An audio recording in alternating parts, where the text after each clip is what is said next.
God! Oh my God! Décollage. Look at this! Put that in the big bag, Eagle. 343 unfolds to go. Indeed. We rise together, back to the moon and beyond.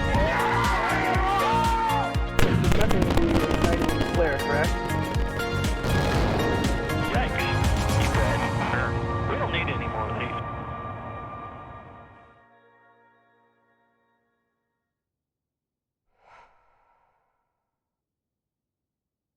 What's going on, everybody? It is very, very early. Currently 4:01 a.m. Eastern Time, and this is the NSF Starship Stakeout stream.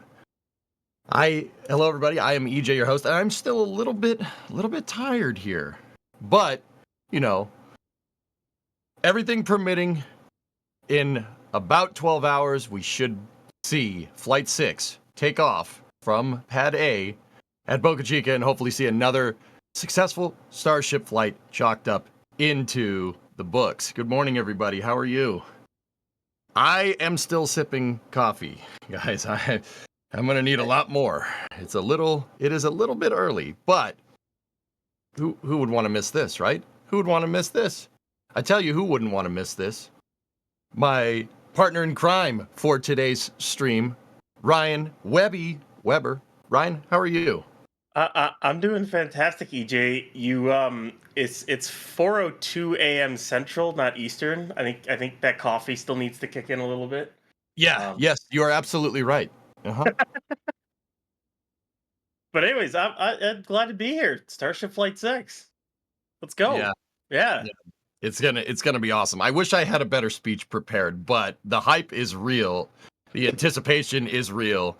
I'm sitting here looking at the stack, and you know it hasn't changed much since yesterday, right? But we're still getting hyped up. Still getting hyped up, man. Oh yeah. I really can't wait for this. This is gonna be, as always with Starship flights or rocket flights in general, it's always exciting. But Starship always brings that extra level because, well, it's Starship. How can it not? That's why we do these long streams, you know, come in, hang out with you guys, answer your questions, have some fun, you know, and wait for the action to start. So, yeah. So, Ryan, can you give us a weather and a status update now and at T0, bud? What are we looking at? Is the weather looking good today or what? So, as all of you can see right now, the weather's a bit, well, wet.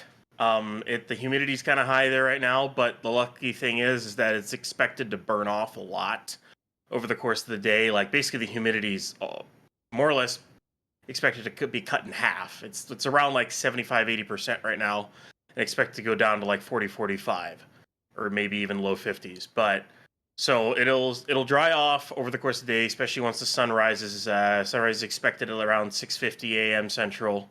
So it'll start to burn off. Then the cold part of the cold front will come in and then start to kind of push away the clouds, humidity, all that fun stuff. So dry air will come in. So that's kind of where we're looking at.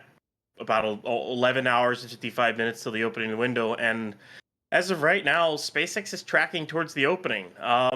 Had clear alarm started around 2:15 in the morning. So SpaceX is already well ahead of schedule with that. They seem more prepared for this flight than they have the last 5, which is funny because they always use that phrase pending regulatory approval, but they feel more ready this time than they ever have. But we are on track for a launch at the opening of the window, which is 4 p.m. Central in about 11 hours, 54 minutes, and 51 seconds. So kind of where we're at right now. This is great, man. So yeah, we got fair skies. We are not pending regulatory approval, and we're ready to go. I like it. Sounds good. All right, so we do have another amazing person joining us here today for this Starship Stakeout here. We have Max Evans, who's apparently out in the field. Max, are you there? UHF comm check. I got you loud and clear, AJ. How me? Oh, yep, 5x5, buddy. Chat. Can you guys hear Max okay? Well, I sure hope so. But good morning, everybody. Yes, I am currently in the field, currently over at our river lot, about just under 4 miles from the launch site. It is very humid out this morning. There's quite a bit of fog in the near vicinity, at least as far as the eye can see. It is a very wet morning, probably because of that cold front that came through. With what Adam has been talking about the last few days, but once the sun comes up, I imagine that this will not be a problem anymore. But so far, things are looking good, and as Ryan was saying, we are currently ahead of schedule, which is always a bonus to hear this early in the count. Yeah. Cool. Good stuff. So, chat, you guys know the drill.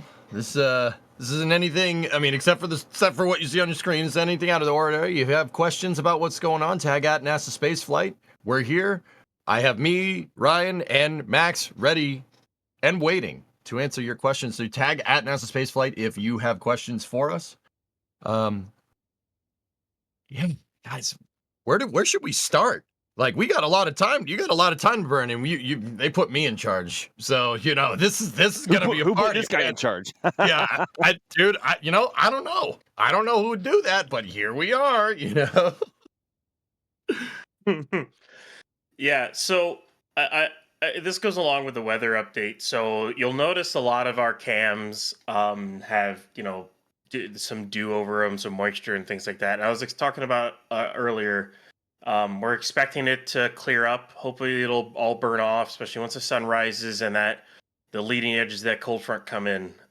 So we expect clear views once everything starts clearing up. And it'll be nice. It'll be kind of weird, kind of doing a stream through the day for a Starship launch, and then it launching in the afternoon. It's a little weird. The last time, like, we basically had I think the last time we had an afternoon Starship flight of any kind was like SN8, when it was Yes. later in the day. That beautiful pure blue sky, which is, I hope, is what we get for this flight. That'll be amazing if we get something like that. But yeah, that's where we're at right now, because we're almost even at the anniversary of that flight too, which is kind of funny. We Can you also believe just passed. We also just passed the flight anniversary of Flight 2, which happened 1 year ago yesterday, which is bonkers because I can still recall that the events of that very eventful and action-packed morning like it was yesterday. But yeah, everything it is very moist out here. Sorry to ramble on about the weather, y'all, but the cold front is here. There's a lot of moisture in the air, so that's why a lot of our cameras are dewed out, and the views might not be as good as we are used to currently. But again, once the sun comes up and burns all of that off, we should be getting a lot of views from all of our sites, north, south, and west of the site. So stay tuned. This is going to be a very good day. I have a gut feeling. And yeah, Ryan, as you were saying, like, this is the first time we've had any flight ops in the afternoon or just after, say, 8 or 9 a.m. since the SN8, SN9 days. It's been a really long time, and we forget how good that light can be, because that's only around like an hour 20-ish away from sunset. So the light should be absolutely perfect, if assuming the weather plays nice, which the forecast says it will. But we are very excited to see how that looks. But for now, we will have to put up with the very misty and dark skies here in Starbase. So, Max, I have to ask you, how many cameras do you have in your immediate vicinity, and how many did you set up, dude? In my immediate vicinity, I have two. I have two R5s and my 6D. I have currently 4 remotes around the pad.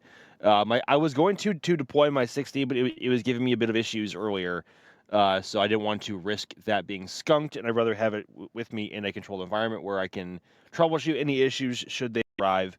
But currently, I have 3 with me that I plan on utilizing, all 3, of course, and then currently 4 out in the field, plus a GoPro, my cell phone, just a whole bunch of stuff everywhere, in a variety of lenses as well. So the primary lens that I'm using for this one is the Canon RF 1200 millimeter lens, which is a chonker of a unit. It's absolutely enormous. Like I think it's fair to say that you could classify it as like a moon bazooka or something. It's huge. But yeah, that's what I'm currently rocking. 1200 millimeter? 1,200 millimeters. And for those who might not know what that means, that is incredibly, like, that is millimeters is what most lenses max out at, even if you get like a standard zoom lens, say from Sigma or like the Canon 100 to 500, or if you shoot Nikon. I'm not quite sure what their lens lineup has, but anything beyond 600 is kind of rare. And so for Canon to build a bespoke 1,200 millimeter lens with the aperture range that it does at from f8 to around f30 something, I think it is pretty intense. And I'm fortunate enough to be utilizing it for this launch, and I'm hoping to get rather intimate with the rocket, I guess, as it rolls in flight. And that's really the goal, especially with where the sun is going to be and what the light might be doing, especially with this new roll profile compared to flights 1 through 3, with the heat shield rolling north and not south of the launch complex. So fingers crossed. I mean, I feel good. I feel good. So we shall see what the day brings. Dude, I'm still like gushing over that lens. Do I want to know how much that thing costs? Oh golly, If I so I have think to the ask, I standard. can afford it, right? Like, Oh, I mean, like the real unfortunate part about photography, especially in this realm, is you have to pay to play, and that's, or you could be like Jack and I and rent, because that's it's just a lot more convenient. So the 600 millimeter lens, or the 600 f4 lens, the RF variant lens, I think is around 12 to $14,000, I want to say. And essentially it's not cheap, dude. It really hurts to talk about. Um, but the 1,200 millimeter lens, the whole construction is essentially based off of the 600, and from what it looks like, it is just it essentially takes a 2 times teleconverter and almost directly integrates it into the actual main body structure of the lens. So that's I think the crazy. last time I checked was around. It was around. Don't quote me on it. I think someone could fact check me on it, but I want to say it's around 20 grand, unfortunately, which really sucks because it's a lot of money, and you have to have a really bespoke purpose to justify the cost of such an enormous piece of equipment. Um, but yeah, it's not cheap, unfortunately. Well, I mean, the shots that you're gonna get with it are well worth it, though. You in your case, you make that return on investment because it's not the tools, it's also the talent. Oh, If it's please. one thing no, if it's one thing I know about photography, it's hey, though all those expensive lenses and all those DSLR bodies are just tools. It's all about who's shooting, right? Right? So I know you're gonna put that thing to good use, dude. I mean, that's the goal. I mean, that's certainly why we are currently this close. I will be with D and Jack later on for the launch stream, from the Rocket Ranch outpost. So everyone stay tuned for that. But yes, I'm hoping to make really good use of it today, and hopefully the light and the weather plays ball. There you go. I think that lens costs more than like 3 of my automobiles combined. I Bro, it's so crazy how expensive some of the elements can be from any manufacturer. Like, one of the this when I first got into photography and I was really doing a whole bunch of research into what lenses and what bodies I might want to use, the one saying that stuck with me is you date the camera bodies and you marry the lenses, because lenses are a long-term investment, and you can always swap bodies if you want to, say, upgrade for a sensor based on size or yeah. light capabilities.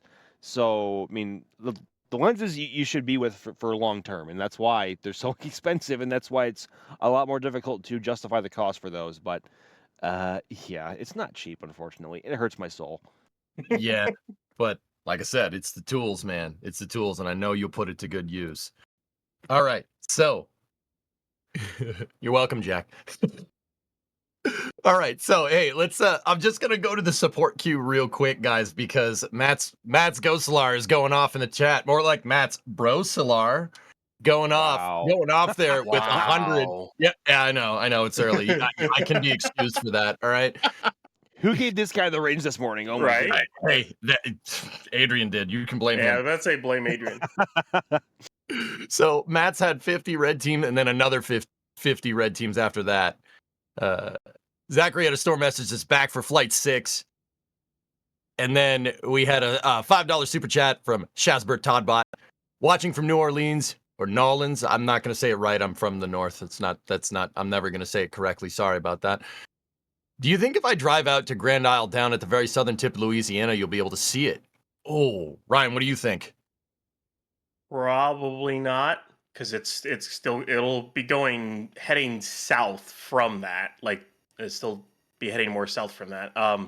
And it's kind of in the middle of the day. If it were during the night, then yeah, you might. But during the day, I highly doubt that. So. I mean, this thing, she's gonna sail out across the Gulf of Mexico. But yeah, what do you think the flight azimuth, Ryan? Do you know what the flight azimuth will be out of Boca? Is it slightly? You said slightly southeast, right? I'm trying to remember the exact inclination off the top of my head, but it's the same as the last 5 flights. Yeah, They're not changing the trajectory. It'll head right over. It'll thread the needle between Florida, Cuba, through Puerto Rico, down through the southern Atlantic, then go around basically almost around the Cape of Good Hope, and then just below Madagascar and come up around through in the Indian Ocean for splashdown. Is basically the trajectory of this. SpaceX has done that for the first basically, well, Flight 1 kind of is a different one because Flight 1 and 2 are targeting Hawaii. But basically it's the same trajectory, but we're split. 3, 4, 5, and 6 were set to splash down sooner because they figured maybe we shouldn't re-enter a starship flying over like the Central Solomon Islands and the Marshalls in that area. They figured let's just do it over the Indian Ocean. It's a little bit safer that way. So that's what they decided to end up doing. So that's where the environmental stuff came in for Flight 3, 4, 5, and 6. The real kicker is what are they going to do for 7? I know people have questions about that too. That'll be fun to figure out if they're going to go for orbit or if they're going to try another suborbital flight with the first Block 2. Dude. Oh man, I'm getting fired up. It's so bad. I'm nerding out. We're 11 hours and 42 minutes out, and I'm ready to go. I'm jonesing, dude. I got my coffee. I'm ready to go. Are you guys ready? You guys ready to tackle some of these questions? I'm ready to go. Bring it. Let's go. I'm ready to go. Are you ready to go, Max? I'm ready to go, EJ. Send it. All right. Okay. So this question is from Westy the Third, and it's actually a pretty good question. So, opinion time. Is it fair to say we are in a new golden age of spaceflight? Certainly feels like it. Thanks for everything. What do you think? Golden age, Ryan? Yay or nay? First off, hi Westy. As a part of our team, hi Westy. How's it going? And then yeah, we are. It's gonna be kind of nuts to see where we go from here.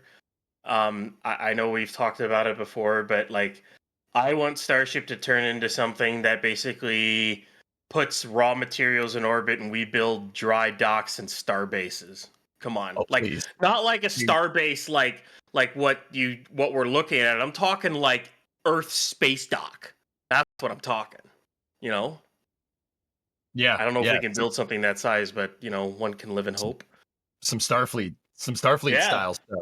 Yeah, no, I'm in. Let's do it. Max, what do you think? Golden age, yay or nay? I don't think there is any doubt at this point. I mean, just on top of what SpaceX has been able to accomplish over its lifetime to this point, and what's predicted in the future. Excuse me. And with how many startups now are trying to come out or trying to get off the ground, between like Rocket Lab, Astra, Relativity Space, and also companies like Axiom and Vast, and so many others who are not just in the launch vehicle business, but also for future space stations, spacesuits, any technology that is relevant to expanding our reach into the cosmos. Like the amount of commercial, it's been a commercial explosion over the last 5 years, and I have a feeling if many of them play their cards right, it's going to keep going. So. At this point, there's no doubt, especially with how much SpaceX is flying, and with how many different rockets we have flying now, but just not just in the U.S., but with ESA, JAXA, and also China as well. I think there's there's so much flying now, and there are so many not just companies but other countries trying to either reach orbit or go to the moon and beyond. There's absolutely no doubt at this point. You know, Yeah, go ahead, Ryan. Max, I was gonna say is we're here watching the most powerful rocket ever gonna launch here in hopefully 11 hours, 39 minutes, give or take, because there's a 30-minute window here. But there's another rocket that is one of the most powerful rockets ever, along with that's supposed to launch in the next month or two. Like, it's kind of nuts. And then we're talking about a New Glenn. Like, I mean, it's kind of Yes. nuts how powerful that thing is. I mean, it's not a Starship, but the thing is, like, it's kind of nuts that it's not just small, rockets or anything like that. We're talking gigantic rockets. That thing's the size of a Saturn V, basically. It's Like- it's currently SLS size. Like it's up there with Yeah. SLS. And I don't know why I completely left out Blue Origin there. I completely blanked. Still early, dude. It's okay. It's early. Give me a break. The Red Bull hasn't kicked in yet, but yeah, hopefully, yeah. I mean, I know Blue's goal is to fly this year, and I still think that there is a slim possibility that could be the case. But if I had to put my, I guess, realism hat on, I think it'll be at least January of next year of 2025. But it's been a long time coming, and to see New Glenn finally get off the ground is going to be a sight to behold, because the more rockets flying from the Cape, not just Falcon 9, the better. And we cannot wait for the days when Starship eventually gets there. Hopefully, that's next year.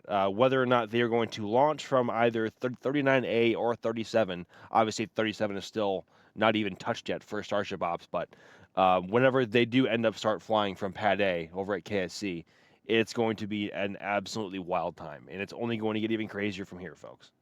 Like we're getting close to that missile row kind of thing again, where we're gonna have Starship, Falcon. We'll see what happens with SLS, obviously, but and then like you might have Terran R in there, Stoke. You're gonna have New Glenn. You're gonna have you're gonna have what Firefly. I think they're gonna be flying out of there soon at some point here. All right, it's we're going down the list. Let's see if you can remember all of them, because Oh, I God. never do this right, Ryan. I Ever. know, right? I always forget one. I know, I always do too. I'm trying to remember here. This is the part where chat's like, "Well, what? You forgot this?" They're like, "Oh no, I didn't. It's still early. I swear." Neutron is not out of the Cape. I see someone saying Neutron. That's out of Wallops. But that's still on the East Coast critically. Well, we'll call it East Coast. Part of the Eastern testing range. It counts. Yeah, Just saying. we'll say it counts. Yeah. I'm trying to remember if there's anything else. So I'm trying to remember. Unless you guys remember. Ryan. So Yes. from list all the pads and the rockets from north to south at KSC and Cape. Go. Oh God, I can't. Okay, I'm gonna have to pull up a graphic to do that one. Dude, Like I don't remember all those. I mean, Pop like. Are we talking north to south? You said North to south, starting with Do it. Pad B. okay. So yeah, you got 39B, 39A. You've got possible slick 50, and then you've got 41, 40. 30, unless no, 37's above those. I'm trying to remember where 37 is off the top of my head now. no, you're still good. You're still good. Okay, so Yep, 37 keep going. after those, and then I think it goes down a list of like, oh God, this is where it's gonna get really hard. 34. Right, 34 with Apollo, Apollo, Saturn EJ, 1. Are you okay, EJ? That was awfully awfully strong. And then after that, I'm pretty sure it goes like 18, 17, like 16, 15, 14 or something along those lines, straight down. And then it gets to like 36, then 46. And I'm trying to remember it goes back to that. Did I even get that remote? I think I got the first part of that right. Let me look. I have an image saved. Give me a second here. Let me try before you get the image up. I want to throw my hat into the ring here. I'm going to try this. Go. Ready? Okay. So we got 39B, and I'm talking like operational pads, not like Yeah. Slick 50 could be Yep, there, fair. but it's just a parking lot, right? So, all right. So we got 39B, 39A. You have possible slick 50. You have slick 41. There's another possible pad between 40 and 41 if you're going north-south that they haven't made yet. So you got 41, 40. You got 37A, technically, 37B, 34. And then below that, you have LC20, LC19, LC18. Then you have LC16, 15, 14, 13, 12, and 11. Nope, one of those isn't right. And then there's Slick 36. There's Slick 36A, old Slick 36B, which doesn't exist anymore. Blue Origin leveled that because that's LC11, 36A, and 36B are all complex 36 now. And then below that is LC46, which is the Minotaur launch pad. And then this is the part I always mess up.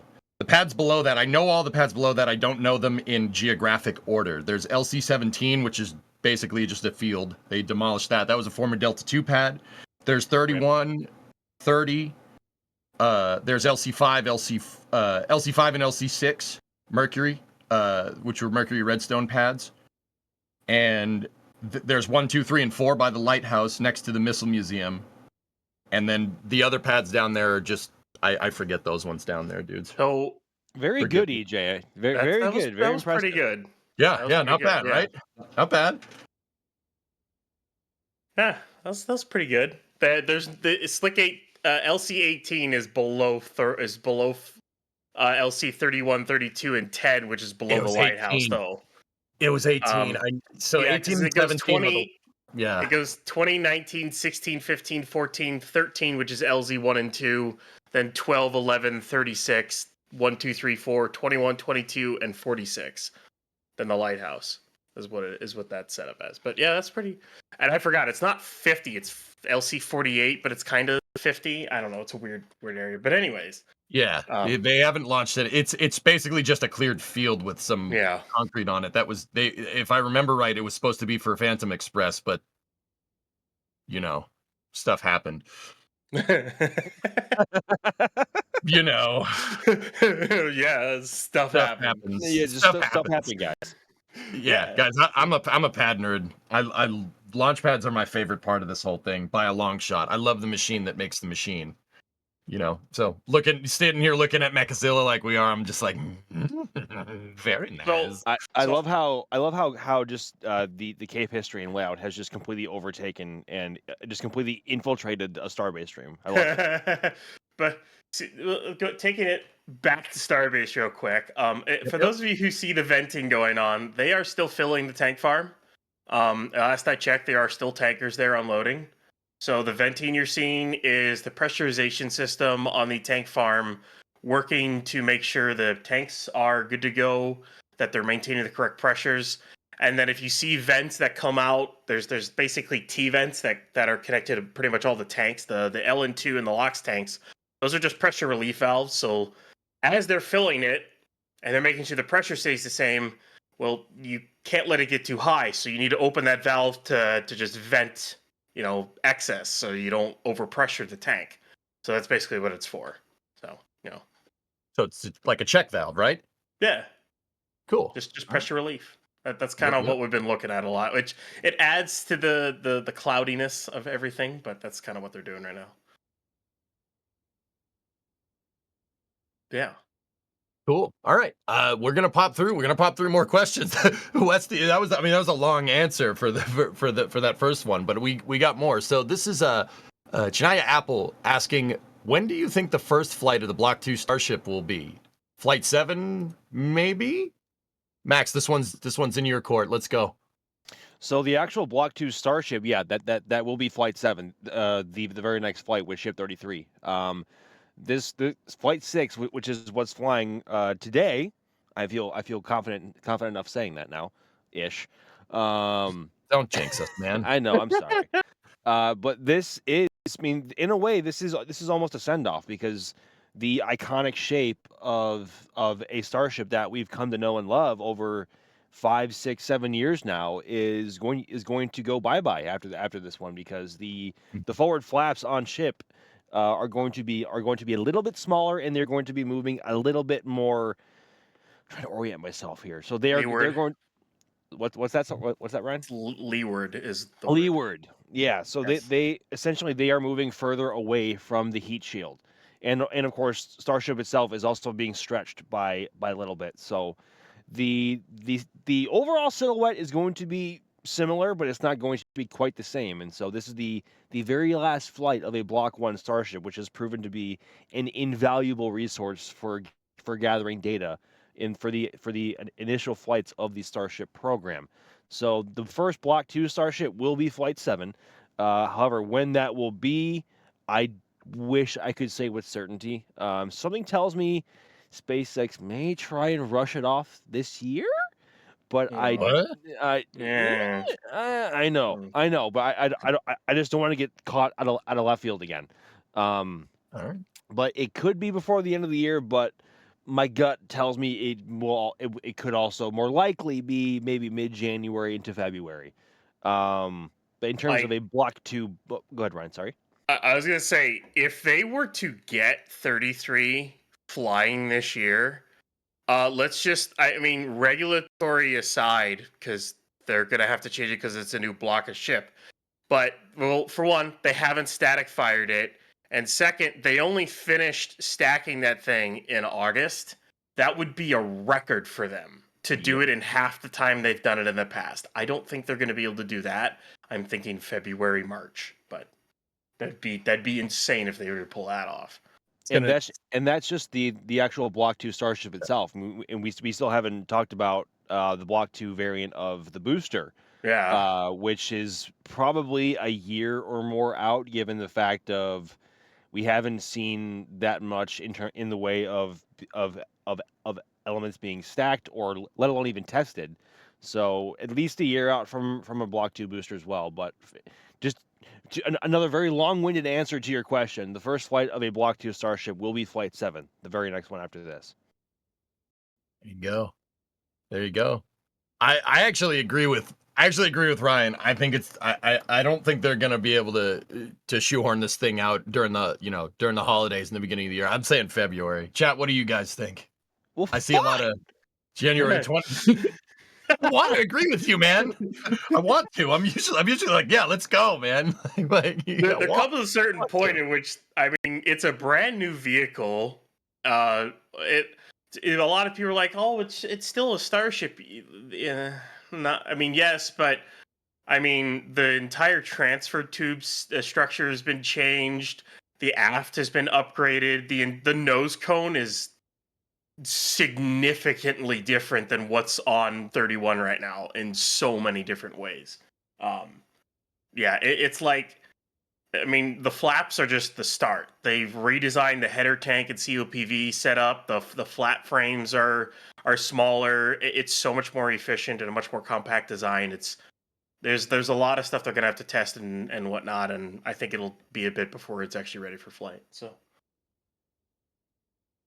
yeah, I'm kind of with you. There's just, even with SpaceX, like, nose to the grindstone mentality about this stuff. I think it's gonna take. I see a lot of February, a lot of late January. I see some March. No. As a spaceflight fan, no. It's got to be earlier than that. What's with this pessimism, everybody? We got to be optimistic here. I'm torn. I agree with Ryan, but I also want to agree with Max. I don't know what I want. I'm just saying that that February March timeframe is me being optimistic, because like in the past, I know Kevin has yelled at me about this in the past, but like, you can't use old timelines for the new for the newer chips, which the thing is the older timelines is all we have to go off of. So like, I originally picked the older timelines and took off a few months, assuming they actually refined what they were doing. So I took off like 3-4 months. If you take off 3-4 months of the original timeline to build, then, because usually it's been about a year to get a ship until between when they finish stacking and they fly a ship. So if they were to do that with Block 2, that would be July. That would be ready to fly.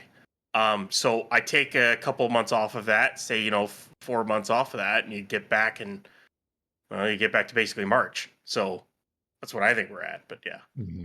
I mean, SpaceX themselves, like, they really do have to ramp up the launch cadence of Starship in order to certify it for Artemis operations.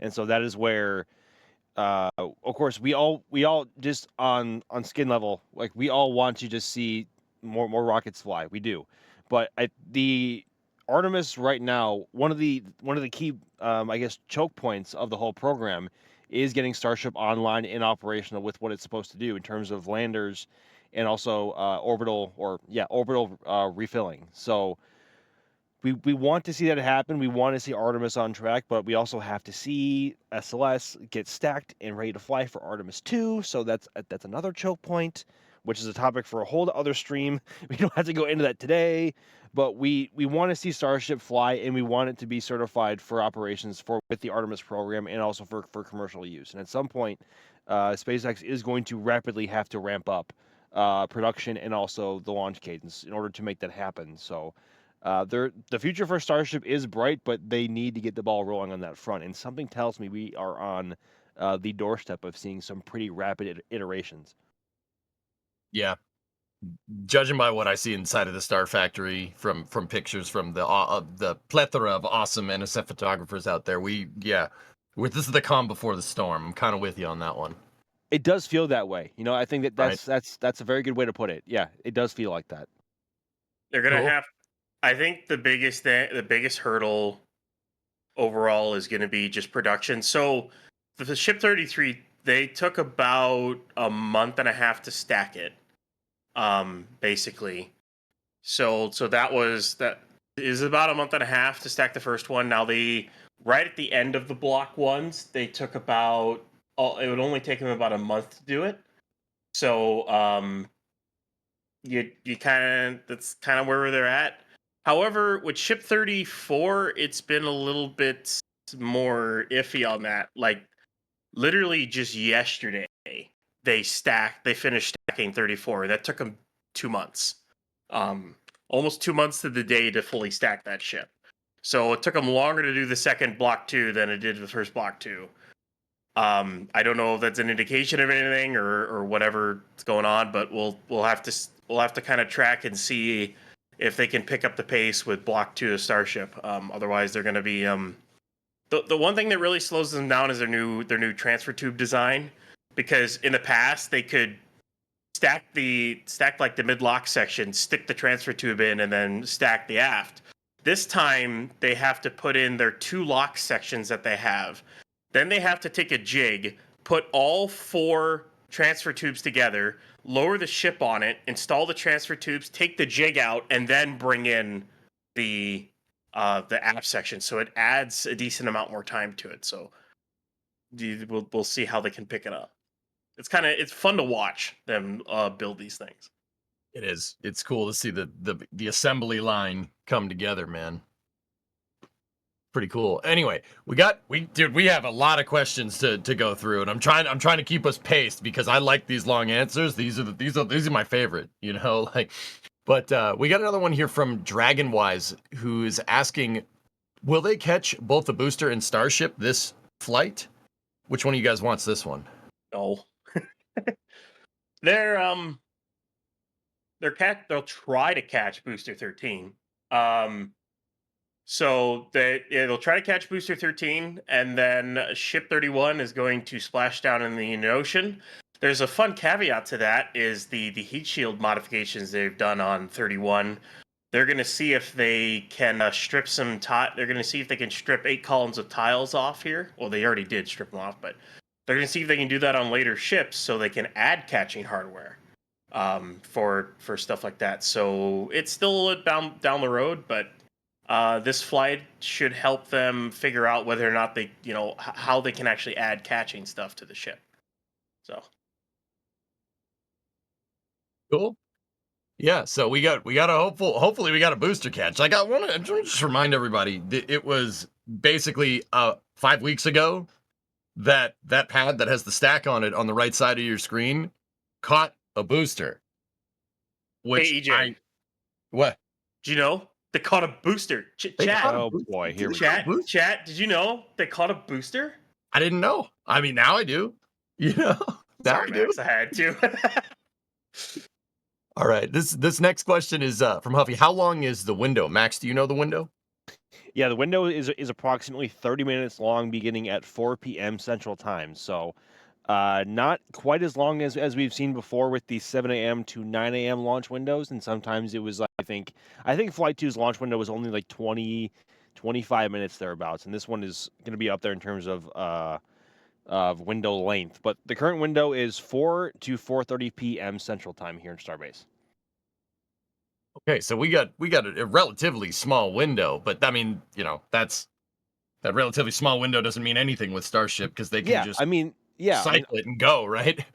On the surface, it may not seem like a lot of time to get a new launch vehicle off the ground, especially if you have any problems. But mind you, Starship to this point has more or less launched when SpaceX has wanted it to, and the only real delays when they've been in the count to this point, knock on wood, knock on dashboard, knock on whatever, was Flight 1 when they had valve issues, and so. And mind you, also again, Flight 2 flew in a 20-something minute window. So on the surface, it may seem like they may be crunched for time, but they're especially with the crew already being ahead of schedule. I would not stress about that too much. But yeah, it is currently a 30-minute launch window. Yeah, for those of you who watch a lot of Falcon 9 launches, and as Alex is saying in our back channel here, and I was gonna say it too, it's good practice to be able to nail it because they're gonna have to hit instantaneous launch windows here. So the fact that they're able to nail it within 30 minutes or even nail it for exactly when they want to it's a good thing because they're gonna have to be able to do that down the line once they start launching like Starlink Group 100 dash whatever or whatever they're gonna call it. So yeah, they're already in Starlink Group 12. So who knows what Starship groups are going to be called? So just get ready for those. I can't wait for those non-stop Starlink missions. You ready, Max? You ready, EJ? Oh, Just for please. all those. Please, I need this. Those late night Starship Starlinks may be hitting different. I guess we'll have to find out. Yeah, we'll see. Okay. This is actually a good segue question here. This is coming from Chris W. Listen to this one, guys. How many launches next year do you realistically see Starship launching? I like this one. Starship launching. Mm. Oh boy. So their goal is a monthly cadence, or at least twice a month. So I think they stated 20 or 25 launches next year was their goal. Yep. I can see them launching anywhere between 10 to 15 if they play their cards right and they don't have any major issues either with their hardware or with their current infrastructure. And also with Pad B coming online, hopefully in the next few months with the new design of orbital launch mount and flame trench. I can see them. The flame trench. Yeah. I can realistically see them hitting anywhere from 10 to 15. I mean, they to this point this year they have launched. Let's see, 4 times. This would be right. Flight 3, Flight 4. Yeah, four. This will be the fourth launch of the year. Fourth flight. Yeah, it would be the fourth Wow. flight. So to this point they've flown 3, and there was a big gap in between flights 4 and 5, bigger than usual. So yeah, I would say 10 to 15 next year, but ideally a monthly cadence might be the minimum in order to get Starship caught up with the timelines needed in order to certify it for the Artemis program. Hey, here's the funny thing. Even if they say they launched Flight 5 in August, I just want to say spoiler alert, they would not have been able to launch a 5th flight this year, no matter what. They didn't have a booster or a ship ready. They could get ready within the time allotted to do 5 flights this year.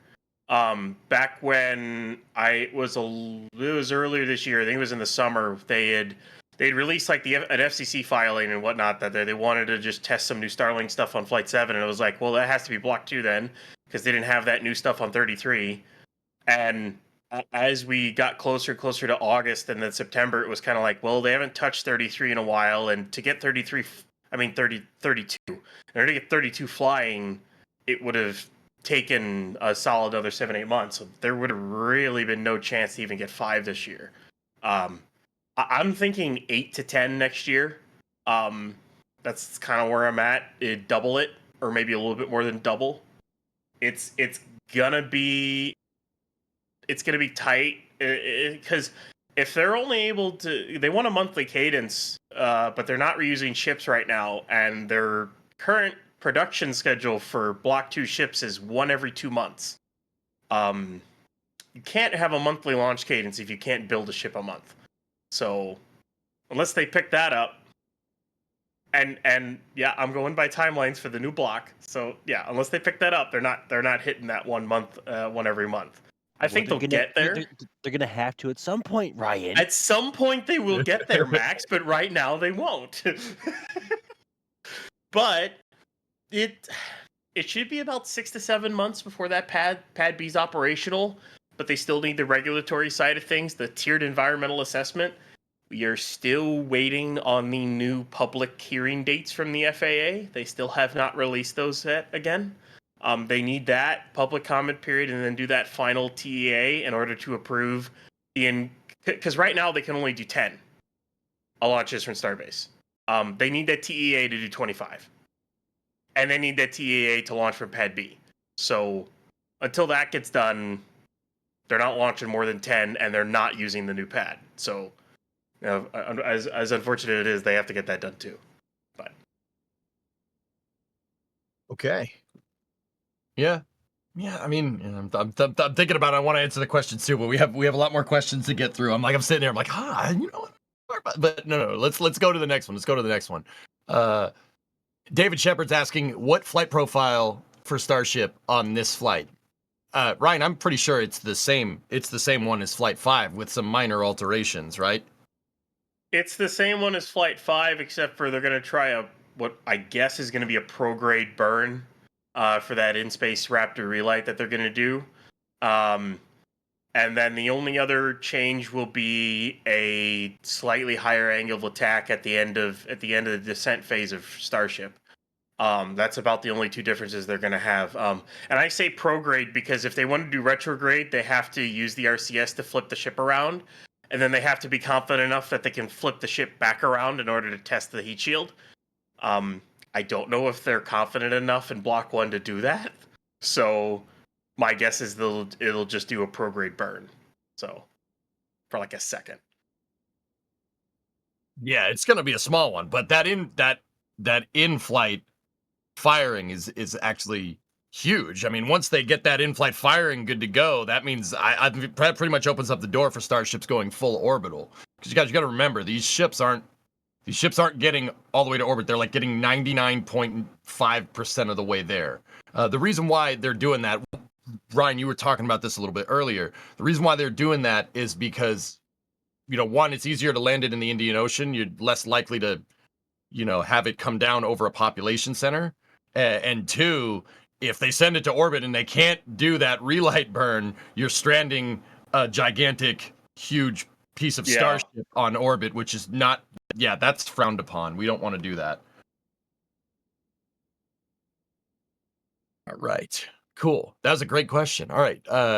This next one's awesome. This is GMFDP asking, do you think decals will become a regular sight on starships? I want Starship nose art. We need more nose art. God, I hope so. Like a warthog kind of thing, Oh, wow. Oh, my gosh. What if they do that? Oh, my goodness. That would be so sick. That would be so sick. Holy cow. I just, Max just went, ah. That was good. I want to see it. I'm not sure how you would do this with the tiles, but I want to see a starship with the P-40 style shark tooth. That's what I was saying, like a warthog kind of thing. Yeah, exactly. That's what we need. Okay, chat. Come up with some ideas for some decals on for starships. Like maybe they do have some funny names for tankers along with decals. Like, come on, we don't name, instead of calling it like ship number whatever, it gets a name because of the decal. It's something that SpaceX or Elon would do. It totally is. Delta 2 Shark from Alex, a penguin. Yep. NCC 1701 for Starship. That'll be the first cruise ship to Mars. It'll be called Enterprise. Thank you very much. I like that. Let's see here. I was thinking Hedgehog, another dude. We need like Starship Memphis Belle or something. Like An we XO. need to have- Oh, Memphis Belle. Oh my Yeah. gosh. EJ, that's Yeah. genius. Yeah, we need something like that. We need like Memphis Belle. We need Alice from Dallas. 909. What, We you also- mean like Frontier? We also need Starship Vulcan, like the Vulcan bomber from the UK. Oh, Yeah. Starship That's a good Vulcan. idea. That sounds so neat. Wow. Yeah. Neat. Yeah. That's pretty neat. You can tell Well, Starship that's pretty is the way neat. it is. Oh, Oh man. boy. Blue Yeah, whale no, not decal. Enola Gay. We don't want to call that. We don't want to. We don't need to Oh. call it that, Robin. Skip blue, that. blue. So you have the chopper payload bay door, and it's a blue whale decal. There you go. Or like Oh, humpback. I like that. Yeah. But That's not bad, dude. I like what Tin Man said in chat. Bugs and Elmer fun. They should call the first two starships that orbital refuel. We should call them Bugs and Elmer, or like Tom and Jerry or something. Hey, EJ, I'm gonna do this. All right, But hey, you know what's really cool about decals and stickers? Oh, Really cool about it? oh, he's Oh, doing boy. it. He's doing it. Right? Like, hey, look at that. Oh, Yeah. Oh, Oh, and we have 'em. patches too. Yeah. Yeah, we got a Flight 6 patch and Flight 6 merch here. And it's awesome. Pauline and the store team always do an amazing job. You can even get the Flight 6 or even Flight 5. You can get them all. You cannot get the older patches. They're not as patches, but if you missed out on the patch, you can get the sticker. So you can get that. Yeah, just regular, or even the holographic one. You can choose your size and all that fun stuff. Yeah, I love our merch. I'm so glad stickers are back. I need to order them myself even. You get the nsf.com stickers. Yeah, lots of fun options. And you can also get metal prints and stuff like that. In fact, there's going to be more hopefully within the next 11 hours max. We sure hope so. I mean, we've been fortunate enough from Flight 5 until now, even with pre-Flight 6 operations and heading out there. We already have a couple. We already have a handful of prints already available in the store from pre-Flight 6 ops. This one from D when they went and full stacked it on Thursday evening. Tons of stuff already available, and hopefully a lot more coming soon, especially with the cameras and the angles that we are going to have from the team as a whole, from both Riverside, maybe Outpost, and also from SPI as well.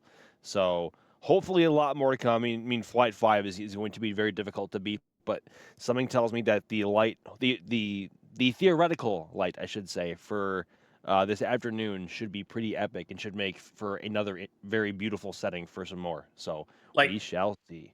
That Starship Moonrise, Max. Hmm. Holy cow! I need to order that. I need to. That was amazing. That was so surreal when it happened, because I was talking with a couple of buddies, John Krause and Adam Bernstein. We were over at the beach, so this whole shot was the brainchild of John, of course, because he's just a freaking wizard. And we all went over to the spot, but we really had no idea how it was going to look and where the moon was going to be relative to the stack. And of course, with the time of the moonrise, it was already dark, so there wasn't going to be a ton of ambient light. So we were hoping for some kind of silhouette action, because otherwise it would have been very difficult to expose for the whole stack. But it came out so much better than we expected, and hopefully we get some more imagery action from launch, and hopefully a good catch as well, to prove that Flight 5 was not a fluke. Yep. Hey, Jake, can we put that moon picture back up? Guys, I noticed something. Moon nerds. Who knows their lunar geography? You guys tell me. Is Starship pointing at the Sea of Tranquility in that shot? Because I think it is. It is pointed at Mare Tranquillitatis in that picture. I don't know if you guys did that on purpose or not, but it is pointing at the Sea of Tranquility. I didn't even notice that until now. Holy cow! It's pointed right at it. At a little ways. Makes it even better. A little ways up. If you look at it, if we get the magnifying glass on that thing, Jay, like a little ways up, that you have the lunar basaltic regions, which are the dark regions on the moon. Starship is pointed at the Sea of Tranquility there. You got to go up a little ways, but it's the darker regions, but it's pointed right at it. I saw that as you were talking about it. I'm like, wait.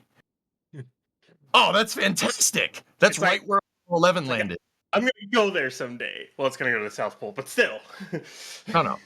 Don't let your dreams be dreams. We'll get back there. We are But- going, everybody. We are going.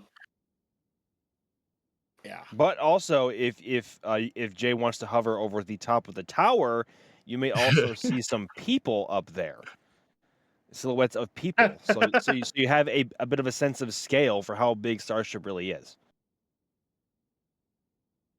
That's a Yep. nuts picture. It's even more impressive than I originally thought. Just pointing Okay. those things out. Call me a big nerd over here. I'm like, dude, I'm not gonna apologize for it. That picture's amazing. I saw it like right as it was going off the screen. I'm like, wait, no. Bring that back. Bring that back. Write that down. Man, I had the same thought. The Alex in the back channel. The moon is small relative. It's a little small. Small. Itty bitty. But what? Hey, don't moon shame. Insert confused EJ noises here. Yeah. Don't moon shame. All right. Be proud to wave that nerd flag. Oh, I will. Oh, I'm dude. Dude, I fly that flag on my front lawn. Come on. All right, guys. There is a ton in the support queue, boys. If you don't mind, I'm just gonna plug through that real quick. We got to thank everybody. Go That's ahead. important. Go All right. So, Flipper79 gifted 5 Red Team memberships. Thank you very much. Really appreciate it, dude. We have Courtney with a store message here. Excited to see another catch. Love you guys and love the coverage. Courtney, thank you very much. We do appreciate it. I'm trying to make sure your message pops up so you get that shout out because that's awesome. We appreciate all the support. So your name's up in lights right now. All right. We have Nick Necked with the $5 super chat right there. And then we have, oh man, okay, I'm gonna mess this one up. I'm gonna put it up on the screen so people that know how to pronounce that can look at it and then hear my butchered version of it. So that's Yanmeng Solbak, which now that I've said it, everybody's gonna make fun of me for saying it wrong. That's fine. Thank you for becoming a Red Team member. We do appreciate it. We have Nick Necked again with another $5 super chat. Is Starbase still accessible if I go before 8 a.m. today? Heading down from Tennessee and hoping to see Starship up close. Max, quick answer.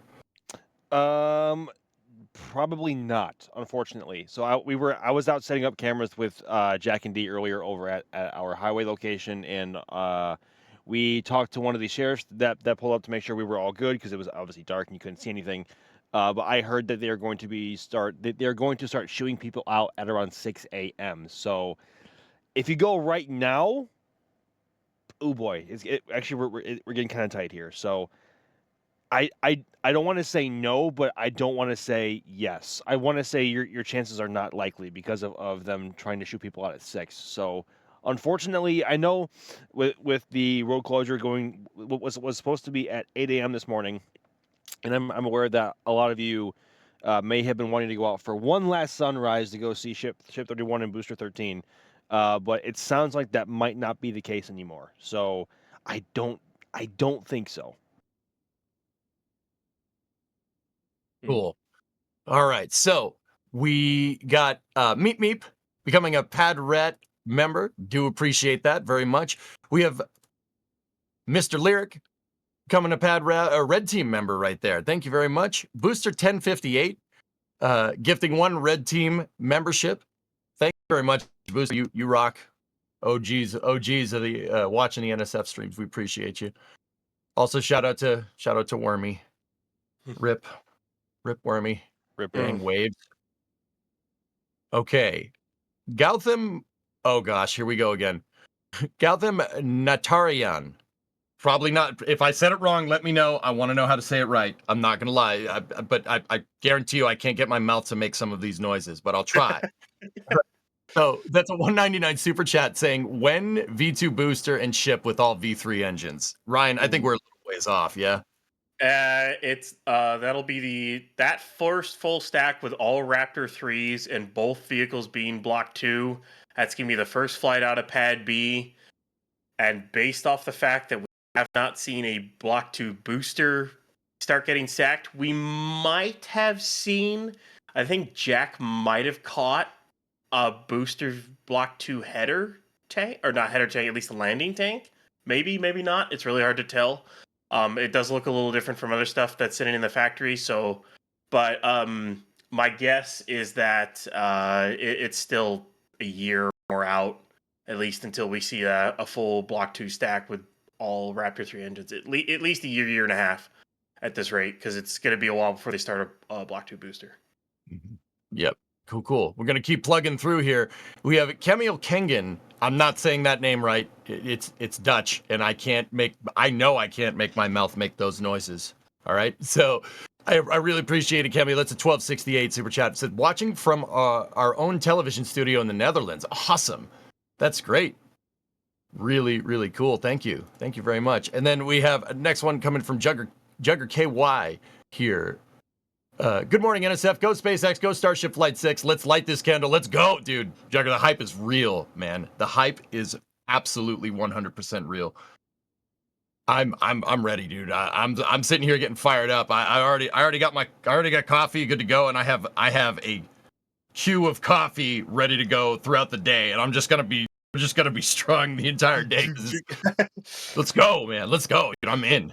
Do this. Light this candle, baby. All right, so Ansley here with a store message. Zabush needs the Flight 3 patch. My cat ate it? What? Wait, Ansley, what happened? Your cat ate the patch and your homework too? Not even mad. And Your who did what now? your do what? Not even mad. That's amazing. Well, in the unfortunately, face? we don't have a Flight 3 patch to give you, so they're all sold out. So Hey, once those that's the thing about the patches, guys. You can only get we only get a limited supply of those things, and that's on purpose. It's the exclusivity. So if you don't get it when it's there, it's gone.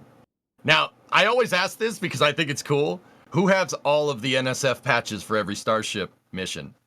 Me. I do. Do you guys have them? I don't have any.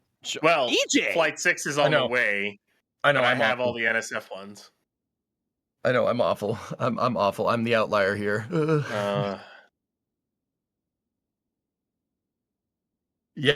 So once you get, dude, we only make limited supply of these patches because they're really nice, and like the real space flight stuff. The patches for real only last a certain amount of time. It's limited quantity, so get them while they're hot. We got hot cakes. Get those things. They're beautiful. Don't eat them, unless you're a cat, I guess. Then maybe you could. But seriously though, don't feed them to your pets. They're collectibles. You put them up on the wall. Okay. I'm just telling you. I'm just letting you know. We're not liable for any patch eating from pets. That's not our problem. Don't eat them. The Okay? Flight 6 patch is not edible. Yeah. That is the moral of this stream. That's the spaceflight not responsible. We are not responsible for your cat eating the patch. Okay. Oh my god. Okay. All right. Dude, we're getting a little. The hype is too real. Telstar 86 of the 252 super chat. Just waiting for. They caught another booster. Yeah, we will be saying that, won't we? You guys, they're gonna catch it, right? You guys think they're gonna get it? Yeah. I really hope so. I mean, I Maybe. can't be 100% sure on that just because of how early or how young the program still is as a whole, and how close SpaceX came having to abort the last catch. And I just with the nature of spaceflight as a whole, at some point I believe we are going to see either an aborted or a failed catch attempt at some point. Hopefully that is not the case today, because of course nobody, even SpaceX, is immune to misfortune or failure. So I feel confident in their systems, and obviously with them coming so close last time, I would like to think that they learned they learned from, I don't want to say mistakes, but from what led to that near, I guess, disaster in it plummeting into the flats. I think that they have taken all of that into account for what went into Booster 13 and its flight software. So I would like to say yes. I am feeling confident, but I will give it probably, I'd say 70-30 chance that they'll catch it. 70-30. I'm on team 100%. This one's in the bag. Let's go. I hope I don't eat my words there. Someone clip that. Flip it and ship it. I ain't sorry. Let's do it. I'm Coin- confident in SpaceX. We'll do. Yeah, we'll see. Ryan's like, oh. No, I'm. I was gonna do my usual thing.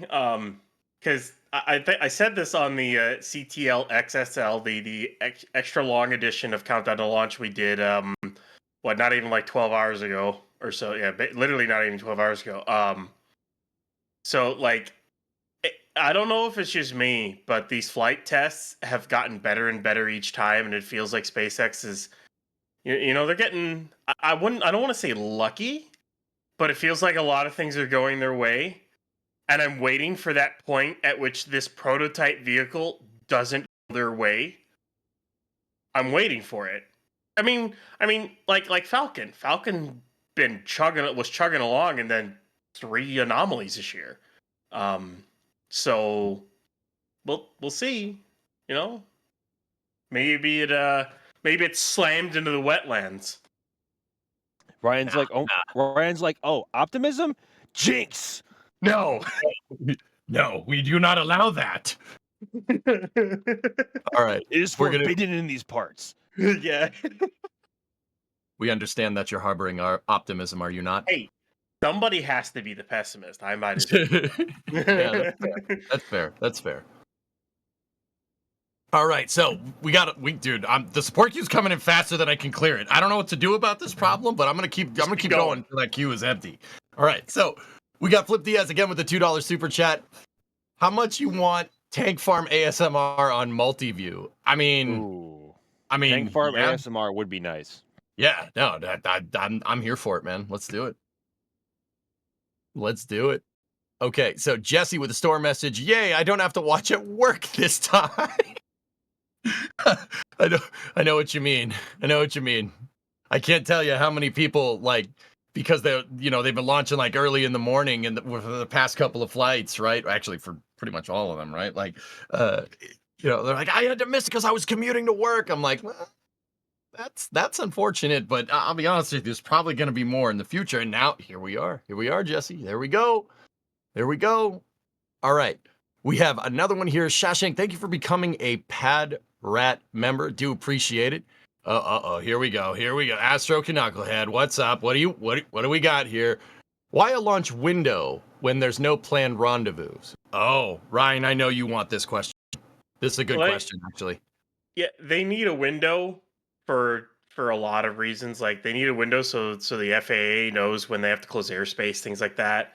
It also, I mean, they could try for an instantaneous launch window, but then that puts them in the thing of, oh, they have to target this. They don't have any leeway. Having at least 30 minutes gives them some leeway to do it, and just kind of gives them some breathing room. So that's why they have it, basically. Dale, you're asking why not a launch door? Well, flying out the door is weird. Flying out the window makes sense. I'm just saying. Just putting it out there. Yeah, and there's also the thing of they have to be able to connect to GPS, TDRS, things like that. So there's a lot of assets that go into place to having so that you know when it's going to launch, or you basically ask for certain assets for a certain window, more or less. And that's why they have to plan that. Okay. We have another new Pad Rat member. This is okay. All right. Andre Jordão, I think is how you say that. That looks Portuguese to me, so it would be Jordão. That's a Pad Rat member. Andre, thank you very much. Obrigado. Hey, keep it English in the chat for me, though, guys. All right. Cool. All right. So we have Ptolemy with a store message. Love all you guys at NSF and what you do. Go SpaceX. Go Flight Bananarama. Oh, I'm calling it that from now on, Ptolemy. Oh no. Nope. Flight That's 6 called now. Bananarama. Let's go. All right, let's why not? Let's do it. Yep. Nope. It's called Bananarama now. This is my stream. I'm hosting it. We don't make rules. It is now Bananarama. It's Bananarama, dude. It's a Bananarama. Let's go. All right. So once again, the support queue is growing bigger than I can kill it. Like, I don't know what to do about this. So I'm just gonna keep going. Like, we have Anonymous with a store message. Considering how they worded procedures after catch, what's everyone's bet for how long it takes to lower and detank the booster? Ooh, Max, you want this one? You know, they lowered the booster into the orbital launch mount a lot sooner than perhaps a lot of us thought for Flight 5, and also without the alignment pins as well. They just lowered it. They lowered that sucker right down. Of course, they have to depress it, the tanks, to make sure it's safe, and also get all the prop off of it. And they have done that. They actually finished that by lowering it onto the OLM miraculously, and then attaching the booster QD to it and helping drain out the rest of the LOX and the methane. So, oh boy, I want to say they can do that. So assuming they catch the booster successfully, I want to say they will try to do that within 2 or 3 hours of catch. Yeah. Yeah, it's got to be quick because you got to evac the remaining propellant. That's important. You don't need to leave that in there. Probably not a good thing. All right. So, Jerwa with 100 smackaroos right there. 100 bones dropping in big time. Nerds unite. Seriously, we'll probably miss this live pesky work. Oh, well, I mean, the other guy isn't missing it for work, but I mean, that's not cool. But anyway, can the team please delay posting all their tweets and whatnot for like an hour or two for you? Jerwa, I mean, I thought about it, but that's probably not going to happen. I thought about it, I considered it, but Hey, Jerwa, have you have you thought about like not just feeling well and not going into work today? Or Yeah. yeah. Adrian is not feeling well right now. Don't worry, he'll be here, guys. But he's not feeling well. I think you may have caught it from him if you watch the countdown to launch with him here. Just contact tracing and stuff.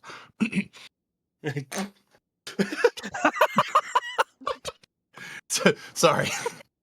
Hey. They gave me the reins, so we're gonna have fun. All right, we're gonna have some fun here. Okay. All right. So Ryan, it's been a while since we got an update from you, dude. What do we got here? What's on the scopes? Report. Well, SpaceX is still on track right now. I think they're still loading up some bits of the tank farm here. It looks like they're still loading maybe some LM2 and LOX in. Weather does seem to be clearing up a little bit. We saw the low clouds roll in. Looks like they're past now. But SpaceX is still on track for 4 p.m. Central. For those of you who've just joined us, yeah, we're still looking good. Road closure is set to start at 8, so in about 2 hours, 45 minutes or so is when that hard closure at LBJ is going to come in. So yeah, at the usual testing location is where that's going to start. So yeah, and it's still a little foggy, but it's expected to burn off as I talked about earlier. As cold front rolls in, sun comes up. It's got all day to clear up. Clouds go away, fog goes away, things burn off. It's not like we have to hope for it to burn off in like an hour or two, like in the past. It's got all day to do it. So I'm hoping for like perfect, clear, deep blue skies when this thing goes. Kowalski status. Kowalski. No analysis. Yeah. Analysis. Sorry, analysis. Yeah, sorry. Dang it, I messed that one up. I was gonna say. Oh boy. Shame. I'm gonna say that from now on. Ryan, analysis. Say it. All right. Take the Amigos clothes. Take these clothes. They were presents. All right. Oh boy. I don't know. What do you guys think we should do? I'm sitting here hosting the stream. Should we get through questions? Should we keep going through that support queue? It's like playing a game for me at this point. I'm like, I got some questions. Let's do some of the questions. See if we can get some more here. Yeah. Yeah, absolutely. Remember, guys, at NASA Space Flight, if you want to ask us questions, I'll put them in the queue. And I'm going through the support queue. This is like playing a game for me. I'm trying to clear the queues. It's like playing Tetris. You gotta get all the lines right. I'm trying to go through the queue. So this next one's coming from Alex Boda here, who's asking, what do you think the chances are of Ship 31 surviving reentry with the higher AOA? Ryan, you want this question. You want this question. I can hear it, Mike. So and we'll tie this in with something else here. Hopefully it don't take too long to do this, but we're having anyways. Mm-hmm. But SpaceX is going to do this higher AOA at near the end of descent. So basically after peak heating and probably around peak aerodynamic pressure.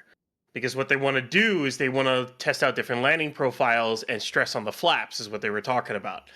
Now, why is SpaceX wanting to do this? I think it'll survive reentry fine, because it's gonna do the same type of reentry that 31 did, and that 31. We're on 31. That 30 and 29 did.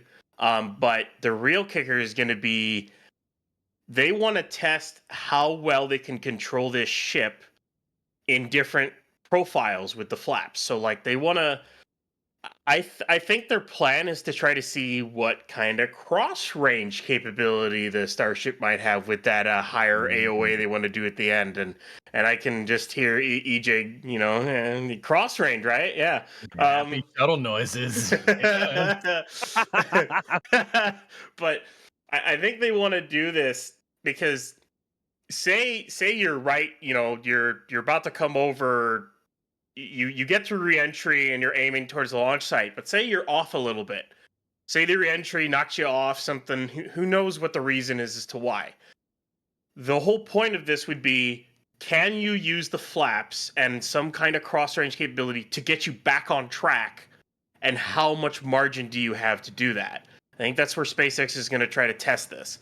Like how much can they stress those flaps before, well, I hope they don't break them, but how much can they stress them, and what the loads are going to be on them. So it's going to be really kind of interesting to see from perspective. I really hope it's perfectly clear during landing so the buoy cams look up and see this thing coming down. Please. I want that. I need it. Please. I need want it. Inject it into my veins. Right? Like Oh my goodness. I need more coffee. wait, Who needs coffee thinking when about you have this isn't Starship? enough? Why do you need coffee? This should be enough energy to do it, EJ. No, we good.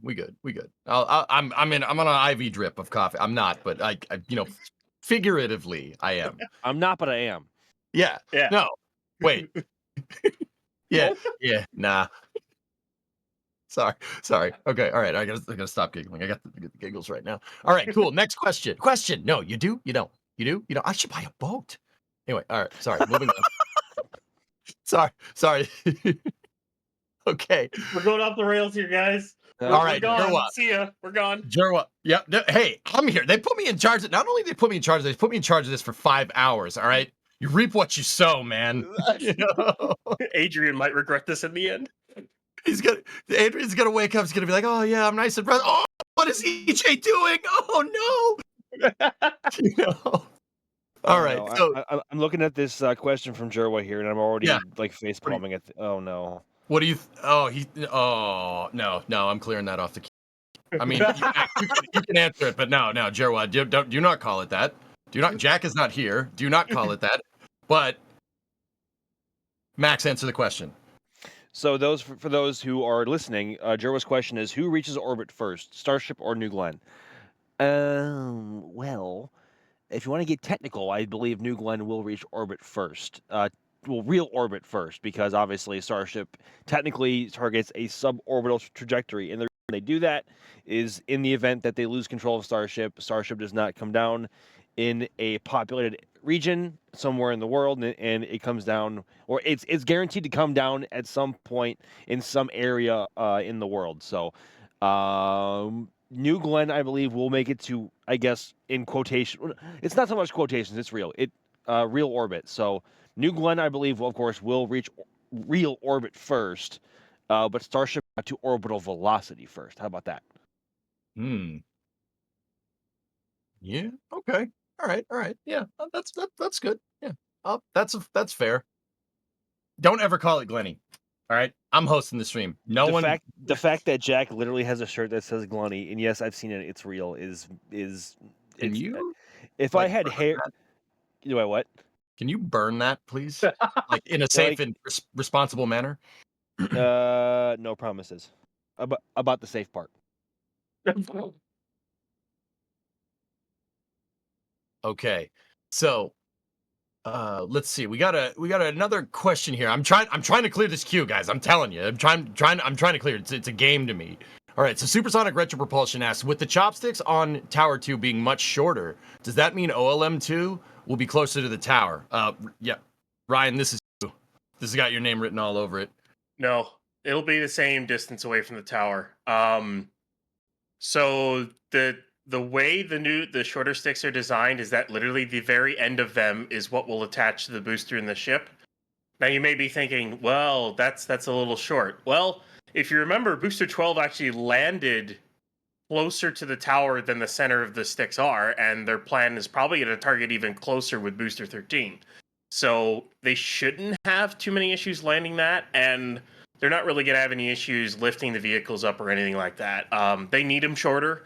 These are way too long. There's way too much inertia in them, and they bounce way too much. The nice thing about the shorter ones is they should, in theory, maybe only bounce like once when they hit the vehicle because of a lot less inertia.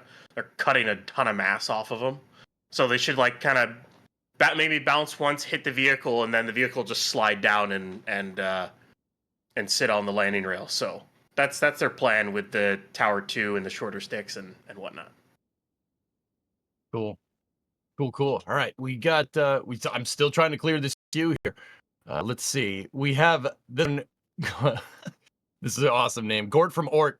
How did SpaceX solve the clogged filter problem with the booster? Now, Max, I kind of want to hand this to you, but I feel like Ryan's salivating around about this. I don't mean to send two questions to Ryan in a row, but unless you want to answer this, I'm going to give it to Ryan. What do you think? You know, I'm actually going to hand this one to Ryan myself because I want to hear his answer because he can explain a lot better than I can.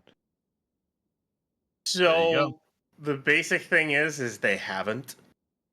Oh, So the way a part of the reason why it gets clogged is because the way SpaceX taps off autogen from on the lock side. So like BE4 uses a heat exchanger. Because the way they tap off. Okay, we'll do a whole thing here. Autogen repressurization or autonomous pressurization is basically tapping off gas from the engine to repress the tanks as you're losing propellant. So basically, as they use up the propellant in flight, the engines are running, you're tapping off methane and LOX to basically repress the tanks so you keep flight pressure and you're going. So this is so you don't have to carry a bunch of helium or nitrogen on board to keep the tanks pressurized. That's that in a nutshell. Now, for Raptor, they basically, what they use for CH4 is they tap off what they put through the nozzle. So they use liquid methane to go through the regenerative cooled nozzle to regenerative cool it, and they tap that off for the CH4. If I remember correctly, the LOX is tapped off the pre-burner off the top of my head. So it's basically, so there's like contaminants in it, like there can be CO2 or water ice or whatnot that's in it, and that will clog the filter. The way around that is to use a separate LOX heat exchanger that basically just heats up the LOX and into a gas, and then you pipe that in for that. That's what New Glenn uses off of BE4. SpaceX might have solved that on Raptor 3. We don't really know. It's something we're going to have to wait and watch out, but SpaceX kind of just does it the way. So that's why they kind of run into that problem.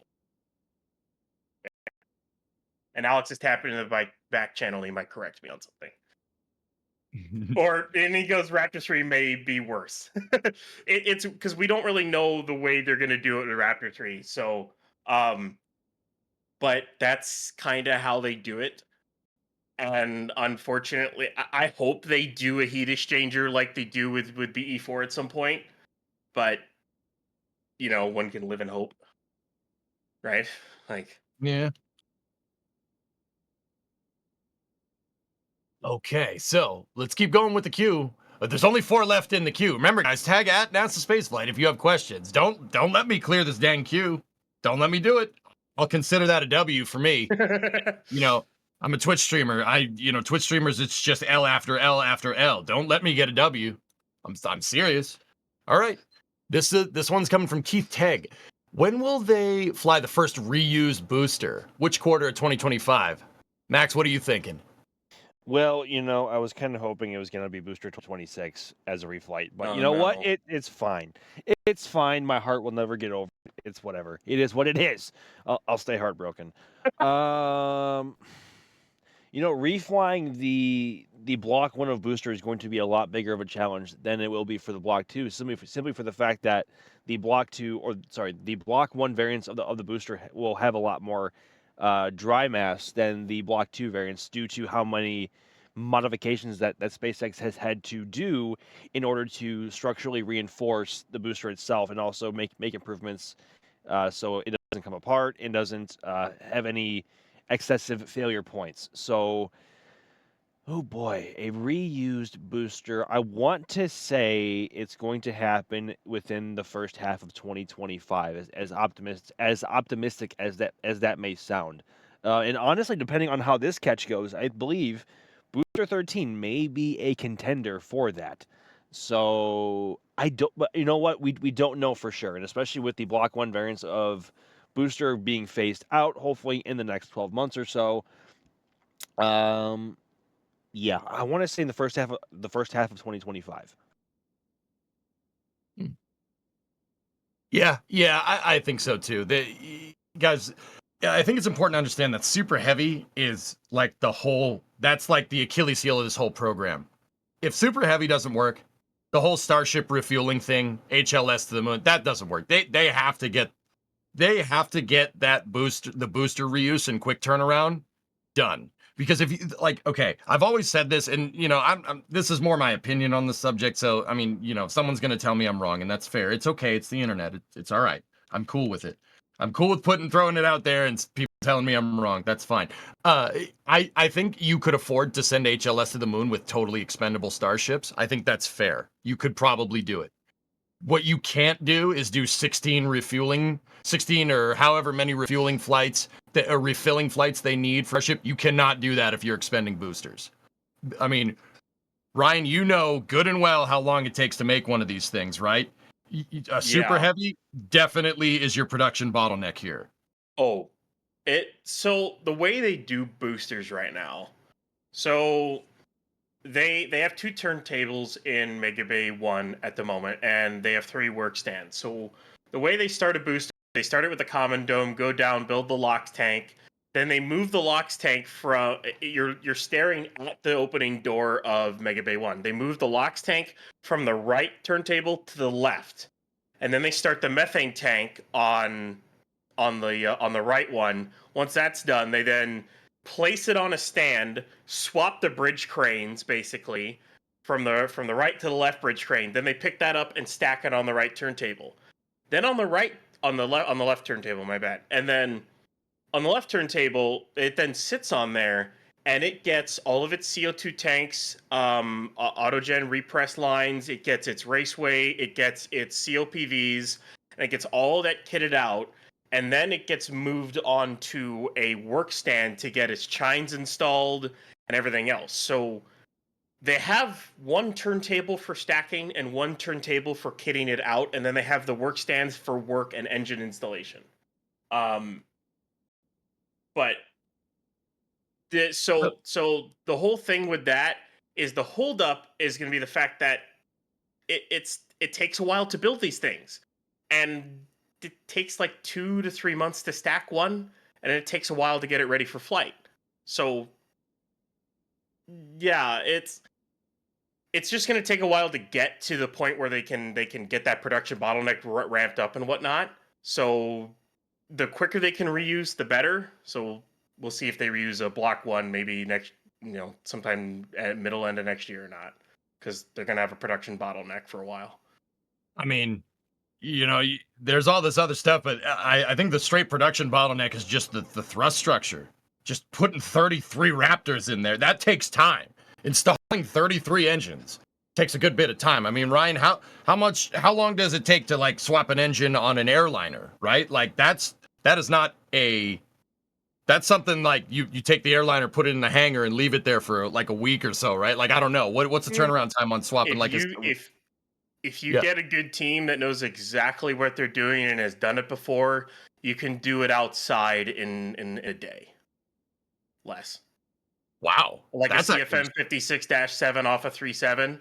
You can you get a good team that knows exactly what they're doing. You can prop open those TRs, take off the cowl lanes, take off the inlet, get the engine swapped, and get it done in like a day. You can. If you have that's everyone that knows exactly what they're doing, you got all the time in the world. Yeah. that's that's a lot faster than I thought. Also, shout out to CFM 56 is one of the best turbofans ever made. If you're an av geek, you know what I mean. Okay. All right, I'm gonna go through one or two more questions here because I almost got this question queue. I almost got this question queue cleared, man. Almost got it. All right, so we'll go through one more, and then I actually would like to take some time during the stream to tell you about YouTube member levels, but we'll do that after this next question here. All right, so this is coming from New Normac. Do we know if the new tower will get a booster bidet in the flame trench or just a concrete trough? Ooh, that's a good one. Max, you're down there. Have you seen Pad B? What does it look like? So what's unfortunate about Pad B is the orbital launch mount is, I guess, relative to the road. The tower is in the way of where the orbital launch mount is relative to Highway 4. So we can't see a ton over what's happening over there unless we are in the air, like Jack often does for flyovers. And what we can see from the brand new orbital launch mount being built over at the production site, we can only see so much either over the fence or through the gate. So I believe, correct me if I'm wrong, Ryan, the actual blade that will separate the exhaust from all 33 Raptors into a bidirectional flow itself will be water cooled. And there may be, I want to say there will be an additional deluge system at the base of the OLM, but I could be wrong. But I believe also the blade that will separate the exhaust flow into a bidirectional state will itself water cooled. But Ryan? We don't know what the blade's going to look like, but we're thinking a pair of flame deflector buckets, basically. So the kind of thing that's installed at Massey or that they've been building for the new vertical test stands over at McGregor. So it's just basically a bucket with a bunch of steel tubes, a bunch of holes opening for water to flow through and come out. So that's kind of what we're looking at. And then a water-cooled top of the OLM deck is what it's looking at as well. So it's a lot more in depth than what they have at Pad A. Pad A is just a plate that they push several thousand psi worth of water through. Yeah, several thousand, and The beast. so yeah, it's kind of nuts. I cannot wait to see them install the whole thing and then test it and then fly out of it. Because it's gonna look so cool to see. I'm hoping it's fully bidirectional. It's kind of hard to tell now, but it's gonna look so cool to just see two flames going up the side from our like south cams as the thing lifts off. It'll look Like, so nuts. What the image that keeps going through my head in terms of how it may look like is if anyone is anyone familiar with the proton rocket, that's what I think it might look like in terms of the exhaust gases just blowing out the sides like immediately, which is like one of the most just metal gnarly looks any rocket launch you could have, more so even now than what is present over on Pad A in terms of how that looks. So yeah, it's gonna look pretty gnarly. So, I mean, guys, I don't know about you. Did you guys ever see the film by CNN Films of the restored Apollo 70mm film where the Saturn, Yes. where it shows Yes. the Saturn Mhm. V and 70mm just absolutely obliterating 39A, and you get like they don't have any sound suppressor down there, so there's just Yep. flames shooting out on either side of 39A. That's what I'm picturing in my mind. The fact it still blows my mind. If we could dwell on this just for a second, it blows my friggin' mind that they were able to get away without any kind of deluge system over at Pad A and Pad B for the entire Saturn V. Like that blows my mind, especially with how powerful it is compared to shuttle and of course Starship. So, yeah, wild. Yeah, I I mean, thought there's they could get away with it. And yeah, then, nope, not with 15 million pounds of thrust. No. 17, basically. It's Yeah, gonna be yeah, even more than that too. yeah, exactly, right? Okay, so Ryan, it looks like we got some little bit of condensation going on there at the tank farm. What activity do you think we got going down there? Do you know? Just, I think they're still offloading, is what it looks like. Yeah. That's kind of hard to tell, but yeah, I think they're still just offloading some stuff here and there. Yeah, dude, topping it off right near the end there. It's Let's go. yeah, It's like kind a of what it looks well-oiled like. machine, man. Oh yeah, a lot of Super tankers. cool. Just to say it a little bit, it's gonna be kind of nuts to see how they solve the problem of having to bring in so many tankers for multiple launches out of even just this pad. It's gonna be nuts. But anywho, Okay, so this is the time. It's a tradition here on these NSF streams to have me tell you about the the memberships here. Jay, can you run this on the back end here? So we have a bunch of different memberships that you can subscribe to on YouTube here. It's actually not a subscription. Sorry, I'm a Twitch streamer. I say subs, but these are membership levels that you have. So if you get a pad rat, that's the entry level of support. You're an NSF member and highlighted as such in the live stream and video chat and comments. And then during major event live streams from Starbase, you get access to 4K 9-screen multi-views, which is, I mean, those multi-views are actually clutch. It's really cool if you want to make sure that you don't miss any points in what's going on with this Texas tank watching show that we run here. It's pretty good stuff.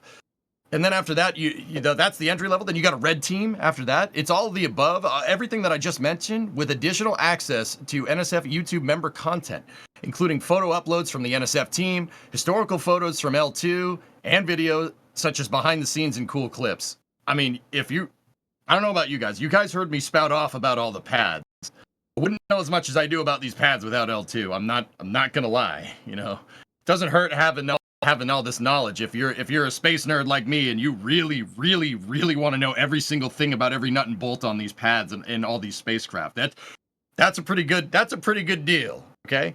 After that, we have Capcom, which is all of everything that I just included there, with additional access to the NSF members Discord, where there's all kind of shenanigans going on in there. Let's be real, guys. Yeah, the Membies Discord is a good time, right, Ryan? Right, Max? It's pretty fun.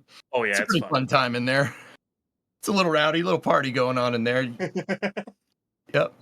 Okay, and then the second highest that we have is Launch Director, which is all the above, but you get your name up in lights. You get your name up in lights at the end of the end of any NSF live stream. And then the flight director is just, if you really enjoy us. I mean, if you're compelled to do it. If you really enjoy us, you get everything and you get top level support. Your name up in lights, the whole kit and caboodle. You get everything. You got everything that we mentioned. You get the L2, you get the member content, you get the Membies Discord, you get that 4K 9-screen multi-view. So if you feel compelled to, we'd appreciate the support, but it's not just support for us. You do get something in return here. And if you're so compelled to, we'd appreciate it. Appreciate it if you membered up. If not, that's fair. All good. I'm just enjoying your company, Chad. I don't know about you guys. I'm just enjoying the company. This is fun. This is a good time. So we appreciate you watching. We appreciate your time either way. If you feel compelled to get a little bit more out of this arrangement that we have, get it done. Thank you. All right, cool. With that being said, I kind of want to see if we can axe this support queue. I've almost gotten through all the question queue here. Actually, there's a bunch of questions that I don't have teed up that I'll have to go through. I said keep the question queue full, and a bunch of people added NASA spaceflight saying hi, EJ. Thanks for that, Dylan. Appreciate it. Although we do still have a lot of traffic going by going towards the production site, passing Richardson and passing the river site here. So we're still kind of waiting on closure to start. Obviously, Max was talking about how they might start shooting people out around 6 a.m. or so, but the closure's not expected to really go full on at 8 a.m. and that will basically start at LBJ, and they'll start kind of a soft closure point around the riverside area. So yeah, that's kind of what we're looking at right now. It's still early, but if you're down there and you want to go see a full stack, you should still be able to do it. So Cool. All right. Okay, cool. I'm gonna try to punch through a little bit more of the support. You guys cool with that? Do it. Send it. All right, I'm sending, dude. I'm licking the stamp and sending it. Here we go. I'm gonna try to kill the support queue. It's not happening, but I'm gonna try. You know, like boats against the current. Let's go. So Ryan with a store message that I just killed. Shout out to the boosted boys. Oh yeah, nice. Awesome.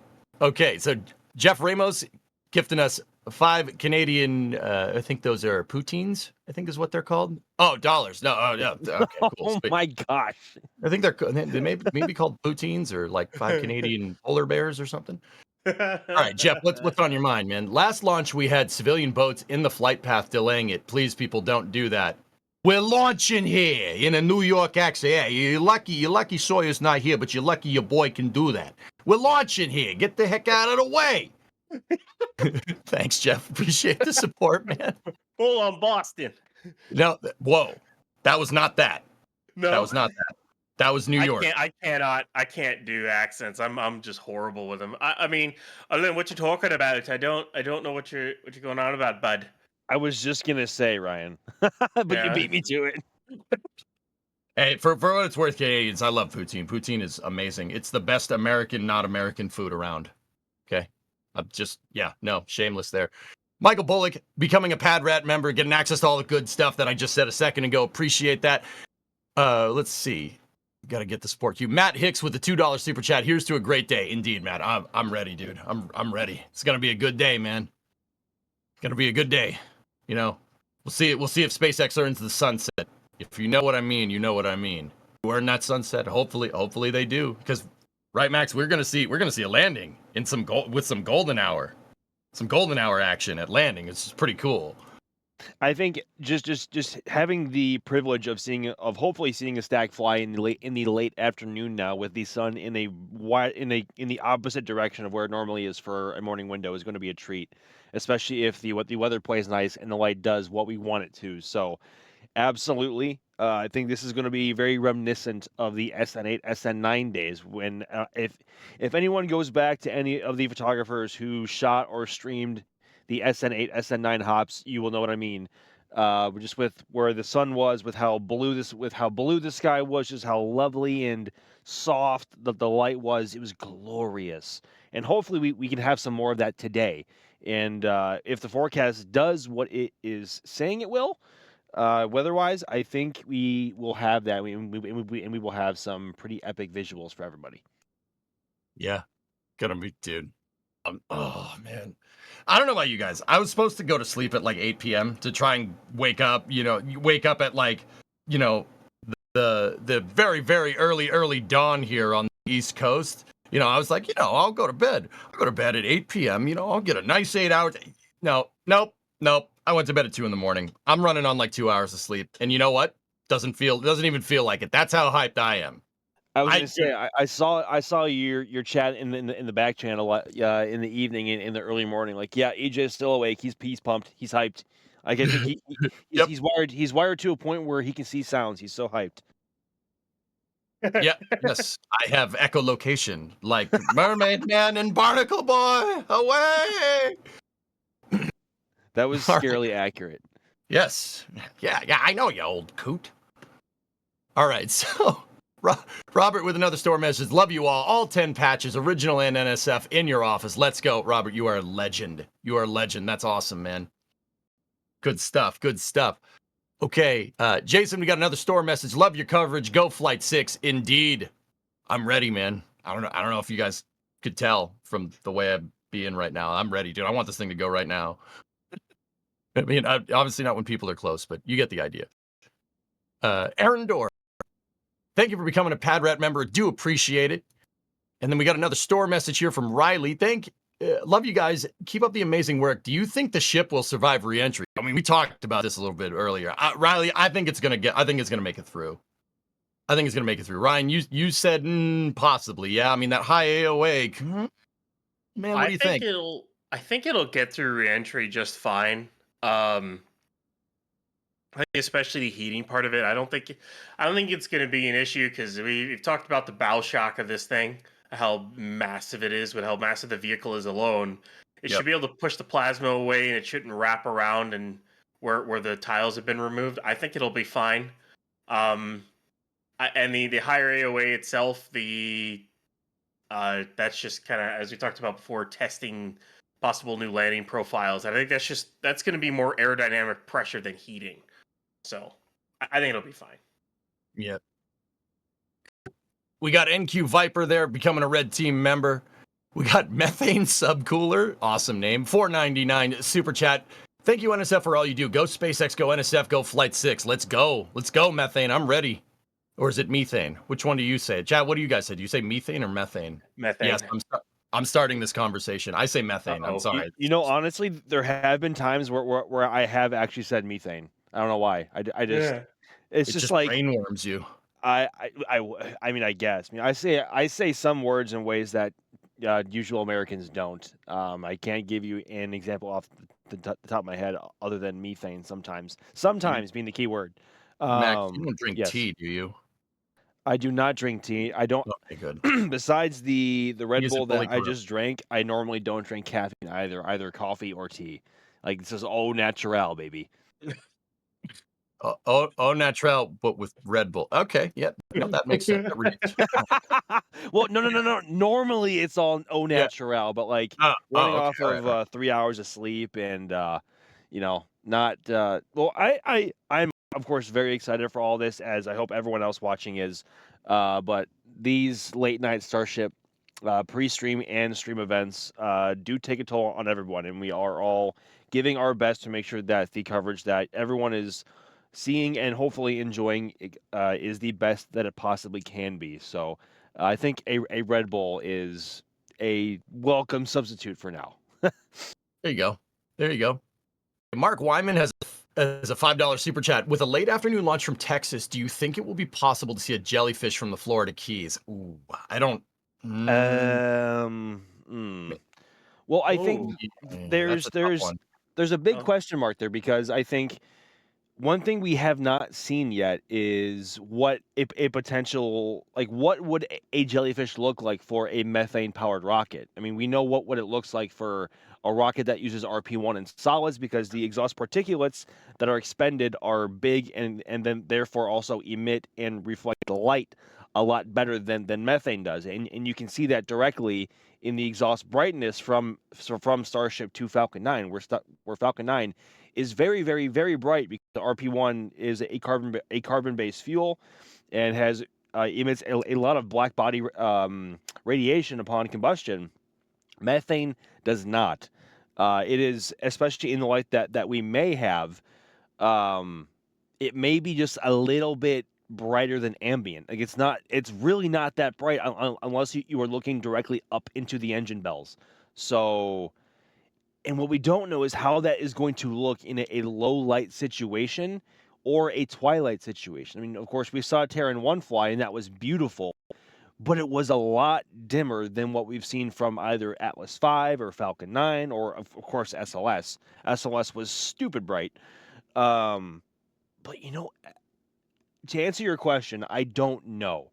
Because at the point that it reaches the Keys, the engines on ship would have been well shut down at that point. So you might see it reflect some light in the sky just because of the stainless steel tank structure. But I don't know. I'm not sure. If you know what, if you do see it, go outside, take a picture or a video, and please tag us. We want to see how Yeah. that looks. The engines passing by the Florida Keys, Starship engines should still be running. Oh, should they? Okay, good. Because if you remember, they lost ship 25 near Puerto Rico, I think it was. Yeah. They should still be running past the Florida Yes. Keys. And I think sunset for Florida Keys, or at least Western Florida, is, I think someone said it was like 5:37 p.m. Eastern.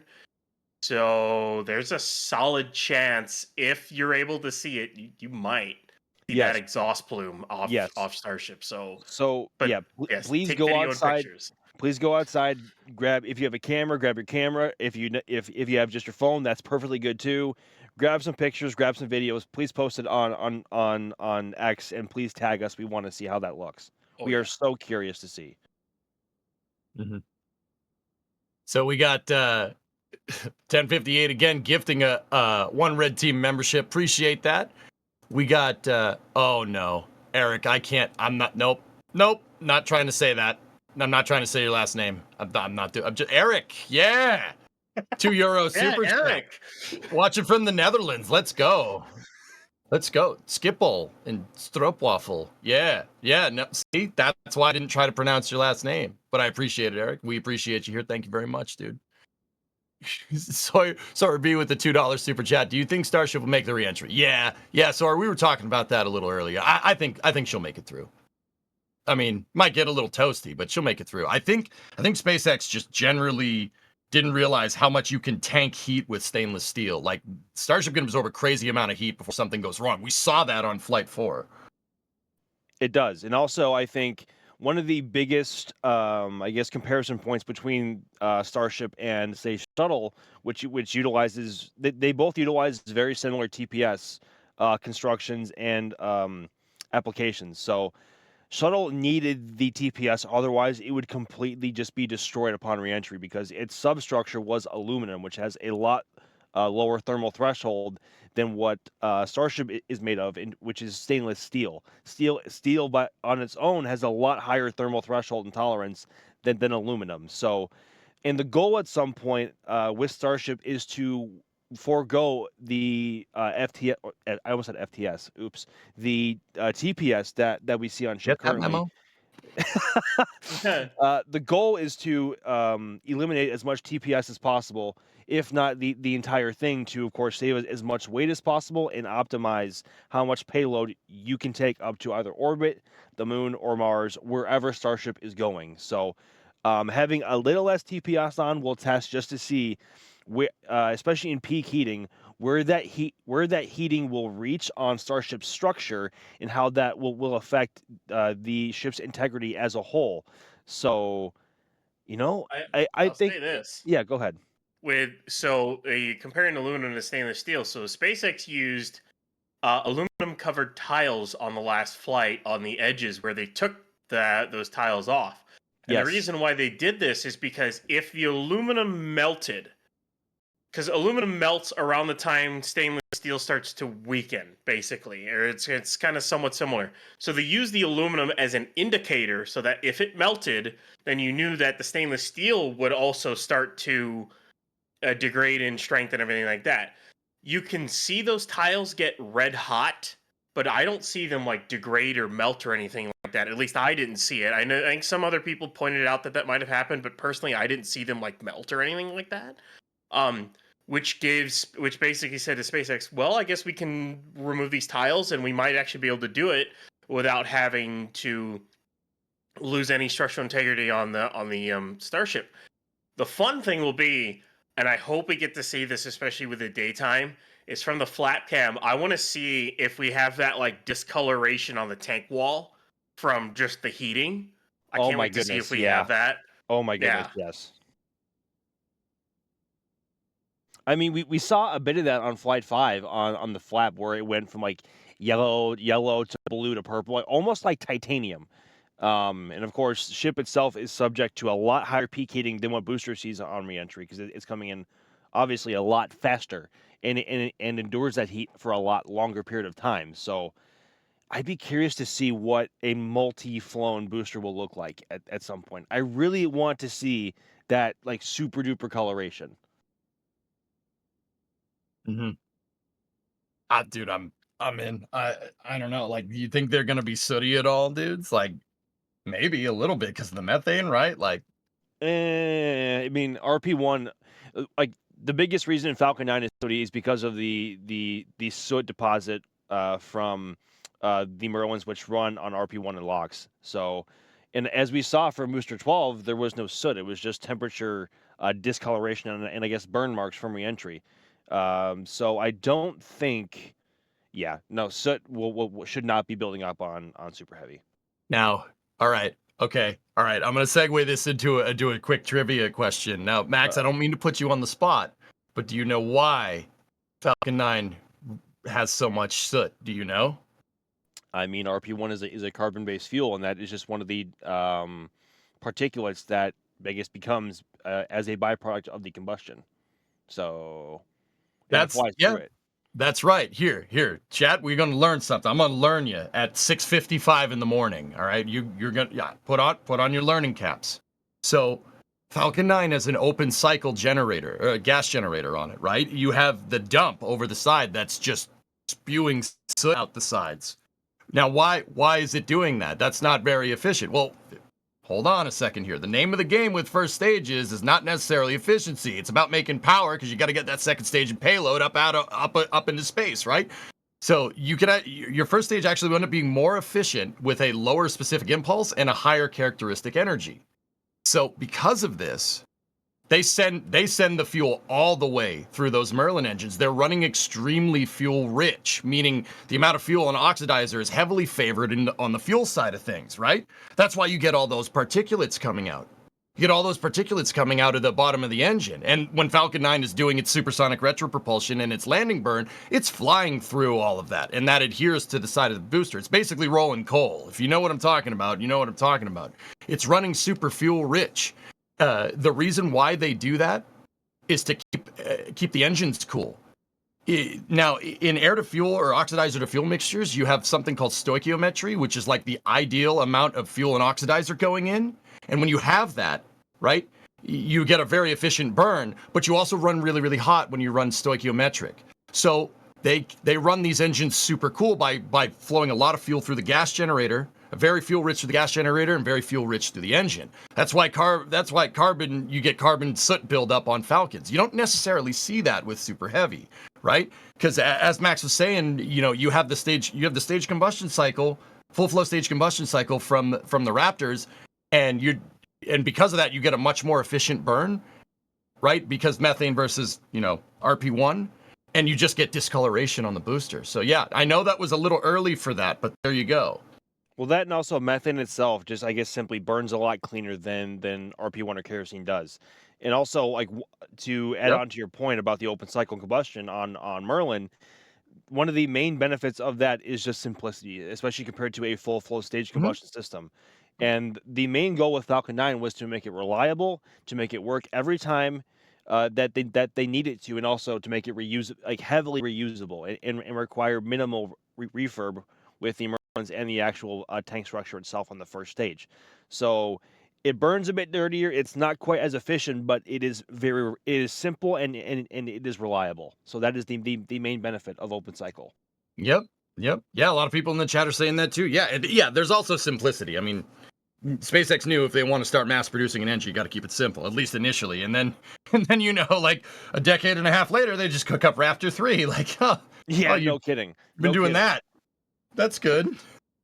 All right. Thanks for that. Okay, guys, the support queue is actually building up a lot faster than I want it to. And I have a compulsive need to clear this support queue because I want to mention every single person that's supporting the stream. So I'm going to do a lightning round. These things will not necessarily pop up on stream, but I'm going Ace Ventura style. We're going lightning round through the support queue. Speed run, let's go. Any percentage. Oh, sorry, Twitch streamer, I had to mention it. All right, so Anonymous, thank you to the NSF for enabling your space flight addiction. Yeah, I got you, man. Yeah, that's what we do here. Gord from Ord, thank you for gifting one red team membership. Craig, good morning from the UK. Looking forward to a beautiful launch. What's more likely, Ship 26 launch or seeing Jack in a kilt? Jack kilt all day, every day. Ship 26 belongs in the scrapyard. Kevin, you can hate me. That's fine. It's my stream. I'm hosting it right now. This is my world. You're in my world now, Grandma. All right.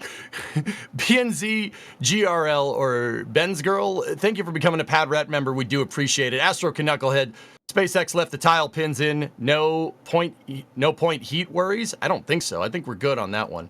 Okay, Just Tobias, thank you for becoming a Pad Rat member. I do appreciate it. Going Places with Chris, thank you for becoming a Pad Rat member. And, well, who's Chris and where are you going? I mean, that's...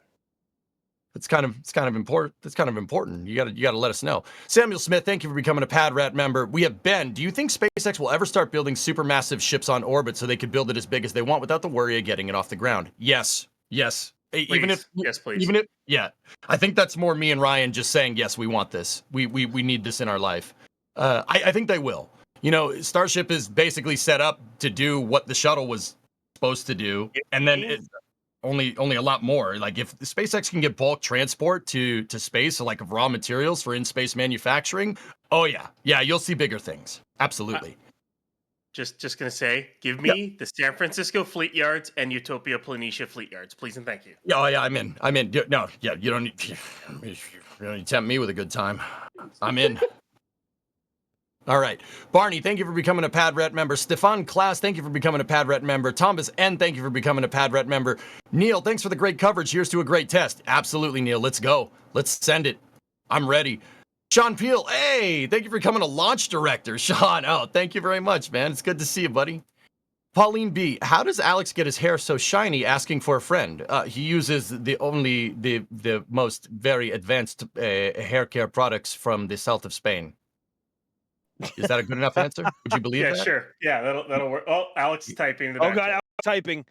No sponsors. No sponsors. No sponsors. He's just like that. That's just the way he is. Yeah, Just beautiful, Alex is long, just that good. flowing lock. Yeah. My hair looks like a skid mark right now. It's great. It's good. It looks like it belongs in an insane asylum. You know, getting old sucks. That's not fun. But hey, anyway, at least we got the Starship to watch. This is awesome. You know. Pauline, thank you for the $20 tip. I appreciate it. And with a store message, hello from Scotland. You guys do a fantastic job. We found your channel in 2020, and there's no one else that comes anywhere near you. Keep up the good work. Well, thanks, Ann. You know, we have a Scotsman doing the production back end for us. Shout out to you, Jay. Thank you very much. Jay says hi. He might be from the Scottish Highlands. I don't know where he's from. Jay, maybe let everybody know here where you're from, so you let the other Scotsmen know that what you're doing in the background. Damn, EJ, that was actually pretty good. That wasn't bad. Thanks, that mate. wasn't bad. I mean, let's see what other Scottish people say. You know. Yeah, they'll Chris probably. He's not from the Highlands. He's not from. He isn't from the Highlands. Well, he could be. He could be. You know, if Jay is just giving me Alex face right now. Okay, cool, excellent. Moving on. All right, cool. Lightning round for the support. Justin, I'm doing my part. Great streams. Keep it up. Hey, thanks for watching, Justin. We really appreciate it. Okay, we got SV Traverse the Third. Gifting 5 Canadian poutines there. Really appreciate it. When will there be an air separation plan at Starbase so they only need to truck in CH4? Yeah. They do plan on one near Pad B. Right behind the tower relative to the pad, like basically having the tower protected from the pad. They do plan on an air separation unit that is from the tiered environmental assessment. We'll just see when they decide to build it, but it is planned based off the environmental assessment. So we'll just go with that. Cool. Yeah, I mean, I hate saying these words, and I feel like I'm jinxing something saying, but it's pending regulatory approval. So we'll see what happens. The launch isn't though. Hey. Hello. All right, we got Sam Skate here with $5.66 super chat. What if the booster hits the new tower? I don't think that's going to happen. I think the booster's smart enough to know where it is, so it knows where it isn't. And I was really hoping you were going to say that, EJ. I was really hoping you were going to say that. The booster knows where it is at all times. It knows it because it knows where it isn't. By subtracting where it is from where it isn't, you can develop a deviation and a variation, which is called air. Yeah. Yep. All right. I'm not gonna lie. I may steal that for an image caption. I'm not gonna lie. No, please do it. Please do it. I mean, okay, so to be a little bit more technical, the booster already has a very conservative set of parameters. So there's a lot of gates that it needs to go through to make sure it even gets near that pad. SpaceX knows you only got one operational pad right now. I mean, we see 2 towers there, but the tower on the left, guys, is not finished. It's not even close. You know, SpaceX says they want to get it done by the end of the year, and I am hoping that, but Ryan, I can hear Ryan going, by the end of this year isn't going to happen, but middle of next year, yeah, it'll be done. It should be done. So, yeah, there you go. So because you only have one pad ready to go, you really don't. I mean, obviously, you really don't want to risk it. And we have to get. SpaceX has to get Starships going. They have to get these things going. You remember, they have a contract to deliver that lunar lander for NASA sometime in the next couple of years, right? So you really can't risk. You really don't want. You really want to retire as much risk from landing on the chopsticks as possible. So if there's anything wrong with that thing, even before the thing gets even near it, it'll just divert and. Maybe we go fish it out like CRS-16, and I say we, I mean SpaceX, we as a human species, we're just SpaceX just allows us to look at this stuff in the background. We're not them, but we don't speak for them, but maybe, so you're saying there's a chance? There might be. All right. Dominic with a store message, it's go time. Love the patches. Shame I got no place to put it on my backpack anymore. Well, get a bigger backpack. Do we sell backpacks? Do we sell? I'm not sure, but we should. We should sell backpacks. That's Adrian. backpacks for your patch. Adrian. Adrian. He's gonna wake up and he's gonna be like, I hate all of these people. EJ, may I interrupt you real quick? Go for it, man. I'm almost done, I swear. Well, I just want to throw it to Ryan for a quick update on where we are pre-launch and what is to come in the next few hours. So I want to say it. Kowalski analysis. So, all right. Well, Nice. we're T-minus 9 hours, 53 minutes, 50 seconds. I mean, give or take, obviously, every second's changing. But it's besides the point. Weather's starting to clear up. At least that's what it looks like to me. And it's not really as foggy. You're still seeing a lot of venting. Looks like they got venting from the fluids bunker, which usually means they're starting to chill down tank farm, which is kind of odd. But I don't know why they'd be doing that now. It seems a bit early to do that, just to say the least. But a lot of the vaporizers are going, so they're still kind of, I think they're still topping some stuff off here and there. But we're still on track for a 4 p.m. launch for those of you who are just joining us.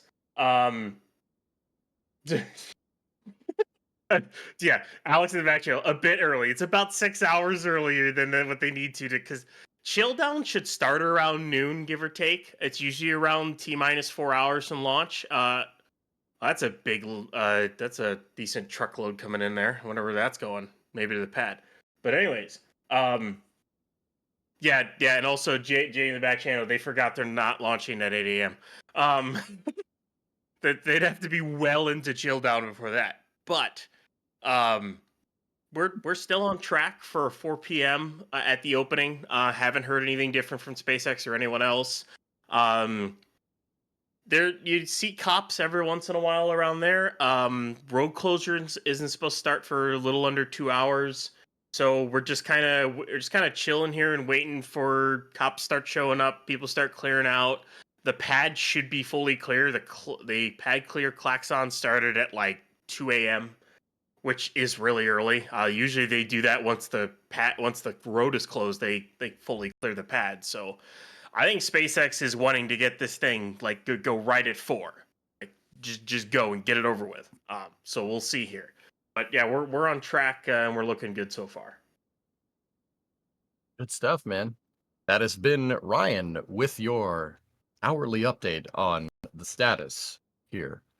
I'm going through the rest of the support queue, guys. I'm sorry. I need to do it. I need to do it. I figured out how the support queue works with my caveman brain over here, and I'm like, must empty support queue. Sorry. Okay. So Eric, nope. Another Eric from the Netherlands. Thank you very much. I'm putting that on the screen so you guys can try to attempt to laugh at me trying to pronounce hooing. But thank you. Another Eric from the Netherlands. Let's go, man. Let's go. All right, MRR. Let's go, Starship and SpaceX. Keep on pushing on. Many hellos from the Netherlands. Dude, there's a lot of Dutch people in here. That's awesome. That's awesome. I'm a Ferrari fan, so I don't like Max Verstappen. And they all left. I was just going to say that, EJ. Dang it. Yep. Sorry, man. Sorry. I mean, Max is too. So, yep. And they're all gone. Okay. They're all gone. They're all gone. It's all right. It's clear. I think I hear Supermax playing in the distance. Hang on.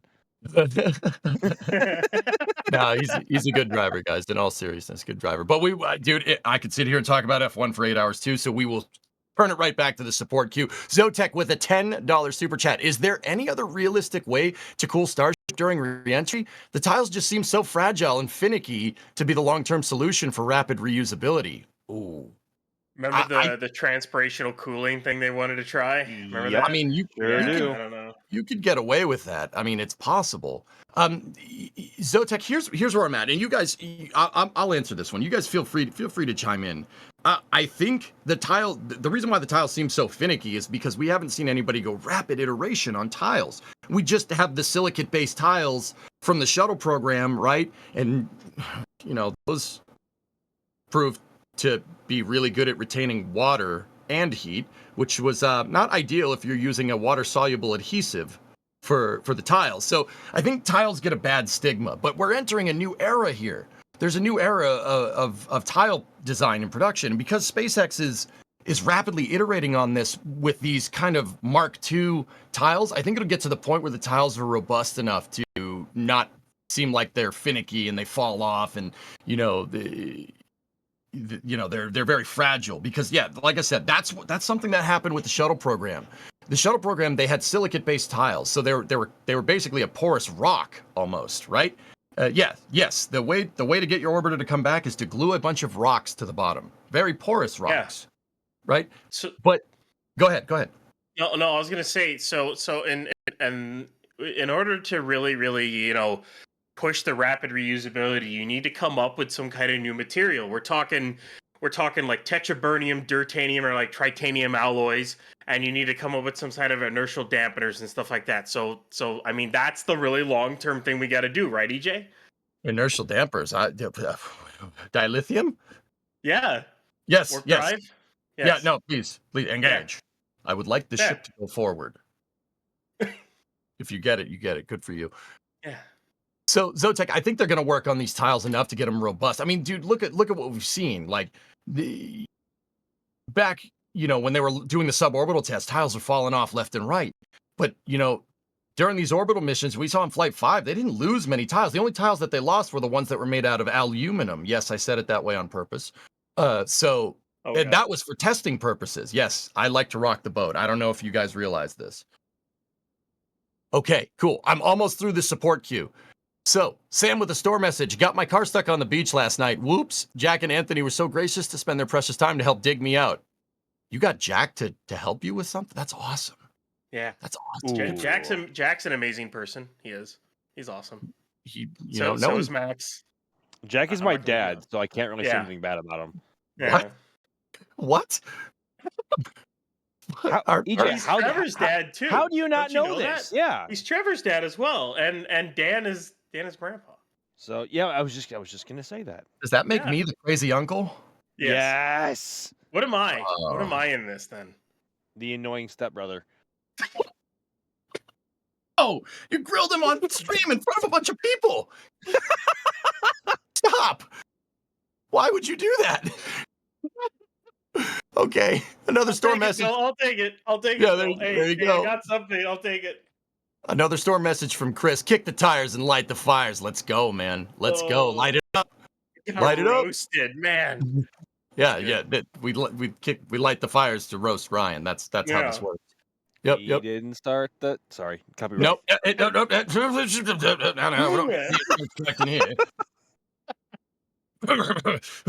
Anyway, Brian C with the $13.99 Canadian poutines. We really appreciate it. Thank you very much for the super chat. Thanks for the support. Okay, we got Vincent. Amazing shots. Can't wait for Starship Mars Rise. Oh, let's go, man. Let's go. I will make do with high-rise imagery until then. Hey, high-rise is a good mission, dude. Good mission. Absolutely. High-rise is good enough, but we got Starship Mars Rise. I'm here for it, Vin. I'm here for it, dude. Let's roll.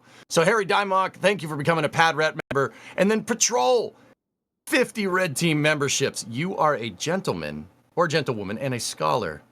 Very, very much appreciated, Patrol. Thank you very much. Glorn becoming a Pad Rat member and Ron Streams 20 becoming a Red Team member. Thank you very much, everybody. I have cleared the support queue. I feel very accomplished right now. How about some questions, dude? Should we do a long question? Oh, what are you gonna say, Max? Well, before we go back into questions, I just wanted to make a quick comment that you may see excuse me, that in the sky behind Starship right now in this view, you may start to see the sky getting a little bit brighter. And that's because twilight is beginning to make itself apparent here in Starbase. I can see through the clouds that there is a bit of navy blue sky starting to make itself visible. So we are approaching sunrise here, and that will hopefully be happening visibly, I should say. I mean, it'll happen regardless. Whether or not we can see it is a whole different question with the clouds and the weather. But daylight is approaching us rapidly, folks. We are 35 minutes from projected sunrise in Boca Chica, Texas. So, yeah. Cool. Cool. All right. Questions time. Ding, ding, ding, ding, ding, ding, ding. Let's roll. All right. So, Oded and Tebby asks, is it possible that SpaceX already asked the FAA for license modification for Block 2? Ryan, serving to you. Yeah. I mean, it's possible they already did, but knowing SpaceX, they probably haven't. SpaceX is notoriously utterly horrible with paperwork and getting it through on time. It's funny, honestly. I mean, like the whole just the whole FAA fine thing was just kind of funny to me. It was like, but why are you fining us? It's like, hey, you turned in your paperwork late. It's like a kid who turned his homework in late and wondering why he got a bad grade. It's just funny. But well, SpaceX may have learned their lesson and turned it in early and asked early, but we'll see. You know? Turn in the paperwork early. I mean, hey, that's a good way to roll. Turn your book report in day early. It showed the teacher's gonna be like, that person's pretty cool. Good for you.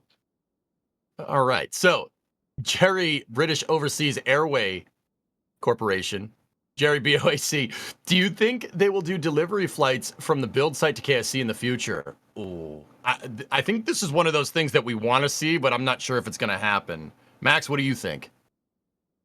Delivery flights. Well, booster, absolutely not. Yeah. That is no. For one, the booster does not have the performance to get there, but also flying a ginormous super heavy booster over a populated area is not a good idea. Ship. I wouldn't rule it out completely because hashtag point to point. Hashtag. Hashtag critical. I don't want. I cannot say no definitively. I can't. But it's also kind of it. It seems like a stretch to if that was to really happen. But I will say can either confirm or deny because I legit have no idea. I mean, who knows? You know, Starship is supposed to be like jet-like operations in the future. This means even SpaceX has said, like, we want this to be flying on the frequency of an airliner. So, conceivably, if it can empirically prove that doing a little hop like that over to the Cape and landing over there for like a shuttle flight, yeah, shuttle mention, if SpaceX can prove it with data that it's safe, that maybe, who knows? I mean, I often find myself theory crafting about this, chat. Like, what does this future actually look like when Starship can launch 2 times in a day? Bring the booster back. Put the booster back on the pedestal. Starship does like 3 or 4, or actually, I think math out on my stream. I think it could do like 9 orbits, come back down. That's enough to get if you launched on ascending node, it's enough to come back on descending node. Little orbital mechanics stuff right there. Basically, it's going to take a little while for your orbital trajectory to reline up with the landing site. But if you do that, right, like, what does this look like? And, if Starship is operating with, the same kind of factor of safety with the flight data to back it up as like an airliner, yeah, I don't see why hops couldn't be a thing. Like right now, it's probably a little far-fetched, right? But in the future, it could be a thing, sure. I mean, it really depends on how this all plays out. Bird, squirrel. Sorry. Sorry, I saw it through chat. Squirrel! Do you think I've had too much coffee? What? It maybe not. Yeah. It's classified. It's classified. Yep. Ron streams with a red team membership there. Go Starship, go super heavy. Hashtag Max Evans. NSF rocks. Thank you for the hard work. EJSA, do Dr. Zoidberg, please. Only because you became a red team member, my friend. Only because of that. Sorry. All right. So That and I- was something that was caught in my throat. remarkable, EJ. That was impressive. Yeah, that was impressive. Thank you. Okay, so I think we've hit the point where we could safely say that I've had too much coffee. That's fine. It's all right. I'll brew up another pot in a second. It's like that episode of Futurama with Fry where he has too much coffee and then time slows down. Yeah, that's what's going on here. Or that Brooklyn Nine-Nine. It's like, oh, why is Charles so slow? But we're fine. Yeah, we're fine. Everything's good. Good. Let's keep drinking coffee. Coffee. All right. Anyway, no, we're good, guys. That's I'm honestly like, okay, to be like, okay, breaking character here for a second. I'm just hyped. I'm hyped up about this, and I know you got to manage your expectations. We're still 9 hours and 40 minutes out. Well, 39 now. A little bit of a delay there. We're still 9 hours and and change out. I get it, but I do like having a good time with this stuff. I've been a spaceflight fan for a long time. Don't get me wrong. There's people here that are watching this most likely that saw the Apollo program happen, and you guys know exactly what I'm talking about. There was a time where what you see on the screen wasn't a thing. Wasn't even that's a pipe dream. You go back 15 years ago. You go back like right, 2010, 2011, Constellation gets axed, the shuttle gets axed, Soyuz for NASA astronauts, which don't get me wrong, Soyuz is a great launch vehicle. I credit where credit is due. But dude, this kind of hype wasn't a thing 15 years ago. It's not a thing. It isn't. I'm just so grateful to be a part of this and, the very privileged to host a stream like this. So, if we're going to host it and we're going to see a Starship launch, I mean, let alone the 4th one this year, I'm going to bring my A game, like I could sit there and we could be professional or we could have a good time. It's 7:21 a.m., man. We got to have a good time. That didn't make any sense at all, but hey, we can also do both. Yeah. We can also do both. But, 9.5 hours seems like a long time. And I guess in the grand scheme of things, it is a pretty good chunk of time for anyone to wait for anything same day. But for anyone who's really into this stuff and who follows it closely, you'd be amazed how quickly that time passes. Mm-hmm. Yeah. Exactly, man. If you're sitting here, we're having a good time. We're gonna burn that 9 hours and 30 minutes real fast. The launch will come up. It'll creep up on us real quick. Yeah, Bruce. Yes, there you go. Bruce was saying, I've been here since the last of the Gemini flight. You've been watching since the last of the Gemini flights. Proud to be watching Flight 6 in person. Bruce, that's what I'm talking about, man. You saw Gemini, you saw Apollo. This is the real deal, dude. This is the real deal. Starship's the real deal, man. How can you not get hyped up about this?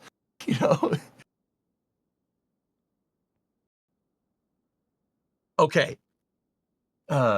Anyway, if you guys do like this, can you guys do me a favor and hit that like button?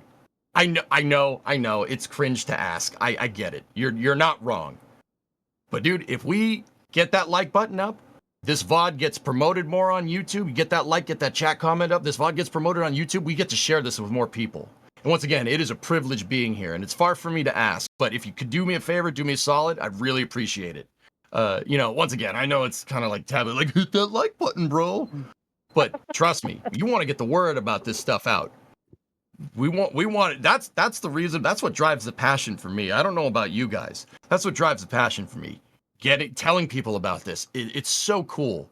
It's so cool. You're seeing the birth of a new commercial spaceflight industry here, and it's wild. And the fact that I get to share it with everybody here is amazing. But if we could share this with as many people as possible, remember, I know it's SpaceX and I know this is the commercial industry, but NASA's funding is directly tied to public perception of whether we see spaceflight as viable, right?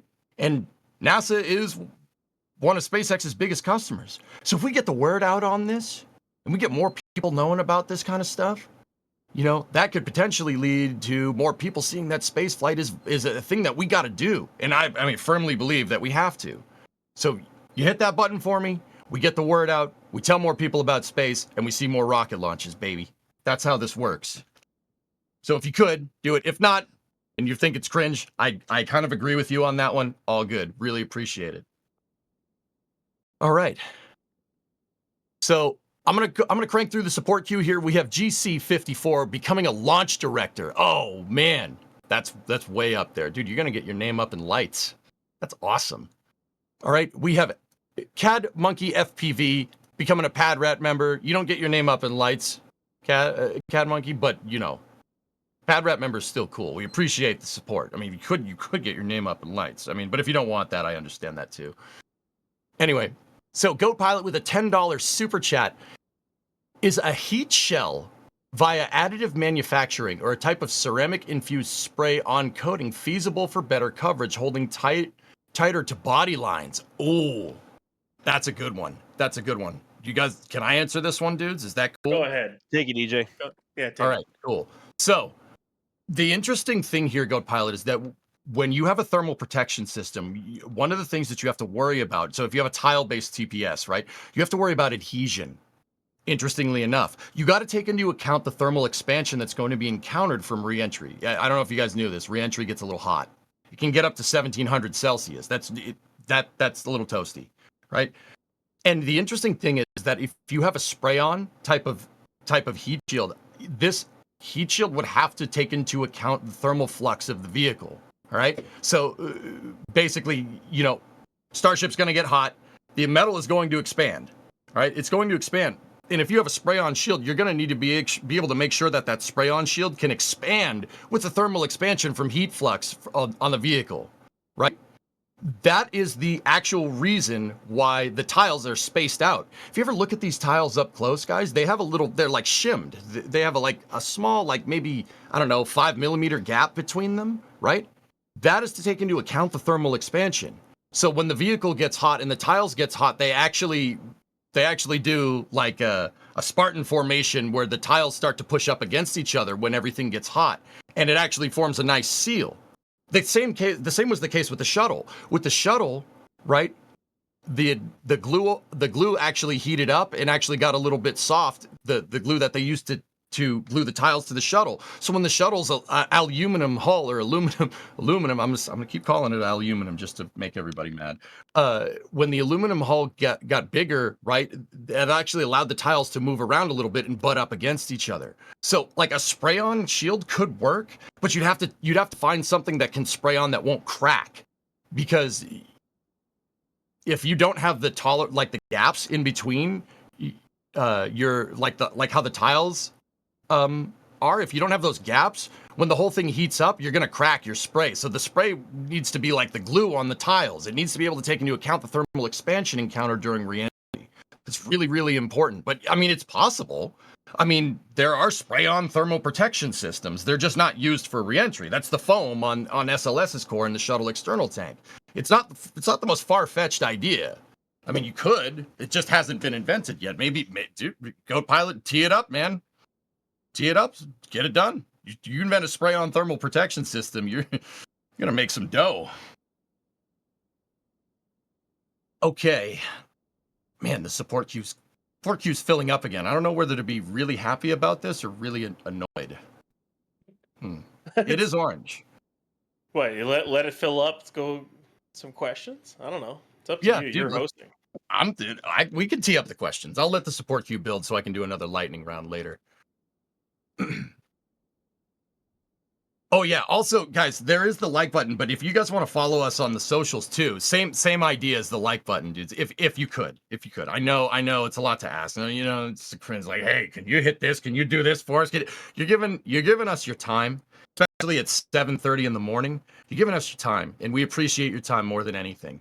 But you know, if you're feeling limber, you like the content, if you can follow NSF on all the socials, on X, you know, on I think we got a TikTok up in there. Obviously, subscribe to the YouTube channel. We'd really appreciate it. Once again, I know it's kind of weird to ask, right? It's like, okay, you're gonna ask. Like, personally, guys, I've been streaming for the better part of a decade over on Twitch. I don't like asking for nothing. You know, I believe in earning it. But if you want to know other ways to support us, that's other ways to support us. And guys, subscribing on YouTube, hitting the like button, following us on X or any of the other socials that we have, that doesn't cost you anything. So if you're feeling limber, get it done. If not, totally get it. Okay, we're gonna go through this queue. Oh wait, do we got a tanker truck coming in there? Ryan, hold up. Yeah, sure looks like it. It just passed us over here. Cool. All right. See, that's crazy. I can't believe they're filling up the tank farm when we're even like 9 hours out to a launch. You're like, oh yeah, we need more. Let's go.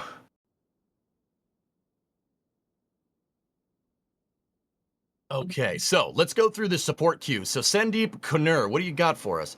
What's the status of the new pads that are bought or leased by SpaceX, including the one near Vandenberg? Which of them are for Starship?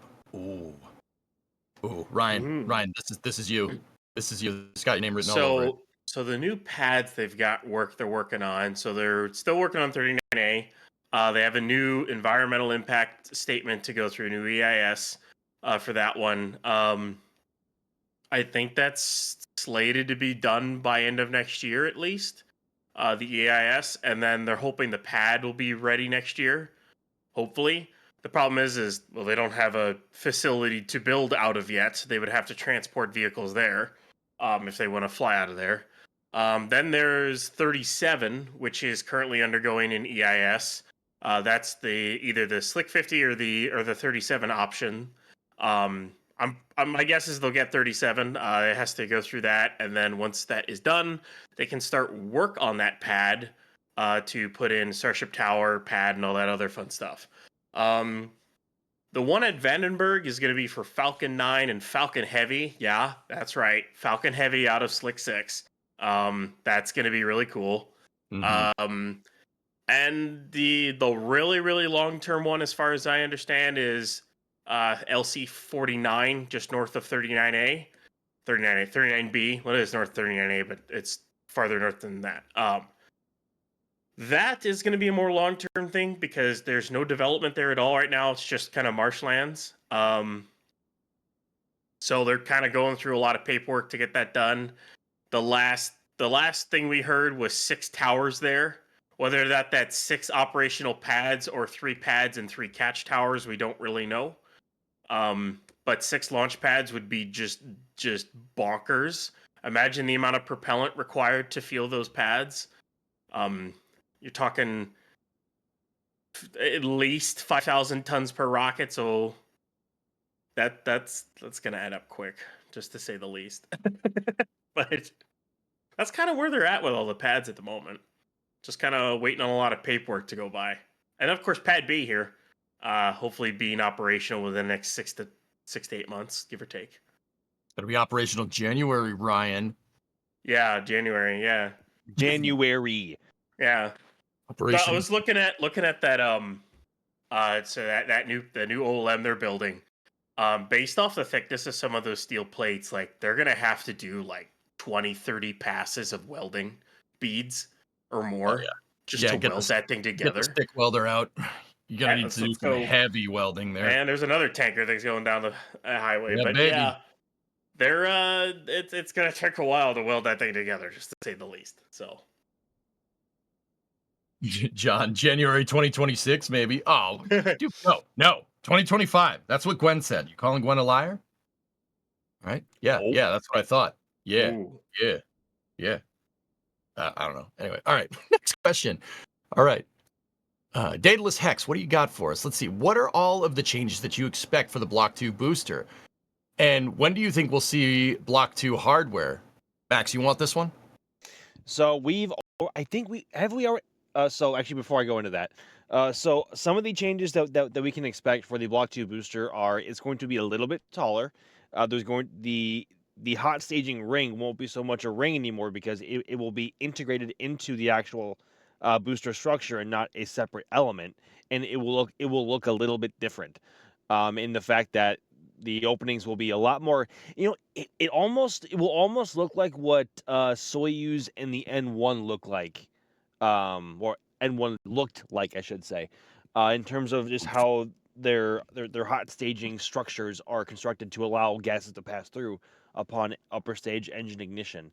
So we have that. It'll be a little bit longer, as I said, but the biggest thing, or the most noticeable thing, will be the absence of shielding around the Raptor 3 engines, which themselves are meant to be structurally sound and also themselves acting as um, I guess they themselves are heat resistant to re-entry.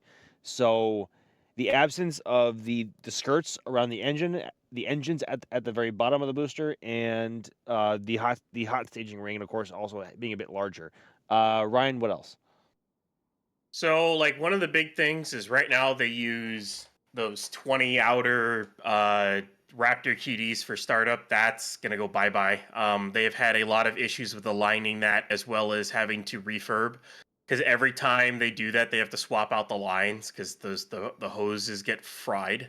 Um, they're gonna have to route the engine chill back through the main QD because they are still using breakaway lines for the engines. So there's a breakaway line that goes from the engine to a manifold to route the LOX engine chill into the LOX pond basically, and that's going to be a big change. There might be two QDs. If you go by the renders, there might be two. We'll see. It's still 20 hold downs for the whole thing. Um, it's looking like the QD is not going to be on the tower side, but opposite of the tower side now, based off what we're looking at from Pad B. So it's going to be oriented, the other way around. So it means the booster raceway might go up on the ship tile side, which will look a little weird, but that's what it's looking like right now. So the FTS will be swapped opposite. So I'm kind of curious to see how they're going to do that, but I'm expecting the Block 2 booster to look significantly different from Block 1. Like they've learned a lot of lessons on how to design this. It'll barely look like a super heavy booster has. It's just going to look a lot different. It's going to be a much better booster overall. And there was a lot learned as Block 1 booster has as it began in life, and as it's evolved into what it is now. It's gained a lot of mass because they've added a lot of stringers, excuse me, on the inside of the actual tank structure to enforce its structural integrity for both re-entry and of course supporting ship, and also the hot staging event. I think they added one more shine onto it, but also when it started out, they were using hydraulic gimbaling for the Raptors, and so that required a hydraulic power unit, or an HPU, which we saw on Flight 1, and we all kind of know how that went. So Yeah. then they ditched the APU after Flight 1, and now they are on electric TVC, or thrust vector control, for the inner two rings of the Raptors for control authority. Of course, as I mentioned, we've seen the stringers, we have seen the additions, and the beefing up, I guess you could say, of the fire suppression system, which comes from the carbon dioxide COPVs inside the shines to prevent any engine bay fires or to mitigate any unfortunate ruds either on ascent or on the way back. So a lot has been learned from the Block 1 booster, and they have lost actually a little bit of performance from it because of the mass gain from all those mods. But all of that has been taken into account for the design and construction of the Block 2 booster when that does eventually see the light of day. Cool. Good answers, dudes. I actually learned some stuff there. Sweet. This is a good time. All right, so you guys want to keep plugging through questions? I'm good to plug through questions. Yeah, let's keep Send it. going. Yeah, send it. Okay. Cool. Sending it. So, David Murray, what do you got for us? Let's see. Are we expecting an in-flight relight for deorbit? Ryan, Well, send it. they're not gonna deorbit. They're still doing that suborbital trajectory, but the in-flight relight's gonna be probably prograde burn, as we were talking about earlier, because if they do a retrograde burn to simulate a deorbit burn, they have to reorient the ship. And if they do that and then were to, say, lose control and lose attitude control, then ship will enter engines first. And, well, you don't really want to do that when you want to test the kind of stuff you want to test on its heat shield. So my guess is they'll keep its orientation. They'll just light it up using the headers, and then quickly shut it off, not using much fuel at all. Just kind of say, "Oh, look, we can light it," basically, and just get the data from that, and then re-enter the thing. So Have they said to this point whether or not it's going to be one of the sea level or vacuum engines yet, or no? it should be if it's from the headers, it's going to be it has to be a sea level. Oh, you're right. Um, Correct. Yes. yeah. Thank you. So unless they do it from the mains, that it could be an RVAC, which would be kind of interesting because the way they have the RVAC and centers tied together, because they're tied in pairs with the way it Yeah. started. So they could Also do an yeah. RVAC, but they'd have to do their ullage burn and settle the prop and then fire it with the header tanks. They don't really have to do that. They can just kind of fire it. I was just gonna say, because if they wanted to use the main tanks and fire those, they would need some kind of ullage, and that would come from the RCS, but that would require a lot from the RCS. But yes, good call. Thank you, Ryan. Cool. All right. Let's keep these questions going. All right. Oh geez. The name, but why are you guys making me do this? Bayersdorfer. What are your thoughts on when Starship will reach orbit for the first time? Which quarter? 2025. Max, take it away. Q1 for sure. I mean, I think once they start flying the Block 2 variants of Starship, orbit is the obvious next step, and then demonstrating either multiple Raptor relights in orbit and payload carrying capabilities initially with these Starship V2 satellites, which are ginormous and are designed specifically to be carried on the Starship launch vehicle. So orbit is definitely the next step, and we should see that in, I want to say, early. I mean, Flight 7 could be orbital for all we know. They have not they have not announced that yet. We have no idea, but it would make sense to now go full orbital depending on how the Raptor relight goes on this flight. But my mind is going that they will start orbital flights on Flight 7, like full orbital. Yeah, I think that's fair. Yeah, I mean, pending what happens here, right? Like that's definitely a thing. Okay. Let's get one more question teed up here from Luke Clarkson. What's up, buddy? What do you got? When do you think we will see the OLM on Pad A be demolished? This is a Ryan question. Don't say that. Don't say that. Oh. Yeah, it has to happen though, Max. It kind of has to. There's no way to modify that thing for blocks. There really is no way to modify that thing. It's gonna be basically. I would they may do it right after Pad B here is operational and they're flying out of it because once they're out of Block 1 boosters, they can either fly or refly. Though they can't use it anymore because Block 2 is going to be so different that they're just not going to be able to fly out of that pad. My guess is it's either right after Pad B at Boca comes online, or it's after Pad B at Boca plus the pad at 39A, so that they have 2 operational pads before they knock this one down.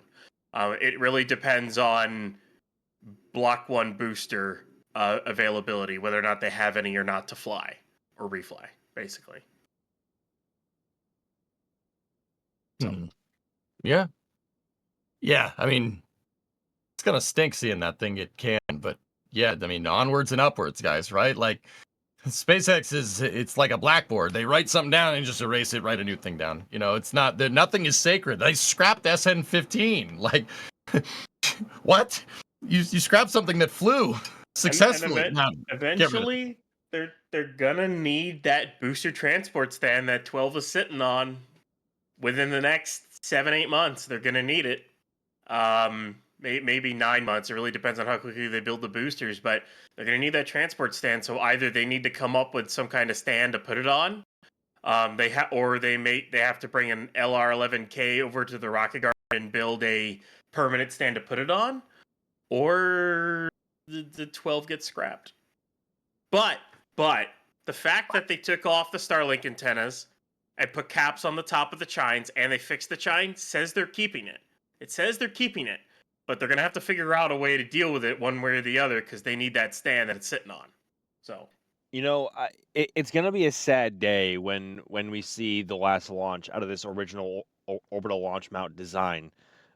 just because the exhaust trail from Starship at sea level is at least like 600 to 700 feet long, and that is all going directly down onto what is now what we call the showerhead deluge system. And what used to be, and what they learned doesn't work, is flying it directly onto just a basic concrete structure, which obviously did not work. And we saw very famously how that did not It work. It created failed. a volcanic It eruption when they did that. it created a crater. Like, let's just say it created craters. So like, but we've seen the design iteration from how SpaceX has learned to fly it, not just from a vehicle perspective, but from an infrastructure perspective, because at one point they had this launch mount design, but they did not have that deluge.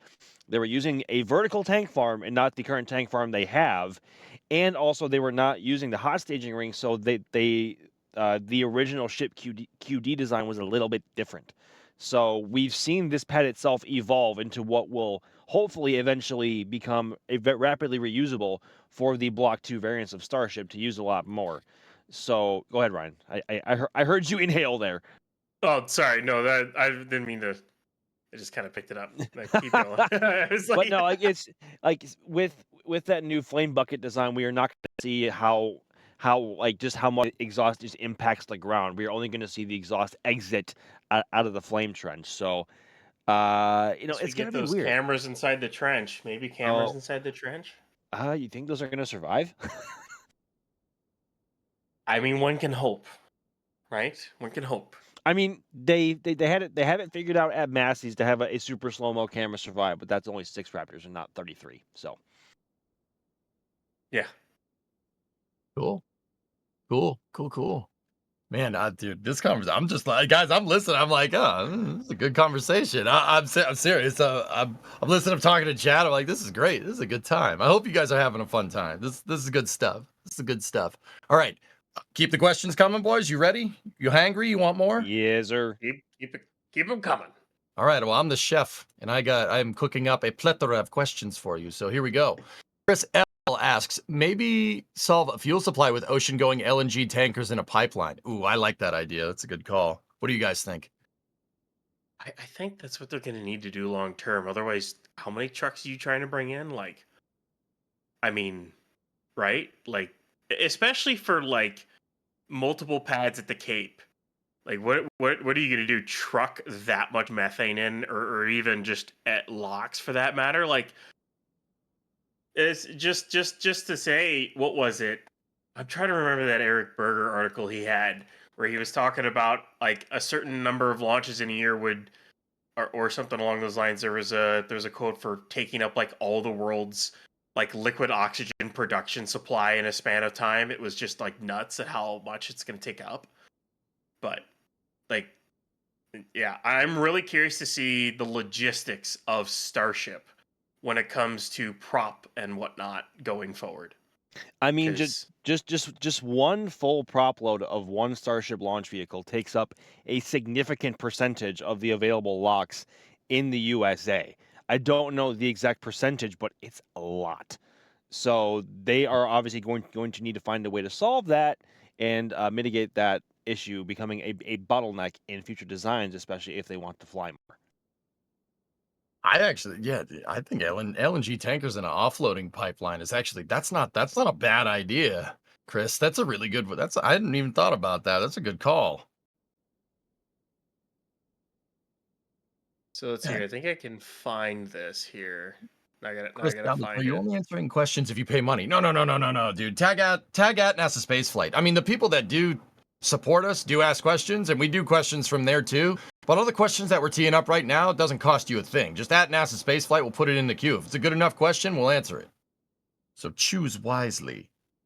So No. We answer from everybody. We talk to you guys. We're here. Like, I'm watching the chat like a hawk. Trust me. You want to talk to me? Ask me a question. here's the figure from Eric Berger. Um, Put it another way: launching 4 Starship rockets in a single day would consume all of the nation's liquid oxygen capacity for that day. Hmm. Yeah. So Yeah. yeah, that's a lot. That's like Which Yeah, for Yeah, those paying attention, that means none is left over and usable for the Cape that day, unfortunately. And we can't have that. Cape needs to fly, baby. I mean, and LOX is used for a lot of other things too. So they're gonna have to find a way to up production of liquid oxygen all across the United States. Daniel, I can make the best PB&J, son. I didn't work in a restaurant for a really long time, not be able to make a good Dang PB&J. it! Now I okay? want a good peanut butter and jelly sandwich. Dang it! Well, I'll fax you one. It'll work. But yeah, guys, I'm trying to answer as many of these questions as I can. I once again, we appreciate you giving us your time. I don't know if I'll be able to get through all of them, but you know what, dudes, we got plenty of time. We got 9 hours. I'll be dang if I'm not gonna try. I'm not trying to be selective with questions, right? But there's a lot of repeat questions in the queue. So if I see a question that's getting asked a lot, I'll throw one up and then we'll put it right up into the queue. So believe me, I'm trying to get through every single piece of support and every single question that gets asked because we value your time here. You're giving us your time, and that's, I don't know about you guys, that's really important to me. So I'm trying to make sure everybody gets their interaction that they want. But it works both ways. Okay, so I want to let you guys know, just in case you like this and you're like, dang, EJ's doing a good job, or even if no, EJ sucks, if that's fine. I know people are gonna think that. That's fair. We do have patches. We have the Flight 6 patch up and running. We have them. We got stickers. We got shirts. If you want to support us, tee it up. If not, we get it. All good. I know the merch plugs, right? Like, it's like, oh, yeah, here we go, another NSF merch plug. I get it. Trust me. These are just here to just let you know. If you like supporting us, you like buying this stuff, I mean, it's not bad hardware. And once again, those Flight 6 patches are only here for a little bit of time. Okay? We only have a limited supply of these things. Just the patches. Like everything else, yeah, it should be good. But the stickers and the patches are there. If you want to support us in another way, we do appreciate it. Once again, you give us your time, and we don't take that lightly. Seriously. That's why I'm trying to go through the entire support queue as much as I can, even if I have to lightning round it and get through all these questions. Right now, we got nothing but time, man. We got 9 hours and 8 minutes till this launch. And I'll be danged if I'm not going to try to answer every single one of those questions. So don't think I'm being selective just because the people are supporting us. I'll answer every single question in here because your time is valuable to us, okay?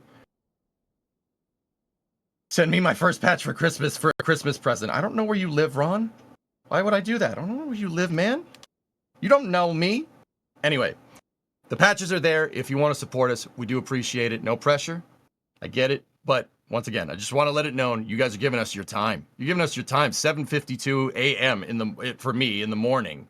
I mean, if you're in Australia, that made no sense. I hope you're having a good evening if you're in Oceania. But yeah, you give us your time. That's really valuable to us, and we don't take that lightly. Okay? All right. So with that being said, I'm going to tee up more of these questions here, okay? So Seamaster Smooth. Is there going to be a factory at the new Florida site or just a large launch complex? Are they doing the Gigafactory model with Starship? Seamaster, I want it. Ryan, what are we doing? Oh, What are they doing there? I want it. Please. Phase 1 is 43 acres, which, to put it in perspective, I think the Star Factory plus Sanchez plus the bays is like 23 right now. So you're talking like double the size of the whole thing right there. Or so almost double the size or something like that. But you're talking a gigantic Star Factory with bays that are going to be even taller than the current ones, because right now the current mega bays are not tall enough for like block. They're barely tall enough for block 2 of booster. Really, they might have to open the door up a little bit more on Mega Bay 1. But for block 3, not a chance. They're going to need a higher bay for block 3 booster. And Mega Bay 2 it should be tall. It'll kind of be tall enough for block 3 of ship if they do make a 70-meter tall ship.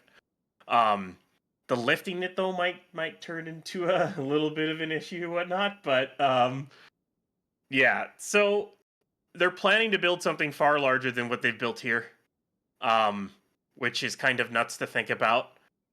This factory alone is 1,000,000 square feet,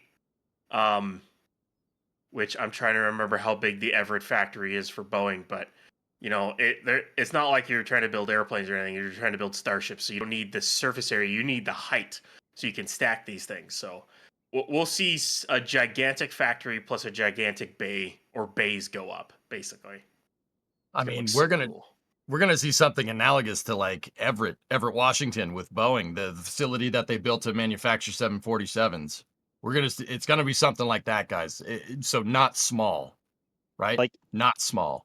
it's tough to imagine now, but the amount of Starship activity that's going to be migrating over to Kennedy and Cape is genuinely gobsmacking. It's really difficult to imagine just in your own mind right now because there's hardly anything physical to look at and compare it to and actually visualize what may happen.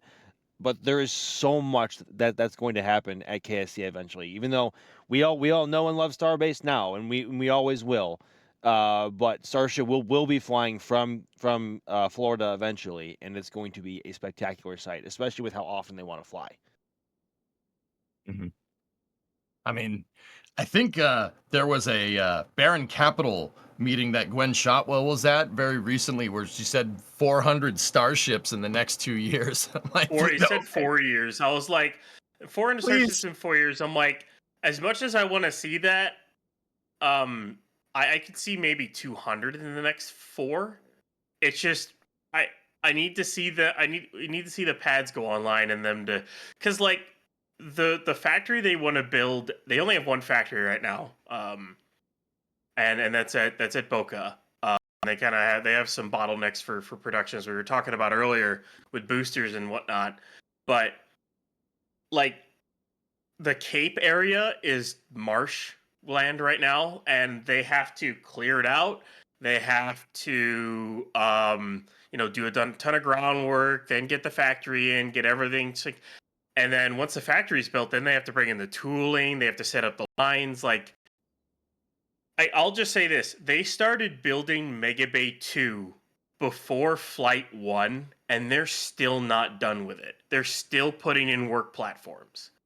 Um, yeah, Insert Ryan pessimism here. Hey fellas, do I see the elevator going up there? Somebody's it going up. is. The elevator's going up. Yes, it But is. I'll just say this. It's just gonna take a little bit to build a factory. Like, it's a gigantic factory they would have built. It's gonna take some time, you know. But once it's going, holy cow! I can't wait till they see they're pumping out starships. Oh, it's gonna be so nice once they start getting it all built. I can't Oh wait. man, seeing them roll out like 737s or 777s out of Everett that's gonna really. You guys ever watch that Top Gear episode where James May talks about the pit? He gets that pit of excitement when The you're driving a nice fizz. He car. gets the Yeah, the fizz. fizz, yes, the fizz. Yeah, you got the fizz. Seeing that'll give me the fizz. I'm not gonna I lie. Yes, Dude, I'm weird. I honestly, know. I think about the visual of watching a ship and booster roll by the VAB, and it's just I cannot wait for when that day becomes a reality. It's going to be like I'm getting super excited.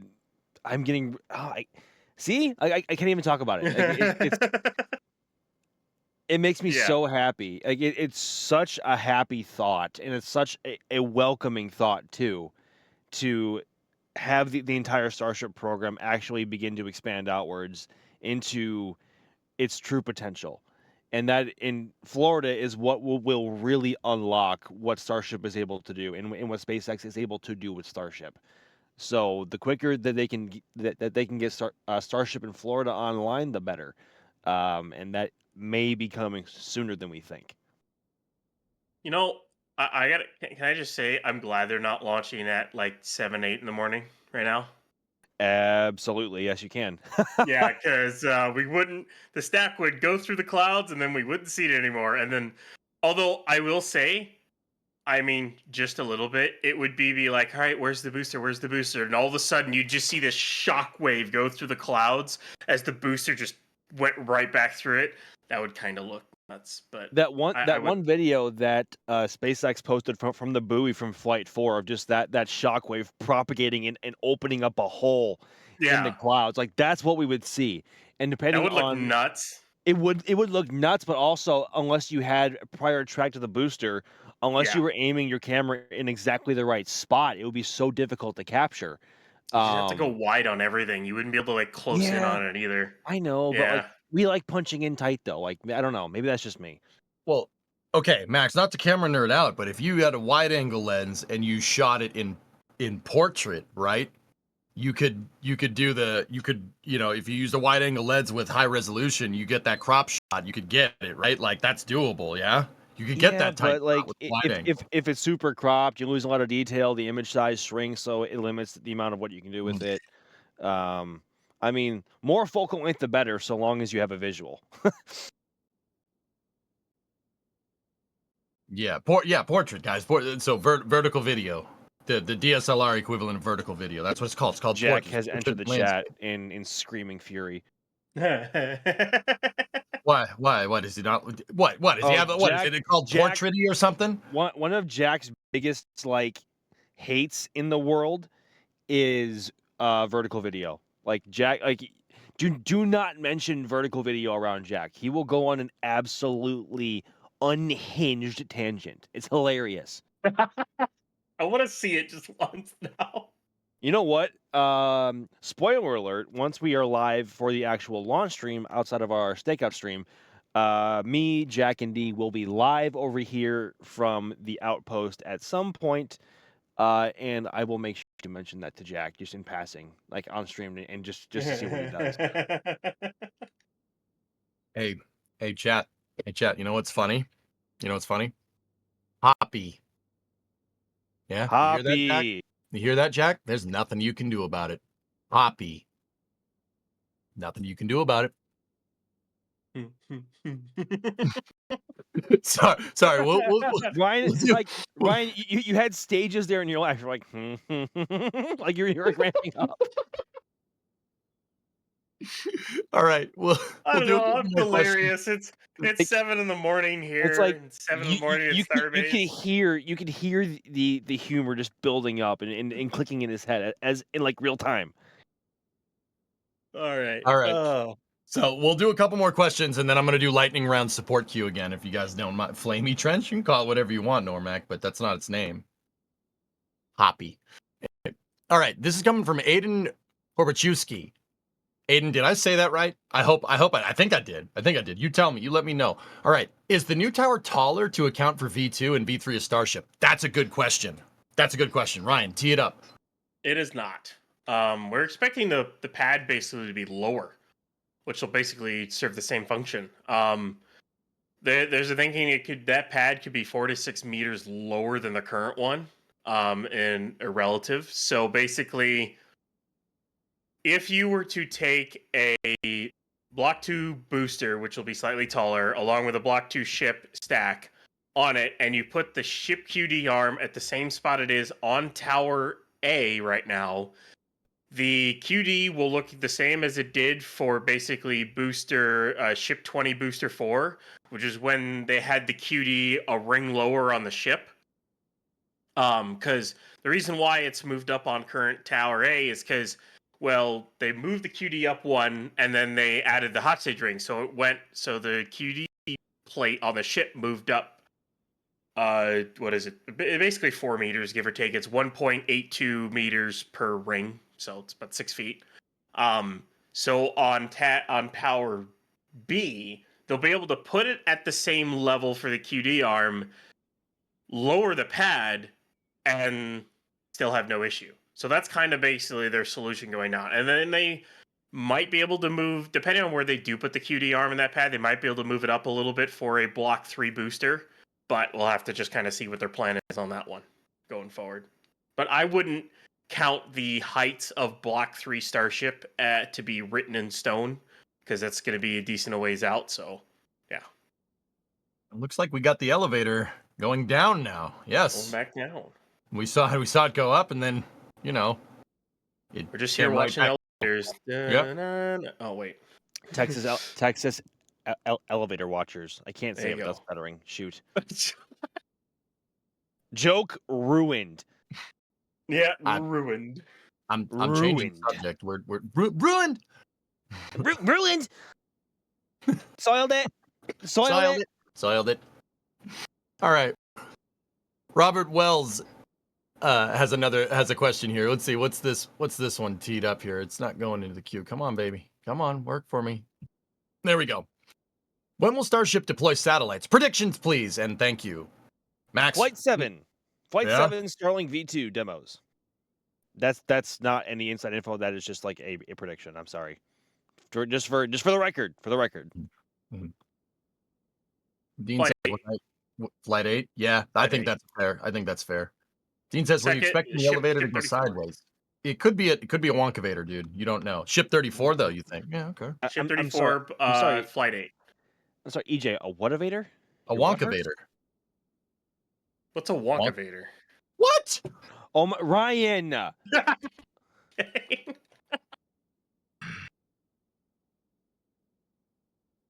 Do it for one, just once. Wrong, sir. Wrong. You are fired. Oh, I'm fired. Okay. Yeah, but wait. I am, but neither Adrian nor Trevor is, and they don't even know what Star Trek is. It's called favoritism. Oh, okay. No, I'm just kidding. I'm just kidding. Actually, I'm going to do a quick question from over in my over in the Twitch chat, guys. I'm actually restreaming this with permission over on Twitch. Don't do that unless you have permission. Alleviate actually asked over there, what do you think? Why do you think the launch is so late on in the day compared to normal? And Alleviate, I'm answer this question because it needs to be said. They're launching later in the day so they can land Starship in daylight. If you think about it, the last 2 Starship launches have gone in early in the morning, and they've landed, well, if you want to call Flight 4 a landing, well, I'd say it counts. They've landed at nighttime out in the Indian Ocean. So they're launching this later in the day so they can get a daylight image of Starship doing the flip and burn. So, yeah, good stuff. Yeah. Good stuff. Okay, that support queue is getting really long, guys. I'm gonna have to tee this up. I'm gonna have to tee it up. We got the lightning round. We got the lightning round doing it. Hold on, EJ. Before you do that, I'm sorry to cut you off. So since we are at the top of the hour, Ryan, would you mind giving us an update on where we are? Quality analysis. All right, let's go. So we're at T-minus 8 hours, 53 minutes, almost on the dot here. And haven't heard anything other than SpaceX should still be good to go for 4 p.m. Central, start at the window.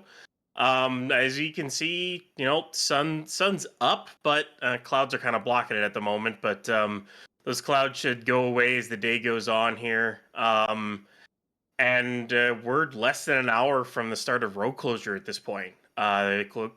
Road is set to be closed at 8 a.m. Central. So once that happens, they'll make sure everyone's cleared out of the beach, cleared out around the range. And then they'll fully clear the pad, get everyone out, and then around noon or so, we're set to start with tank farm conditioning. So what they'll do is they'll start to spool up the vaporizers and start flowing LN2 and LOX and some CH4. They'll start flowing it through the pipes to chill it down, chill down the lines from the tanks to the pumps into the subcoolers, chill down to the pad and everything. And then it's usually about 2 hours after chill down start, maybe 2 hours, 2 hours 40 sometimes, OLEM vent will start. So then, once OLEM vent starts, you get about 45 minutes of that. And then once that stops, and same thing with tower vent, you get in a prop load. And we're expecting that, if we are on target for 4, prop load should start. Ship prop load should start at around, 3:10 or so p.m. is what we're looking at right now. So about 50 minutes before slated liftoff. If they go for opening of the window, it can always slip into the window a little bit, maybe 4:10, 4:15, 4:20. But we'll see what SpaceX does, because they had a 30-minute window on Flight 5, and they went at 7:25. There were some other reasons to do that, but that's where they went. So That's what we're looking at right now. Road should be closed in about 50 minutes, 51 minutes or so, and then they'll start clearing everyone out. So that's our status update. The fact that you said 420 with a certain tone is just kind of funny. I mean, Like, you know it. It's Elon. It could slip into the window, like 405, 410, 420. Like that. Oh dear. Okay. All right. All right. We gonna do support queue lightning round? Is that what's going on? Yes, speed run, go. Okay. All right. Here we go. So Robert Boehner, thank you for becoming a PadRat member. We appreciate it. Thank you very much. Telstar86, will be 10 p.m. and I'll be at work when it launches, but we'll still find a way to watch a launch on NSF. Thanks for the continued coverage, Telstar. We got you, buddy. You know that. We got you. We got you. Thanks for all the support. We really appreciate it. Okay, Carol. Hello from Sweden. Oh, Carol, you're gonna make me try to speak Swedish here. Boris. Probably not saying that right. Love you, NSF, and hi to your boyfriend, Victor. Victor, go give Carol a kiss, please, if you could. If you could. I mean, I'm not asking a lot, but if you could, please do it. She gave you the shout out, and I mentioned it. So, Victor, you should probably go do that, man. Just saying. All right. The Mimi 4 Bite. Thank you for becoming a PadRat member. We do appreciate it. Andrew, you're going to miss the launch live, but you can't miss out on the patch. Yeah. No, Andrew, you got to get the patch. You got to catch them all. It's like Pokemon. You got just have to. What are you not going to do that? It's weird, man. Vladislav with a store message. Can't wait for the launch. Can someone move the clock hands a bit forward? If you stay here with us, I guarantee you I will make the time go by quick. I guarantee it. We're already 3 hours and 10 minutes into this stream, Ryan and Max. Can you believe that? I know, right? Oh, like my right? God. I know. I feel like I could go for another 10. Yeah, baby. And this is what I was saying earlier. What are words? Golly. That we last touched on this subject. I think it was just over 9.5 hours before window opening. So, and again, like if you're super into this and you're following it all the way through, if you're listening to us blabber, or if you're following this anywhere nearly as closely as we are, the time will absolutely fly past. Like 8 hours and 48 minutes seems like a long time to wait, and for a lot of people and for a lot of things it is. But in this context, like if you are following along and if you are as into it as we are, and you are as excited as we are, that time is going to fly by, and 4 o'clock is going to be here before we know it. Yep. KK was saying in chat, you guys are definitely going to be exhausted by launch time. Any other day, you're right, but it's a Starship launch day. The exhaustion will hit probably about a half hour or an hour after booster catch, assuming they get that far. Like that is when just the crash begins to hit you, and you're just like, oh. Joke's on you. I'll listen every minute of the stream. You got me, Haxy, or something. Anyway, you got me.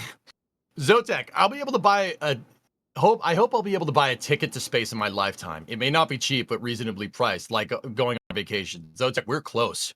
That is close to happening. Like, I'm not trying to count chickens before they hatch, right? But look at that thing. The huge freaking beer keg that you see on the screen. That is your ticket, figuratively and actually. That could happen. That is a conceivable outcome here from the Starship program. That's what I'm having trouble wrapping my mind around it. It's like, us as spaceflight fans, we've been striving for this, buy a plane ticket, quote unquote, into space, right? That's like sci-fi realm for us. If you've been following this for a long time, that could happen, man. That could actually be a thing. Oh, dude, I'm getting goosebumps just thinking about it. I got total nerd chills right now. Total nerd chills. Nerd chills. Anonymous. Yeah, exactly, dude. Got the nerd chills, man. Max, you've gotten nerd chills. Don't lie. I always have nerd chills. Yeah, baby. All right. So, Anonymous had a store message. Yeah, let's go, Elon. Yep, there you go. You wouldn't see on the screen. You wouldn't see what you see on the screen without that, dude. Absolutely. Hey, the sun's poking through. Beautiful. Yes. go. All right, Kane L, thank you for becoming a Red Team member. Hey, thank you really a lot, Kane. Thank you very much. We appreciate it. Samuel, love you guys so much. Keep up the good work. Do you think we'll see fire coming from the booster quick disconnect port on the booster like we saw on the last catch? Well, Sam, you're always... Go ahead. I hope not. I mean, that was not supposed to happen, and that could have been very bad. I hope not. I hope that that the valves seat themselves well enough, and that that they resist damage, or I guess any shifting on the way So- down to allow for any leaks. What's that? Go ahead. That valve does do that anyways. It's the fuel bleed on the QD. That valve does Oh. stay open anyways. If you were actually to look at it during flight, it is open. It bleeds off, and it does do it on descent. The reason why it caught fire is because the exhaust wrapped around the thing during relight and caught it on fire. It is the fuel bleed for the QD. So yes, it does do that. It's supposed to do that. There'll probably be a fix down the line, but yeah. I thought it definitely broke. Umbilicals are tricky, guys. Anybody that works in the industry, quick disconnects and umbilicals are, and valves. If you were in the industry, Valves and critically seals, and we saw that a lot with SLS and Artemis 1 with pesky hydrogen, which is notoriously difficult to contain. But I did not know that. Thank you, Ryan. Yeah. Ground umbilical carrier plate. What? Yup.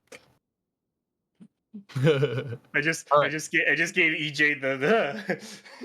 I like the ground umbilical carrier plate. It was a has gas evac for the shuttle. Just saying. Oh, there's another tanker. Another tanker going in. Going. All right. So I'm gonna keep plowing through the support queue here. So Sadie, with a store message from Rudd to attempting a second catch. Watching SpaceX has been a thrill of a lifetime. Go for launch. Oh, Sadie. It's a privilege seeing this. It is a treat. It's wild. Like we look back on aviation legends of the past, like Chuck Yeager, Charles Lindbergh, right? And you see like that pioneering spirit, and we haven't seen that a lot in the last I'm not to downplay it, but you haven't seen that a lot lately. There's there hasn't been a golden age for us. Like there was the golden age of aviation, and before that was the golden age of trains, right? And then in the 50s was the golden age of cars, right? We haven't seen something crazy like this happen, and it is a privilege to see it. It's really cool, and it's an even bigger privilege being able to share it with you guys. SpaceX allowing us to do what we do with all these cameras. So yeah, Sadie, it's nuts, absolutely crazy. Okay, Crafty, you got a question. What do you got, buddy? Hi, by the way. With a $5 super chat, tanker still running? When's the road closure? Ryan, you said the road closure should be in about 43 minutes, give or take? Yeah, it should be. The current scheduled is 8 a.m. to 10 p.m. But assuming they catch it and whatnot, my guess is the road will stay closed throughout the night. Basically just to kind of extend it just until they are sure the booster and pad is safe and to approach and whatnot. So don't expect to have access to the pad in the middle of the night tonight coming up. So I mean, unless they've learned a lot and they're able to safe it pretty quickly, then maybe there will be. But I wouldn't expect the pad to be open during the middle of the night. So, but yeah, it's 8 a.m. to 10 p.m. at the moment. Cool. Tony Neal, thank you for upgrading to Capcom. Appreciate it. Zotek with another $10 super chat. Zotek, we appreciate all the support. What are you asking? Is rapid reusability even necessary? Couldn't SpaceX just build more platforms and rockets? You should really go to bed. Guys, if you got to get some sleep, get some sleep. I love your company. I really do. But take care of yourself first. We'll be here when you wake up. Trust me, we'll be here. It's going to be a long day for us. But remember, you got to be crazy to stay up through this. But remember, we get paid to be crazy, okay? So, Zotek, get some sleep. Now, in terms of rapid reusability, why not have rapid reusable pads and rockets? More launching, more rocket, more pad, more better. Well, it's also just about having not having to build as much what are words? Organized thoughts here. It's about having to build as many boosters and ships as you need and not as many just to have. I mean, it's all about cost and build efficiency, because if you have a whole backlog of boosters and ships to build, and that becomes a bottleneck for your flight regime, that of course is a problem, especially if you want to fly rapidly for either NASA or other commercial payloads, or even for your own. So being able to rapidly reuse your boosters and ships will rapidly cut down on the amount of boosters and ships you need to produce, which in turn cuts the amount of cost necessary to supplement your flights. So yes, more boosters and more ships, the better. But we obviously don't want to have too much. Certainly not enough to be causing a bottleneck of flight cadence. Exactly. Okay. I'm rifling through the support queue. I will kill it. There's like, oh my goodness, there's so many in there. Guys, we You're not appreciate gonna all get the it. support. You'll try, but you're never gonna get it. I'm trying to, yeah, dude, I'd have to become a motor mouth for this. I mean, all right, we'll go into super lightning mode. Nick, let's light this candle. Thank you for the store message. Do appreciate it. Jim Graves, thank you for gifting 1 Red Team membership. Jared Walker with 50 Red Team memberships. Jared, thank you so much, dude. Vote with your wallet and that, hey, message received. Thank you very much, Jared. I appreciate it, buddy. Goat Pilot, any mention of trying non-ballistic atmospheric entry or skip to mitigate heat like Apollo, Zon, Cheng E5, T1, and Orion now? Ooh, that's a good question, Goat. That's another good one, dude. You're 2 for 2 on the question front, dude. I'm gonna put that one up on the stream so everybody can see it. Of course I did, Ron. Anyway, you don't low Earth orbit. You don't really need to do a skip. You don't really have enough. You don't need to do a skip. I mean, you could get away with it, but if you think about skipping off the atmosphere like you'd skip a rock on a lake, like if you guys have ever gone to the beach or gone to a lake and you have a rock, you try to skip the rock, right? Coming in from low Earth orbit would be like a little, like an underhanded throw. Trying to skip a rock with an underhanded throw is not really going to happen, right? The only time skipping for heat mitigation only really makes sense is when you're coming in with a lot of velocity. And if you're falling back from the moon, you're going to have entry interface at like 40,000 kilometers an hour. It's going to be like 25,000 miles an hour, somewhere in there. And that's what warrants skipping, to make sure that you don't introduce too much heat into your heat shield too quickly. All right, the heat shield heat shields are a passive system, right? You can't, unless you use transpiration cooling, right? You can't like make it cool more, right? There's only so much heat that it can take before it'll heat shield int. You know what I mean? So skipping only really makes shield int. Yes, exactly. Yes, precisely. That's your vocab word for the day. It only makes a lot of sense when you're coming in fast to skip. That's a good question though, Goat Pilot. 2 for 2, dude. You're batting 1,000. All right. So we got Peter Shirian? Peter, I'm sorry, man. I'm butchering it. Please tell me how to say it in chat if you're around. So that's a $6.33 super chat. That's five pounds sterling. Thank you very much, good sir. All right. Why is relighting the engine in space an issue? Could a very wide railway be used to transport the booster and the ship to the launch site? I can do the second one. Ryan, you want the first one regarding relighting? So, relighting an engine in space. So when you light any kind of engine off, whether it's an internal combustion engine, whether it's a gas turbine engine, whether it's a rocket engine or anything along those lines, you need to have a constant and controlled fuel supply. So like if you don't have that for an ice engine, you're gonna stall it out and it could misfire and have issues. You do that with a gas turbine, well, it's not gonna burn very well, and you'll start having issues with pressures, and you'll probably peter it out. With rocket engines, especially with the RPM you're going at, if you don't have like a set flow rate into the engine, you could cavitate the pumps and hard start them and blow them apart. Basically, Yeah, they'll rip themselves to pieces. For the car people, hard start is like visiting Rodney, if you know what I'm talking about. Oh no! Hard starting kills the rocket engine. Seriously, it's a detonation. It's just like Rodnock on a car. It's the same thing. It's a detonation. So what you Anyway. need is you need a constant flow rate and pressure to that engine. Well, in space, there's no gravity that's pulling that fuel down to the engines. You have to impart a velocity onto the vehicle which is an ullage burn basically, to basically put it to the bottom of the tanks, thus being allowed to keep the pressure in. That's kind of why they use header tanks for landing, because when you do the flip and burn, you're not going to be able to keep propellant at the bottom of the tanks for that. So you need a separate sphere of basically fuel propellant in order to keep supplying those engines with fuel. So that's why it becomes an issue doing it in space. You need to have a constant flow rate and pressure of propellant into that engine. Otherwise, you're just going to rip the engine to pieces by cavitation. So, yeah. Exactly. If your impellers cavitate, that basically is game over. That's game over. This kills the rocket engine. Basically. And then the rocket. Yep, this kills the rocket engine. All right, I'm almost done with the support queue, and by that I mean it's growing more than I could kill it. But anyway, we'll keep going with it. We'll keep going. We got time. We got 8 hours and 34 minutes. We good. All right, so Rusty Android with a $5 super chat. Any idea why they're doing Flight 6 with 31 and 13? They've hit all major objectives with 30 and 12 on Flight 5. Why not skip to the next gen 33-14? Oh, this is a good one. Ryan, you just answer. I'm gonna let Max answer this one. This is a good question. I mean, the short answer is more data, more better, right?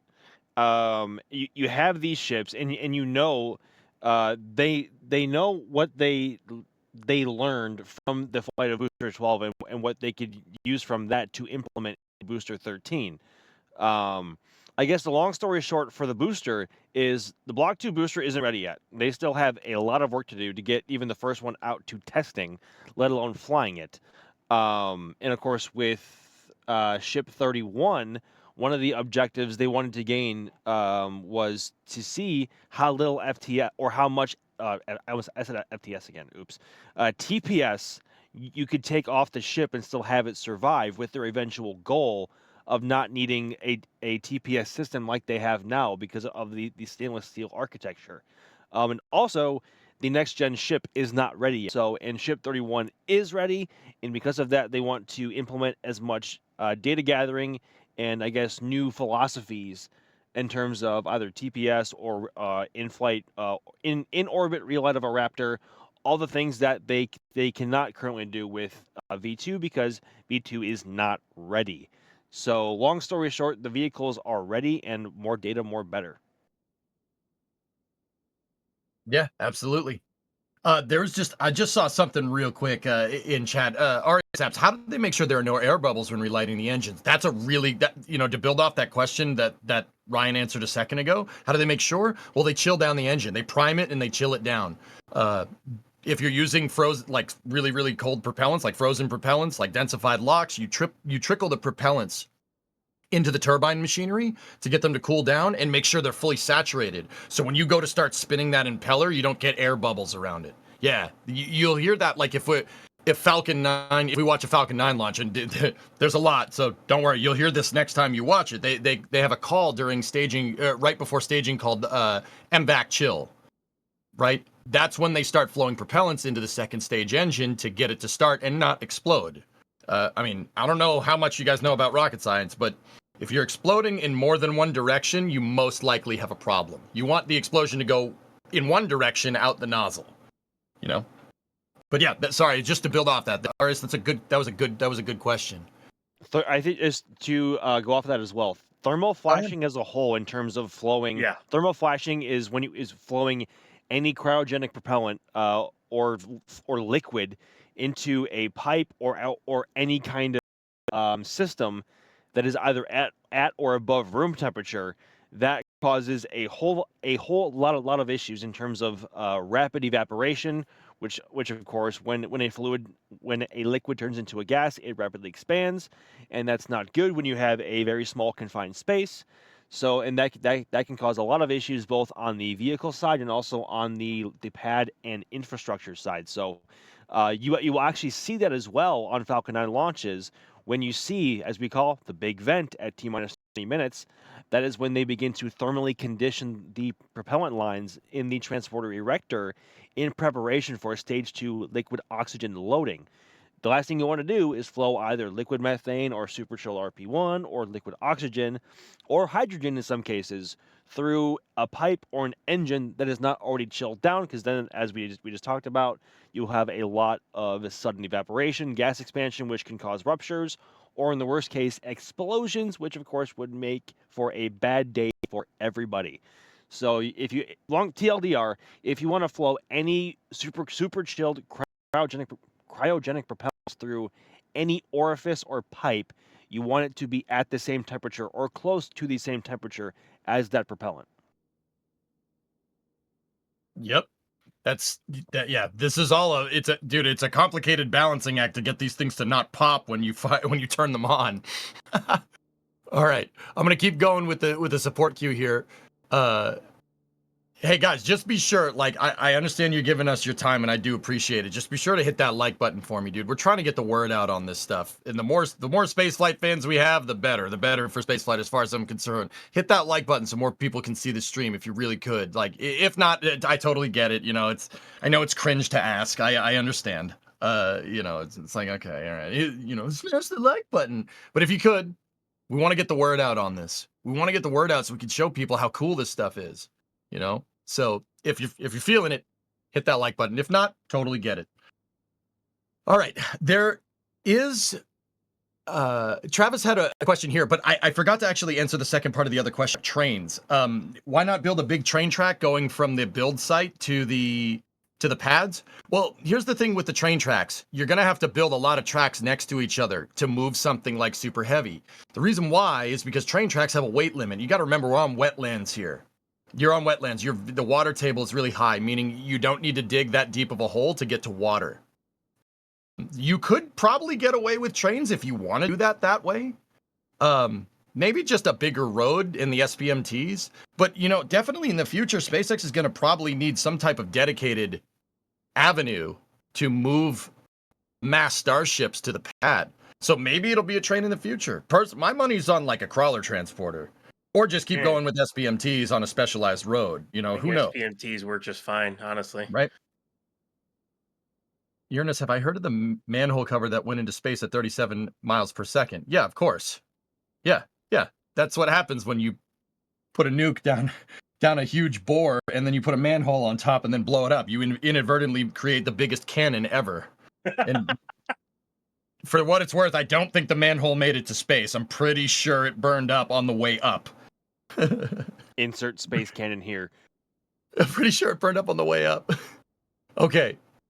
Travis, what's your question here? This is the question that's actually on the screen. That train question is a good one, and I do like trains.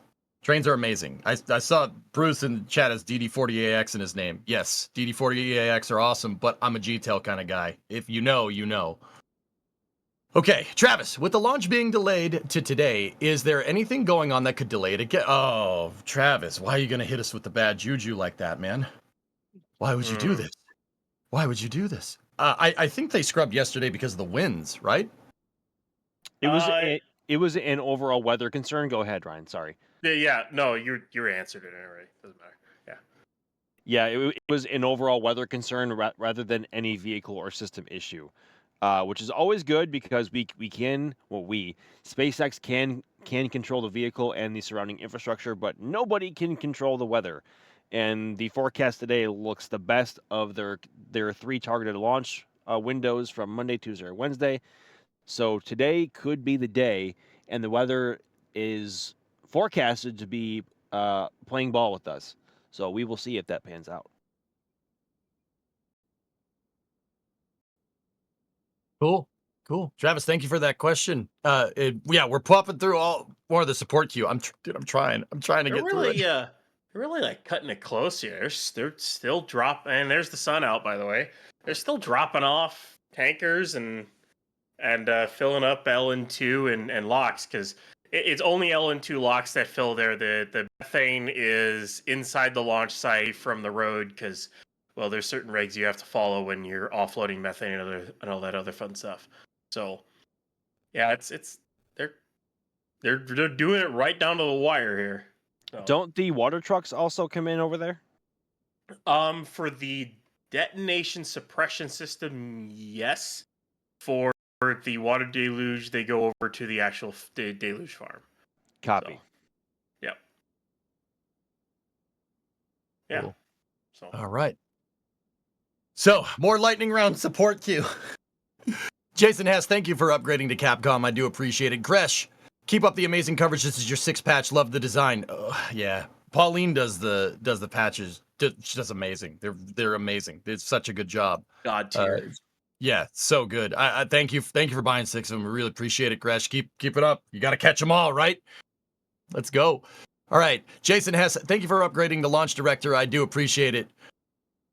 And we all do here, especially the guys working the back end. Shout out to Carson, who's producing the back end on this stream. Carson, you are the man. Jay actually probably went to sleep, or he probably heard me do a Scottish impression and was like, no, I'm leaving, no. That's how it happened in my mind. That's probably not what happened. Anonymous store message. EJ, let's light this candle. What's your Twitch handle? EJ_SA. It's yeah, Carson, because you're doing an amazing job at comms, could you put the header up there to show the handle? I don't like self-plugging, guys. I don't like doing that, and I feel stupid asking to hit the like button too, like, cause I don't roll like that, but we need to get the word out on this, so I'm forcing myself to do it. But yeah, I don't like self-plugging, but there you go. Shameless plug for this one. EJ, I'm actually curious. What does the SA in your handle stand for? Space Administration, dude. Ah, clever. Yeah, it's good stuff. So, all right, we got more in the support queue. A store message from Steve. Oh, it's not Alan, it's Steve. Steve. Hoping for clear skies and an awesome launch. Thanks for the great stream. No problem. Thank you for being here, Steve. We really appreciate it. Aaron, what do you got? Thank you for the effort. The patches are amazing. Hype for the launch. Yeah, me too. Aaron, I'm ready. I don't know if you guys can hear. Like, guys, I've only had 1 cup of coffee, and that was like that was a little while ago. I know it sounds like I'm drinking coffee like every 2 seconds here. The reality is I'm just hyped up about this. This is, I've been a spaceflight fan for a long time, and not to sound like too kooky, right? People are gonna think this guy's a dang cuckoo clock after this. I remember when we were lucky to get one launch a year, let alone like 120 and change Falcon launches this year. Like, I remember when one was like, "Oh, we got one launch this year. This is great." Like, got a shuttle launch. Yes, one. Yeah, awesome. Yeah, the hype is absolutely real, Aaron, because I remember what it was like. It was just one launch. It's like, okay, it seems like the dream got extinguished like 15 years ago, but the bounce back that we've had has just been amazing, and it's because of the factory that you see on the screen there. So guys, I know it seems like it's like, okay, EJ needs to go drink less coffee. No, dude, this is the hype from this. This is amazing. Anyway, we got more in the support queue. I'm trying to get through this as best as I can. I am going to clear out the support queue. The reference to how we didn't get a lot of launches that for a while there. Just to say, if this goes today, this will go along with the 3 Falcon 9s that SpaceX did in the span of 20 hours. Only within the last day. So this will be flight number 4 from their 4th operational pad in like 2 days. What is it? 2-3 days? Yeah. They had 4 rockets teed up on 4 pads, dude. Yeah. So when this goes today, and the window opens in T-minus 8 hours, 21 minutes, and 43 seconds, that'll be 4 launches from 4 pads by a single company, single entity. Forgive me, lads, but did I just hear a bit of Ryan optimism there? When it goes today? When it goes today? I think I had Kevin yell at me in the back channel. I was gonna say. Oh, there it is. Yeah, big bold text. There it is. All right, Philip, been watching you guys since Starbase. Since Starbase was just a field. Yeah, good old tank watching days. You know, building out in a field with the windbreak, the triangular windbreak. Good times, dude. You guys do an outstanding job documenting history. Thank you, Philip. Really appreciate that. For what it's worth, guys, you know, I haven't been around on NSF for too long comparatively to the whole tank watching thing, but I've been here too, Philip. I was watching these streams before I started commentating on them. So, yeah, to the OGs when Starhopper was built on a concrete pedestal in the middle of the field. I remember that, dude. I thought that the first NSF pictures that I saw when they took pictures of what would become Starhopper, I thought they were building a water tower. Like, I'm like, oh, they're building a water tower. I wonder what they're doing with that. Nope, not a water tower. It flew. Okay. All right. Elaine Carasostomo. I'm not saying that right, Elaine. I know I'm not saying that right, so I really appreciate it if you told me how to say it right, because I don't, you know, I mean, I swear you guys do this on purpose. No, thank you for becoming a Pad Rat member, Elaine. We really appreciate it. All right, Christina Wells, with a £5 sterling super chat there. As a teacher, my heart died just. My heart died just a little bit that there was silence as EJ said Wonkavator. Thank you, Christina. Yes, thank you. Like, you stole fuzzy lifting drink. You've bumped into the ceiling, which now has to be washed and sterilized, so you get nothing. I could send a lesson plan if needed. Oh, please, Christina, we need a syllabus. We need a syllabus for these fools. All right. Telstar 86, coffee fund for EJ and the rest of the crew. Don't do that. You don't want me with another cup of coffee right now, dude. I don't think I'd need it, but also I'm telling you, it'd be like Fry in Futurama. Time would slow down and we'd create a paradox and we'd need a flux capacitor to fix it. Great Scott!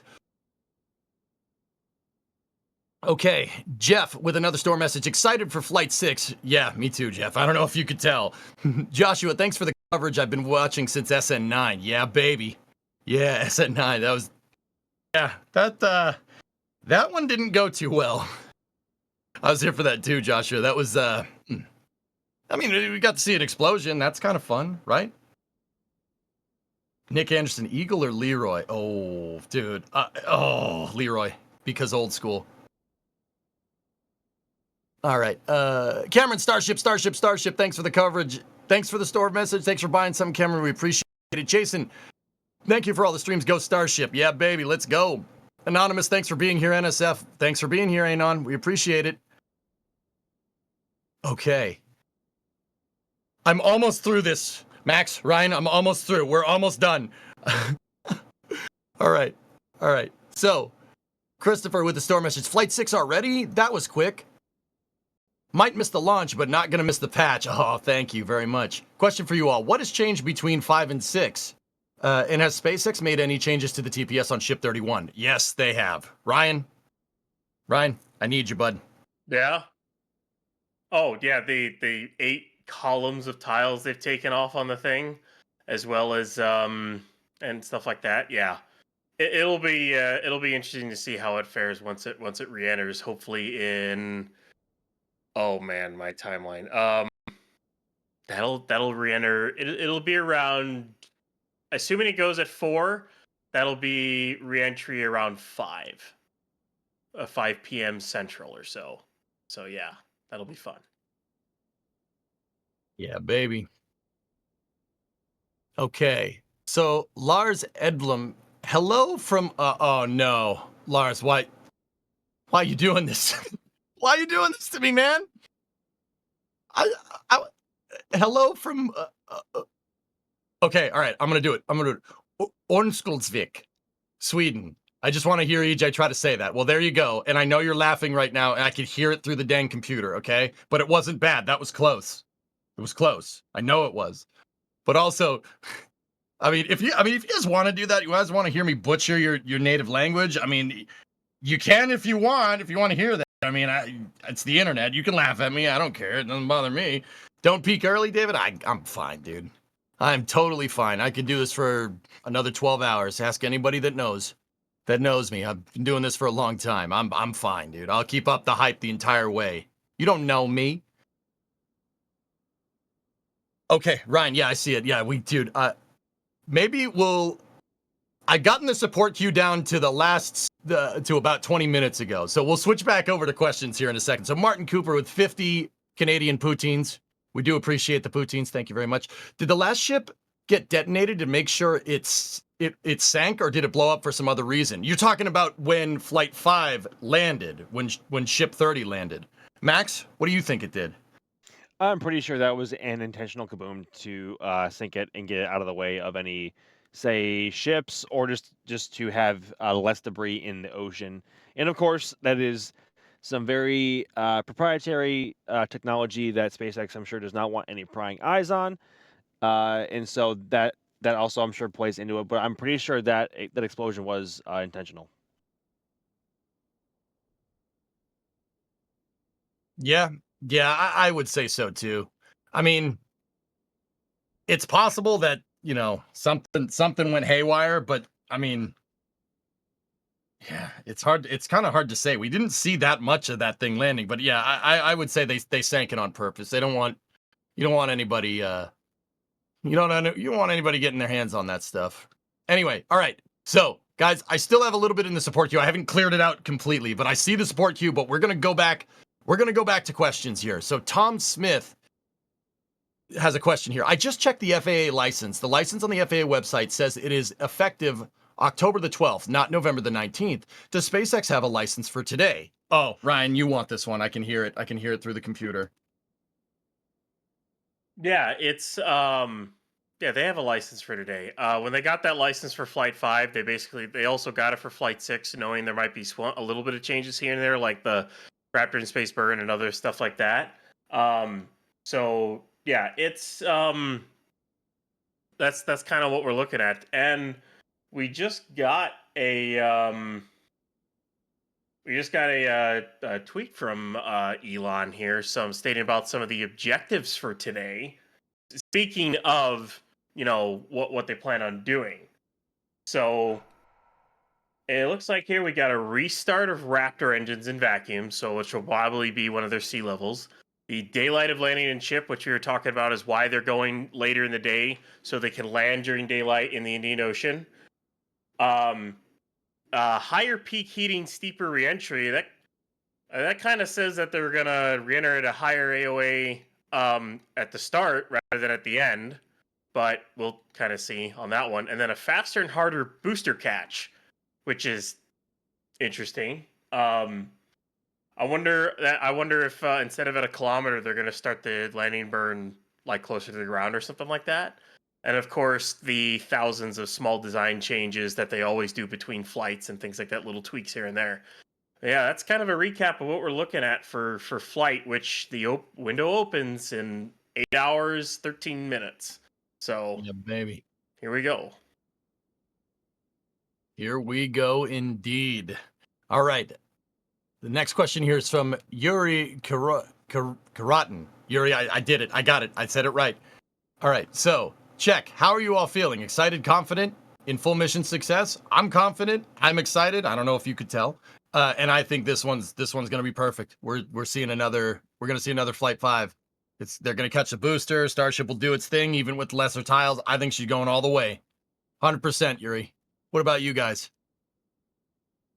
I would concur. I feel really good about this one. I think, since we've been talking, I believe I'm more now 80-20, up from 70-30, I think, chance of overall success.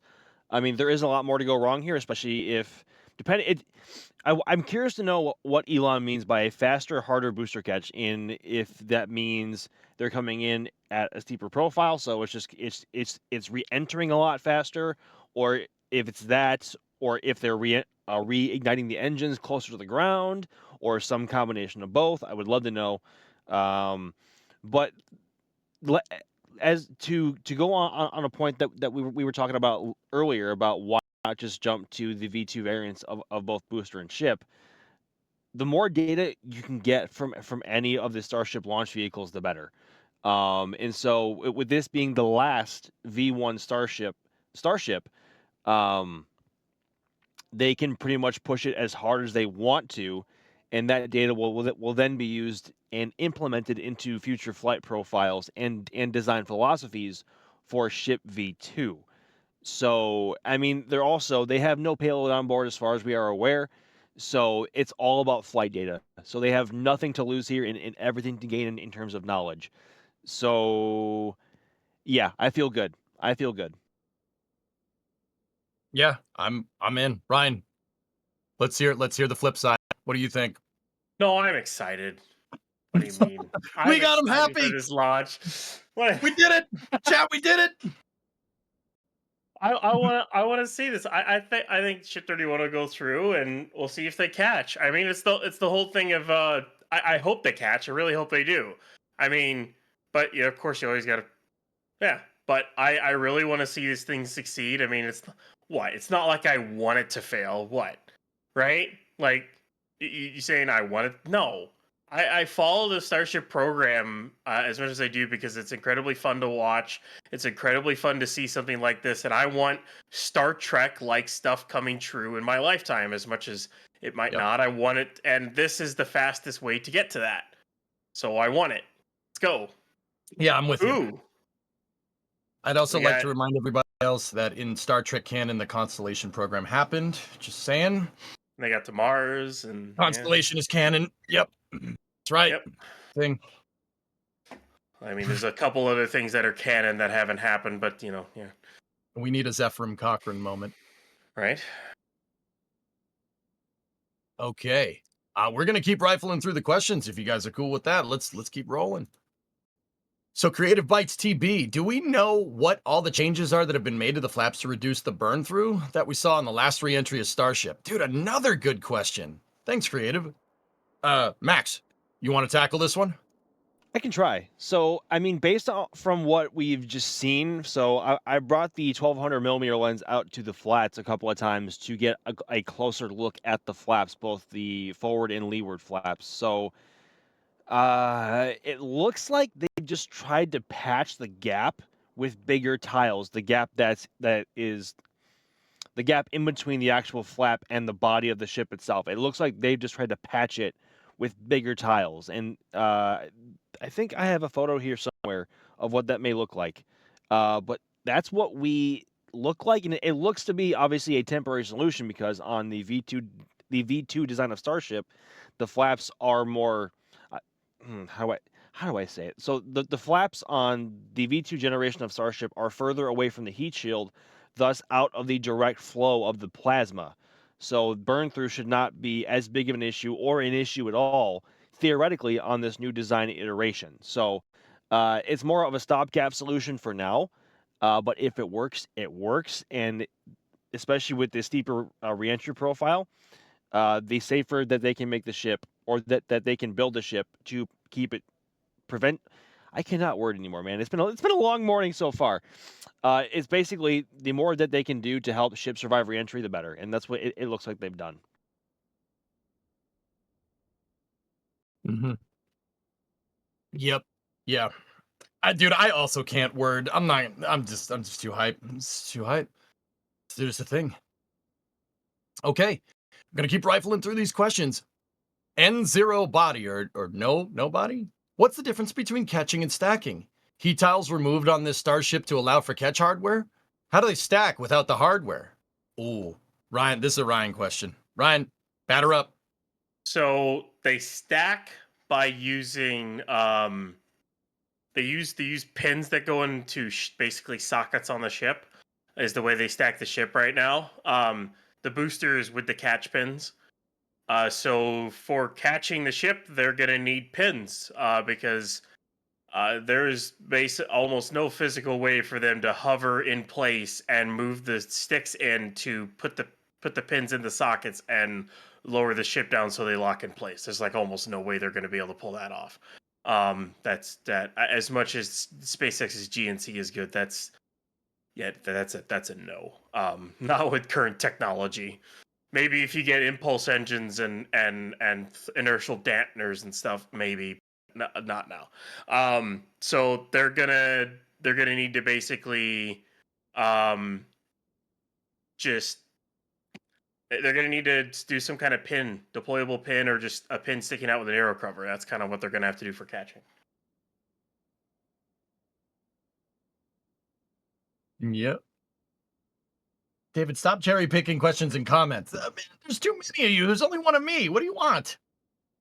I'm trying, man. I'm trying as hard as I can. David, what was your question? I will go right to it just for you. Let me see. Let me take a look. Don't make this a habit. I'm not making this a thing. All right. You said all hail and bow down to the mighty and powerful Starhopper with whom we would not be here today. Please show Hopper's hop. I'll see what I can do for you, man, okay? I'll see what I can do. All right. Next question up here. Tristan Barrett.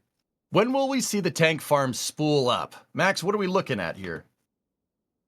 So it looks like if the road closure appears to be if the road closure does happen at 8, as it is currently forecasted is scheduled to, as Ryan was saying earlier, it looks like tank farm activity based on previous timelines that we've seen should be picking up around noon in terms of seeing the recondensers spool up, everything start chilling down. So around noon is when we should start seeing tank farm activity happening. But it looks like they are beginning, or they are actively shooing people out from the launch site and the beach, and the road closure is getting set up to be put in place. So things are about to start getting real soon here, folks.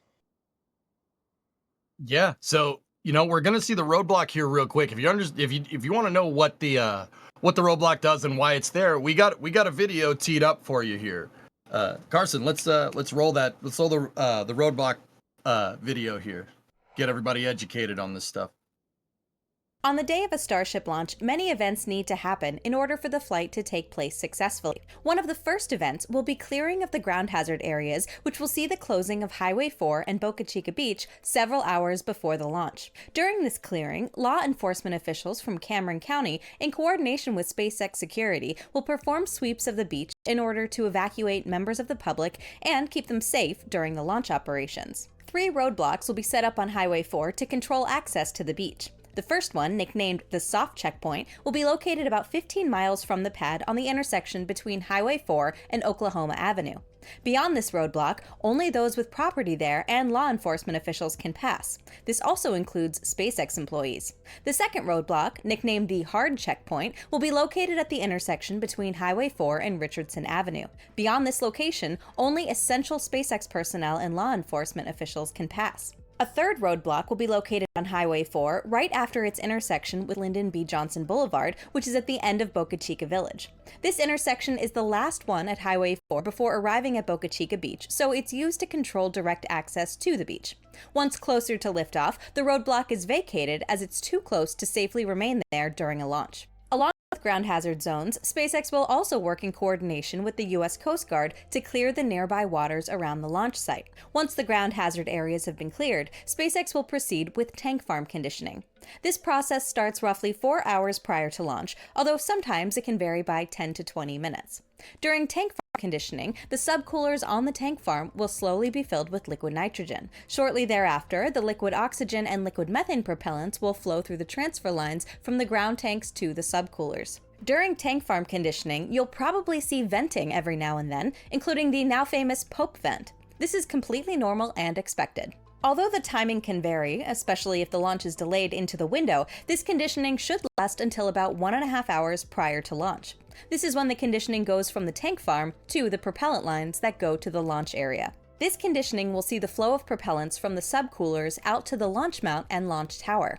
This process will be noticeable because a vent will appear on both OLM and the tower while it's happening. The vent on the launch mount will start off weak at first, but will progressively grow in intensity as we get closer to starting propellant load on the booster. As for the tower vent, it'll start at a normal intensity at first, and will stay active for a few minutes before weakening or completely disappearing. It will then come back again, and with significantly more power as we get close to the start of propellant load on the ship.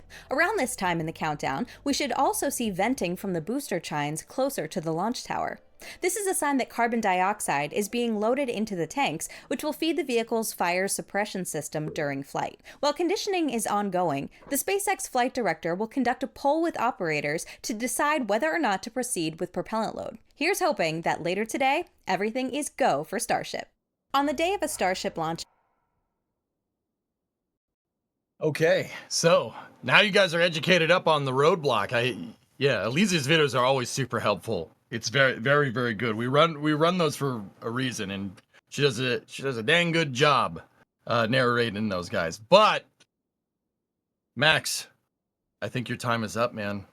Oh, yeah, it does appear to be that time at the moment, but rest assured, everybody, we will be back later on for the actual launch stream in just a few hours. But gentlemen, it has been a privilege and fun as always to be chatting with y'all and be sharing space with all of those in our audience. So we will see you all. I will see you all later. And we are bringing in someone very special.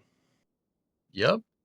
So Max, you're out. You are the weakest link. Bye bye. No, seriously, thank you for being Oh on. man. Bye bye. Bye. No. Bye-bye. Thanks for being on here, man. Take some awesome pictures today for us, dude.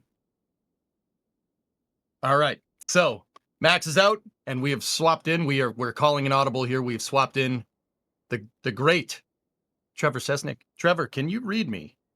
I can read. Well, it'd be hard to read you given I can't see you or see your lips or anything, but I can hear you for sure. Oh, that's good enough. Yeah, that'll work. So Trevor, you get any sleep? Be real. Yeah, I actually got like 6.5 hours, something like that. So That's wasn't the 4 more worst. than me. Jeez. Okay, and just to make sure Ryan is still alive, Ryan, you're still here, right? Am I alive? I don't know. I You might tell be. me, dude. I don't know if I am. Cool. Yeah. All right. So, what do you think we should do? I mean, we were on a question streak there. I think Adrian's saying, "Oh, bye, Mark," to Max in the back channel. Oh dear. Oh, bye, Mark. See you later. What's new with you? All right, so I'm gonna keep going with this question queue, and then in a little bit, guys, I'm gonna tee back to that support queue. I will narrow that support queue down to nothing. You have my word on that one. All right, so Trevor, you're here, so I'm gonna move this question over to you. Salty GT asks, "Is the ship quick disconnect able to move up and down?" Yeah, so I mean, to a very small extent it can, but no, in general. And this is why we saw they had to do modifications to it when they installed that hot staging ring on the second full stack. They had to move that ship quick disconnect hardware up so that it would be on the vehicle. But that said, of course, within a few inches it can move to be properly aligned. So that it can be relocated, but it's not like the chopsticks that, with the drawworks that can just up Yeah. and down, right? Yeah, Yep, cool. exactly. Cool. All right.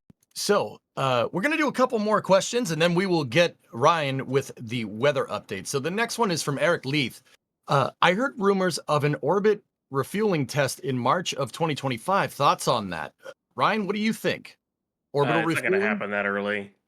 I think they were talking about, I think this was a NASA thing. I can't remember where this was from, but my guess is some of the initial stuff like hot gas thrusters will be tested around this time or something like that.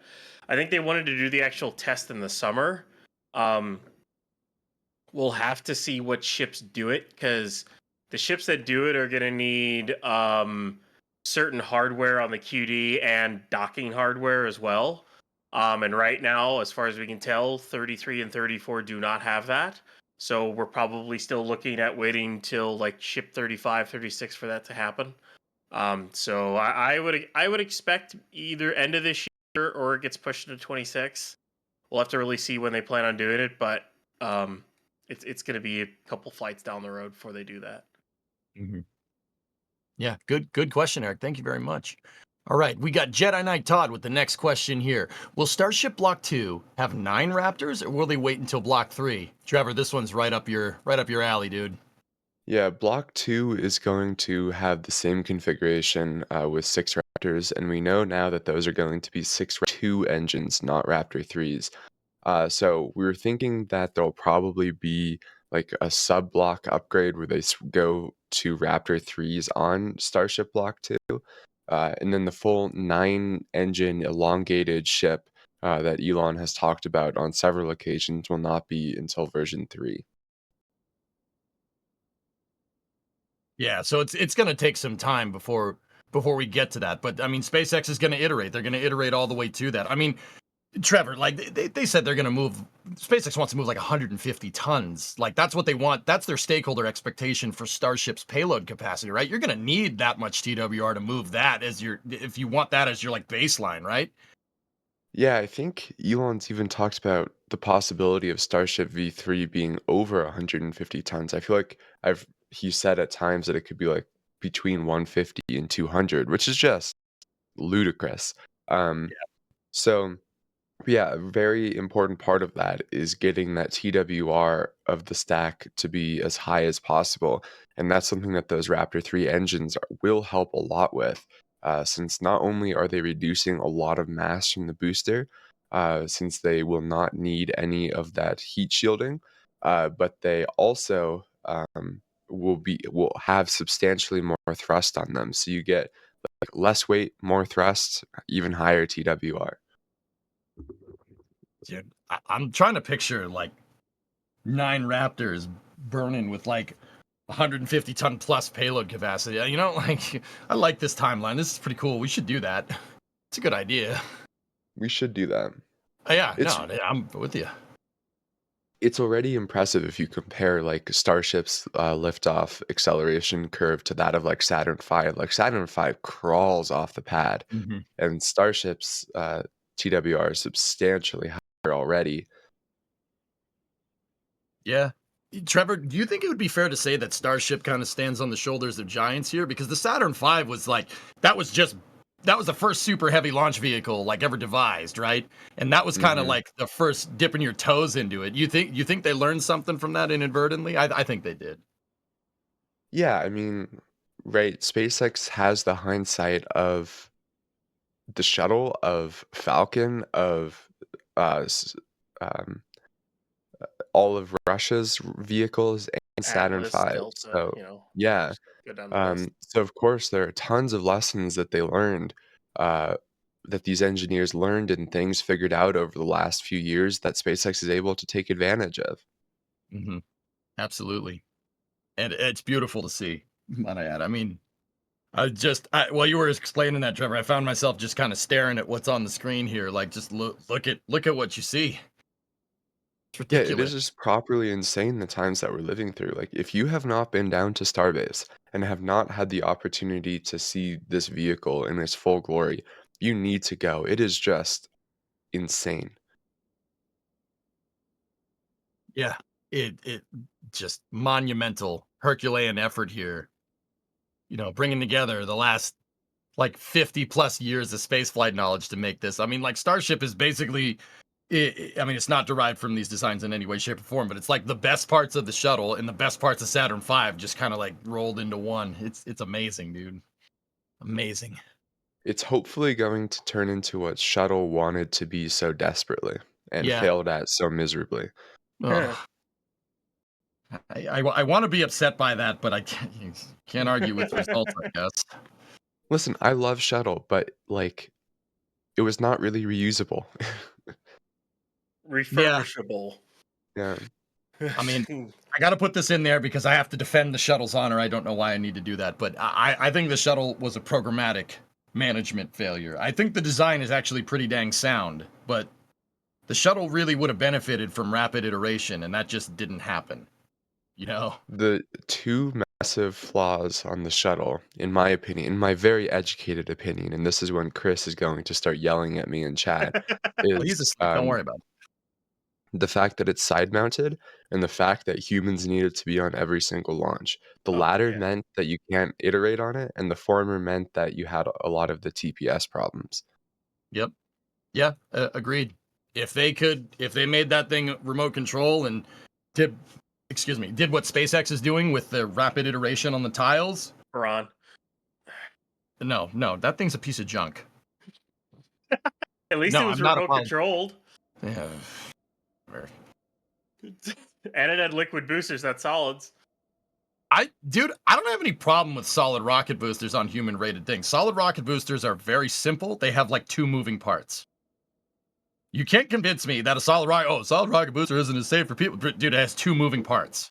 I think liquids just look cooler. Maybe that's just me. I think I like. Well, from a looks, yeah, okay. But dude, that the SRB trails coming out, that I don't know, man. I'm just saying. I mean, can you really go against 4 boosters, each with an RD-170 on board? Like, come on. Yeah. Brian, you're saying solids are unsafe. Look at their record. Solid rocket boosters have moved more people to space than any other type of propulsion. Yeah, I know. That sucks. Oh, wait. Hold up. Cancel the shuttle rant. Look on the screen. What do we got? Yeah, we got sheriff at the soft closure point at River here. Yeah, the closure was set to start at 8 o'clock, and it looks like they've got people at LBJ, and they've got a sheriff at the closure point at Richardson. So they are starting to close things down, turn people back, start to clear things out. They'll clear the beach, start clearing the range. Then everything should be cleared out by around noon, and that's when they'll start chilling down Tank Farm. So we're well into it at this point. We're still 7 hours and 50 minutes from the opening of the window, but we're well into preparations here. It'll be here before you know it. Yeah, see, that's what I mean. Time's going by real quick. See, Brian, what are you saying over there? You're still going on about the shuttle, huh? All right. Solid rocket boosters responsible for loss of crew. Yeah, Brian, but bad management decisions are going to make any rocket fail. Am I right or am I right? Am I right or am I right? This is where a bunch of people say, no, you're wrong. But I'm right. I swear. Trevor, go. This is also where having a government agency design a rocket kind of causes a lot of problems, since the DoD was able to say, hey, we need this vehicle to have X, Y, and Z properties. And then another agency was like, hey, well, we actually need it to have A, B, and C. And so now you have like all of these design requirements that are pushed by different agencies that engineers somehow have to work onto a single vehicle. Whereas with SpaceX, right, the end goal of this this vehicle that they're developing is to get humans on Mars. And basically every single design decision comes from thinking about, will this allow for rapid, full reusability of this vehicle? And can it do propellant transfer? Since with those 2 things, Mars is possible. Without those 2 things, it absolutely is not. Yeah. Go ahead, Brian. When you're looking at government programs too, like a really, really other good one at which too many departments are sticking their hands in is the F-35. I'm sorry, you wanted an Air Force variant, a Navy variant, and a Marine variant. It should have just been you should have made one with 2 engines for carrier ops in the Air Force, and then the Marines can have their own, or their own type of plane. You start introducing too many different things into one platform, and you hurt it when you do that. And it's just you try to simplify it, and then you end up overcomplicating it, and it's just kind of just backfires. I tell you what platform benefits from having a lot of things on it. You know what? The NSF store. And we got a lot of stuff for you guys. Oh, we got a lot of stuff. We got the Christmas sweaters. We got the Christmas sweaters here only for a limited time. The final cutoff date guaranteed for Christmas delivery is November 22nd. You got 3 days if you want one of these to show up for a loved one. Or if you want to just buy it for yourself. Sometimes it's good to treat yourself to a Christmas present. You know, treat yourself. Treat yourself. Nice segue. Yeah, I know. I'm getting better at this, man. I'm getting better. I'm getting better. These shirts, like Trevor was saying, are not designed by committee. We cranked them out over on the NSF store, and they are beautiful. The Starship one that's on the screen right now is fantastic. You got the stack in the center. You got Hoppies all around, Raptors on sleeves. Look, you can't go wrong with a shirt like this. And once again, the deadline for these is November 22nd. You got 3 days if you want these things to arrive by Christmas. If you order after that, we can't guarantee it's going to get there on time. We got to make sure because we got to send this off to Santa, who's going to bring these sweaters for you. We got to send the list off to him. He's very busy. We got to make sure he gets the list in time. It's important. Also, enter your address correct. Do it. Yeah, Otherwise- make sure you do that. That's important. Yeah, that's 'Cause important. I guarantee if this showed up on my neighbor's doorstep, he'd be like, "Yeah, I'm taking this." I'm like, "No." Plus, you'll No. make Crispy happy. You'll make Crispy, Adrian, you'll make the whole store team happy if you just enter your information right from the start. Enter your correct address. Cool. So yeah, the NSF Christmas shirts are there. If you want them to arrive by Christmas, you got a couple of days here. If not, if you want them to come on Chinese Food Day, hey, still, but we can't guarantee a Christmas delivery unless you get it in by the 22nd. So, if you see that and you like it, thank you very much. Appreciate it. Christmas sweaters, ugly Christmas sweaters ain't your thing. I get it. I personally not a big fan, but if it had Starship on it, I'd do it. It's a good idea. All right. So, guys, the support queue has gotten too big and it's starting to bother me. I'm gonna have to lightning round support queue. You guys cool with that? Gotta thank ahead. the people. We gotta do what we gotta do. The oldest one in there is 55 minutes old. I can't allow this to happen. Yeah. It's like playing Tetris. I gotta clear the support queue. We gotta get the lines. We gotta get the lines, dude. We have to. All right. So, Anonymous with a store message. This will be 5 test flights in the last year, give or take. Crazy to think of the progress SpaceX has made. Excited to see where the next year or two takes us. Let's light this fuse in 9 hours. See, that's what I mean. That it's T-minus 7 hours, 44 minutes now. See, that support queue has been in there for a long time. We can't have this happen. This is unacceptable.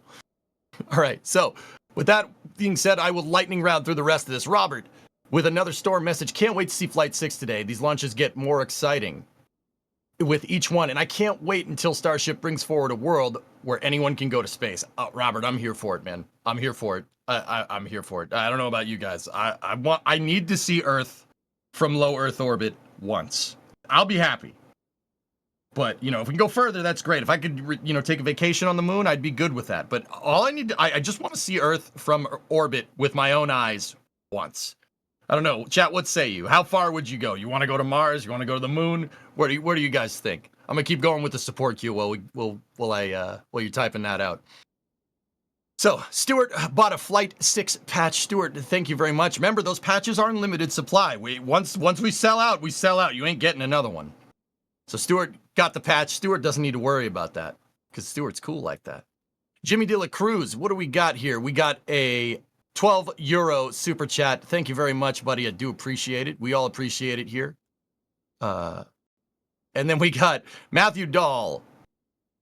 Like this streamer, Hoppy will die. Oh my goodness. Whoa. $5 super chat. Dude, that got dark real quick. That got dark. That got real dark. I see Leo, Moon, Mars, and beyond. Yeah, yep. Stuart's chill like that. Yeah, of course. Mars or bust. Neptune. Yeah, baby. Jerwat, no comment. All right. Anyway, let's keep going. All right. So the next one. All right, here we go. I'm going to try for it. This one shouldn't be too bad. Taras Shevchenko, $10 super chat. Does engine cooling require flowing fuel and oxidizer through the engine and out into space? Can this be achieved by running through separate closed lines so the liquid can be reused as ullage gas? Trevor, this is all you, buddy.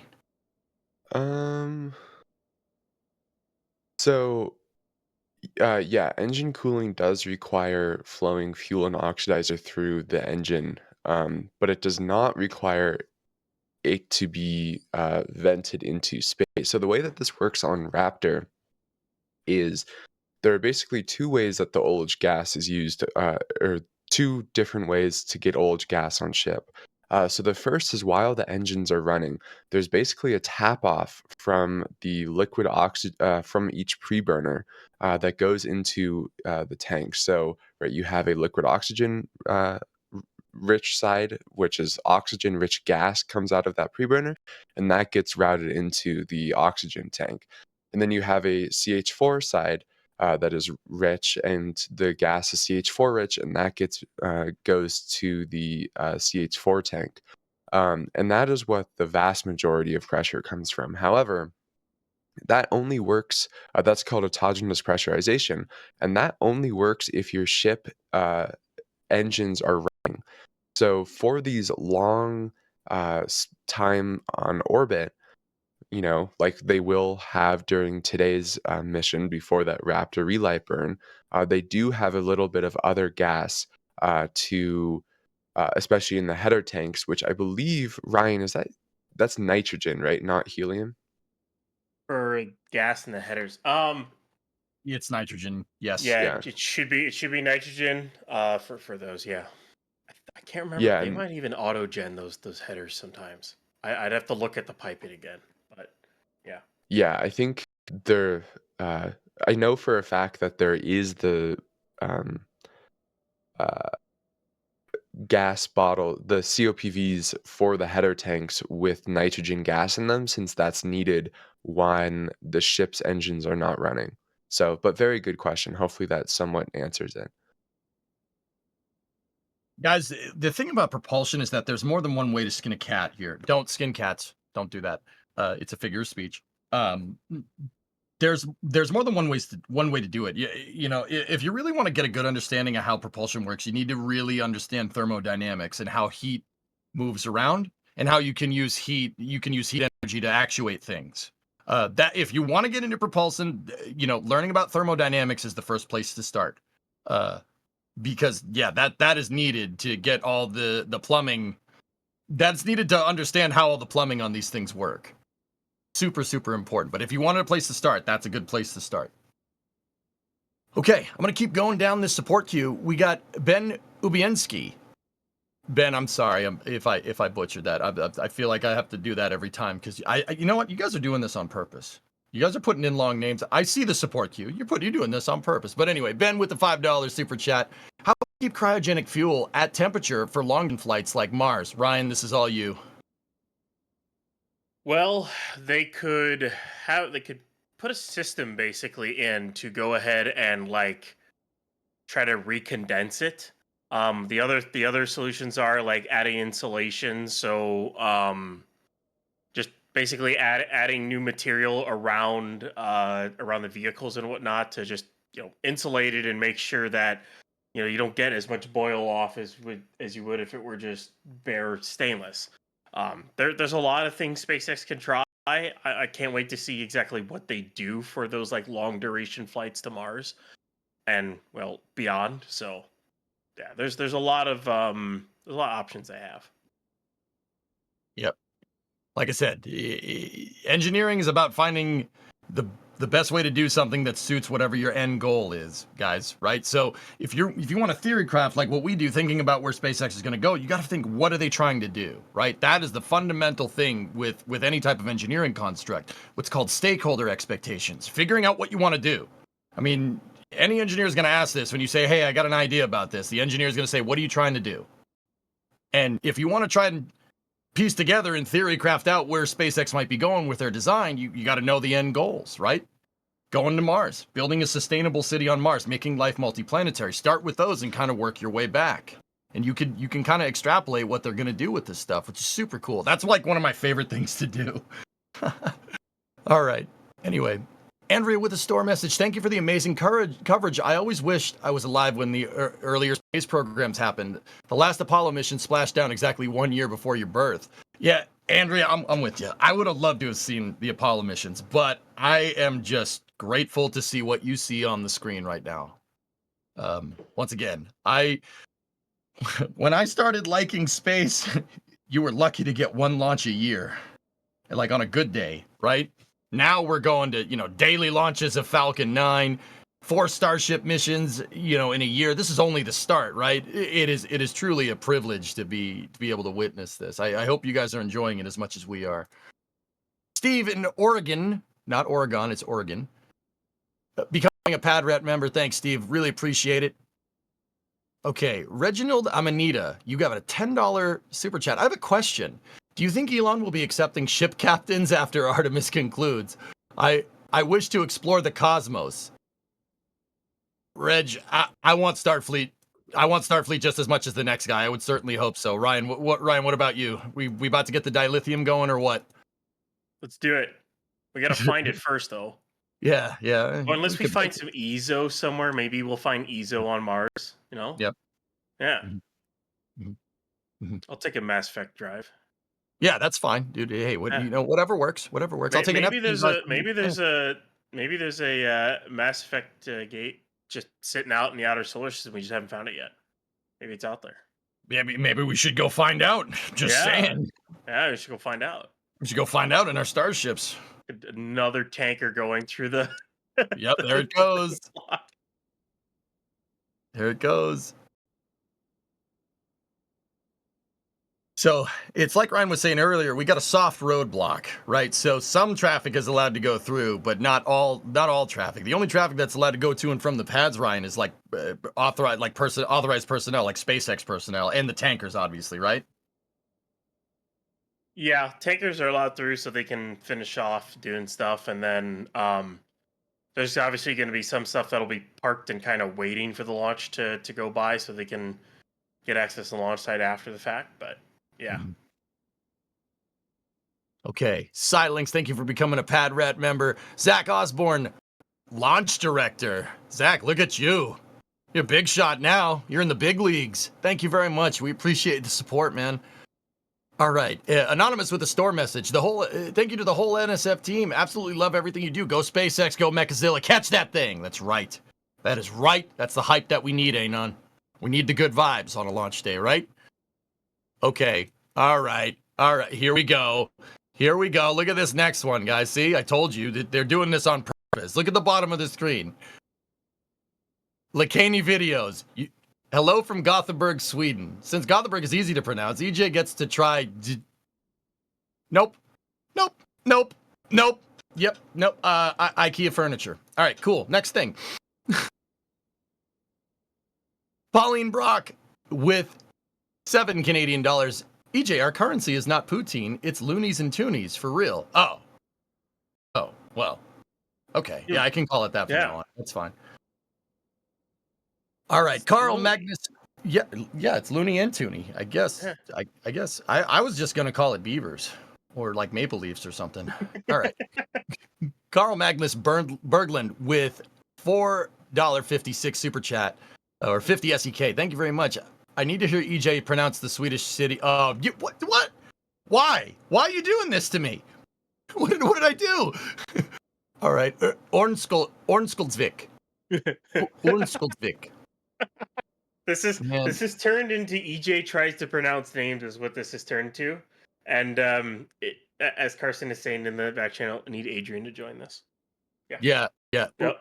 I know that the umlaut over the O makes it Ulan, but I know that's in German. I don't know if that's in Swedish. Oh my goodness. Maybe it's entertaining. I mean, hey, if that's what we need to do to pass the time, you just toasted that. Did I do good? I don't know, man. Just say squirrel. All right. Unskildsvik. I'll get it. I just have to say it enough for my caveman brain to figure it out. All right. I'm going to keep going to the support queue, and then we're going right back to questions. Craig, sorry to miss some of the patches. Maybe somehow in the future I can get them. I don't know. You never know. You never know what's in store. We'll see. But like I said, they're limited time for now. Limited time. We need to work on your umlaut. Yeah. I'll get there. You just gotta hang around with you guys enough.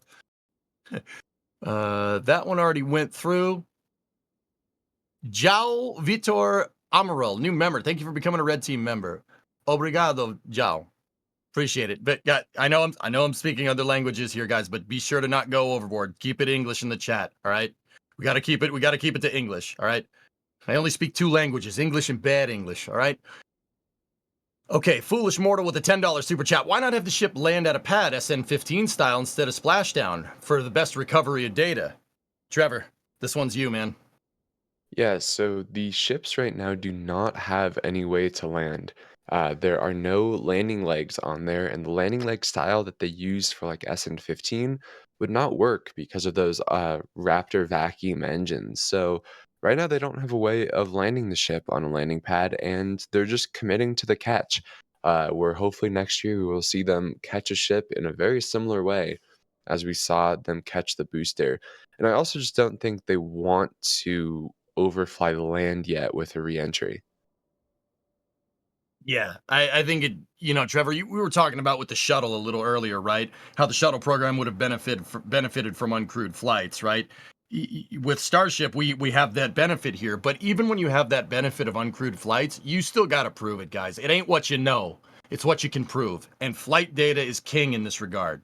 So Starship isn't what's called an engineering. It's not a mature enough design to be able to for the FAA to be like, yeah, you could fly that over populated areas, like it's not at airliner safe. I mean, that's what one of SpaceX's goals is, but we're not at that point, right, Trev? It's not. It's just I wouldn't risk it. You don't risk it for the biscuit.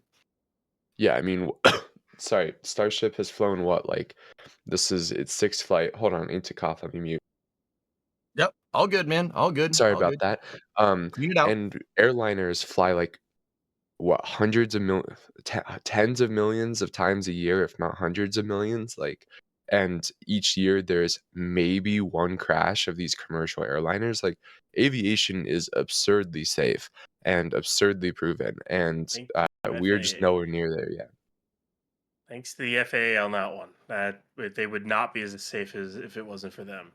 Yeah, like I know an air one of the 37s that we have for Sun Country will fly it 4 maybe 6 times legs a day.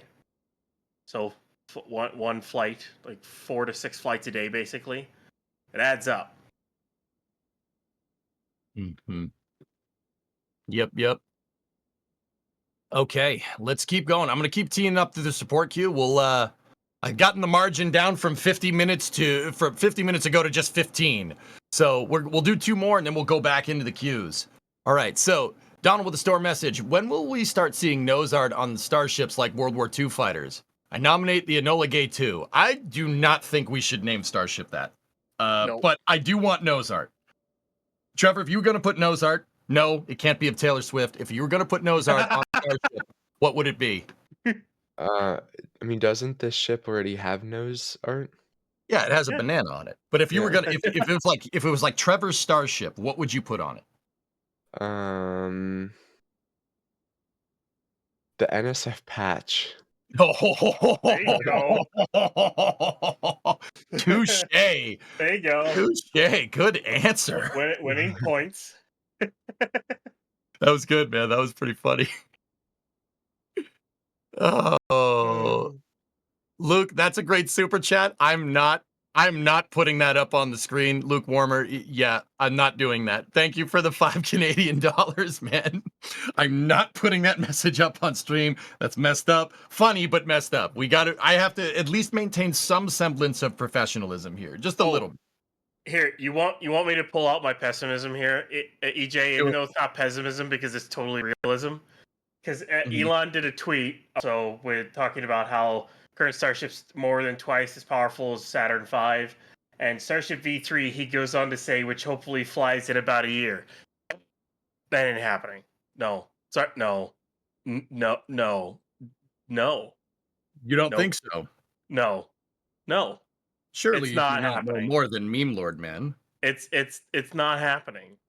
Like they just got the Block 2. Like, come on. Yeah. You don't know.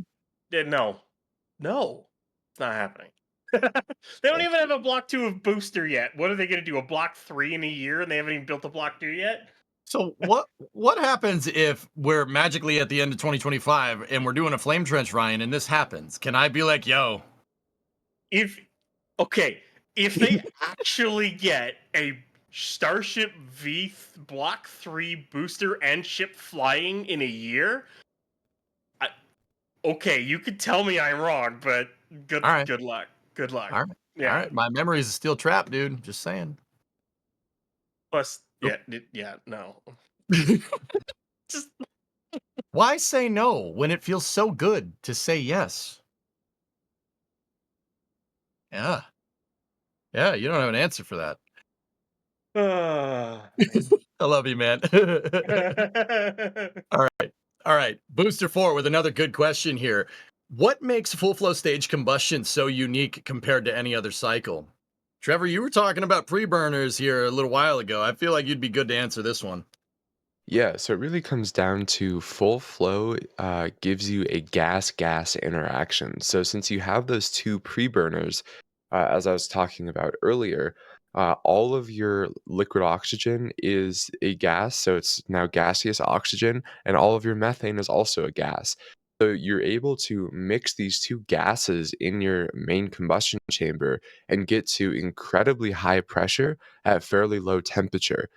So it's really good for reuse because of that. And also, just right, high engine pressure means that you're going to have higher ISP, you're going to have more thrust. Like high engine pressure really is a very good thing, and that's why Raptor operates at such insanely high engine pressure. So this is a bit different than other cycles where, for example, in an open cycle engine, you generally have uh, it's sometimes gas liquid, sometimes a liquid liquid interaction. And then in a lot of other cycles, you have a liquid interacting with a gas because only one of them is truly heated up from that pre-burner or gas generator. So full flow is hard, but it is a very cool thing when it works. Yeah. I mean, yeah, you want that gas in there, right? So you get better atomization. That's it's truly wild what that thing can do. Uh like like Trevor, I think about this a lot. Like even just making a full flow stage combustion cycle engine and like getting it operational, like for anyone else, that is a huge step. And SpaceX just churns this out. Like didn't just mass produce it. There's like 300 Raptor 2s made or something, right? Like I think more than okay. that. Yeah. I mean, what there are a lot just I think there are about that many just on the bottom of the ocean. Well, not quite 300, but Well, they fish some of them out, right? yeah, okay, true. yeah. Yeah. I still can't believe they fished some of those things out. And they brought him to McGregor, which is even crazier. Like, what are you doing there? What are you doing there? Not gonna fire it. That's for sure. Yeah. I don't know about that. Salt water is not nice to any metal alloy, especially Yep. when you soak it for a couple of months. Um, yeah, it's not very kind to it, to say the least. It would be fun to see them try firing one of those engines, though. Just I would, dude, I would just to do some destructive testing.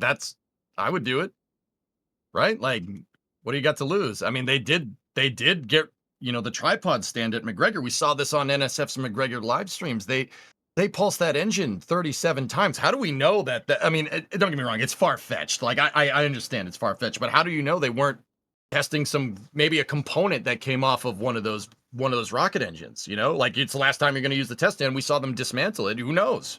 Right? Maybe they did. Yeah. We'll never know. I I bet I don't think they will ever fire, or I am very, very confident they will never fire any of the engines that they recover from the ocean. But I would be shocked if they haven't fired engines from Flight 5 at McGregor. Mm. Yeah, I mean, we've seen like the reason why I bring it up is because we've seen if you cast your mind back to the CRS-16 mission, which is, in SpaceX time, that might as well be ancient history. The CRS-16 mission with booster 1050, right? That was a It sad day. it was a sad day. I mean, they got it back, but they did end up using components off of that booster on other flight tests. The RCS, the cold gas nitrogen thrusters, the attitude control systems off of booster 1050 ended up on Starhopper. So It's still the funniest thing to me. it's not as far-fetched as you might think. Anyway, You know what's that was a crazy? good. CRS-16 was SpaceX's 72nd mission, Wow. Trev, what are we and at now we're now? coming up Today's mission, or today is launch number 420 for SpaceX. Oh my Yeah. god. Yep. Okay. Why Yeah. did I ask? Yeah. It is legitimately 420th SpaceX launch. Now the real it's gonna kill me to say this, but the real question is, will the window coincides with 4:20 p.m. Central Time? Do you think? I It's know. happening. Yeah. It's It's happening. You happening. think It's the so? You think so? 420th launch. They're gonna launch at Oh 420. no. It's not gonna go at 4. It's gonna go at 420. You know it. You just know it is. You just know. I'm sorry, but Yep. it's what's gonna happen. Yep. There, They're you gonna do it. dread it, run from it. It's gonna arrive all the same. Okay. All right. Unfortunately. Keep these questions coming, guys. Remember, at NASA Spaceflight, if you have a question, we'll tee it up in the queue. If it's a good question, I try not to do a lot of repeats in here, but I do have another good one here coming from Gerald. What do you got here? Does the ship have designated space for payload humans prepared, or is it just fuel tanks there? That's a good question. Ryan is very well poised to answer this one. Ryan, tee it up. So, well, we're not even going to use Ship 31 at this point because they're going to move on to Block 2 at this point. So, if we go to Block 2, payload bay, it's around 600 cubic meters. In terms of usable space, it's probably around the 500 cubic meter range. Because the top half of the nose cone on Block 2 is header tanks, flat frames, and the COPVs. So that's basically all in the top right there. And then, of course, you go the second half, the bottom half of the nose cone, and then you go to 3 rings of the payload bay. And then just below, just near the bottom of that ring is the forward dome where all the avionics and stuff is. So they have a lot of space to play with. It's a lot, like you may look at it and go, maybe that's not a lot. And then if you were to go in there, no, that's a lot of space to put things just in Block 2. And if SpaceX really wanted to, they could take a little bit of a hit and need to do more refuelings, but like put an extra ring or two on that payload section just to make it bigger to add more room for people and life support equipment and all that other stuff. So, and a whole airlock and everything. Like they've got a lot of room to do it all. So it's they've got a lot of room on this vehicle to put stuff in. So Mm-hmm. I still want reusable Skylab. Put a Skylab style pressure vessel inside a Starship and make a reusable space station. I want it. I'm just saying it needs to happen. I don't know how, but it needs to happen. Okay, so we got more questions. I'm gonna keep these questions coming, guys. Remember, at NASA Spaceflight, we'll tee it up in the queue and we'll try to answer as many as I can. Also, that support queue is building up again, and I can't stand it. All right, so Dakota asks, what can we expect at Starbase after this flight? Are they gonna go all in with getting Pad B ready for next year? Trevor, thoughts? So I think we'll continue to see rapid progress on Pad B. However, they still have launches out of Pad A. My guess is that all of the remaining launches with Block 1 booster are going to be out of Pad A. And we know that there are at least, it's 13, 14, 15, 16 are for sure Block 1. And 17 is probably Block 1, I think, is what we're thinking, right, Ryan? yeah, we think we've seen some Okay. parts for it, and we think it's still Block 1. But Yeah, so we have at least 5 more boosters, including today, that are Block 1, and so that's 5 more launches, assuming there's not any reuse. But I bet they try to reuse a Block 1 booster. So there's still quite a few launches out of this pad. So they will continue working on Pad B, but they also will just continue ramping up work at the production site and getting a lot of these V2 ships ready for more testing. It's gonna be crazy. I mean, you guys think this flight rate is nuts? Wait until they get 2 pads. I mean, it's gonna be a while before Pad A, gets retooled inevitably, right? But it's gonna get crazy. I don't even think we're at Pad A's turnaround limit. Like, I could Yeah. see, them getting this pad turnaround time to like a week or 2 weeks, something like that. Which is obviously not good when you compare it to Falcon, but they still have margin for sure.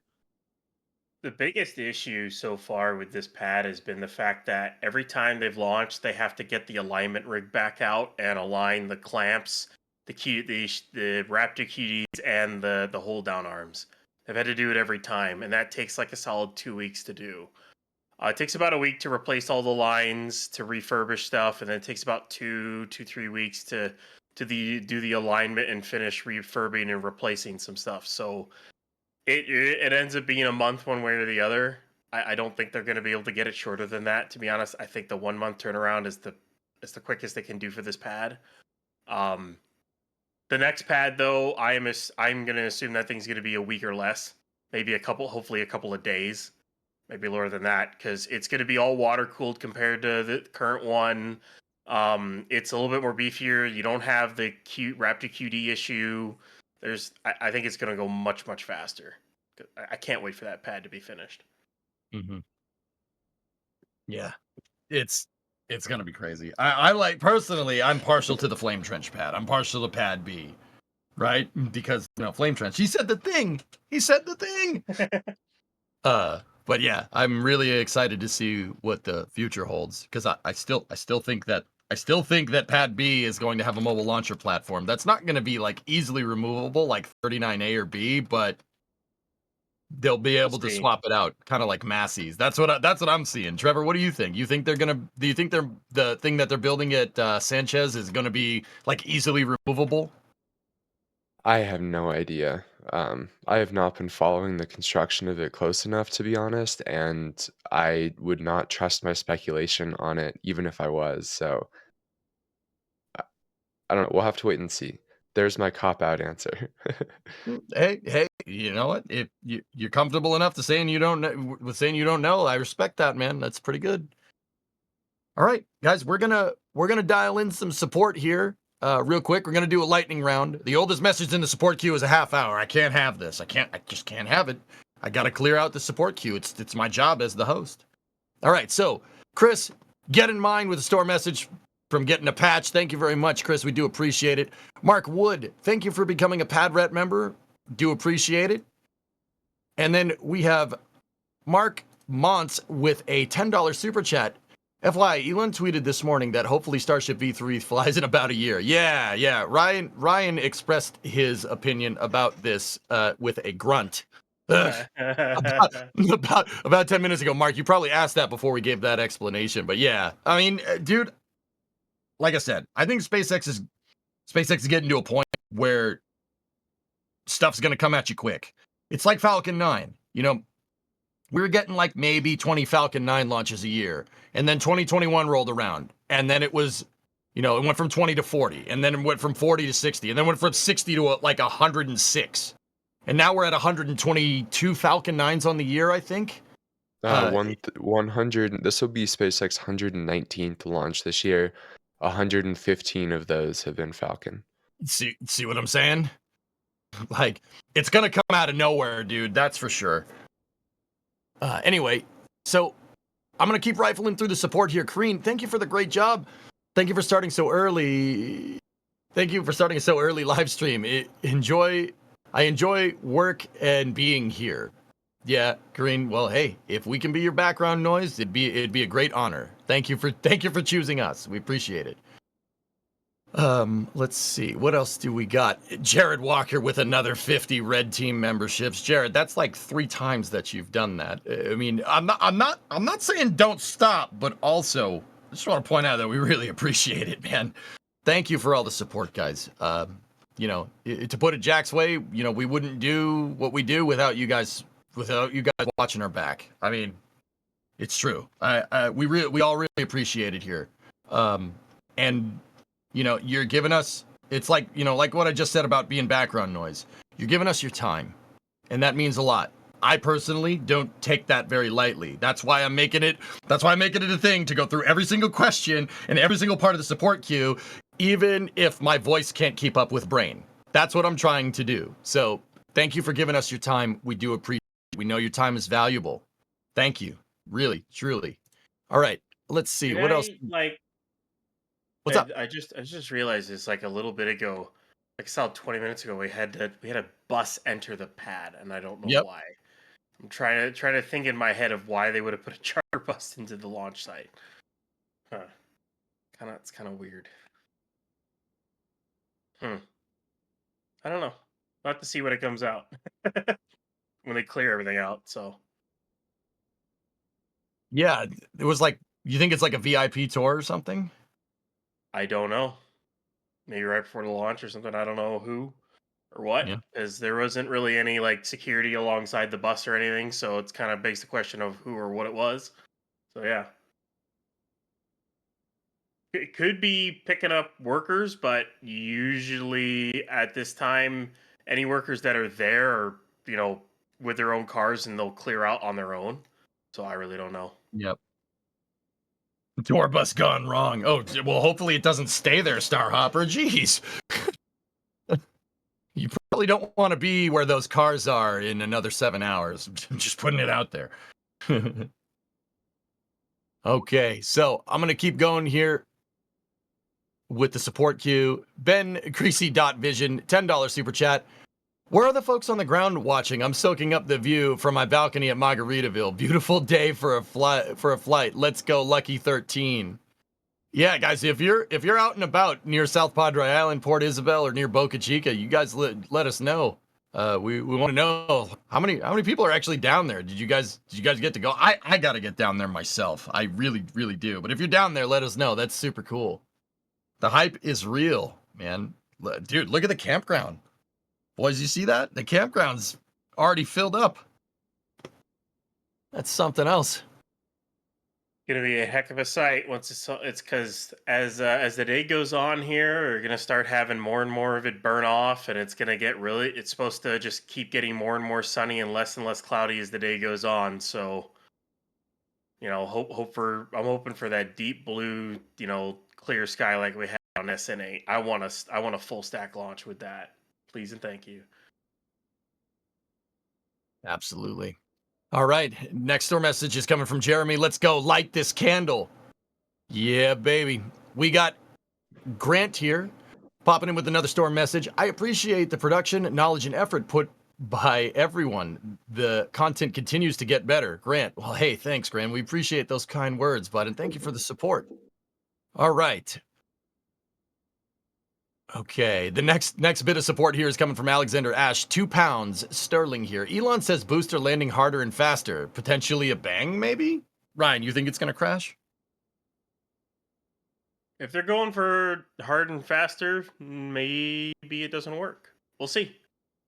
Wait and see. We should know within the next 7.5 hours, one way or the other.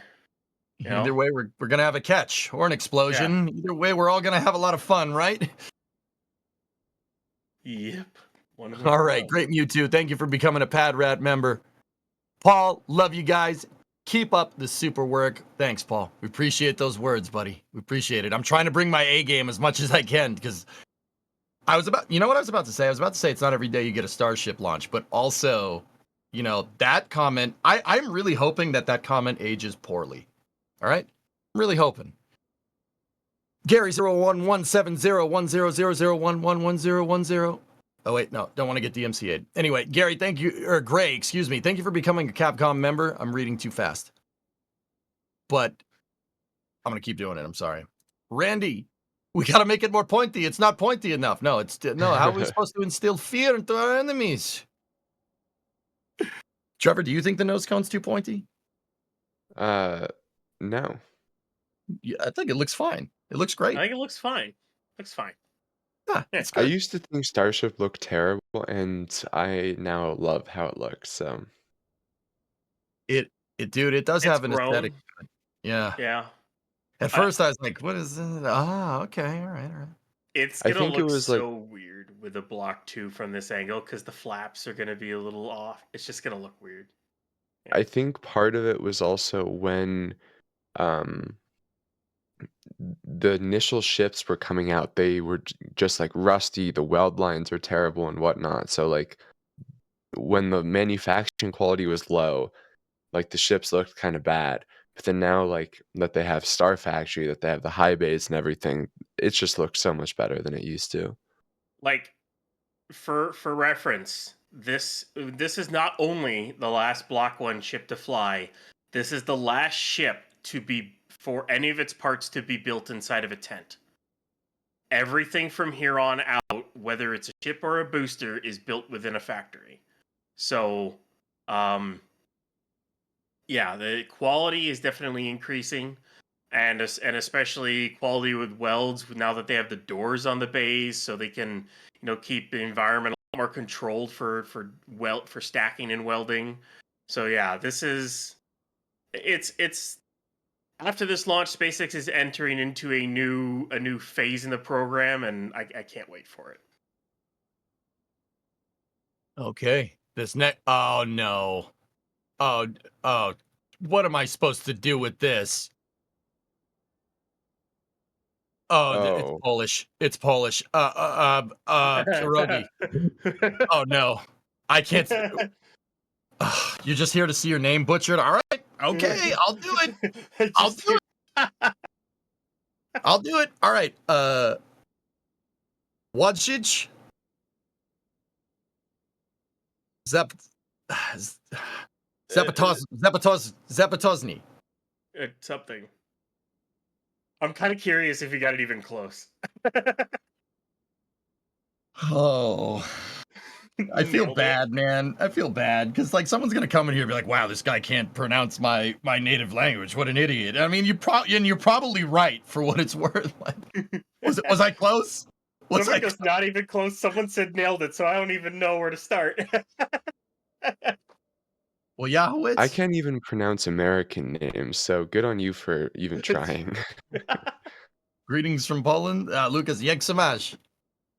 Hey, remember, keep it English in the chat. Greetings are fine. Just keep it English for me. Don't make it harder for our mods in here. All right. We only speak English and bad English in here. All right. Sarah with a store message that says, "Hi, Mom." There you go, Oh. Sarah. I said it. I said it. Sarah's mom. If you're out there, she's saying hi to you. Just saying, you should say hi back. Elisar, why are you like this? Why are you the way that you are? Is this not hard enough? I saw that coming and I was like, uh-oh. What am I supposed to do with this? Wales, man. It's Welsh. What makes you think my mouth can say that? Oh, do I have to? Is that 4 I's, 4 L's in a row? It's Welsh, man. It I don't even yeah. Lianfripling Gungili go Gary Chiwini Ranjo Walencilio go. There. That was wrong except for the end. Thomas Hayden says, "No way, that's a word. I wanna live in this world with Thomas." Yeah, right. Oh man. I was close. That was close. Come on. You got to give that to it. Hey, at least I attempted it. At least I had the stones. At least I had the fuel pressure vessels to attempt it. Okay. I'm Elisar, actually also, astonished. we're going to have words later. We can have words later. We're going to have words. There was a lot of things in that super chat that I didn't like. Oh, boy. You'll have to redo it because you had an ad. No, Ron, no, absolutely not. Anonymous, a hoppy is love, a hoppy is life. And then we got Aaron with a store message. Thank guys again. Keep up the good work. David Anderson became a Pad Rat member, and I've gotten the support queue down to only 20 minutes here. So we're gonna go back over to questions. Trevor, are you good with that? I love some questions. All right, let's tee one up. Let me find one you'd like. Okay, here we go. Robert Jones, can the ship be placed on the OLM by itself? This is actually a good question. Trevor, tee it up. No, it cannot. It does not have any. It cannot really fit on the launch clamps. Back in the day, even on the suborbital pads, there had to be some conversion fixture between ships and boosters, and now those stands are very, very long gone. So the OLM is just for boosters, and the ship static fire stands are just for ships. There's no real way that there could be any one on the other. Mm-hmm. Mm-hmm. Yeah, good question. All right, let me find another one here in the queue. There's a lot. Thanks, guys. Thanks for keeping us going. Honestly, you guys asking all these questions is how, you know, people ask like, how are you going to do this all the way until launch? Asking the questions and keeping us talking is the way to go. Even if it's pronouncing Welsh cities, villages hey, that's still talking. All right, you know, sound is coming out of the voice box. All right, but yeah, seriously, thank you. This helps us. This helps keep us going. That's how this stream ends up going, you know, 5 hours, and it seems like you've been here for 30 minutes. So we appreciate the hype, guys. Appreciate all of it. We're gonna keep answering these questions until I can't talk anymore. All right, here, Soul 24 Alt. What do you got? Will the extra 2 Raptors on the booster allow for a similar thrust to weight ratio that will increase the size massive version 2? What do you that's a weird one. Ryan, what do you think? You think that adding 2 boosters is going to screw with the TWR? Well, here's the thing: is the only reason why the only thing about 35 engines being thrown around is the fact that it was said in the EIS for 39A, the EIS for 37, and in the TEA for what was it? The TEA for BOCA, tiered environmental assessment. So that's the only thing we get the 35 engines from. There has been nothing saying that it's going to happen soon. Everything, especially at Massey's, looking at the way they're setting up the new test stand for a possible Block 2 booster at some point, pretty much points to 33 engines still. So the 35 engines is in case SpaceX does want to put 2 more on at some point, or at some point down the road or something like that. So that's kind of where it is. But if they did do that, it would just, you know, increase their payload orbit. I mean, 2 more engines. It's if you put 2 more Raptor 3s on, that's another 600 tons of thrust, which is stupid to say. Yeah, that's not an insignificant number. It's just No. just 2 motors, you know. All So right. yeah, it's yeah.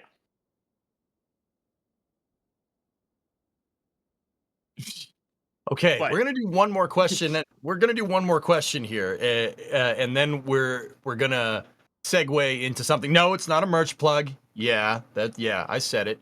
I said it. Okay, Ryan, this is your swan song. Your last question before we have to say goodbye. oh, Laura Rexroad asks, why can't the ship land on the forward flaps? well, you'll crush the flaps. The flaps are not designed at all to take that weight. They're designed for aerodynamic stuff. They're not designed to take 100-something tons of a ship. Granted, they might experience more with the aerodynamic forces, but they're not designed to take the ship weight. And the hinges aren't designed for that at all. You'll just crush and damage the flaps and any heat shielding that's on them. So they can't do that. They have to find a way to integrate pins into the forward dome of the ship. So yeah, that's kind of where SpaceX is at, and that's really their only option. So yeah, but Yeah. Mm. And with that, Ryan, how you feeling? you know, it's been a fun 5 hours to hang out with you guys. AEJ had a lot of fun talking. I can't wait to see this thing launch. Yeah, and well, I guess I don't know if I'll see you all later or not. As of right now, I'm just gonna be kind of sitting and watching this thing go. So you all have fun. You know, just have fun. Watch this launch. I hope it all goes successful, and you can say hi to a very special someone. An Yeah. old man. So, guys, don't Really? worry. I'm not going anywhere. You're not getting rid of me that easy. Ryan, thank you very much for popping in, dude. That was a fun 5 hours. We'll see what we got for launch. See you guys all later. You are the weakest link. Bye-bye. Bye. See you, man. And let's see. Well, if Ryan's popping out, we got somebody coming in to replace him. Somebody that I think you guys are quite fond of. Mr. Jack Buyer, can you hear me? I don't know. Can you hear me? Can I get some Oh, 5x5s? I can hear you. Chat, how's Jack coming through? Can you hear him? It's a solid 25. Let's Yay! go. 5x5. Let's do this. I mean, it's launch day, baby. I'm here. I'm excited. I hope everyone else here is too. Let's go. It's a nice looking day. Fair amount of clouds, but they're really high up. So you know what? It's fine. And we've got many hours to go. So, Jack, be honest. How much sleep did you get? Well, That bad, huh? I Okay. I think my head hit pillow around 4. And then if you want to call that sleep, because I'd like wake up every 30 minutes, like, oh God, I'm late. um, Dude, too and real. then yeah, and then I woke up at 6:30, and then got all my remaining stuff together, and ran out here before the road. Because that's the thing is, the road closure is listed as 8, but you never know, what law enforcement or SpaceX are gonna do. So you can't play it fast and loose with the road closures. So you gotta get out here kind of early. But yeah, got a little bit. I got enough. You know what? I got enough. Today's launch day. You don't need to sleep a lot on launch day. You sleep later. I got 2 hours of sleep, dude. If you could call it that, because I did the oh gosh, I'm late like at least 2 times. Dude. So Like I think about Neuralink a lot these days, and if Neuralink or something like it ever actually becomes a thing, like, even aside from all the mind blowing, like, oh, I can control it, everything with my mind. It's like, no, just I'd love to be able to turn off that part of my brain. Just like, yo, dude, I have an arm. I know it's good. Just like let me get the maximum amount of sleep I can out of this actual sleep. Or like, what if you could turn off back pain? Just be like, yeah, no, I'm good. Just turn off the back pain. I'm good. Did you Be nice. see Elon actually talked about this on X recently that the next Neuralink product is going to be like about back pain? Yeah, that's why. Yeah, Yeah. I think stuff like that is really interesting. Anyways, not to just immediately derail things. hey, Where are we at? dude, How are we doing? I'm good, man. They put you and me in here. I mean, Trevor is probably gonna try to have to corral us, but they put you and me together on a stream. That's all I'm saying. Like, I don't know what they were expecting. You know? Yeah, I mean, I think the intention is that you and I nerd out, and then Trevor occasionally dunks on me, which par for the course. I'm here Hey, for it. I'm like here the for Trevor dunking Dunk. goes one direction. I agree. I'm here for it. Please dunk away, Trevor. Okay, so Jack, what do you think? Question queue, support queue. What should we start tackling? Support. You're 34 minutes behind on support, buddy. We got to let these people know that we cannot do this amazingly cool thing that we get to do without their support. Okay. All right. Here we go. More lightning round. Actually, hold up. Are we getting a hard road closure here or what? Someone's like, hey, can I fish? And they're like, nah, dude, it's launching today. Yeah, maybe. Jack, actually, before we jump into that support queue, maybe we should. Can you give us a weather update? Like, you're there, aren't you there right now? Like, what is it? What is it looking like? What's the status update? I mean, because it looks like we might get a hard roadblock here. Yeah, I mean, I am now currently at Rocket Ranch Outpost, looking at Starship right now across the South Bay. There, it's absolutely beautiful. It's a beautiful day, you know. Oh, and this is my feed. This is coming off my camera right now. A little bit of wind, but you know what? We'll work with it. Slow mo forgives a lot of sins. But yeah, it's a nice day. It's true. It's a nice day as long as you don't have rolling shutter. There are some clouds, I'm gonna say it. There's clouds, but they look very high. And again, as I said earlier, we have many hours, so fingers crossed. Either way, it is crystal clear. I mean, I can see South Padre Island, like looks like I could reach out and touch it. So and we're getting into that time of year where it's not summer. It's not the heat of the summer out here, and let me just say that is delightful, because not only are the bugs not that bad right now, but also it's just not so brutally hot and humid and oppressive, and for imaging purposes, heat hazy kind of thing. So it's shaping up to be a fine day for Starship Flight 6. Let's go. Cool. All right, I'm gonna go right into we're gonna jump right into the support queue here. So I'm gonna keep going. They're trying to keep the support queue full, Jack, and I'm trying to empty it. And it's like playing Tetris in my No, mind. you're now 37 minutes behind. It's a Yeah, no. Sisyphean task, but it's the Yeah. best Sisyphean task. Yeah. Couldn't have said it better myself. Anyway, all right. So Richard with a store message here. Just made your Christmas. I always try to influence the youth to get into rockets and space, and this will definitely help with the Christmas sweater. Absolutely, Richard. Dude, that's why I do what I do here. That's why Jack does what he does. That's why Trevor does what he does. I mean, we want to get more people into this stuff. We want to get the word out. It's awesome. We Yeah, want I don't know. I to. don't know What's if I up? told you. There was a kid with his parents that came up to me at the production site a couple months back, and he asked me if I thought there was anything smaller than a plank, or something like that. I was like, dude, I'm not that smart, but it made me happy, right? Because obviously Mhm. they were stoked about Starship, and I'm like, it's a cliche, kids are the future, but no, kids are the future. Dude, when I started getting into space, it was not a cool thing to do, but now it seems like kids are into it, and that's awesome. That makes me so happy because when I was a youngin' once upon a time, like 30 years ago, my parents took me to KSC, and I saw, I didn't see a space shuttle launch, but we saw the pads, we saw the Saturn V. It just, dude, it is life changing stuff. Like KSC's hallowed ground for us, right? Like. And I would hope that somebody someday, like a child someday, looks at Boca Chica with the same reverence that I look at 39A. Like, oh man, this is awesome. Yeah, 100%. All right, I Absolutely. completely derailed it. You're now still 38 minutes behind. Bye. Man. All right, Stefan Klaas with a €5 super chat. Hi, EJ. You are a human from Germany. Very German way to identify yourself. Okay. All right. I will come to Texas to see one of the next launches in person. I hope there's chances to meet with you guys. Stefan, someone from NSF is always down there. So you're bound to meet one of us. I need to get down there myself. Jack was actually hounding me about it the other day. And you know what? He ain't wrong.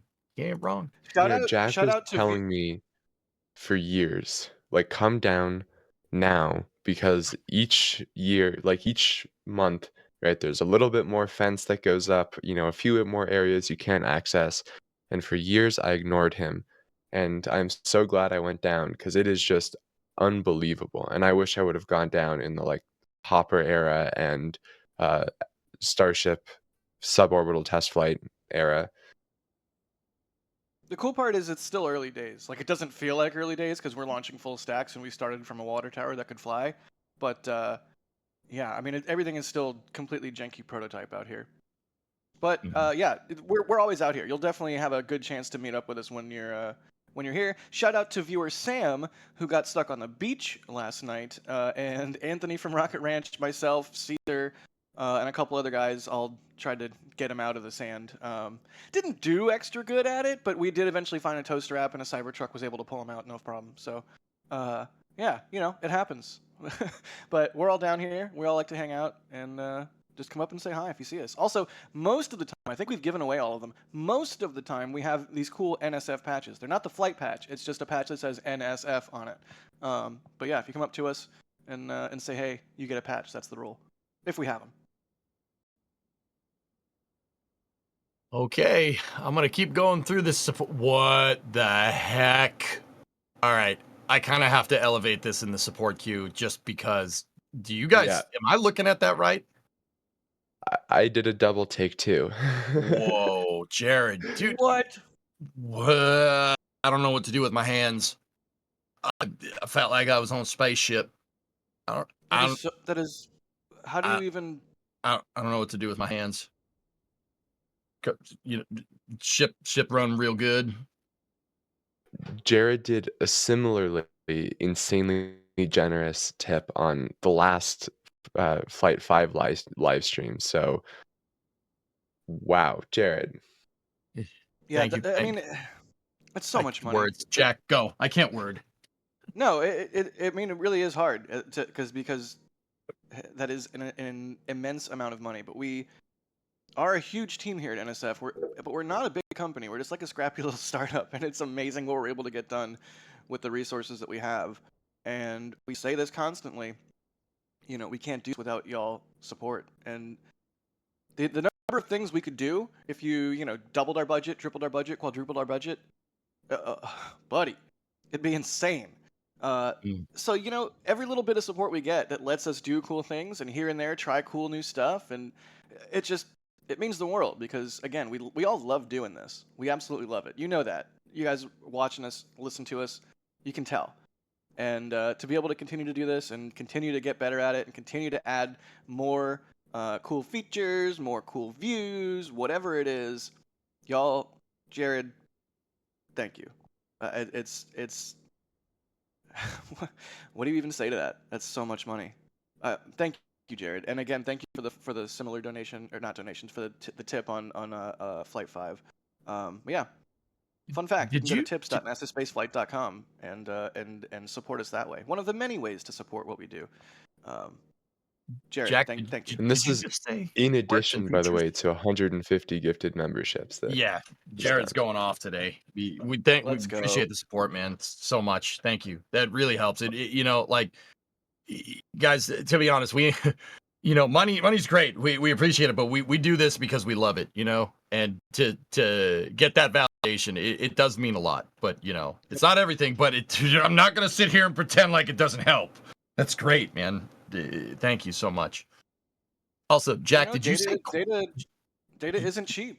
Robot cameras aren't cheap. People's time isn't cheap. Like none of this is none of this is easy or cheap. So yeah, thank you, Jared. You're the best. You're awesome. Thank you. If you're ever down here, please come shake my hand, and I will give you redacted. I will give you a special piece of memorabilia. How about that? What? Nothing. Good. Oh boy. Okay. Jack, did you say quirks and features before? Did I? You said we had quirks and features. This is a Starship Ship 31. Sorry. Sorry, that's something different. You lost me. Sorry, buddy. No, it's fine. It's fine. Somebody will get it. Somebody will get it. See? 1320 Jack. Thank you. Appreciate it. Good deal. All right, we're going to keep going through the support queue. It's up to 42 minutes. I'm not doing a good job. So we have it. Yarden Dantho becoming a Red Team member. We appreciate it. Bob Smith. EJ sounds like he got sleep, ate his Wheaties, and is rocking the espresso. You're half right. Supercharged and kicking butt. I'm just happy to be here, Bob. I actually got about 2 hours of sleep. I'm one coffee deep right now with 2 hours of sleep. And we're gonna lay by the bay and make things out of clay. We just may. What do you say? Yeah. You know how little sleep I've had? You know that one song that's like, "What is love?" I just want that song, but they replaced the word love with sleep. That is the internal monologue in my head right now. It's just that song, but replace the word love with sleep. That's it. It's just I can't escape it. So did you get a lot of sleep? No. Yes. Okay, so Michael McMaster's upgraded his membership, upgrading to Red Team. Thanks, Michael. We really appreciate it. All right, Dave with a $5 super chat. Since there are going to be less tiles, if the ship breaks up on reentry, will that trigger an FAA investigation? Trevor, analysis. No, thankfully, this is still one of the allowed failure modes of this vehicle that will not trigger an FAA investigation. Basically, everything about the reentry and landing burn of the ship is considered, well, experimental probably isn't the right word, but I'll use it anyway. And that does not trigger an accident investigation. So I think the allowed exceptions to for a mishap not causing it is like if there's a problem during the ship not following its trajectory during reentry, as long as it's within that reentry course. If there are any issues with the Raptor engines igniting, and I think there was like one or two more, so no, it would not trigger an FAA mishap. Cool. Guys, I'm gonna keep rattling through the support queue. So we have Tyler Dirks becoming a Pad Rat member. We appreciate that. Grusu, 19,840. $4.20 for the memes. All right, I'll allow it, Grusu. I'll allow it. Anonymous with a store message. Leroy Jenkins. Oh my gosh, he just went in. Stick to the plan. Stick to the plan, chums. Is Stick that to the like plan. is that thing like 20 years old at this point? Are we just Yeah, I was about to say I probably just dated myself with that. And if you don't get it, We're yes, just- sorry about that. we're so old? Yeah, I don't get what are you it. gonna do? Yeah, see, because you're young. When in 20 years, Trevor, you're gonna find something from your childhood that you really appreciated. You're gonna say it. You're gonna be like, "Oh, I remember this thing," and everyone's gonna be like, "I don't know what you're talking about, old man." Yeah. People are gonna be You- like, "Who's Taylor Swift?" Or people are no one will ever be like that. People are gonna be like, I don't know. It's gonna happen to you. I used to be hip. Then what was hip changed, and now it's weird and scary. I forget the Simpsons quote. Remember, Jack, it's hip to be square. Okay. Back with the story. Rectangle. What? Yeah, that's good Re- too. It goes in the square hole. Rectangle. Sorry. Too far. Rebecca, go Starship, go NSF. Thank you, Rebecca. We appreciate the support. Chad Hone becoming a red team member. That's very Chad tier of you, Chad. Thank you very much. JC Davis. Doesn't the amount of hot staging rings they plan on disposing of limit how many V1 booster flights they can do? Jack, does it? Sorry, talking while muted. No, all good. Yeah, no, I think there was. Oh, this is so an Alex question. There was a specific number of hot stage rings. They said that they were 20. going to. Thank you, Trevor. So there you go. Maybe, but they can always ask for more. I assume. I don't know. This is very much an Alex question, but I do think that the hot stage ring will be integrated fairly soon into the booster, but it's still going to need to be removable, right? Because they need to work on the forward dome of the booster. But I'm not too worried about it for these version 1 boosters. It's not a big deal, and ultimately,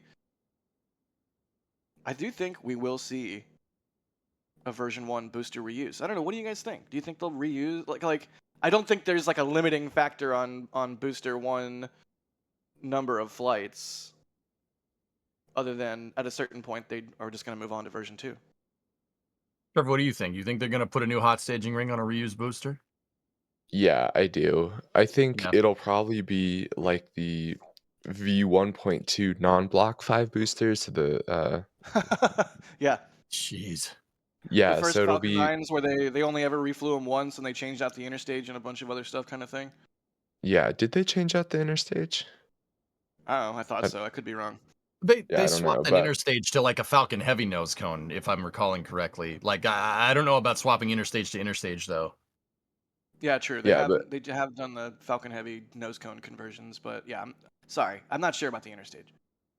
Cool. yeah, no, regardless, that's what I'm personally expecting is that there'll be some limited reuse and it'll probably be, more refurbishment, less reuse to start. And then just like we've seen with Falcon, as they get more and more confident in the system, they will uh, start doing just inspections. And then eventually they'll space out when they do those inspections. And it'll be an awesome process to track.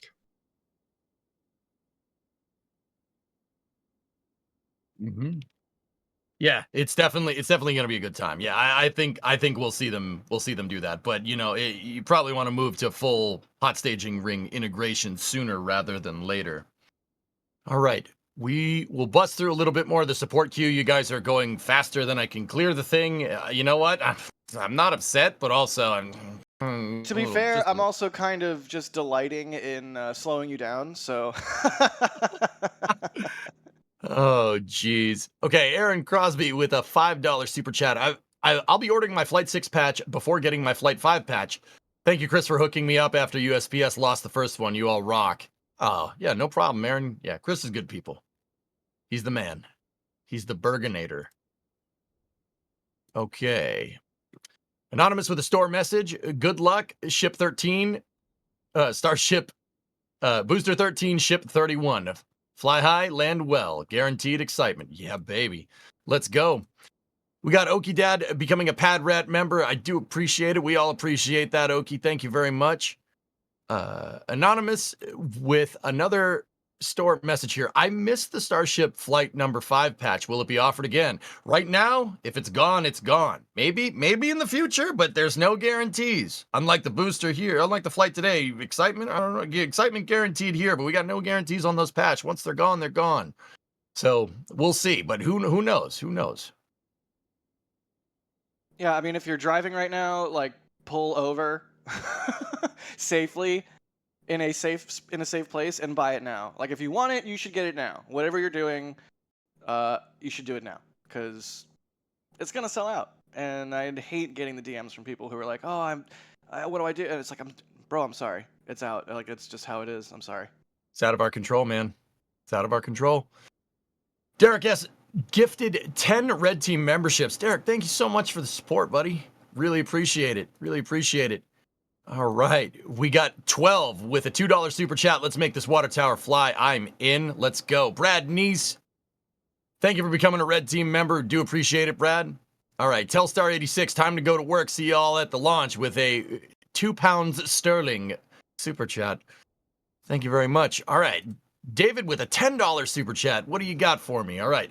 Port Isabel. You're at Port Isabel. Park my Tesla M Model 3P on the beach, on the rocks facing the launch pad as close as you can get from this side. Let's light it. I mean, if you get stuck, David, Jack can, he has a, digging service, apparently, that he can come and help you. Just, shoot him a message. It's fine. And a Land Rover. I can yank things with it. I have 4 low. Yes, 4 low, baby. 4 low. I've got big chunky all-terrain tires, and I love pulling stuff. Heck yeah, Sorry. brother. That's what I'm talking Sorry. about, man. I've been in Texas long enough. I think it's starting to get into my bloodstream. Where's your pickup truck, buddy? You got that dang Land Rover. That ain't no pickup truck. Dang old Land Rover doesn't make a pickup truck. Defender? Nice try. Oh, that's true. Oh man, I would so drive a classic Defender. Hey, buddy, we're still going slow on the support. I ruined it again. I know, dude. This is kind of your fault, but now SpaceX is ruining it because they just tweeted. They have said, here, let me just make sure that Carson has it in the back channel so all these fine people can say it. Yes, he does. All right, all systems and weather are looking good for today's flight test of Starship. The live launch webcast on X will go live a little bit before liftoff. There you go, which is targeting 4 p.m. Central Standard Time. There you go. That's good news. Trending in the right direction, guys. Top of the window. I like it. I like it a lot. That moon photo is so cool. Yeah. Yeah, there's been a bunch of photographers that have gotten that lineup the last couple days. I know Adam Byrne got it. Kraus got it. I think Max definitely got it. Max nailed it. You love to see that. You love to see people getting cool stuff out here. It's always kind of wild whenever there's a launch and everyone descends on Starbase, and I'm like, we friends, all the people that I love working with and being friends with, and then everyone leaves, and it's like tumbleweed passes by, and it's like crickets, and I'm like, well, where do my friends go? So. This has been cool. I always love seeing all the amazing content that everybody in the community makes. Cool. We got Dylan with another story. What's up? It's a metal print. It's a metal print? Oh, Dude, Jack, I don't know if you were here before when I noticed this, but if you look at that picture, the Starship Moonrise picture, Carson, if you could zoom in on like above Starship's nose cone, Starship in that picture is pointed at the Sea of Tranquility on the moon. I don't know if that was on purpose or not, but that right there, that darker area is a lunar basaltic lowlands. That's where all the Apollo missions landed. Not in that particular area, but in all the darker spots around the moon. It is pointed at the Sea of Tranquility. It's quite literally pointed at Apollo 11's landing site, which is pretty cool. That's fantastic. Max, right? They call him Mr. Clean, and they call him that for a reason. That is a fantastic exposure. Beautiful. Also, if you look at this picture, there's people on top of the tower, so you can really grasp the scale here. Yeah, those little pixels that are on top of the tower are people walking up there. So this isn't small. No, sir. She's a beast. A Okay, beast. Dylan, what's up? I was just saying a beast. Yeah, it's sorry. a beast. It's all good. Dylan, store message. Tin Can Rocket, good. You sure have made a tank watcher out of me. Go Flight 6. That is the goal, Dylan. Thank you very much. Appreciate it. Okay, Kyle, thank you for all your coverage. NSF, you're awesome. Go Flight 6. Yeah, baby. I'm trying to lighten around. Jack, I got it down to 30 minutes here. All right, so I've been following Starships since BFR and watching since NSF Starhopper. I love you guys. Right back at you, Justin. You've brought back my passion for rocketry from when I was watching Shuttle. As a Shuttle fan, Justin, I'm right there with you. I know exactly what you mean. You get that anticipation and excitement from Starship. It's carrying the torch, figuratively, of the Shuttle program. And dude, nothing makes me happier. What's up? Did you experience kind of like, okay, so I grew up in Florida, right? And Mhm. I was a super turbo space nerd. I saw the shuttle a bunch of times. I was fortunate enough to see it once from the causeway. Like my family got a car pass somehow. And we drove on. We were like 6 miles away from, I think it was STS 88. And so I was super into spaceflight my whole entire childhood up until about, I don't know, early high school. And then I kind of just checked out. And I think that coincides with like, shuttle retiring and there really not much happening at all. And I just sort of lost that part of me. And then after I moved out to California and realized Vandenberg existed, and that was right about the time that SpaceX was starting to attempt soft water landings. And that was about the time where I was like, oh, this is pretty cool. This is interesting. It's pretty neat. Yeah, and at that time, that's after like in the time where I had sort of lost my interest. That's when I learned cameras and began being a photographer and whatnot. So I don't know. I sort of had this weird lull in my life where I wasn't a huge space nerd. So yeah, I completely identify with that statement from Justin. I don't know if you sort of had a similar experience, EJ. So Jack, I went to college in Florida. So What school? Full Sail. I'm a Full Sail University graduate. What? That's in Central Florida. Are It's you down the street from UCF. are you serious? Yeah. We went to the same school, buddy. I didn't know that. What? Yeah. When'd you graduate? 1780. Yeah. Thanks, Trevor. 1780. I graduated in 1780. I think it was 2010. I'm pretty sure it was 2010. I don't know. That whole part How of do my you life is a not blur. know? I said, I don't know, Trevor. That whole part of my life is a blur. I'm 36 years old. I've lost a lot of brain cells over the years, okay? Can you not give this poor old man a hard time? Okay. Wait, what program did you go through, Jack? Film, my guy. Oh, see, I was over in the computer animation department by the Albertsons. You know what I'm talking about. Oh, yeah, dude. Oh, Yeah. yeah. Oh, Then they 2008, closed man. down the Albertsons. Yeah, They they closed did. down the Albertsons and turned it into more and more classrooms. Mm. That's really cool. We at some point when we're doing a pre-show or post-show for the members from like the Flame Trench or what have you, you and I should have a Full Sail discussion because I have a lot to say about that school that is both good and very bad. But I'll leave it at that. It exists. It's not a bad thing. I mean, graduated when I was 20. That's cool. Anyway, I'm gonna keep going with the support queue. We will definitely talk about that later.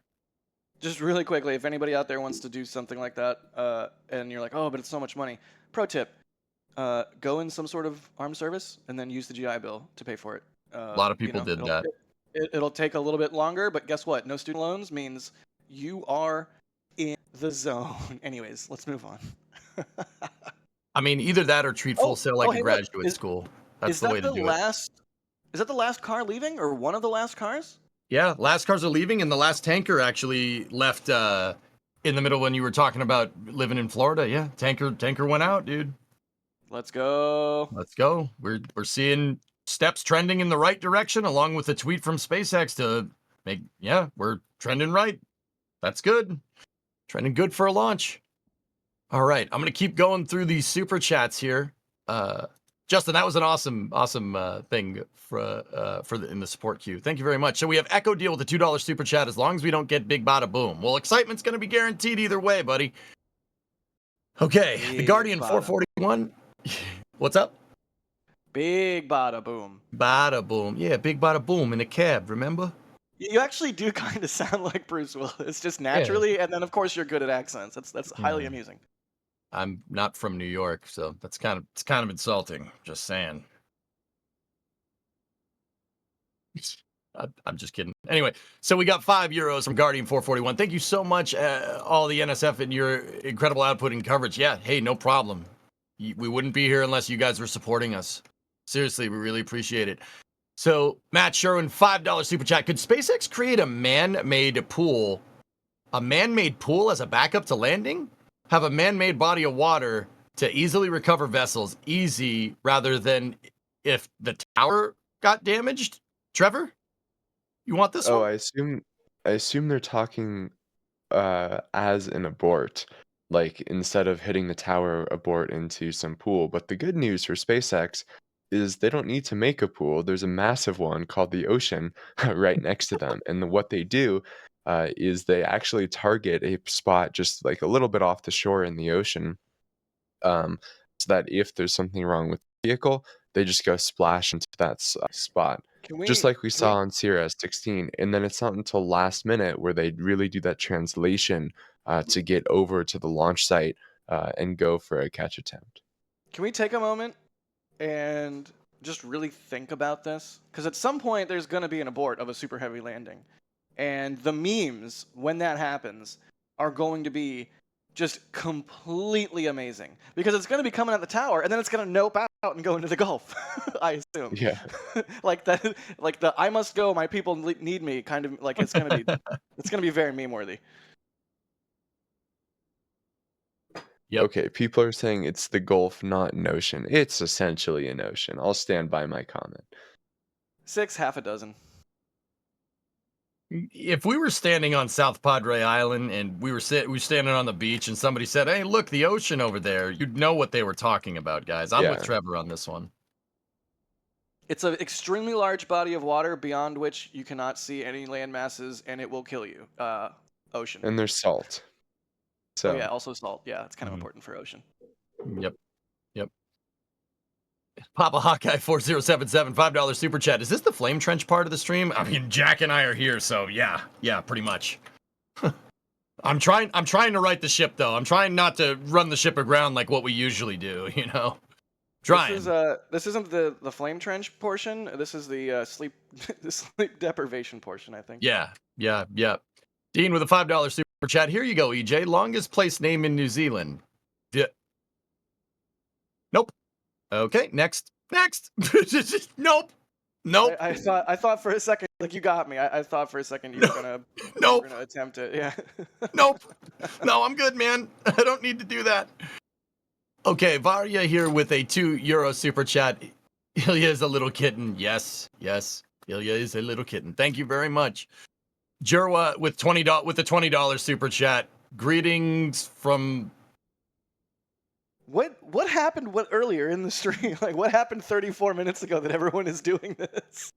Everyone from Sweden decided to super chat, and they figured out that I don't pronounce Swedish things right. And they all sat here and they were like, "Oh, EJ, say ham sandwich in Swedish," which is like "mjölkadurk." And I'm like, "Yep, all right." So that's the story. Jerwa, nope, not saying that one. That's not a real That's place. like- Go away. Also, what's up, Jerwa? It's like when people found out that Adrian couldn't say squirrel.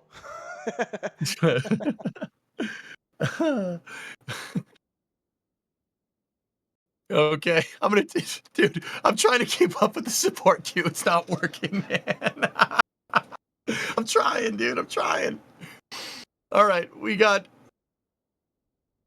Robin Fukink. Robin, I am not saying that right, and I'm afraid to pronounce that, to be honest, okay? 1163 super chat, thank you very much. Or €11. How does SpaceX place the booster on the OLM after a catch? Is the booster too far out on the chopsticks? I'd imagine it wouldn't fit. Does it move on the chopsticks after landing? Trevor, this one's right up your alley. Tell them about the chopsticks and how they work.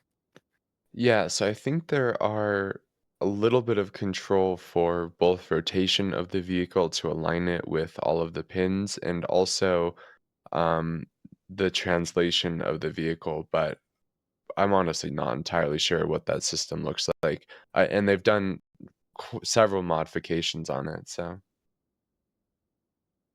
Mhm. Okay. Chris K with a 279 Canadian, so 199 super chat. Thanks, Chris. Appreciate it, buddy. All right. Derek Gamble with a $10 Canadian super chat. I want to get down for the next launch. Where's the best spot to watch? Preferably around other rocket peeps. 6,000 kilometer round trip. I want it to be a great time. What's a kilometer? No, Jack, I I have think no you would idea. be suited. Yeah, right. I think you'd be suited to answer this one. Where you're the local yokel down there. Where would you go? Yeah, so you really there's like two sort of main options. If you want to be like as close as possible, but it's a little bit more of a sort of a roughing it type vibe or atmosphere, then you're going to want to go to the Rocket Ranch, which actually the Rocket Ranch proper is not roughing it, but the outpost, sometimes you have to be here. Like if it's a dawn launch, sometimes you have to be here all night. People will put up tents and stuff. It's really cool. Anyways, I'm at the outpost right now. I like this view. That's my favorite view. You see flaps while the ship is on the pad. You're not just looking at a straight tube, which is important to me as a photographer.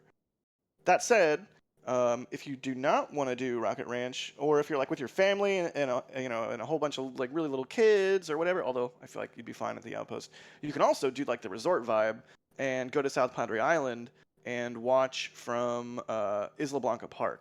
Isla Blanca Park's about 5 miles, and the outpost is about, I think it's 3.8 miles, something like that, right on the edge of the blast danger area.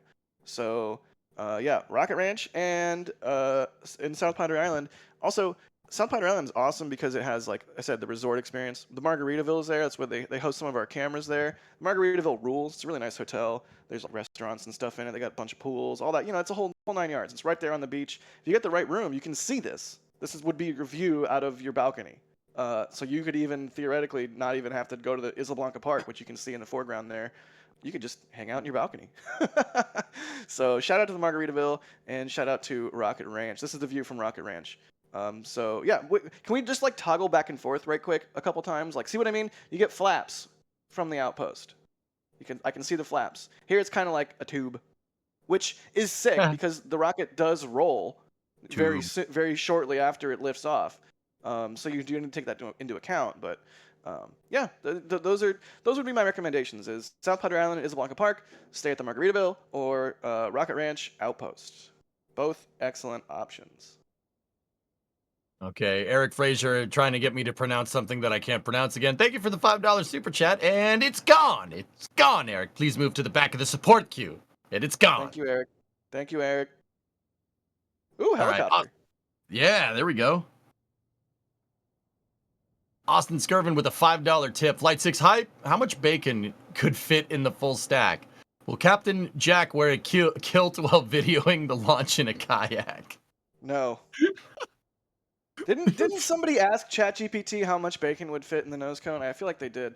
So we saw this on, if you're watching this stream and you're like, what is going on with this helicopter? We saw this for Flight 5 as well. There's sort of a fuel tank that is stationed here roadside, and this helicopter will come up, land, refuel, and then head out. So pretty nifty.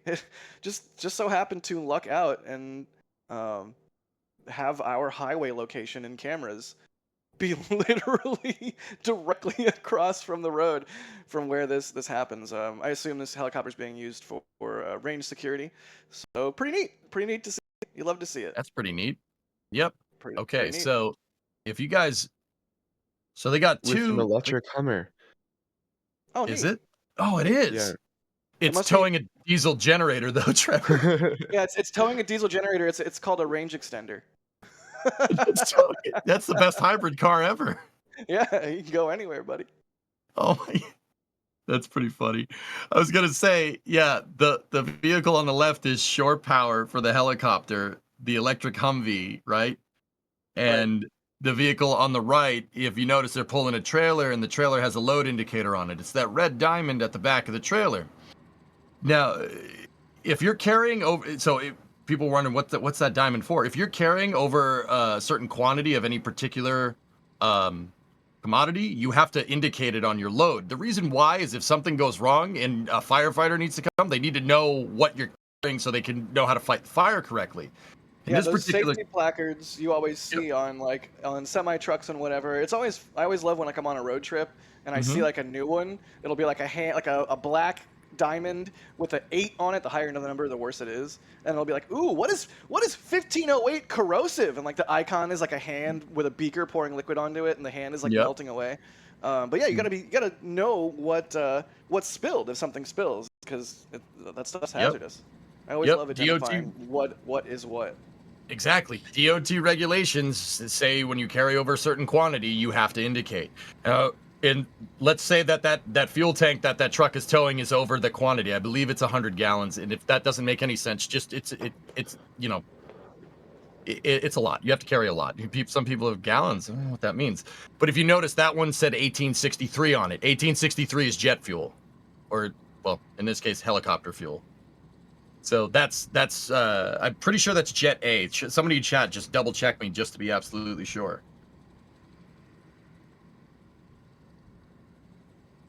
I'm pretty sure it's 100 gallons, Oguz, but I don't know. I could be wrong. It's been a while since I read DOT. Someone in chat is saying it's 50. I have no idea if they're right or not. Mm-hmm. I'm loving this helicopter action.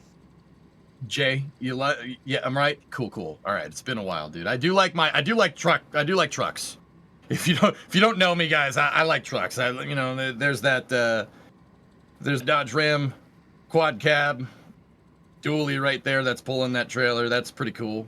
I'm Actually, a fan. DJ, do you see those the Scout, the new like EV Scout? Have you seen that?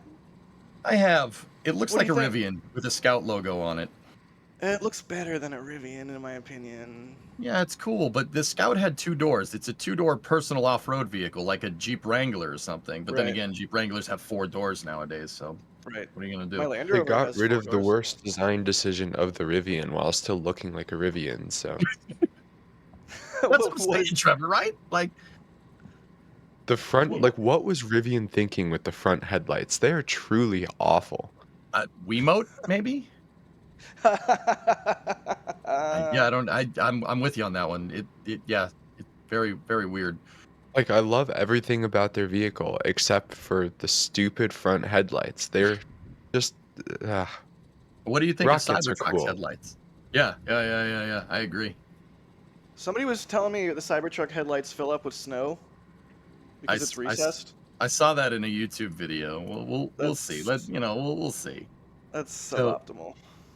Stephen Lewis, UN 1863, flammable liquid placard, fuel aviation turbine engine. And if you guys notice, that helicopter does have a turbine engine. For anybody that's wondering, that helicopter has a jet engine that's just behind the rotor. It's stripe. It's a jet engine, but it's not a jet engine. It's called a turbo shaft. And this, believe it or not, it's not that far off from what a rocket engine does. Certain designs, though. This jet engine is not producing thrust per se, but it's pushing on a turbine wheel, another turbine wheel, and that turbine wheel is on an axle that's connected to the rotor mechanisms. It's a little more complicated than that. It has a lot more to do with planetary gear sets and reduction gears and stuff, but that's the gist of it. If you have a jet engine that's designed to create shaft horsepower, it's a turbo shaft. I understand that, but how do they eliminate the side fumbling? Hydrocoptic nozzle vanes. Okay, cool. Yep. You got to go with the hydrocoptic. You can't do the hydrophobic. That'll just screw it all up. Well, yeah. Yeah, of course. So a rocket engine in this particular case would use a turbine and a gas generator to turn a pump. Like a Raptor engine does the same thing, but instead of like turning a shaft, right, you're turning a fuel impeller. Your fuel pumps are connected to the jet engine in a rocket engine design. Now, don't get me wrong, fellas, ladies and gentlemen, it is a little bit more complicated than that, but here's the thing about rocket science. Rocket science is pretty easy to understand. It's hard to do. That's the hard part. Doing it is the hard part. But yeah, fundamentally, pretty simple. The fact that turbines are so integral to both rocket engines and jet engines is fascinating to me, and it's like the pinnacle of human technological, metallurgical, manufacturing expertise. How do we make fans spin really fast? Yep. Yeah, pretty much, dude. It's a freaking windmill. That's what it is. Bruce, EJ, jet operation is suck, squeeze, bang, and blow. Yep, that's right. You have a compressor, right? The compressor compresses the air through either radial or axial staging. That's right. Or you could have it single stage if you want, right? And then from there you go into a plenum. Plenum goes into a combustor. Into your combustor, goes out through the turbine. Suck, squeeze, bang, blow. That's jet engines in a nutshell. Now a rocket engine doesn't do that though. A rocket engine has a gas generator. So instead of pulling in air from an intake, right? Like from atmosphere, I mean, where the rocket goes doesn't have any atmosphere, so you got to use the oxidizer. I mean, oftentimes you use the oxidizer that comes with the rocket, and you have kind of half of a jet engine. You have your injectors for your fuel and oxidizer, and then you have a gas generator, and you have a turbine, and that turbine spins your fuel pumps. In that case, that's called a turbo pump, right? Not that far off. Right. What would be the equivalent for a rocket engine? Like sip, squish. Yeah, I don't know. We got to come up with an equivalent. Well, it has an you have a fluid pickup in the tank, so it would still be suck, but fluids are incompressible, so. Well, I was thinking sip because the turbo pump is sipping the fuel to like squish the fuel and compress it and get it flowing into the chamber. Then once it's in the chamber, maybe the spray, sip, squish, spray. It's definitively burn. less compressed in the chamber than it is. But it's compressed before. All right, I'm gonna stop. This is awful. Yeah, I mean, Trevor's right. After the injector plate, I mean, it depends on the rocket engine design. We don't get too detailed into it. But Trev, right, like you want atomization post-injector plate so you can get your propellants to spread out so they can atomize better, right? Yeah, like it's all about in the main combustion chamber, you want to mix your two propellants in basically as ideal of a way as you can, because right, you want to burn as much of your propellant as possible, and you want to have as little excess oxygen as possible, with the asterisk that you don't actually want to run perfectly at stoichiometric, because then your efficiency is a little bit lower and you would have so much heat. Yep. Yeah, Trevor, we were talking about Merlin engines before you popped in, and I was saying the reason why Falcon 9 has the soot all over it is because there goes the helicopter, because the gas generator runs fuel rich, so does the engine, so you get a lot of unburnt hydrocarbons coming out of the exhaust. Yeah, I love that it just goes down the road. It's just using the road. Yep. The gas generator on Merlin runs incredibly fuel rich. If you look at like some of SpaceX's testing footage that they've released of Merlin, you'll see that the exhaust from that gas generator is like almost like it's like dark black soot. Rolls coal, man. Yeah. The only form of rolling coal that isn't stupid. That's why I kept saying it. I wanted you to say that. I like diesel trucks, and I'm with you on that one. Like, dude, the rocket engine runs rich because it has to. Rolling coal, you're just wasting fuel. Yeah. You're just wasting fuel. With a diesel motor, because of adiabatic compression, you're just wasting fuel. That's all. Yeah, there, I said it. I'm saying that as a truck guy. It's just a waste. Gareth in chat says sip, spray, crackle, push. Look what Alex said in the back channel. Oh, what did Alex say? Hang on. Suck, pre-burn, burn again, and shoot.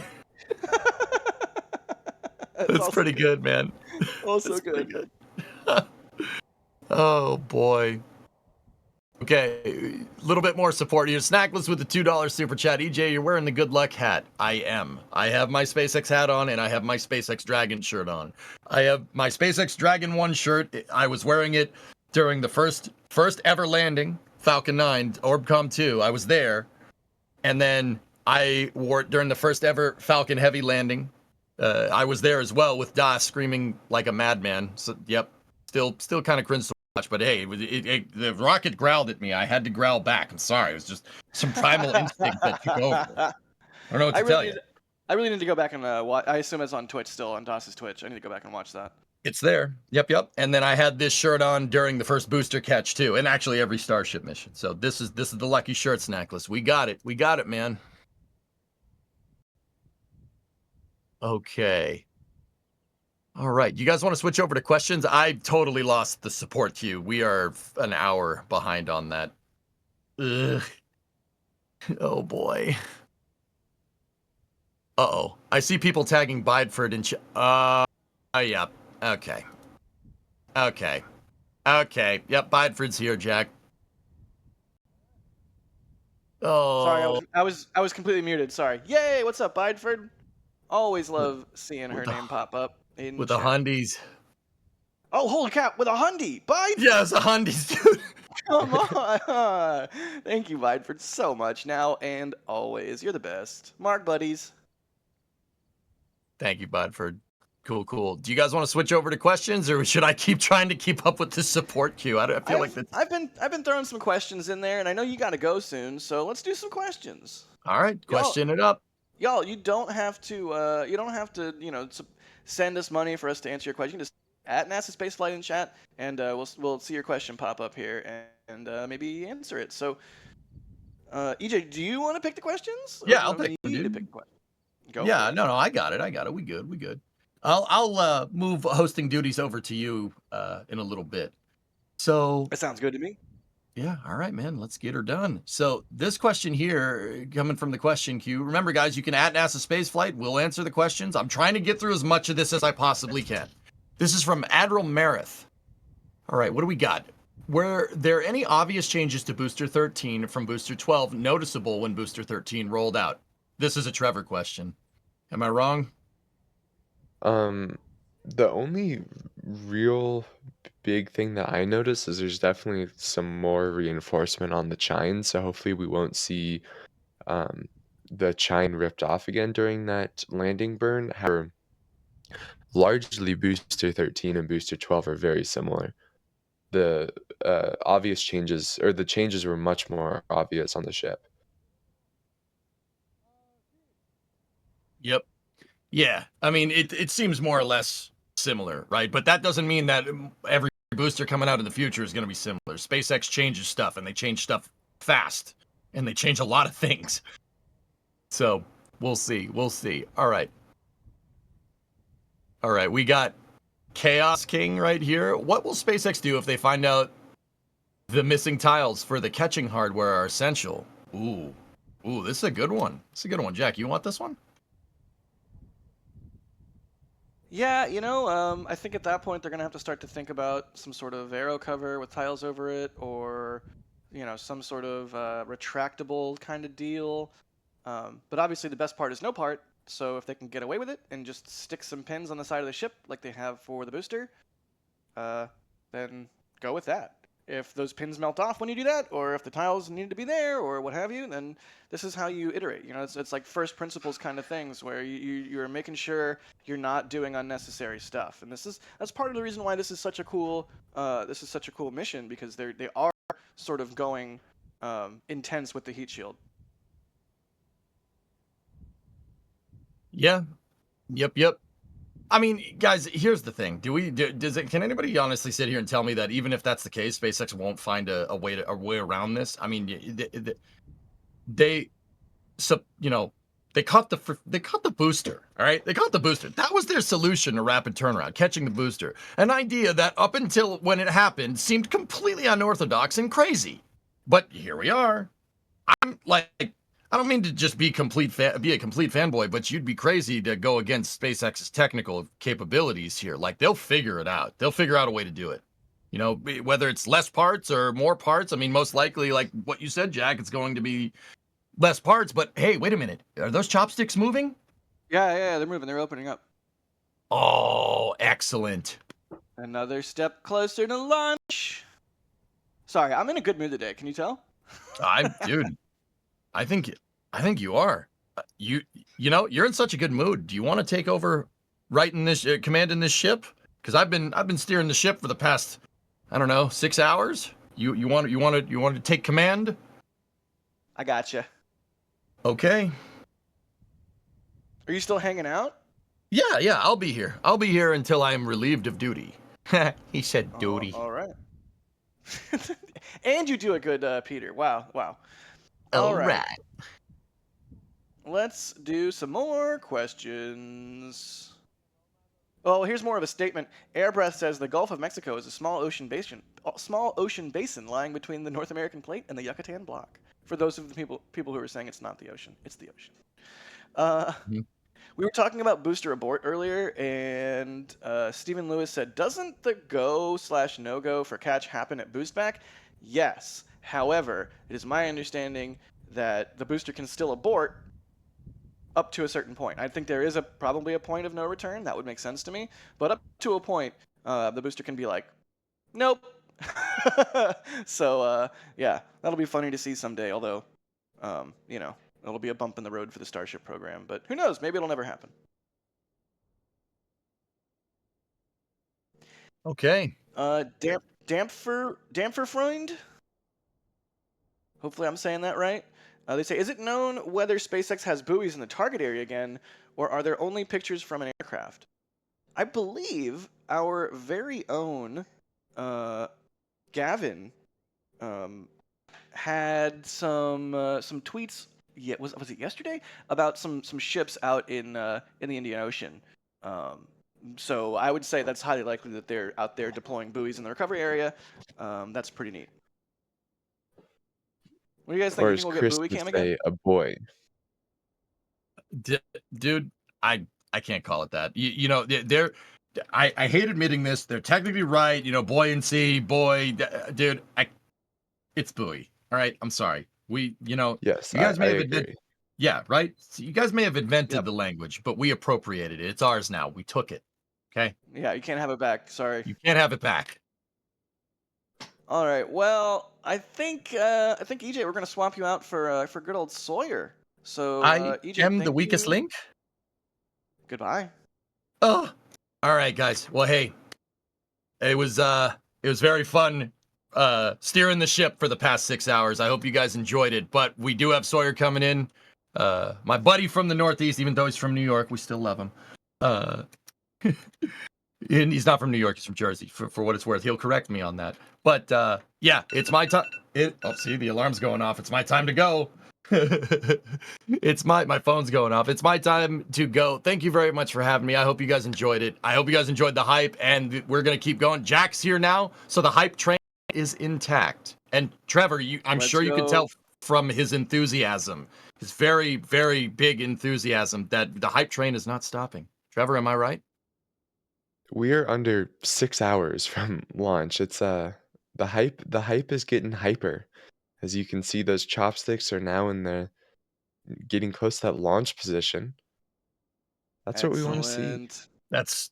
That is exciting, EJ, Trevor, thank if I've ever heard it. But anyway, I'm out, guys. Thank you very much for having me, and I will see you Yeah, guys buddy. all later. Sawyer, you're up, Thank you. buddy. No Thanks, problem. EJ, for running the stream for many hours in the odd all good. hours of the night. So thank you. All right. How you doing, Sawyer?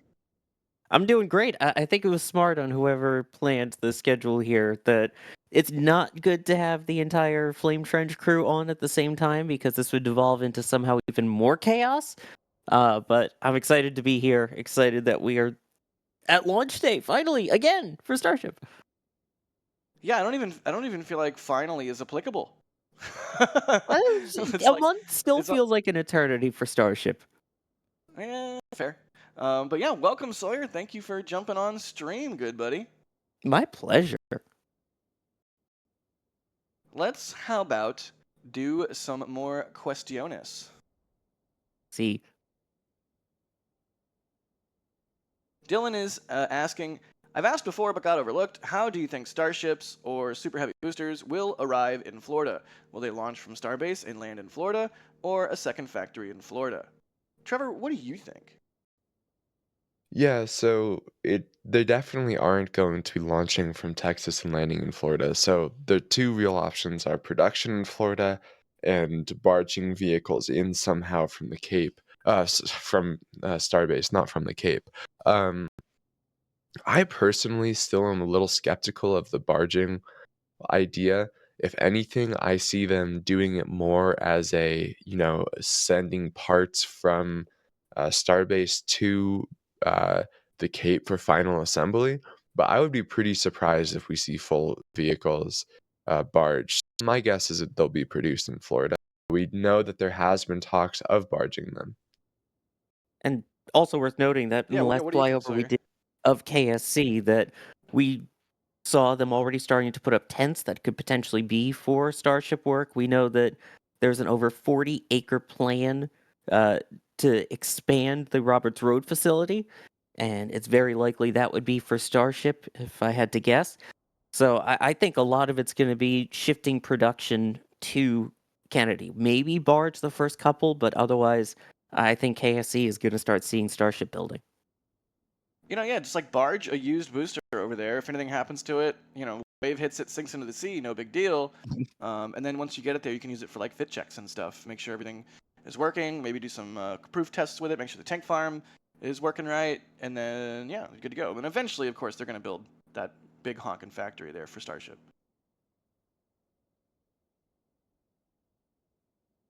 Let's see.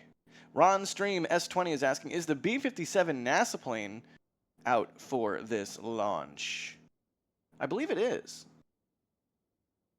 Does anyone know for sure? I feel like I saw it file a flight plan this morning or something like that. I saw that go by on the socials.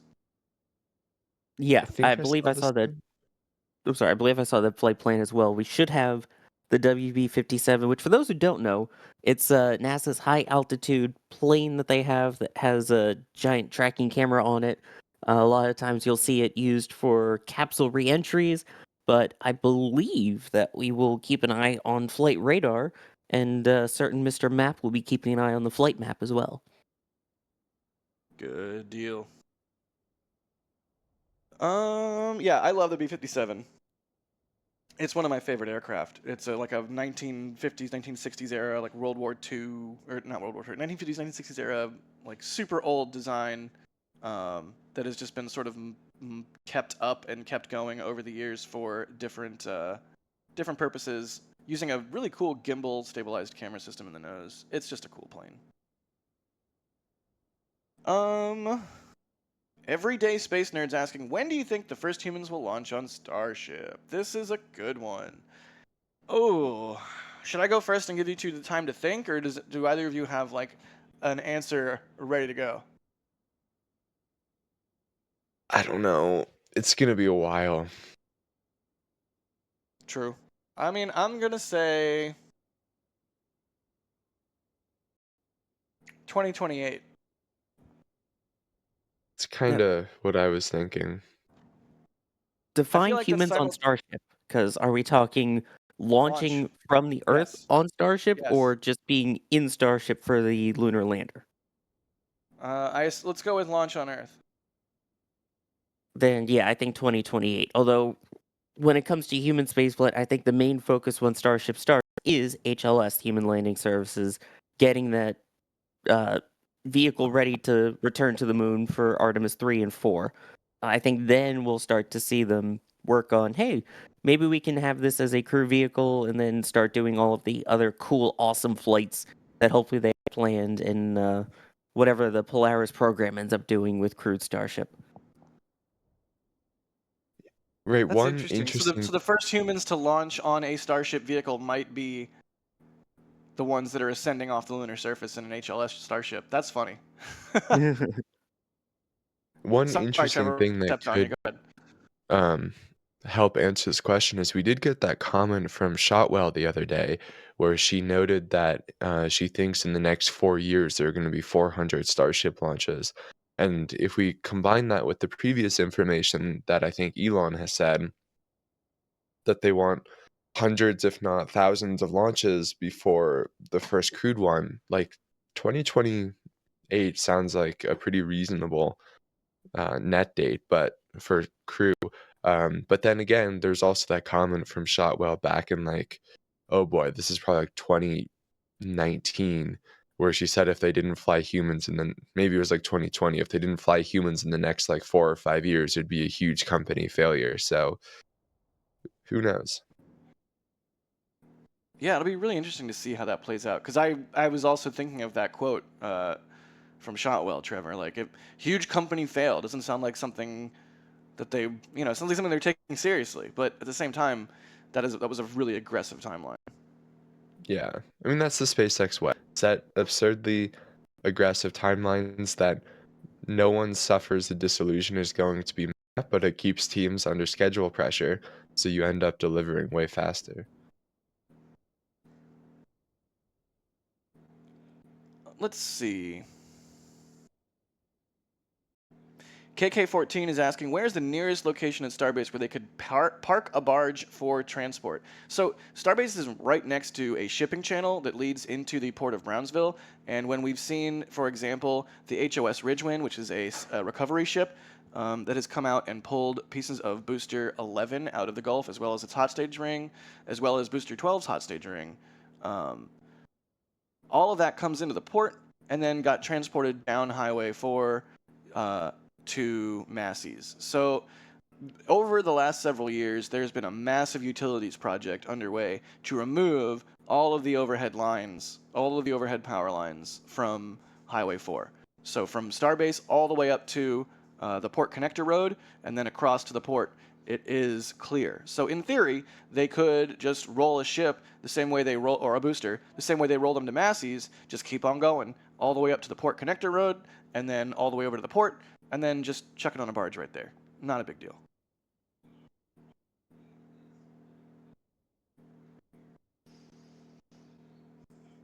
Lost in Space is asking, how do the space shuttle tiles protect the retractable landing wheels? Possible ship pin solution. Oh, well, good thing we have Sawyer here, because I want to know how this worked. Because they had to have doors, right? And the doors had to have tiles on them. But like, how do you seal that? That seems incredibly complicated. It does seem incredibly complicated, but yes, they had the doors, as you mentioned, kind of like you would see on, let's say, an Airbus plane, because I know, like 737, the wheels, you can still see them, but it was pretty tight seal. And one of the interesting things about the shuttle landing gear in particular was that there was no way to mechanically sort of retract it after you drop the gear. So once the gear was down, which was done with the assistance of gravity, uh, it was down and locked. So they had to then take it back into the orbiter processing facility, manually retract the gear, get it back into place, get the doors closed and sealed again. So it was quite a process to be able to do that.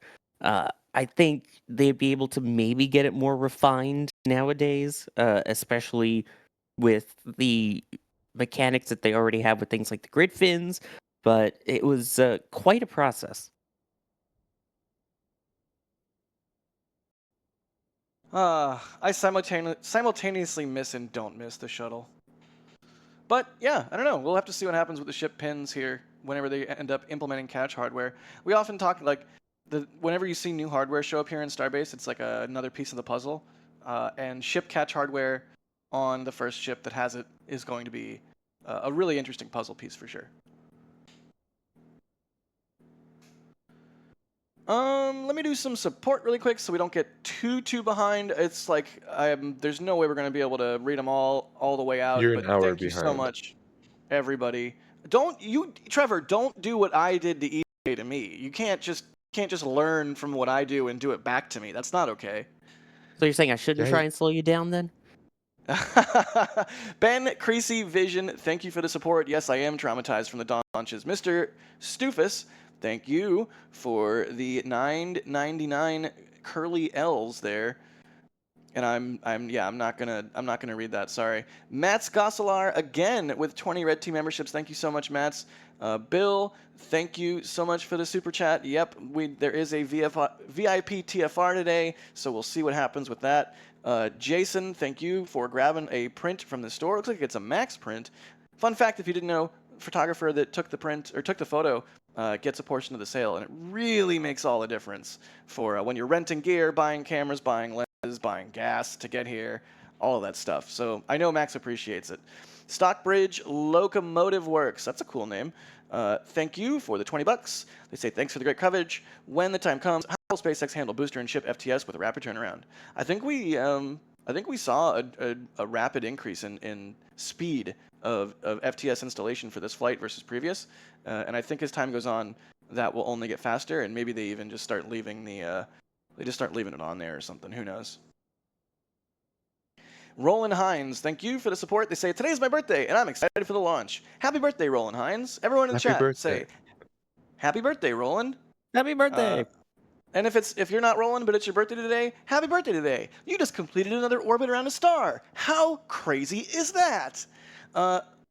Limeyes 9i, that's a hard name to say. Thanks for becoming a Padrat member. Ronald, thank you for the support. Getting a Flight 6 patch. They say space, the final frontier. The Starship on its sixth maiden voyage to go where no Starship has gone before. Thank you, NSF. Thank you, Ronald. I know, I feel like I could have done that read way better, but oh well. Andy, thank you for becoming a Padrat member. Angela becoming a Padrat member. Bacon Warrior 750 gifting a Red Team membership. Thomas, thank you so much for getting the patch from the store.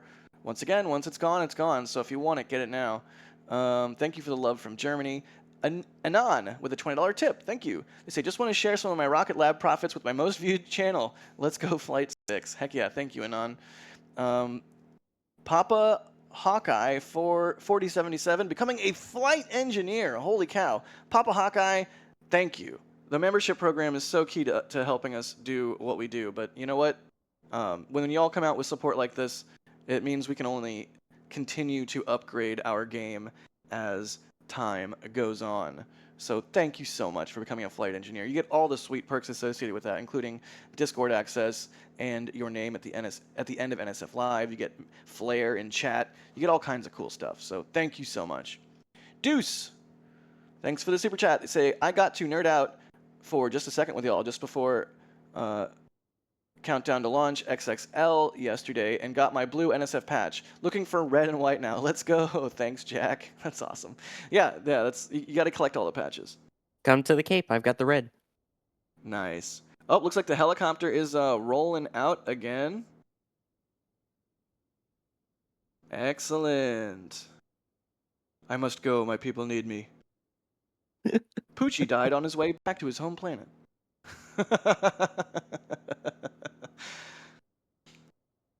Good deal.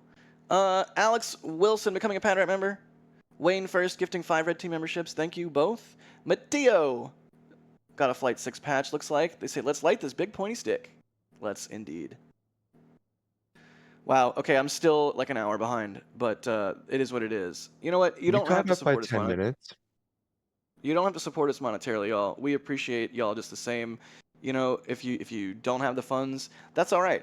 It's a giant like community, massively distributed funding system, so it's totally cool. We appreciate all our viewers, and you know what? Just hit the like button. If there's something you want to do to help us out, you can hit the like button. Subscribe if you're not subscribed. I know that's like cliche, but it really does help. Share the stream with your friends. Tell your friends, like, hey, this crazy thing is happening today. Here's how you can watch. It really, really, really would mean the world. Because as we continue to reach more viewers, that just means we're going to get more support. And that just means we can do even cooler stuff. Hey, did that lift just go to the pad?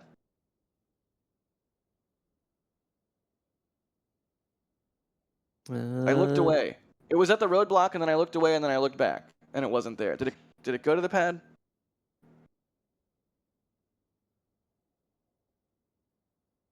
Trying to tell. No, it's just parked there. Okay, it's just parked there. Yeah.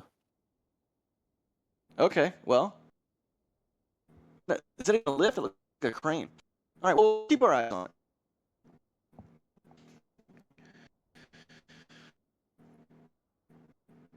Mateo. Oh, I did that one already. Thank you, Mateo. All right, how about questions? You think questions? I think questions. Tyler's asking, when do you expect we will see HLS hardware or a ship with windows on top of a booster for a flight test? Sawyer, go first. I'm gonna guess 2026. I mean, we've started to see some of the mock-ups, some of the things they're doing down at Starbase with it. Given the current timeline, emphasis on current timeline for Artemis, I think they're going to need to have something viable to show to test by 2026 if they want to land theoretically in 27 or 28 for Artemis 3. So I would say early 2026 we start to see them testing HLS ships. Trev, what do you think? Yeah, I think so. I think what 2026 is when the uncrewed demo mission is supposed to be, if I remember correctly. So for them to meet that target, which to be fair is probably somewhat optimistic, it would have to be 2026.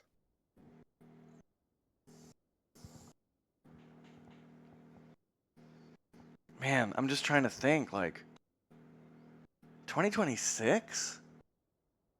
Seems like too far. I hope we get an HLS something in 2025. All we got is that first nose cone, and that they painted white and put an American flag on it. That was sick. They put a NASA worm on it, of course, Worm Gang. And then now we have the current like HLS nose cone mock-up, which is like a disused version 1 nose cone with tiles and some white paint. It's kind of weird. But I would really love to see an actual HLS vehicle at some point here in 2025. And to see it with a meatball on it. Nope, with a worm. Por qué no los dos? How about neither? Because Uh, all of NASA's logos are bad. How about the Whoa. metahedron? Metahedron? Whoa. You take that No back, Trevor. metahedron? Okay.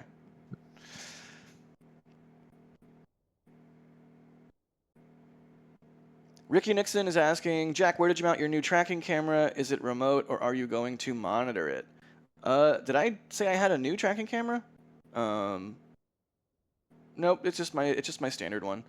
I am going to be at the Rocket Ranch Outpost tracking. I have 8 other cameras set as remotes, so we'll see how that goes. River Dave is asking, do you think Starship and Super Heavy will ever be able to be transported horizontally? We kind of touched on this a little while ago. Trevor, what do you think? I still think it is unlikely we ever see these transported large distances that would require horizontal transportation, but I mean, it's definitely possible to get them to be able to be transported horizontally. Yeah, I would agree with that. So, did we see? I'm nervous about that dang lift. It's still there. It's still good. And they have plenty of hours left to go.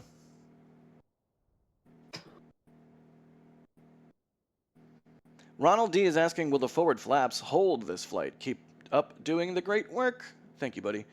All right, so in the last couple flights, we've seen those forward flaps take a bunch of heating. And we know that there's been those changes to the heat shield on this flight, including some reduction in heat shield. So, oh yeah, and there's a flight profile change. If you didn't know that, there is a flight profile change. The ship is going to be flying at a higher angle of attack as it's in its final phases of descent in order to stress the limits of flap control, so that SpaceX can gather more data on just exactly how well they're able to achieve that. So, that's a really good question. I don't know, Sawyer, what do you think? I believe we also saw them put additional cameras and sensors that we could visually see looking directly at those flap hinges. So I think their goal is to stress the heck out of them on this flight. Like you mentioned, that slightly increased velocity for reentry, the lack of the tiles. I think we are still probably going to see a burn through, but I think we might get a Flight 4 type deal where it barely hangs on. But it's absolutely going to, I think, put the biggest stress that we've seen on these flaps so far. Yeah, not higher velocity, higher angle of attack. That's sort of like if you picture, you know what angle of attack is, Sawyer. I know you know. But for the viewers, Yeah. As a plane is flying through the air, if it's flying completely flat and level, that is a very benign angle of attack. It's a low angle of attack. If the plane is taking off and it's climbing into the air, that's a high angle of attack. It's about how the plane and the aerofoils on the wings are approaching the flow of air. So if it's a high angle of attack, that means you're coming in way with your nose way up versus more horizontally, which would be a low angle of attack. If y'all are out there wondering what that means when we talk about it, so the ship is going to change how it behaves in that final phase of descent, and that's going to stress the flaps, and that's going to be really interesting to see. And for reference, by the way, Right. the space shuttle went in at 40-degree angle of attack, so the nose was pitched up 40 degrees to the horizon.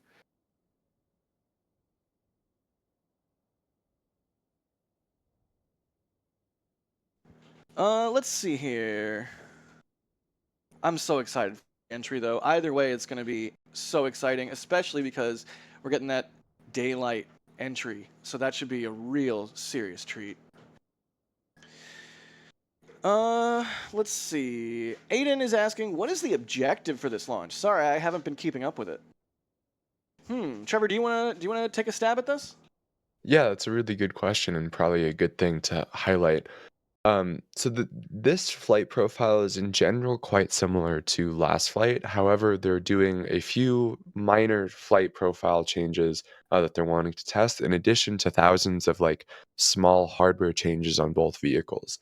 And these main differences um, include they're going to be attempting a in-space relight of Raptor.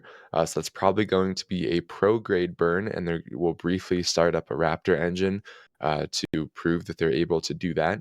And then, as we've been talking about, they've made some TPS changes to the ship.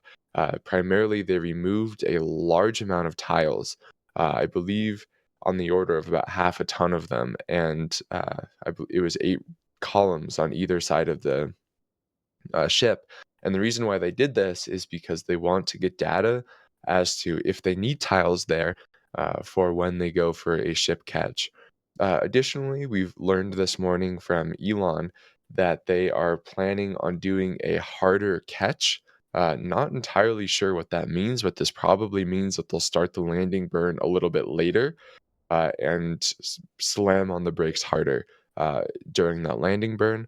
And then additionally, as we've been talking about, they want to get video of Ship 31 splashing down in daylight in the Indian Ocean. Um, and part of that, as we've been talking about, is the slightly different reentry profile, where toward the end of that entry of the ship, they will be at a little bit higher of an angle of attack, putting more stress on those flaps. So those are the main test objectives. That said, of course, this is still a data gathering flight. The payload is data. They will be trying to learn as much as they can, and hopefully, there's a non-zero chance that this booster eventually gets reflown if it gets successfully recovered, and they are happy with it. Heck yeah. So what you're seeing on the left side of your screen there is a booster transportation stand, and it looks like it is rolling out to the launch site. Probably just to be on standby for the booster post-catch, so they can get it down on the stand or down on the OLM and then safed, and then down on the stand and move back to the production site as fast as possible. I'm not too worried about it, but it's interesting that they chose to do this now. I wonder if it's going to be stationed near that lift that we just saw. Oh, could be. Yeah, maybe that lift. That's a good point, sir. Maybe the lift is meant to be staged for a post catch operation of some sort, with a like FTS safing or what have you. Let's see. I'm gonna try and run some support again, just because I don't want to get too far behind. Forgive me. Mateo, thank you. Aaron Kemp, becoming a Capcom member, thank you so much. Pop into the Discord and say hey, because the Discord is awesome and you get access to Capcom level and above. Duncan McCollum, thank you for becoming a Padrat member. John, thank you for grabbing the patch and the kind words. Stuart, thank you for grabbing the patch. They say patch me baby one more time. Oh. That's too good. The Nozzle. Heck yeah. Any Venture Brothers fans out there? The Nozzle. Please do not move. The Nozzle is calibrating. Anyways, thanks, Nozzle. They say thanks for the great coverage. No, Nozzle gifted a Red Team membership. I'm reading the wrong message. Patched up parachutes. Becoming a Red Team member. Anonymous, thank you for the store purchase. Asking what's their plan for this flight. Well, I think Trevor kind of just went over it. Hopefully you were listening. Joshua, they say let's go ship 31. Salute V1 ships. Yeah, this is the very last version 1 ship. That was a very good point. Thank you for the store purchase, buddy. Pezzo di Patira, I hope I'm not butchering your name, but I suspect I am. Thank you for the support. They say, Dilemma. If Starship doesn't launch today, tomorrow I'll have to choose between watching the launch live or seeing Interstellar at IMAX. Last chance. Do IMAX. Honestly, there'll be more Starship launches. I would And go. even so, depending on how far they get into the test today, if they do fuel it up, I don't think we would see another attempt tomorrow, so I think you're in the clear.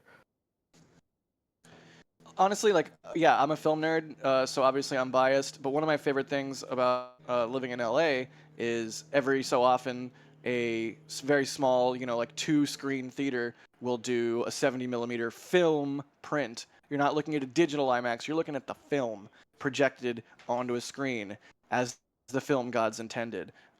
So yeah, I would definitely go do that. I know. I mean, there'll be more Starship launches. If your choice was between seeing Interstellar at IMAX or seeing Starship in person, then yeah, go see Starship in person. But you can always watch the stream later. So I shouldn't mention that I fell asleep during Interstellar when I saw it. Sawyer, buddy, you're my friend. I love you. Was. Please don't say things that hurt me like that. No, I'm kidding. It happens. Mannix, thank you for the support. They say these are my Infinity Stones and my PC is my gauntlet. Let's launch this thing. They're getting some patches and some stickers. Awesome. Jake, thank you for the support. They say, hi, Jack. Search 2005 Land Rover Defender pickup. Land Rover do make a pickup in the UK. Thanks for the great coverage and adding this patch to my collection. It's the best so far. Thanks so much, Jake. Yeah, I'll just import a right-side drive vehicle to the US real quick. Kobe, thank you for the store purchase. They say, I love these patches. I have all of them, and I want to think of a cool way to display them. Any ideas? One thing you can do is stick some Velcro to the back and stick them to the headliner in your car. I know a lot of people who will stick them to the headliner in their trunk so that when you open your trunk, the lid of the trunk on the underside of the lid, like what you would be looking at when the trunk is open, has a bunch of patches on it. You can get a cork board. You can get some kind of, like, I painted a big canvas gray and just stuck some Velcro to it and then stuck the Velcro on the patches and just made sort of a patch wall.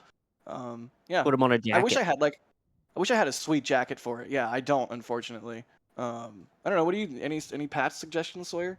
That's what I do. Is I've got a jacket for them. I also have a corkboard collection. So yeah, I think those are the two cool options. Although I'm sure if you go to somewhere like Etsy or one of those kind of stores, there are people that have gotten even more creative. Good deal. The Bus Driver Dan Show. Thank you so much for the support. They say it's my 60th birthday today. Oh, the panel just crashed for me. Uh-oh.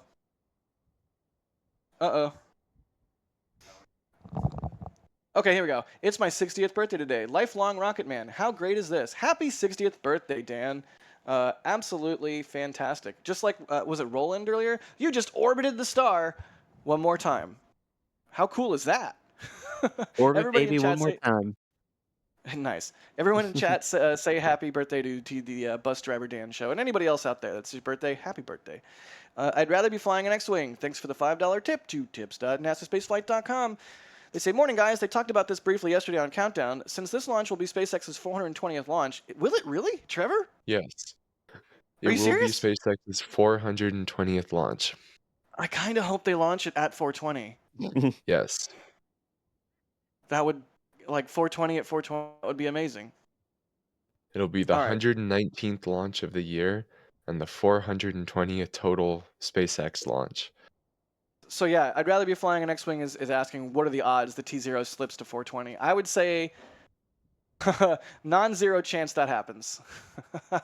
What do you guys think? I see it slipping to 420. I see the meme surviving. The Starship's the first launch was on 420. I still cannot believe that someone predicted that launch 18 months in advance. So keep the 420 meme going, SpaceX. It's for the memes. I wouldn't be surprised. And Jack's probably talking while muted. Potentially.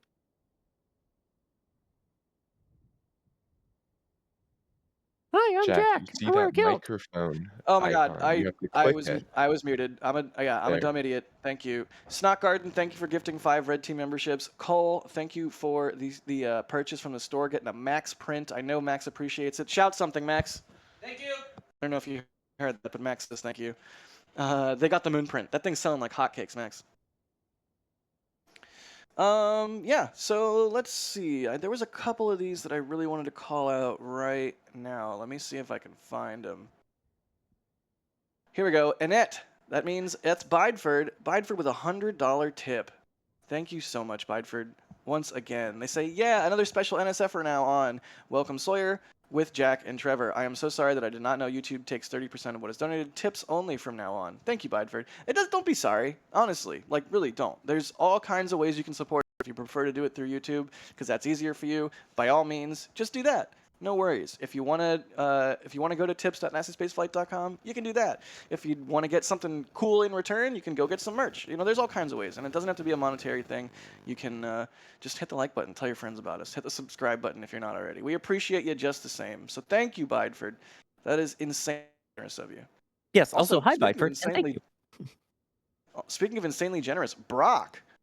$300 tip to tips.nasaspaceflight.com. Thank you so much, Brock. Wow. They say, when Bacon Cam on Launch Tower. All jokes aside, shout out to the team for views, commentary, and keeping chat friendly. Just go Starship, go NSF. Thank you so much, Brock. That's so much money. Seriously, I don't even know how you adequately express thanks for that, but thank you. We'll keep doing what we do, and with all the support, we'll keep getting even better at it, implementing new things, and trying to just bring you guys the very best coverage that we can. Our mod team is definitely underrated. We don't shout them out enough, but they I are agree. why the chat is so clean, and we try to get rid of all of the trolls and just annoying people so that people who actually want to have a conversation and interact can do so. So thank you, mods. Yeah, absolutely. I agree with that, Trevor. I should do a better job at shouting out the mods, because holy cow, it's talk about a Sisyphean task. Chris K, thank you for the support. They say, do you think the exhaust plume from Launch Mount 1 or 2 will look better? 2 will look way better. That's my opinion, because of the flame trench. Hopefully we get less dust. Hopefully that means that we get some cleaner shots of the moments immediately after liftoff. I don't know, what do you think, Sawyer? I mean, you learn always from the first ones. The first tower is more kind of, I think, for practicality. And the second one is now that we know what works and how it works, now we go for the aesthetics. I mean, like, even early on when they were launching from 39A, they were kind of just working off of the fixed service structure that they had from Shuttle.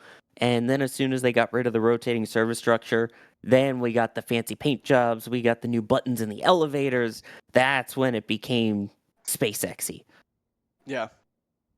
Devin Waldron, thanks for gifting 20 red team memberships. Juan, thanks for the super chat. Vox Noer, thank you for the super chat. They say, what do you think is the next propulsion for space? Nuclear or question mark? And how is their work being done on other types of propulsion? I mean, chemical propulsion is not great. Nuclear propulsion would be better. I do think that's like the sort of thing NASA should be prioritizing spending a bunch of money on. But that's me personally. I don't know. Trevor, thoughts? You're the science boy here. That's a generous comment. I don't see us switching to nuclear propulsion for a long time. Chemical certainly is not as Wait. efficient. Can you say that word again? Switching to what kind of propulsion again? Nuclear. Really? Thank you, George. I'm confused. Trevor, say new. Then say clear. Whatever. Nuclear. Nuclear. It's not nuclear. What are you, Homer Simpson? I mean, Okay. technically, both are now considered approved pronunciations in Nope. the OED, Nope. but yeah. Nope. I Take that refuse. L, Jack. Take I that know. L. I refuse. I It still refuse. sounds wrong, but technically it's correct. That's the worst kind of correct in this case. Jason Hilbert, thank you for the support. Wow, $49. Thank you so much. They say, I've been watching you guys for years. Thank you for everything you do. Well, thank you, Jason, for the support. That's very generous of you. Michael, getting a t-shirt from the store. They say, thanks for the marathon stakeout. I enjoy your banter and insights while waiting for the launch. Send it, SpaceX. Thanks so much. All right. I got us down to under 45 minutes behind. It's not easy. All right, how about we And yet do some you more were viewer yelling at questions? EJ for it. Well, you know what, Trevor? I yell is what I do. You should know that by now. Yeah, again, glad I wasn't there, or else it would have been, I think, a conceded effort between both of us to just mess up EJ a la Flame Trench. Thinkataz is asking, could you put a nose cone on the booster and fly it from Starbase to Kennedy? No. No. I mean, like theoretically, would that be possible? Like in the realm of possibility for the universe, is that possible to do? Yes. Would they? I really doubt it. What do you think, Trevor? No, I do not see ships or boosters being flown between any launch facilities in the short term. Eventually, point to point, that will be happening, but that's different. Picture this, though. Starship on top of an Antonov 225, a la space shuttle carrier aircraft. I would want to see it on the back of a 7.4. I'm sorry. I don't know if a It wouldn't 7.4 fit can on do the it. back of a 7.4, I don't think. But I want it. I want it, Sawyer. Let's modify a 747 900 or something, like the freighter, like the extra long, brand new, like most recent version. Just make it work. It has to be a 7.4. 800. Thank you, Max. Oh, I'm Max. I know about different 747 variants. Sorry, Max is sitting behind me. We all love Max. Grisu is asking, when a transport stand is on the move, why is it still called a transport stand since it's no longer standing? Sorry, did you put this one in there? No, but I can relate. Who put this in there? Come on, it's 10 minutes old. I didn't put it in there. I swear that was actually not me. Trust me, I wouldn't put anything in about standing. That's remarkable. Flo Schriebert or Schribbit? I'm sorry. But they're asking, what is the percent of favorable weather for today's launch? I don't think, we don't have like a percent of favorability kind of thing for the, like, it's not like it's a launch out of the Cape or Vandy where there's a weather officer that publicly says, because they're a government person, hey, this is the thing. We don't know. We just don't know.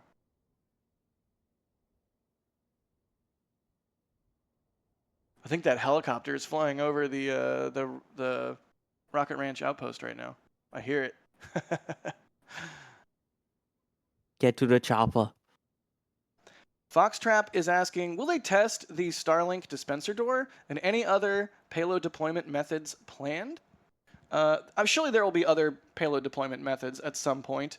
There's going to have to be a chomper door, some sort of option for satellites that aren't Starlinks. But for now, just Starlinks. But as for the first part of the question, testing the Starlink dispenser door, we know that they are going to go for the in-space relight of the Raptor. Do we know if they're going to try to open up the door again, Trevor? They are not. It is just the in-space Raptor relight that is the only difference. We saw that right on Flight 3. They attempted that payload bay door. Flight 4. Was it 3 or 4? Boy, my memory is failing me. I believe it was I think 3. It was the first I think one it was that 3. If I'm hit Yeah, it was space. 3. Yeah. Okay. Yeah, because It was that's 3. right.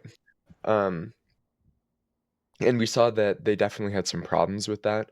It didn't really seem to open or close as expected. So my guess is they were like, hey, this design on Block 1 ship is not really worth super caring about. We'll improve it on Block 2 and then test that.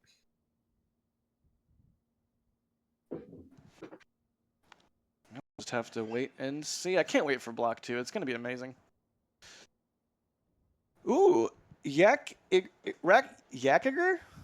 Hey, it's you. Yeah. Yaki Roger? Oh my god. They say you should sell jackets with Velcro for patches. Adrian, store team. I think that's a really good idea. Kirok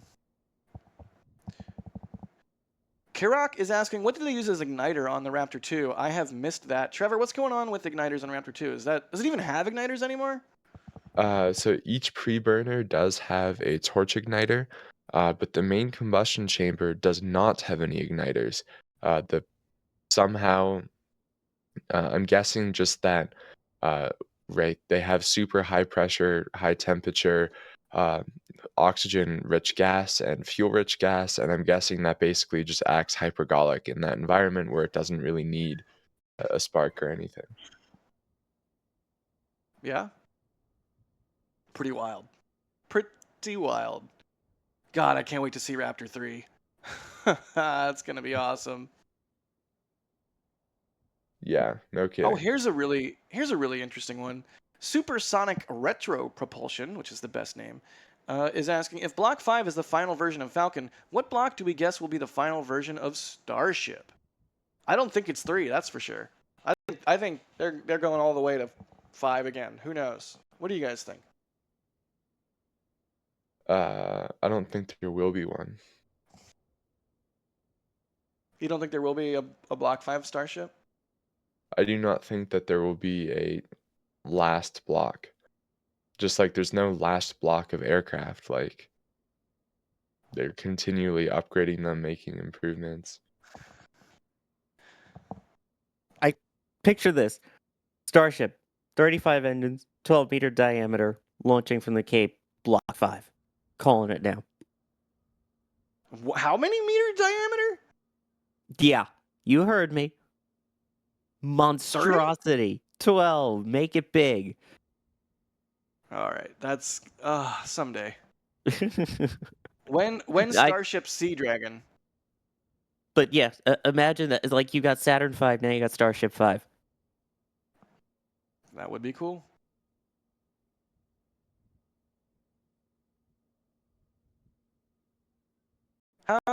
Let's see. Johnny Mack is saying, how do the chopsticks transition from booster lifting config to ship lifting config? Huh. I guess there's like the ship lifting fixtures that extend for the ship or retract when it's a booster. Who put this one in there? Who's putting questions in there? Is it I Ryan? think this is all Ryan. It sounds like something Ryan would put in chat.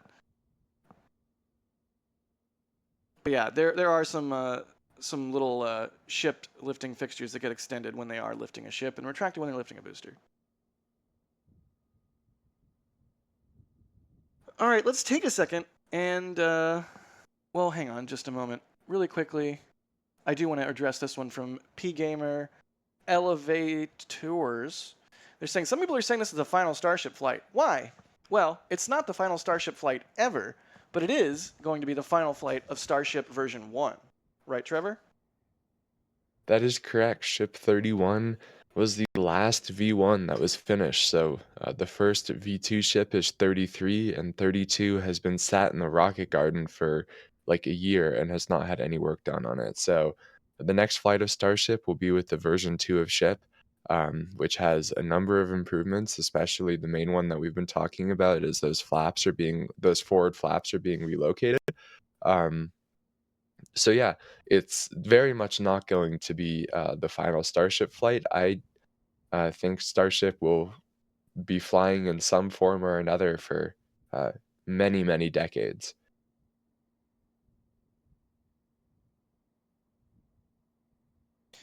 Let's see. Okay. Real quick, I think we should take a moment because I don't know if y'all have been paying attention, but lately on our recent streams, we've been talking with some folks from BYU who've been doing some real cool science about the audio of Starship. But that's not the only science that we've been able to host on some of our sites. We've also been able to host Dr. Holly, who you've heard us talk about all the time, from Hebron High School for a sort of NSF Science Fair, where her students were able to conduct experiments at our sites. So let's take a look at this quick video and hear the students talk about, what their experiments on the last flight and this flight are.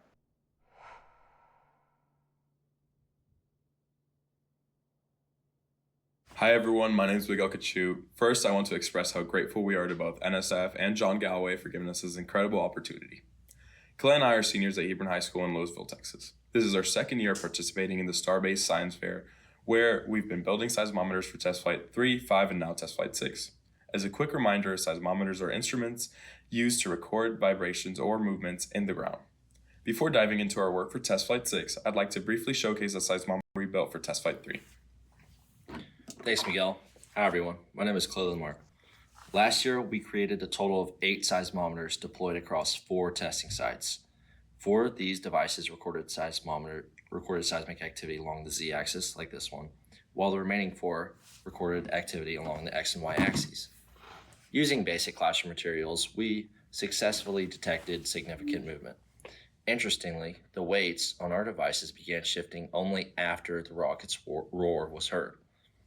To better understand the timing, we used a camera to compare the launch timeline with the seismometer readings. This analysis led to some intriguing conclusions. However, we acknowledged that external factors such as wind gusts or shockwaves might have influenced the movement we recorded rather than pure seismic activity. For Test Flight 6, we worked hard to minimize these potential errors and look forward to reviewing the new data we hope to collect. Now I'd like to introduce you to our final seismometer design from Test Flight 5. With support from Pasco Scientific, we acquired high-tech accelerometers for our testing sites. Similar to last year's seismometers, these devices measure acceleration along the x, y, and z axis. However, the key difference is their improved accuracy. One standout feature of the Pasco accelerometers is their ability to record data remotely. This allows us to set up the devices the night before the launch and collect up to 16 hours of data without needing to be on site. To address wind gusts or shock waves affecting our data, we secured the accelerometer to plastic bases and stapled them firmly into the ground. We did encounter one issue with this design. Due to security restrictions, we must set up seismometers at least 14 hours before the rocket launch. Unfortunately, the accelerometer's battery life is limited. To conserve power, we configured them to record acceleration changes every 2 seconds instead of continuously.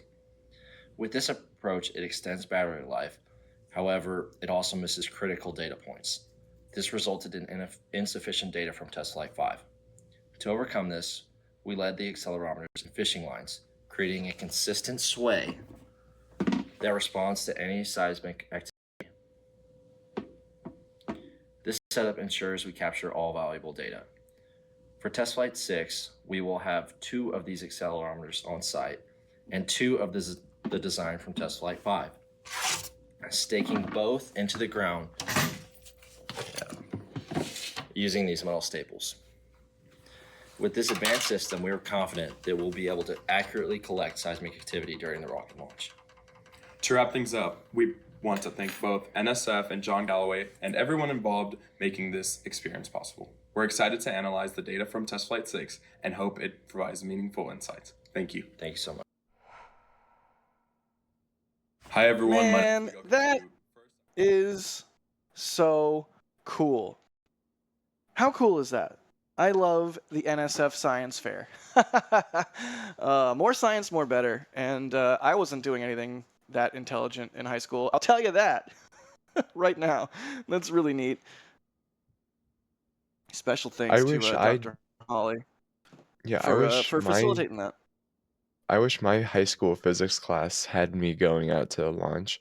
Instead, we were just like pushing blocks in lab, and it was boring. But I became a physics major, so I guess it was at least interesting enough for me. Yeah, fair. Did you ever have to do any like weird projects in high school in physics, like AP physics, where you make like a catapult or something? Yeah, so it wasn't AP, it was IB. So they had their weird requirements, but one of those was definitely making a catapult. Neat. Would you chuck like a pumpkin or something? No, it was much smaller scale than that. It was, I think we had a competition of who could throw a marshmallow the furthest Huh. with the catapult. That's lame. In my high school, we threw pumpkins, and you built a big honking catapult. It was awesome. I didn't take that class because I'm not good at math, but my friends did, and I got to see their catapults. We didn't even get that option. Jeez. Oh my god, I just looked at the support queue and we're 80 minutes behind. Here we go. Buckle up. Alan, thank you for the support. I'm glad you are here. Ronnie, thank you for the support. Curveless Sphere, thank you so much for the support. They say, what do you all expect from a harder and faster cat attempt? Do you think it'll be more Falcon-style suicide burn? Thanks for all you guys do. My thinking is there'll be less of a horizontal component and there'll be more of a vertical component. What do you think, Trevor? It's definitely not going to be more like Falcon because that would mean a longer burn because Falcon decelerates much slower than Starship does, so or Super Heavy does. So it'll be an even higher acceleration to slow down. Sawyer, what do you think? Yeah, I mean, I think we will probably see them push it a little bit closer to pad, if I had to guess. Maybe a couple seconds later on the burn. Let's see how if they could save fuel down the line, get it more efficient. It'll be interesting to watch, though. Especially in particular the speed numbers and see how those compare. Yeah, yeah, that's I'm super excited. Never a dull moment here in Starbase. But yeah, thanks for the support, Curveless Sphere. Shandy OPM is asking, is that locking pin skewer by the ship QD holding the stack? When is that removed? Loving the coverage. No. The ship QD does not interface like with the stack other than the actual ship QDs. There used to be a sort of a lobster claw kind of thing on the ship QD that actually did interface with the stack, similar to the claw at the top of the transporter erector or strongback for Falcon 9, but no. Dano got the Flight 6 patch. Thank you so much for the support. Damien also got the patch. They say, love the coverage. I have every patch so far and hope you do more. Heck yeah. Or hope to get many more. Kieran, also getting the patch. They say, love the prints and patches. Been around since Starhopper. You guys are keeping my passion to study aircraft engineering alive. Love it as always. Man, that always means so much to me when people are like, oh, I got into this industry because of you guys, or you guys helped me get excited about it. That's so cool. Awesome. Thanks for the support, Kieran. Sofa King, thank you for the tip to NASASpaceflight.com. I wish I was the king of a sofa. Andy, thank you for your support. They say, EJ rocks. Where's your book? Hello from Colombia. No, this isn't the Flame Trench. Brandon getting the Flight 6 patch. They say, let's get it on. I agree. Turtle Sanctuary, thank you for the $10 there. They say, maybe I'm biased, but ship looks more like a turtle than a whale to me. What do you think? No, I think it looks like either a demented chrome space penguin or a demented chrome space whale. You cannot change my mind. Gene the other day mentioned that it looks like a penguin, and I cannot unsee it. I've been calling it a demented chrome space penguin for years. I don't know. We need to get some merch on this ASAP. Andy, thank you. No, I already did that one. Nikki, thank you for becoming a red team member. Mondays, thank you for the support. They say T-minus 6 hours. Well, T-minus 5 now because I'm so far behind. Sorry. Looks like those cars are leaving the pad. That's good. I like that. With a car in tow. Did any of our other NSF viewers get stuck on the beach again? No, a viewer did. But that was yesterday. No, I'm joking. If that car was one of our viewers that got it stuck on the beach even after closure. Oh, right. All right. Well, cool. I like to see cars leaving. That makes me happy. Although, probably not fun if that's your car. And there it goes. Man, the placement of the X logo on the office building really couldn't be better. It's so good. It really is good. I hope it's actual neon. I can't quite tell if it's neon or LED. Yay, yay neon. Boo LED. Boo. Almost like they planned it. Right? Oh my god, we have a poll. Ship looks like option A, Demented Space Chrome Penguin. Chris got the space in the wrong spot. Or B, Demented Space Chrome Whale. I'm gonna go with Penguin. Oh, I can't vote because I'm on the stupid Sorry, I voted for Penguin for you. Thank you, Sawyer. Oh, good Also, deal. if anyone who hasn't seen it now, I cannot unhear Benedict Cumberbatch trying to say penguin. Oh, I have not seen that. I don't know what you mean. He says a penguin. That's amazing. Anonymous, thank you for grabbing some stocking stuffers from the store. And thank you for the kind words. Lawrence, also, man, you got just the store purchases left and right today. What is going on? It's like there's a Starship flight in 5 hours, 1 minute, and 24 seconds or something. But who's counting? And counting. Lawrence, again, thank you. Rudy, thank you as well for the old store purchases there. Looks like you got the print from Max and the Flight 6 patch. Max, your prints are selling like hotcakes. Don't forget, we also have other awesome photographers down there. You've got some shots in there. D has gotten some fantastic shots as well. Definitely check Mary. out all the photographers in there. There's some really cool shots. Yep. Yeah, the team does its best to bring a diverse set of views for y'all, print-wise and stream-wise. So yeah, check it out. Whether you get a print from Mary, myself, Max, or whoever, or D, or whoever, it's it's appreciated because again, a portion of the sale of that print does go to the photographer. Let's see, Lawrence. They say let's go SpaceX. IFT6, let's go NSF. All right, thank you, Lawrence. Thank you so much. Can I yell about something really quick? Or why are we No. still calling it IFT? Why? Because they're not operational flights yet. It's just Flight 6. Is it It's not just an Flight integrated 6. flight test, though? I mean, I guess. It's just Better like than being a everyone. disintegrated flight test. Well, it's like everyone says, OLM when talking about the launch mount at the pad. And that comes from a time when we had suborbital mounts and orbital mounts. Or we didn't even have an orbital mount. It was the first orbital one. So we had to denote between suborbital and orbital. That makes sense. You say orbital launch pad. You know you're talking about the right one. Yeah, but it But, like- says what it is. It's kind of like, again, I'm a shuttle guy. I'm a Cape guy.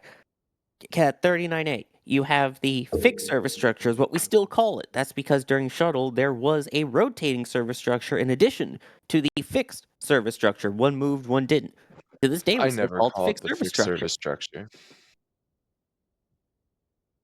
You don't? Why not? No, it's the tower. Just tower? Just plain tower? Trevor L. Yeah, But it's- anyway, Look, all I'm going to say is I try to mirror SpaceX with my messaging when I can in terms of wording. So I go to SpaceX, I look at their thing on their X. Wow, language. Why is it so hard? I look at the thing on their X, formerly Twitter, the Everything app, and what do they say? Watch Starship's 6 flight test. Great. yeah, so it's a flight test, and the vehicles are still integrated technically. So Well, it's they're going to be older integrated on terminology, but it's operational flights too. They're going to be integrated every time. If it's a full stack, it's integrated. I don't buy technically it, Sawyer. both I'm are sorry. correct though, which is the best kind of correct. But Oh, you got me there. Anyways, Lawrence, thank you. All right, let's do a little bit of a status check. I think at this point we're getting close to a tank farm chill down. Are we not, Trevor? Yeah, I think we generally start seeing tank farm activity kind of at that T-4 hour mark. But that said, it's not super predictable up until the propellant load because they can start a little early, they can start a little late. So should be fairly soon. Excellent. And we'll see a whole bunch of venting from the tank farm as it chills down in order to be properly thermally conditioned to manage several thousand tons of cryogenic propellants. Pretty neat.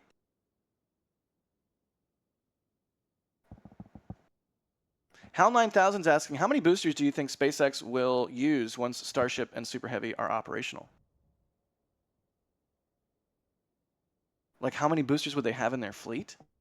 That's what I would think. I mean, that's a good question. When you think about how many Falcon 9 boosters they have right now, what is it? I believe 12 or 15 operational, of which feels like 4 of them are at the port right now waiting to be moved. You've got the one vertical, 2 horizontal, another one that is inbound in about an hour from now, and then another one that should be coming back tomorrow. They're running out of storage.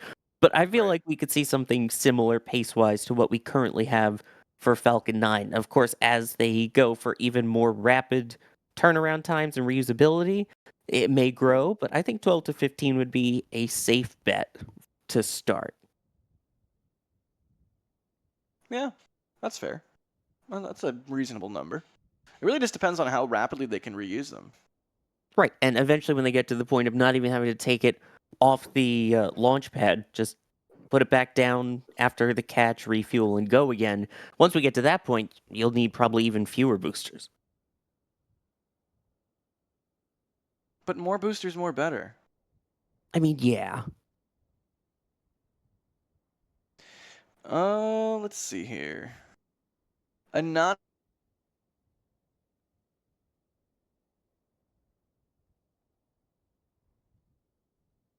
Did Jack just cut out for?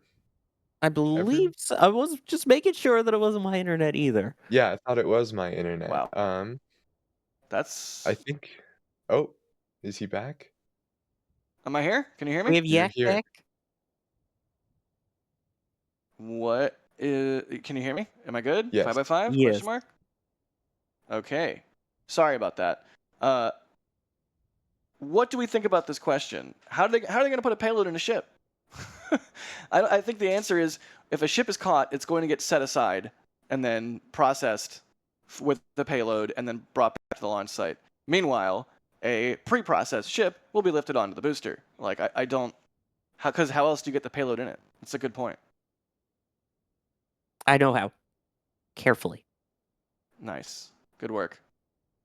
Man, I'm sorry if the messages are like being laggy or like not showing up. Our software, we call it the panel, is just not working right now. I think y'all broke the... I think chat broke the panel again buying the patch.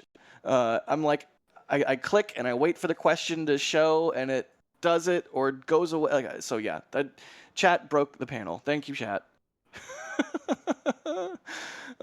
Jay is furiously trying to fix it in the background. Make Jay suffer, even though we love him. But also, holy cow, this is like really hard to do. I want to keep up on the support, but you guys are making it really hard, not only with the amount, but just with the fact that you broke the software that we use yet again, as is tradition. Looks like we got another car leaving the old Paderino there.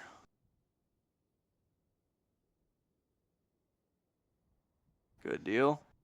That's what we like to see. All right, let me try and click some more things here.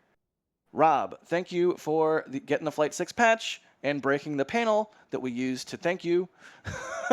They say, I've been following your coverage since SN4 and have loved every minute of it. Thank you for turning me into a rocket groupie. Absolutely. You're quite welcome. Sharon, thank you for becoming a PadRat member. Paul, thank you for grabbing some stuff from the store. Looks like they got some stickers, which we do have stickers again, by the way, for the patches. If you're not a patch person but you like the design, we now have stickers again. Paul says, thanks for the great coverage and knowledge sharing. Thank you so much. Matt, thank you for the super chat there. They say, thank you for your coverage. Love you guys. My dog, Bella Bubbles, is passing tomorrow morning. May I request your thoughts and prayers for her, please? I'm so sorry. It's the curse of having pets and loving them is that they don't last forever. It's really hard. I'm so sorry. Chat, give some love for Bella. Axel, thank you for the super chat there. They said, I got out of school at 4:20. I wish they switched time. I hope they switch it just for the memes, you know, as usual. Sorry, what for the time for memes. twin? 4:10. So they want it to slip to 4:20 so that they can see it. When will Dirk, that happen? thank you. We'll have to wait and see. Dirk, thank you for the grabbing some oh, no, they got the patch, I think. They say gotta catch them all. Yeah, panel still just basically not functional. Let's try and do some questions while we try to get more server hamsters running in wheels to power the panel better. Sam Game 05 asking, how long do you think it'll be before Starship will be able to send payloads into orbit? I'm going to say 6 to 8 months. That long? I know, I honestly kind of do feel like that is a long time. What do you think, Trevor? I would be pretty surprised if it's not Flight 8 at this point. Yeah, but that would be like, I guess Flight 8 If is Flight 8, probably what, like 3 to 6 months out, roughly? yeah, if Flight 8 is 6 to 8 months out, that is Elon will not be happy. Yeah, good point. That's a very good point. Sawyer, any thoughts? Yeah, I think you're probably right on with that. It's definitely going to be, if I had, well, not definitely. I would have to guess Flight 8. Flight 7, though, there's still going to be the regulatory things that need to be done because this is a new version of the ship that we'll be using. I'm sure there's going to be some changes potentially to that flight profile, especially once you get to an orbital launch that also requires changes to the licensing. Add all of that in, plus the fact that SpaceX is going to continue to tweak and work as much as they can. I think it's safe to say 6 to 8 months for orbital, which would be Flight 8. Man, that's kind of wild. Thanks, Trevor, for helping me get some perspective on that. Because, yeah, I wouldn't be surprised if it was Flight 8 at all. Yeah, Raymond, I think it'll be like 2025, I think is going to be a ridiculous year for Starship because they have, you know, Elon has said their goal for next year is 25 flights. That's not happening, but that just shows how ambitious they are. So, hopefully we'll see some orbital refueling. Hopefully, I mean, there's a possibility they do an entire orbital refueling demonstration next year. Then, of course, we're looking at catching a ship next year, reusing a booster, actually deploying payload. Like, there's going to be a lot of cool stuff next year, and NSF will be here to cover it, which will be also very fun.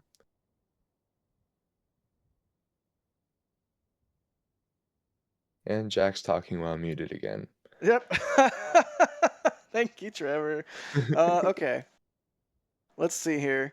Ryan, thank you so much for the support. They say, can someone please hit the 2x speed button on the Earth's time settings? Can't wait for this thing to move. Please don't do that because I still have a lot to set up after this stream. The Visualist, thank you for the support. They say, as a poor and starving artist, I don't have much to spare, but I've been enjoying your streams for quite a while, and the guilt has become unbearable. Seriously, don't feel guilty, please. You do not have to support us monetarily. So many fine folks out there who are able to do it. It's like what the community is great for. The people gifting the memberships and all that. Please don't ever feel guilty if you can't support us monetarily. It really is fine. Just hit the like button. Subscribe. I know it's a YouTube cliche. I know you've heard it so many times. Those words don't even register with your neurons. I understand that. But really, hit the like button, subscribing to the channel if you're not. Both are completely free, and both really, really, really do help us out. Just like telling your friends about us. So share the stream. Hit the like button. Subscribe. Don't feel guilty if you can't contribute monetarily. We appreciate you guys so much. It still blows my mind how many people will get watching a stream. It's just like, what? That many people care? Amazing! Emma Louise is asking, what has been your favorite moment of the Starship program? Personally, I remember being so excited about the first time a ship got a nose cone. Emma, I'm really glad that you remember that and you were excited about it, because if you remember, we used to do Starbase Update back in the day before the current iteration of Starbase Update. And when SN8 got its nose cone, I literally did a shot for Starbase Update where I was running around my neighborhood in Los Feliz in LA and just screaming, "We're going to Mars! We're going to Mars!" and I look back on that and I'm like, boy, you sweet summer child, you have no idea how long this road's gonna be. But yeah, I do remember being very excited about that. Trevor, do you have a favorite moment in the Starship program? I think it probably has to be the 150-meter Starhopper hop for me. Yep. Because that was just like so insane, and it was like, wow, this program is uh turning into something. And back then I was probably like, dang, look how close we are to an orbital launch, in my ignorance. But yeah, that was just such a cool moment, and I think it was in some ways kind of fun back in the looking back in the day when we had absolutely no idea what was going on. I Right. remember watching some of those early live streams, like, with Tim, when you were standing next to Tim, or, like, when Tim would be out in his Tesla, um, looking for the spin prime test, and, like, the spin prime test happened, and everyone missed it. And I don't know, there was something joyous about those moments that, d now definitely does not have, but now it's obviously way cooler, and from any objective point of view, like, we're going to see this rocket launch in under 5 hours and re-enter the Earth's atmosphere. Like, I don't. This program is just so fun and so cool, and it's been such an honor to just like be a small part of bringing it to people. Honor is the right word, Trevor. I think I'm gonna agree with you. I think Starhopper's 150-meter hop is my favorite moment in the program so far. This close second would probably be Flight 2, just because the visuals were so good, and it was finally like, okay, we got good visuals of a full stack launch. But Starhopper, oh man, I gotta go with those SN10. were the days. It's a strange one, I know, but that was the first time that we saw that successful flip and burn and basically a full landing. It landed hard, yes. It blew up after, yes, which was absolutely spectacular visuals. But that was the proof of, hey, this crazy concept might actually work. They got this thing to stick the landing for a little bit. So that was the first time when I saw this program finally as like, oh my gosh, this is viable rather than just, oh, this is a pipe dream. So I personally had that moment like after SN8 because I thought it was clear that even though SN8 didn't stick its landing and they had work to do, like after that flight profile, I was like, okay, this flip and burn is obviously going to be something that they're able to get working. So, but yeah, I totally understand your argument.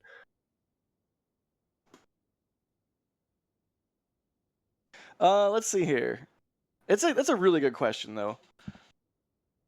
Daniel Hogbin, thanks for gifting 5 Red Team memberships. Is the panel working? Ooh, it might be.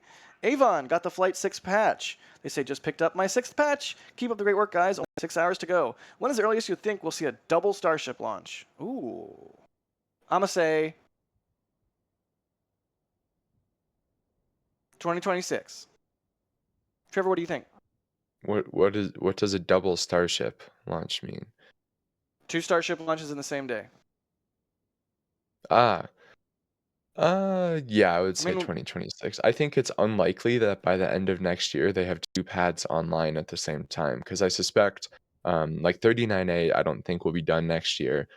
Pad B needs to be operational next year for them to not really struggle with cadence. But I think right as Pad B goes operational, they're going to take Pad A offline, um, to do upgrades to it. So yeah, I would say probably 2026. Sawyer, thoughts? I'm gonna go 2027 because I think it's gonna take a bit to get Starship operations up and running at the Cape. Then we might be able to see it where we see 2 different launches from 2 different launch sites, potentially with Starbase and the Cape. I think maybe 28 is when we finally get double in the same day, both at the Cape or, at the same launch area, like we've seen with Falcon, where we see 2 launches in a single day. I can't wait. You know what? I also can't wait for launch, but thankfully we're getting some activity at the tank farm. Looks like the vaporizers are spooling up. You can see some condensation there from the tank farm. Excellent. Excellent. This is exactly what we want to see at this point in time. Thermal conditioning everything, getting the tank farm ready to supply the rocket with thousands of tons of methane and liquid oxygen. What is it, like 4,000, 5,000 tons? It's insane. Yeah, that is loaded in under an hour. Well, yeah, like 45 minutes. I'm Yeah. still mind blown that the fuel load for Starship is about as fast as the fuel load for Falcon Heavy. It hurts my head.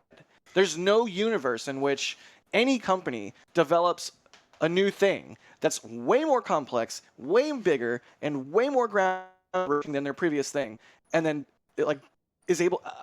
I don't know. It hurts my head. Webby in our back channel is saying it's about 3,900 tons of LOX and 1,100 tons of LCH4, which is methane. Metric tons, I believe, if I'm not mistaken. M tons. Or is that just a typo, Ryan? Either way, lot of propellant. Yeah, no, it's metric tons. Thank you. Peter, thanks for the store purchase.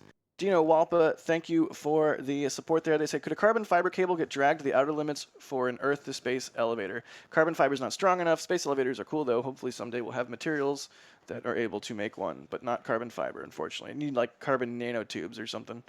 And even then. Ian, thank you for grabbing a t-shirt. They say, keep up the good work, y'all, from the UK. Michael, grabbing the Flight 6 patch. Thank you so much. Seriously, the support. It makes me happy. Thank you all so much. They say, I've been following Starship since Starhopper, and I can't believe how far they've come. These streams are better than the SpaceX ones by a mile, so keep up the good work. You know, if you like us, watch us. If you don't, watch someone else. There's plenty of options. That's sort of the nice thing about this. But we're glad that you like what we're putting down. Brian, grabbing, what did Brian grab? The Flight 6 patch. They say shuttle fuel doors worked very well. Yeah, in addition to the landing gear, Sawyer, they also had to have those doors on the belly of the shuttle for the lines that went from the external fuel tank into the orbiter, right? Exactly, when we were talking about potentially protecting catch mechanisms for the ship. After the external tank was separated, there were doors that would close up and protect where the fuel lines were running through the vehicle. So that is another good point. But those were also, closed in orbit, and then they kept them closed all the way through until they were ready to stack it again. So neat. Chris, thanks for grabbing the Flight 6 patch. They say, go Flight 6, land that thing!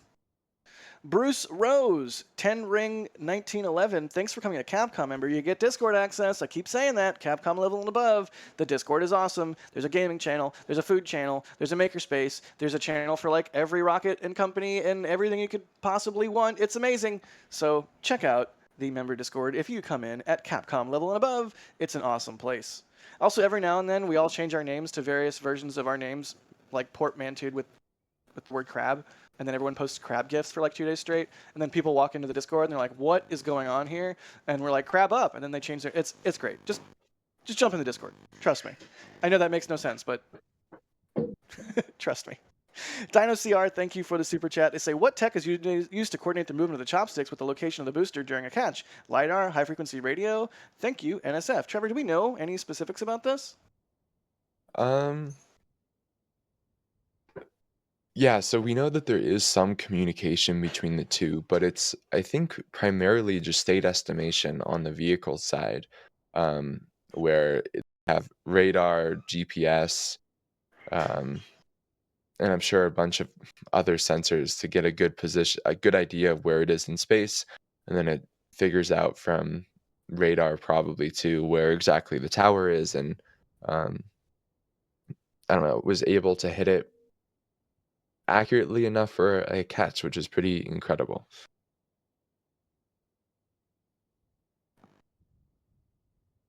Pretty incredible indeed. Hugh Dove 58, thank you for becoming a Panrat member. Annette, I bet that's Bideford. They say, there you go, Graham Bateman, another one to your set. Nice. All right, let's do some more questions. How about, does that sound good, Trevor? Does that sound good, Sawyer? Sounds good to me.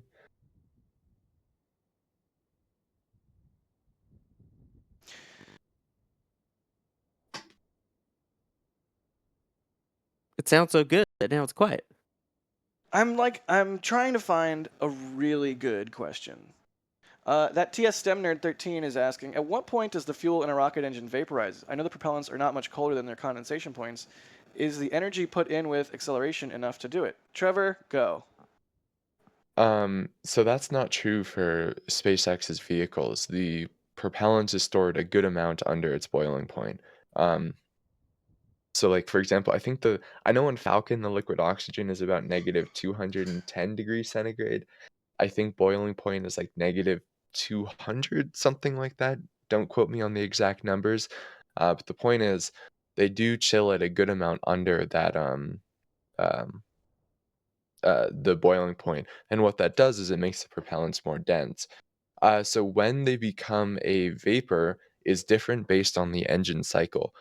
For Starship, because it's full flow, everything becomes a gas in each preburner, and then you have this gas-gas interaction going on in the main combustion chamber, and that is one of the really, really big advantages of full flow stage combustion.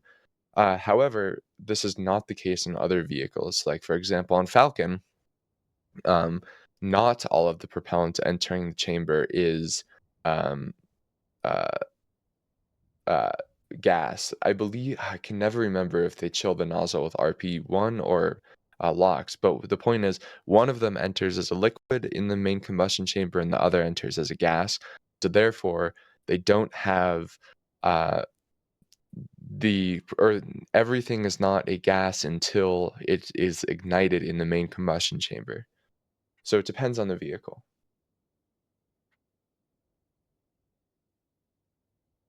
Good deal. Here's a really cool question. Adrian is asking, do you think a future crew of Starship will be able to hear the forward flap motors moving when controlling the ship? Famously on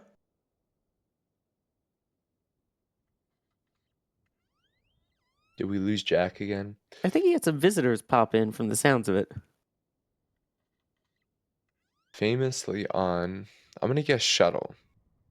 no, sorry. Famously on Dragon, you can hear the vehicle making various noises, pumps and things like that. So I do wonder if if they'll be able to hear the flap motors moving. That's really fascinating. I don't know what you think. I mean, Probably. I don't see why they wouldn't. Although I guess the difference with the noises on Dragon with the fuel loading is that you're sitting right directly on top of it as the fuel is loading in. But I think it's potential to hear it.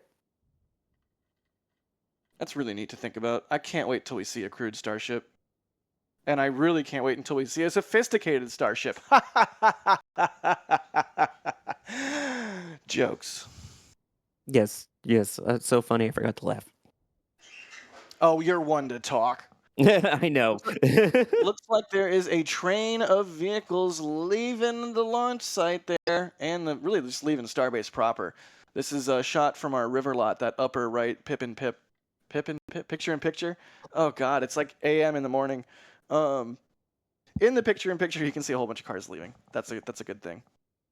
It's just probably clearing out the production site. Stop Looking 9 is asking, what do you think SpaceX will do to Booster 12 transport stand-wise? They probably need to free up the stand. So, where do you think Booster 12 will go after that? Scrap. Yeah. I hate to say it, but although it would make me very happy if they stuck it in the rocket garden next to Ship 20, just so that we have a version 1 booster and a version 1 ship, and they're just, sort of there and good to go and beautiful. I mean, it deserves to be in a museum, or it deserves to stick around, right?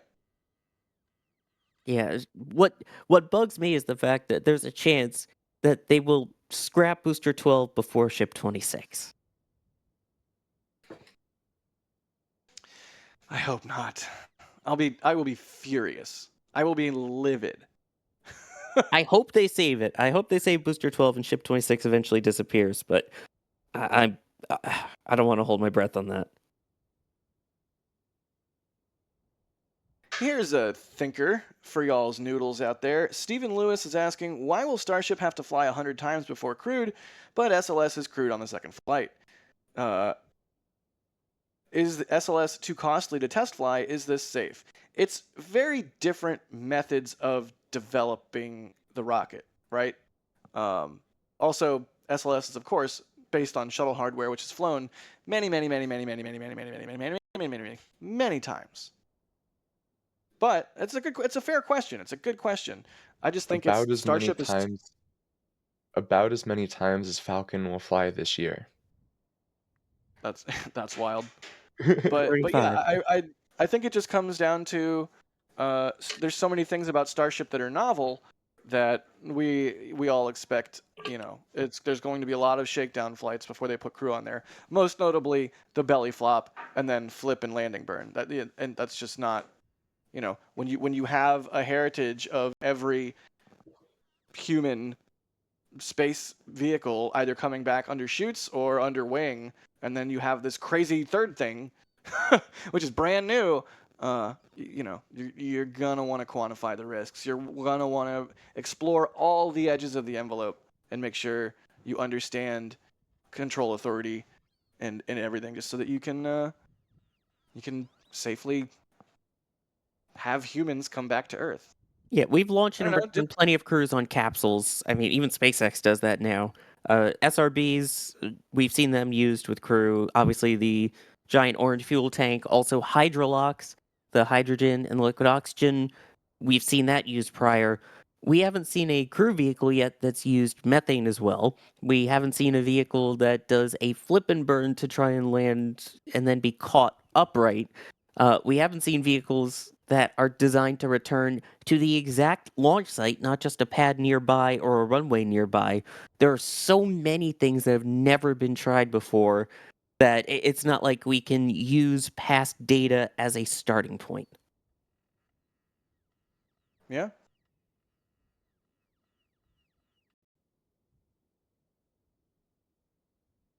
Also, a reminder that the first shuttle flight was crewed, so shout out John Young, Bob Crippen. Acts of God interspersed with continuous miracles, or something like continuous acts of God interspersed with miracles. I'm always butcher the quote, but that's like the best quote in all of spaceflight, except for maybe one small step.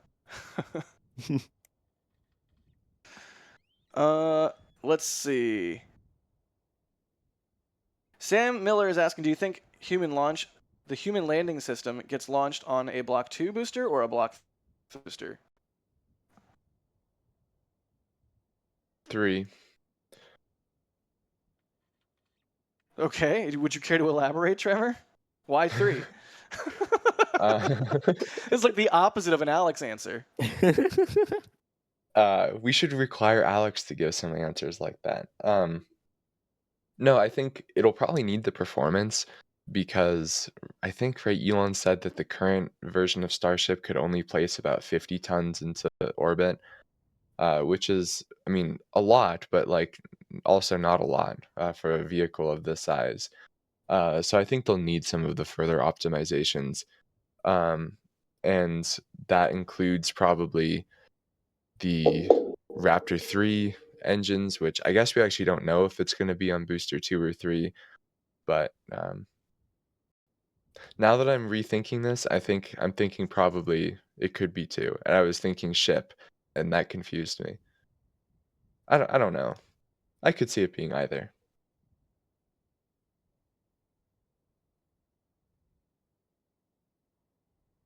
And Jack's muted, I bet. Are you there? Did we lose you?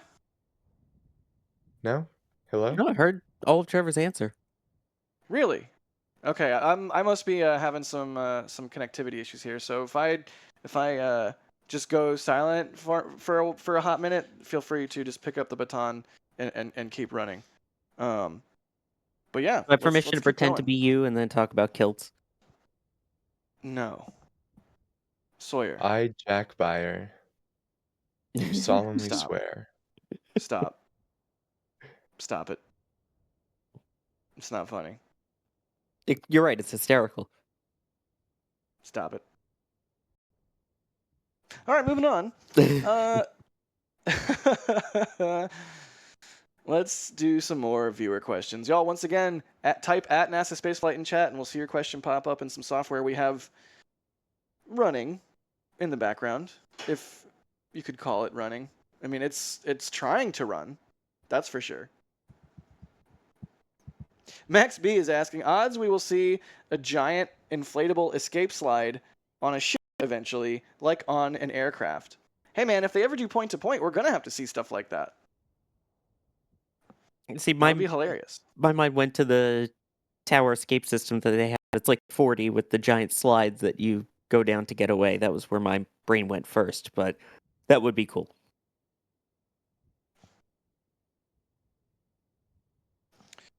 More questions.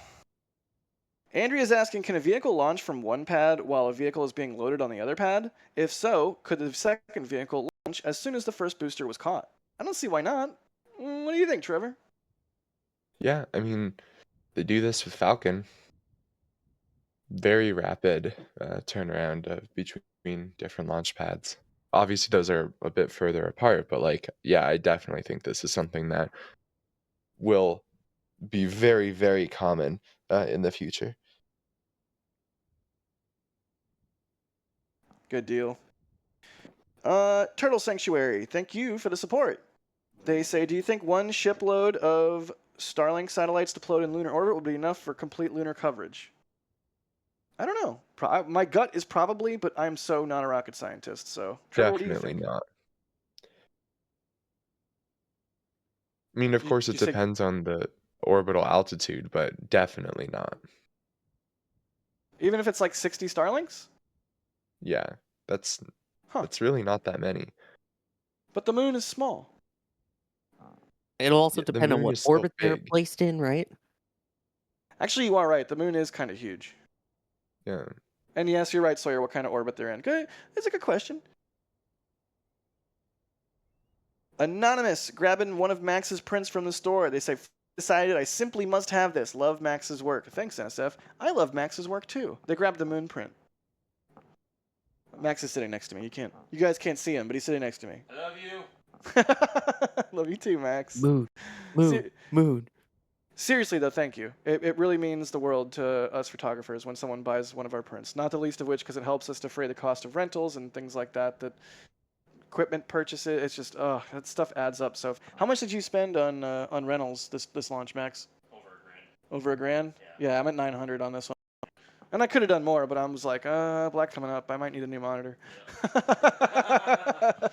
But yeah, the stuff ain't cheap. You know, we get a lot of support from NSF, but also if there's some kind of crazy thing that we want to try, that's sort of on us. So, you know, really appreciate when people buy the prints. Chaos Embodied, thank you for the support. And it's a whole entire. Oh, it's Ethereal Swordsman. They're here in town from Kansas. Cool. I'm glad you're working on the card game. Thank you so much, buddy. Rob Trike? I can't read. Wow. Rob Trike. I'm good at this, I swear. They say, if you guys can't say nuclear, how do you say none? What? I don't get it. New N? Noon, like, I guess a nun. No, nuclear. Noon. I don't know. James, thank you for grabbing some stuff from the store. They say, I'm expecting Gene Rally to personally deliver these to the still track. I don't know what that means, but Gene better do it. Samuel, thanks for the store purchase. They say, thanks for the coverage. I'm an engineering student at the University of Texas at San Antonio and a working machinist. I really appreciate y'all putting in the work to help further interest in spaceflight. Thank you so much. Sam, that's why we do what we do. The more people that are excited about the ahead, world, Trevor. especially aerospace, is in desperate need of machinists. So keep on that track, and you will have a very cool job very, very quickly. Yeah, that's true. Norris, thanks for the store purchase and thanks for the stickers. I'm glad we have stickers again too. Jason, also thank you for grabbing a Max print from the store and something else as well. A couple other things. They say needed an IFT5 print and of course had to get a holographic sticker set. Thanks to everyone at NSF. You guys are living the dream. We really are. In no small part thanks to your support. Fire Striker They say, couldn't they use large batteries or set up a time delay to avoid wasting battery while waiting for a launch? Battery? What? This is in talking about the student experiments.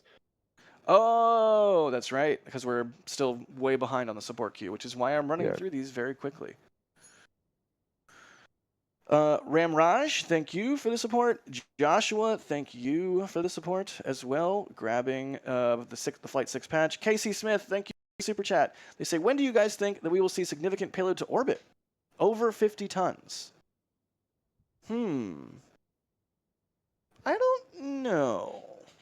Significant payload, 50 tons. You know what? Heck it, I'm going to say next year. Trevor, what do you think? Yeah, I think probably. I think probably next year. Sawyer?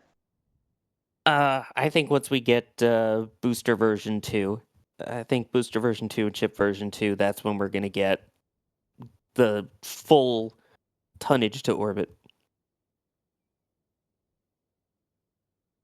Yeah.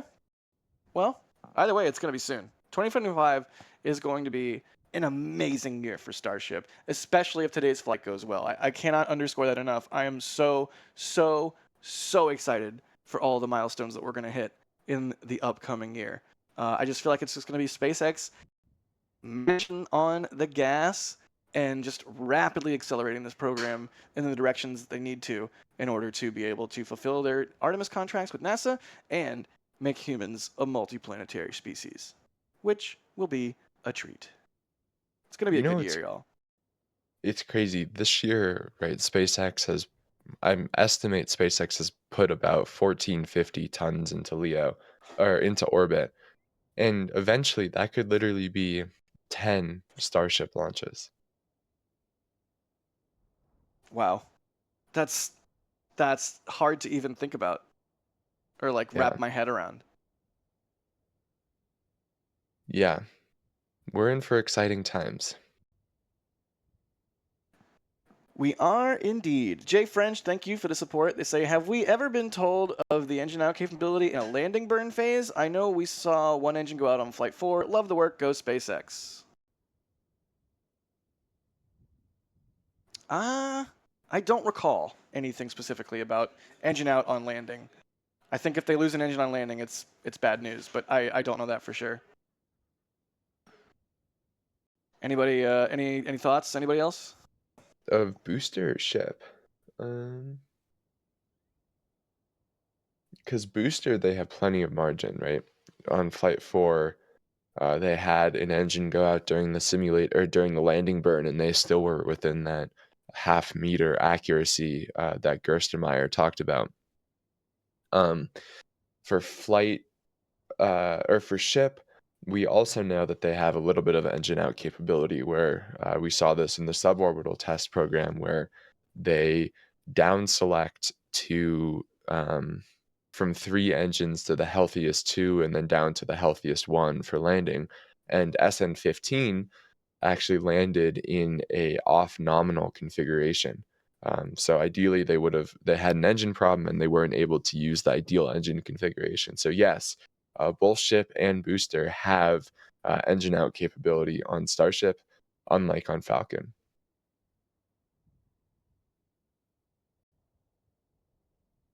Neat. Let's see. One more question here. Cornell says, Gwen Shotwell recently mentioned they started to look beyond Mars. When could we see the first landing of Starship on one of the moons of Jupiter? How long would it take to get there? Ooh, I don't know about the how long. Probably long.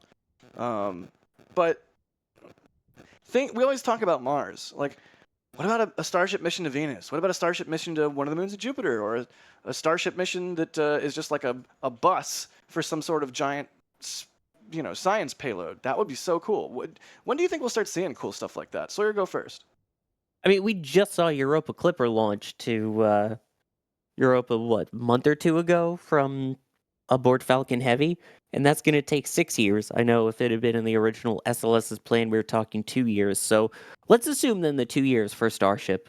I think we're still a ways out. I think the priority, especially for SpaceX and NASA both, is get that lunar program going and then get to Mars. So I think we're still over a decade away from even considering potential additional crew missions, but I could maybe see it launching a larger probe to some of those locations aboard Starship in the future.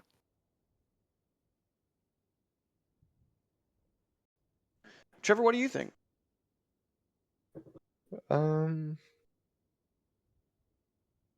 I really have no idea. Probably, I think that's a long ways out. SpaceX's goal is Mars. I don't see them. Um, I don't really see uh, them focusing on anything else until there is a self-sustaining colony on Mars. Like SpaceX was founded with this laser focus on this goal. I mean, you can go on any SpaceX job application or any SpaceX post on their website.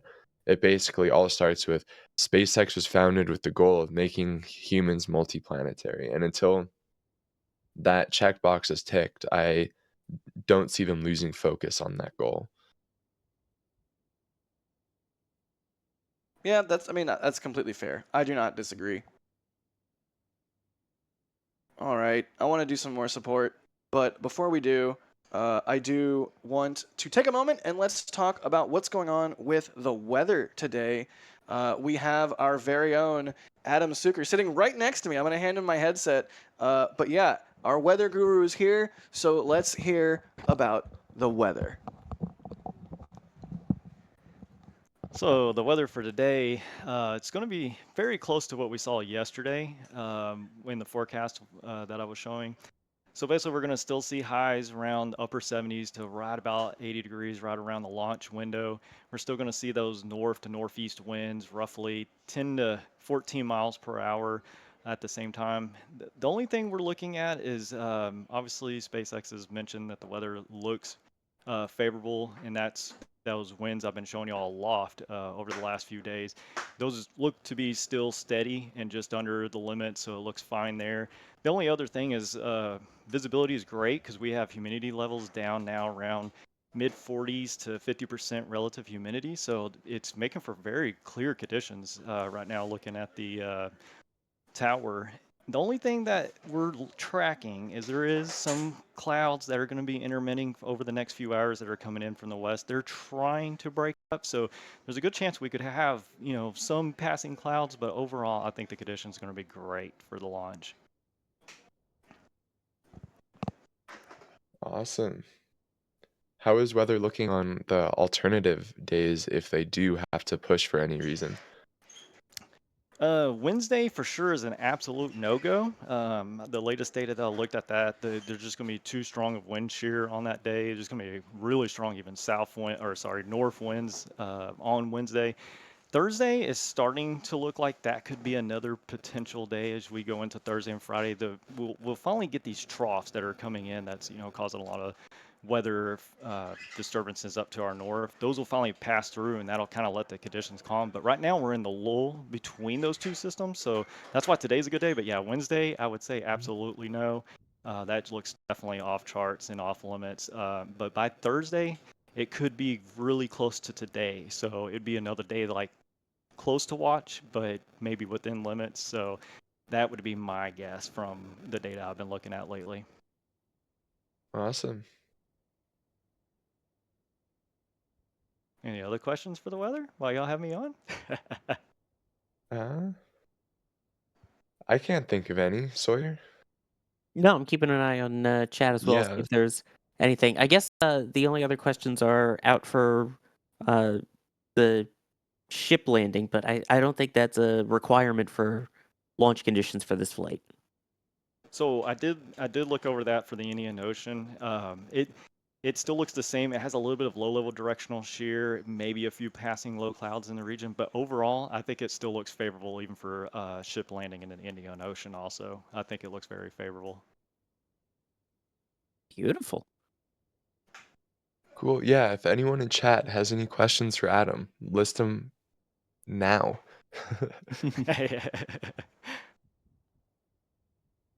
Um, Looking through,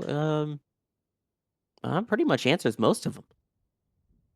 Well, that's yeah, good. I try to you're be too descriptive as thorough, Adam. possible, so I try. I try to make sure I give it down all the goods with the weather from the ground all the way up. So awesome. Well, we're gonna hand it back over to Jack, and I'll might come on a little later when these clouds get a little bit closer and see what the conditions will be closer to the launch window.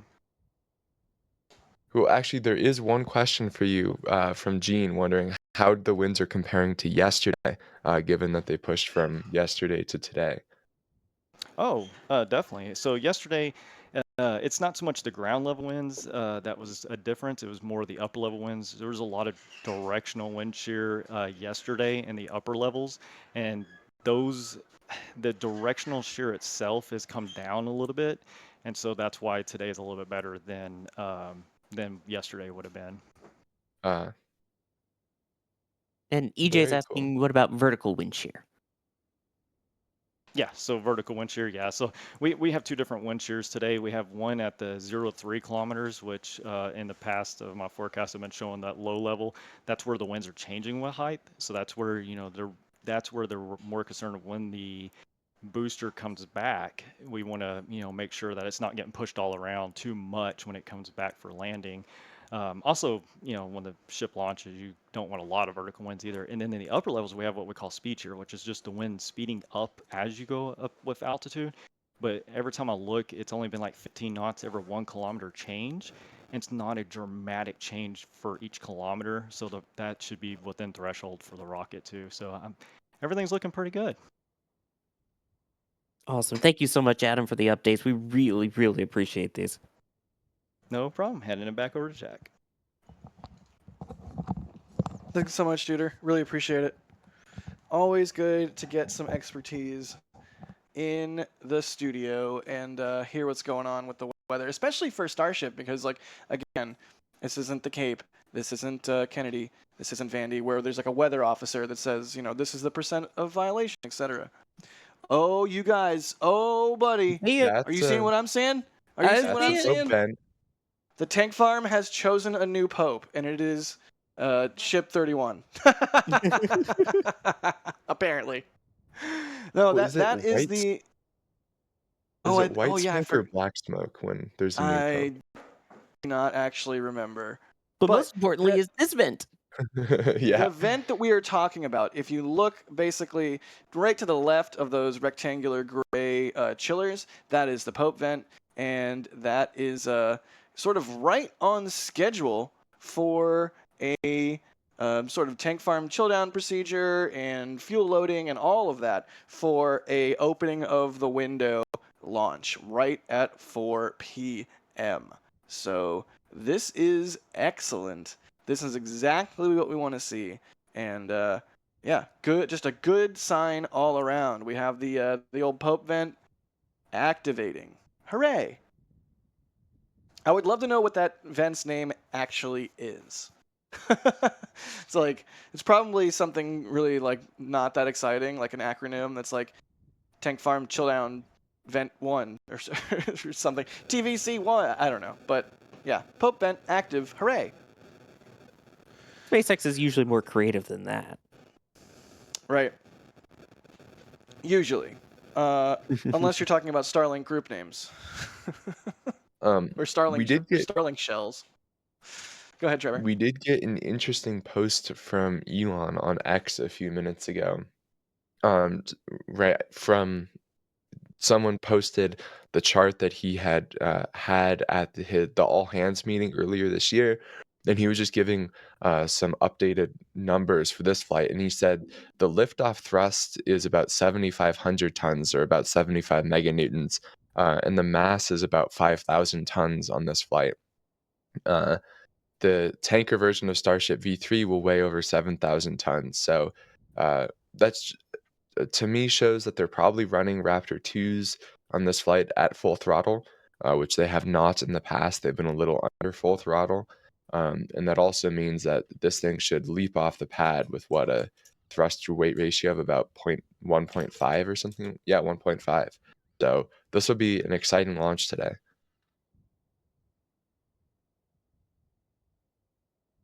Exciting is the word of the day. It's going to be a really, really good one. And the Pope event starting up is just another sign that we are in store for the most surreal possible sight that you could see right now, November 19th, 2024. They're just the craziest science fiction, not even better than science fiction, just wrought out of actual steel. I'm excited. Can you tell I'm excited? I can tell. No, not obvious. Trevor, are you excited? I am excited. I was a little fatigued at the start, but that's going away, especially as this tank farm activity starts, that we're in countdown. Excellent. So are you excited? I mean, there's never old. Yesterday, I was at the GSAT 20 Falcon 9 launch, and even Nice. those, the quote unquote regular ish Falcon 9 launches are exciting. So add this in, and I mean, it just gets even more exciting. Oh yeah. All right, I am so far behind on support. So here we go. I'm going to try and do this as fast as I can. Good luck. Jim Graves says, "Glad to be celebrating my 58th birthday with a big shiny rocket launch. What a great time to be alive, and happy birthday to Dan too." Chat, say happy birthday to Jim Graves. Happy birthday, Jim. You just orbited a star. How cool is that? Susan, thank you for the store purchase. They say, "I'm in some stupid training for work. How can they expect me to concentrate with the launch in a few hours? But tuning in on breaks. Thanks for the coverage." David, with purchase of the Flight 6 patch, says, "Just want to thank you guys. You rock. It was a real blast to be there for Flight 3. Have to watch from home today. Wish I could be there. Sorry you can't be, but at least you can be hanging out and watching on stream." Alexander Sterling, thank you for the support. They want to know when we'll see Windows on the ship. Sawyer, go. When Windows on ship? I think they use their own operating system. I don't think we'll ever see Windows on it. All right, Sawyer's banned from answering No, every question I forever. think Trevor, what do you think?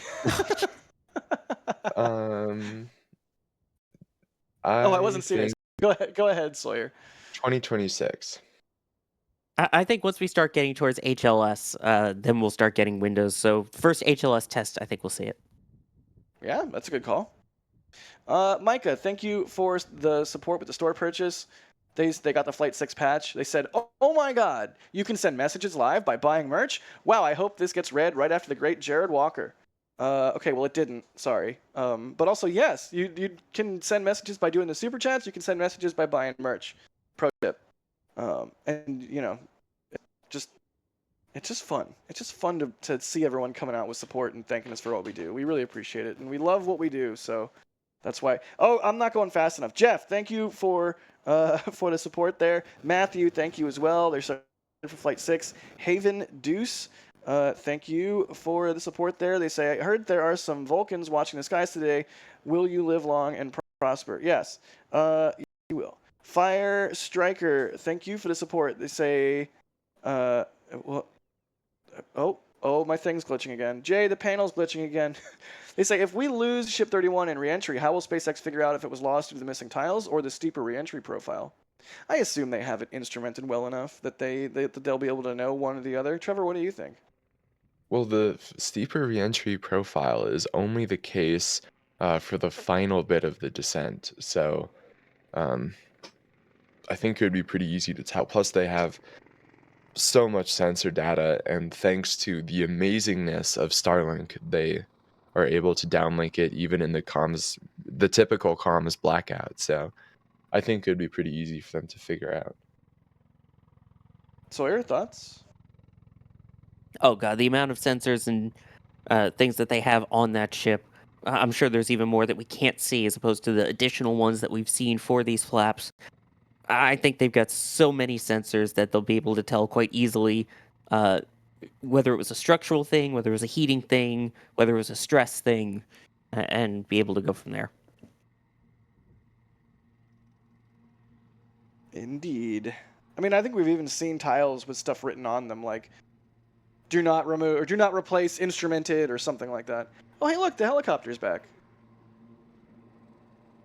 Yay. Let's get them some more gas.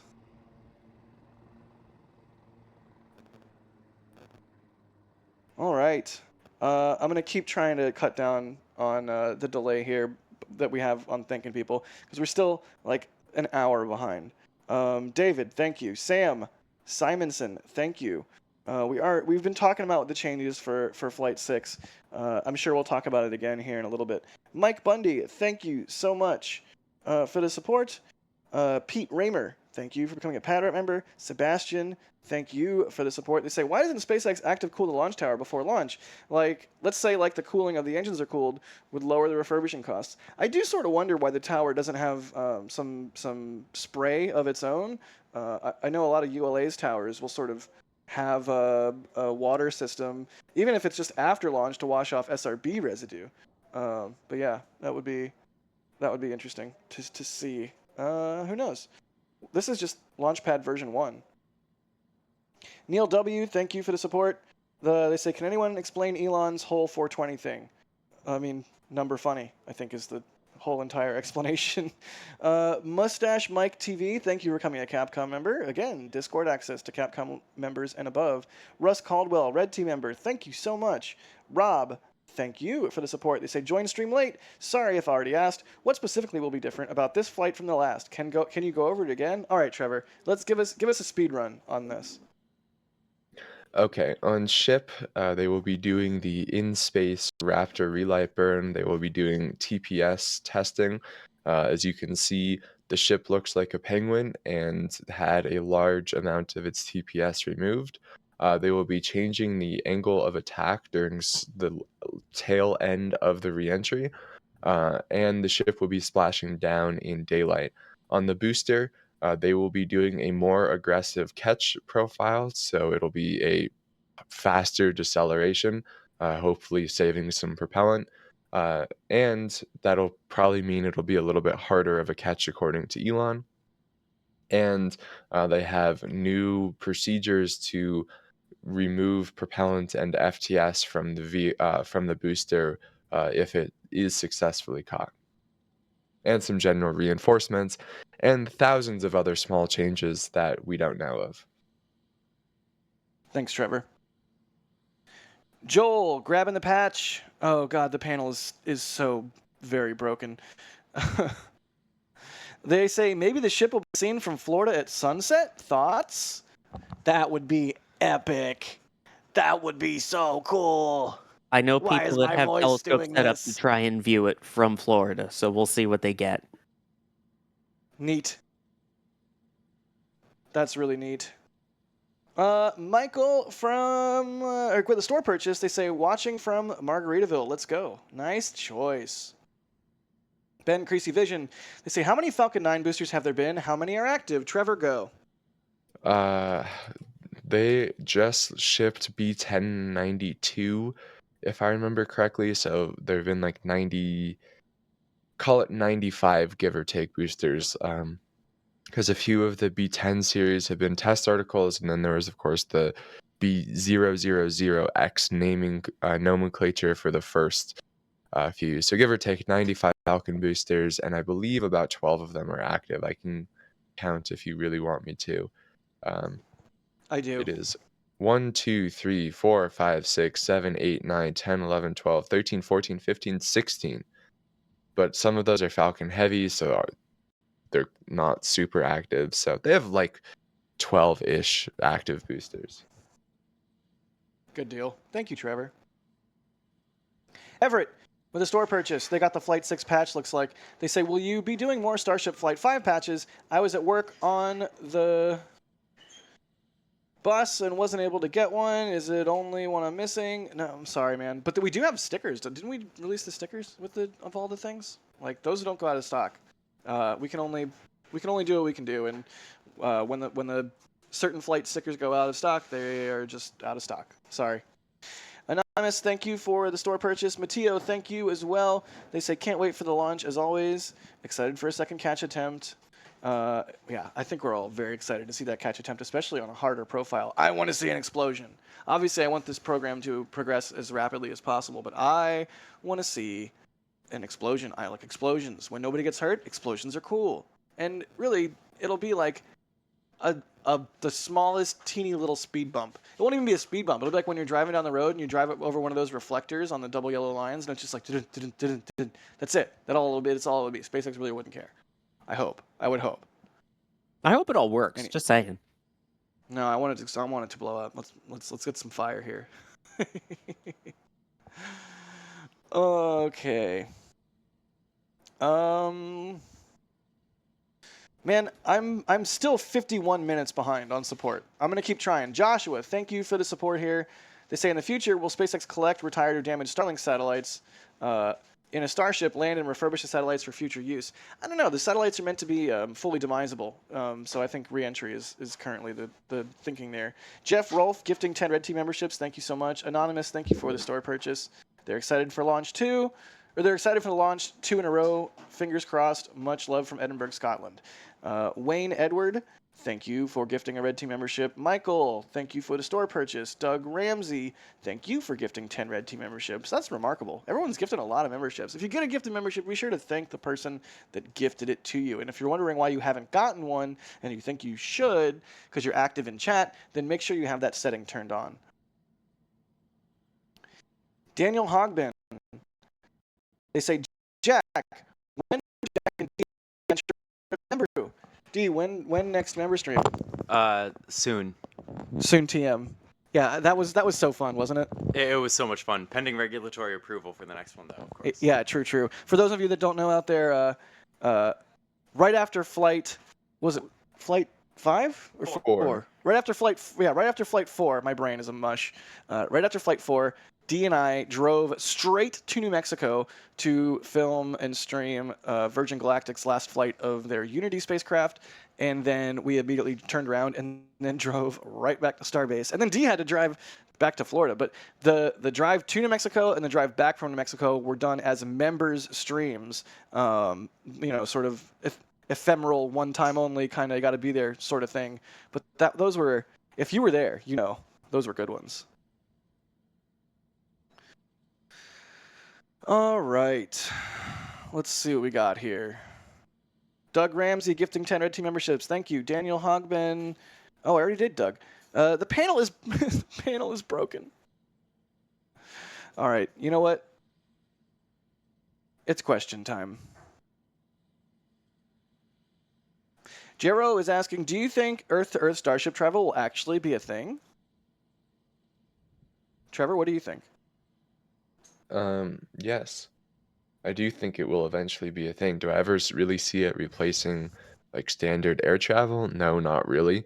I think the industry has been very clear in the past that customers will pay for or prefer cheap and comfortable ways of getting from point A to B over fast and less comfortable ones all the time, right? That's the main reason why the Concorde failed, or one of the main reasons why the Concorde failed.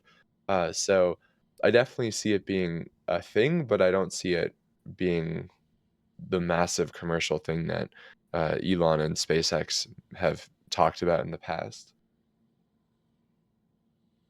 Sawyer, what do you think? Until we get supersonic transport aircraft that people feel comfortable flying over land with, I don't think we have any shot at the point-to-point. I know they're working on, what is it, the X-59, I believe, and then you've got Boom working on theirs, but I don't see it happening until anything like that becomes mainstream. Yeah, that's fair. Valks, thank you for the support. They say some patches and stickers. Let's go! Awesome. Thank you so much, Valks. They got the Flight 6 patch, which is a smart thing to do because guess what? They're selling out fast. And I know that sounds like I'm just being like, hey, they're selling out fast. You better buy one. But no, this is me, Jack Beyer, giving you, the viewer, a pro tip. These are selling out fast. I see people in chat day in and day out, stream in and stream out, being like, oh no, I missed out on this patch. If you do not want to be that person, stop what you are doing safely right now and buy the patch. It's It's imperative. It's a really good looking patch. It's a 100% high quality patch. If you were to, say, attend a launch as a news media member and you got a patch from a launch provider, this is an equally high quality patch as one you would get from a launch provider. Also, it is 3 days away from our Christmas deadline for the knitted sweaters and blankets and beanies. So, if you want to get some holiday merch, you have 3 days left to order before you get it in time for Christmas. So, there you go. That's the store plug. We hope you like the merch. Also, buy prints. Buy prints. All right, moving on.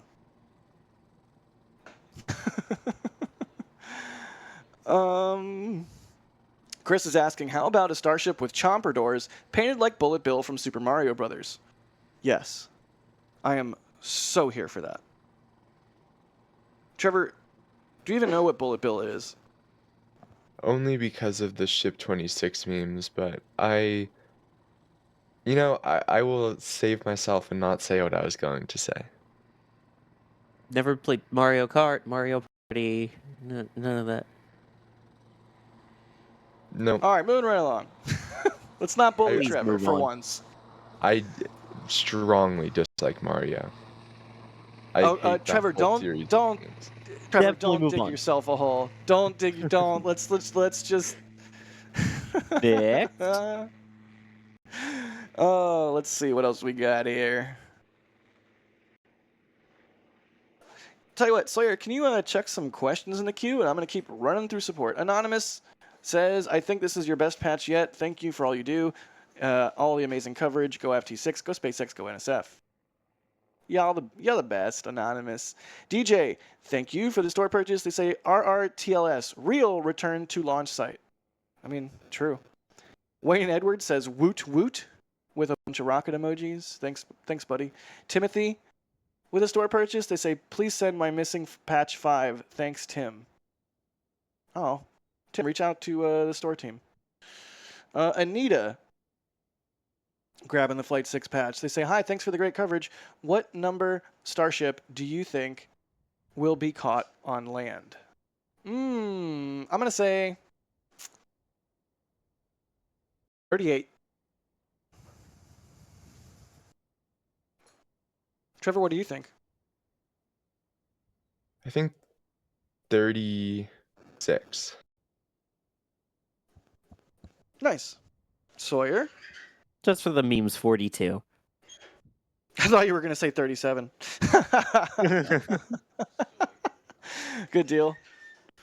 Yeah, 42 though? That's way too far away. Come on, give us a real answer. All right, fine. Real answer, I'm going to go 35. I think it's going to be sooner than we think. Plausible. That's in 3 flights, excluding Yes. today's. Correct. I think that's plausible.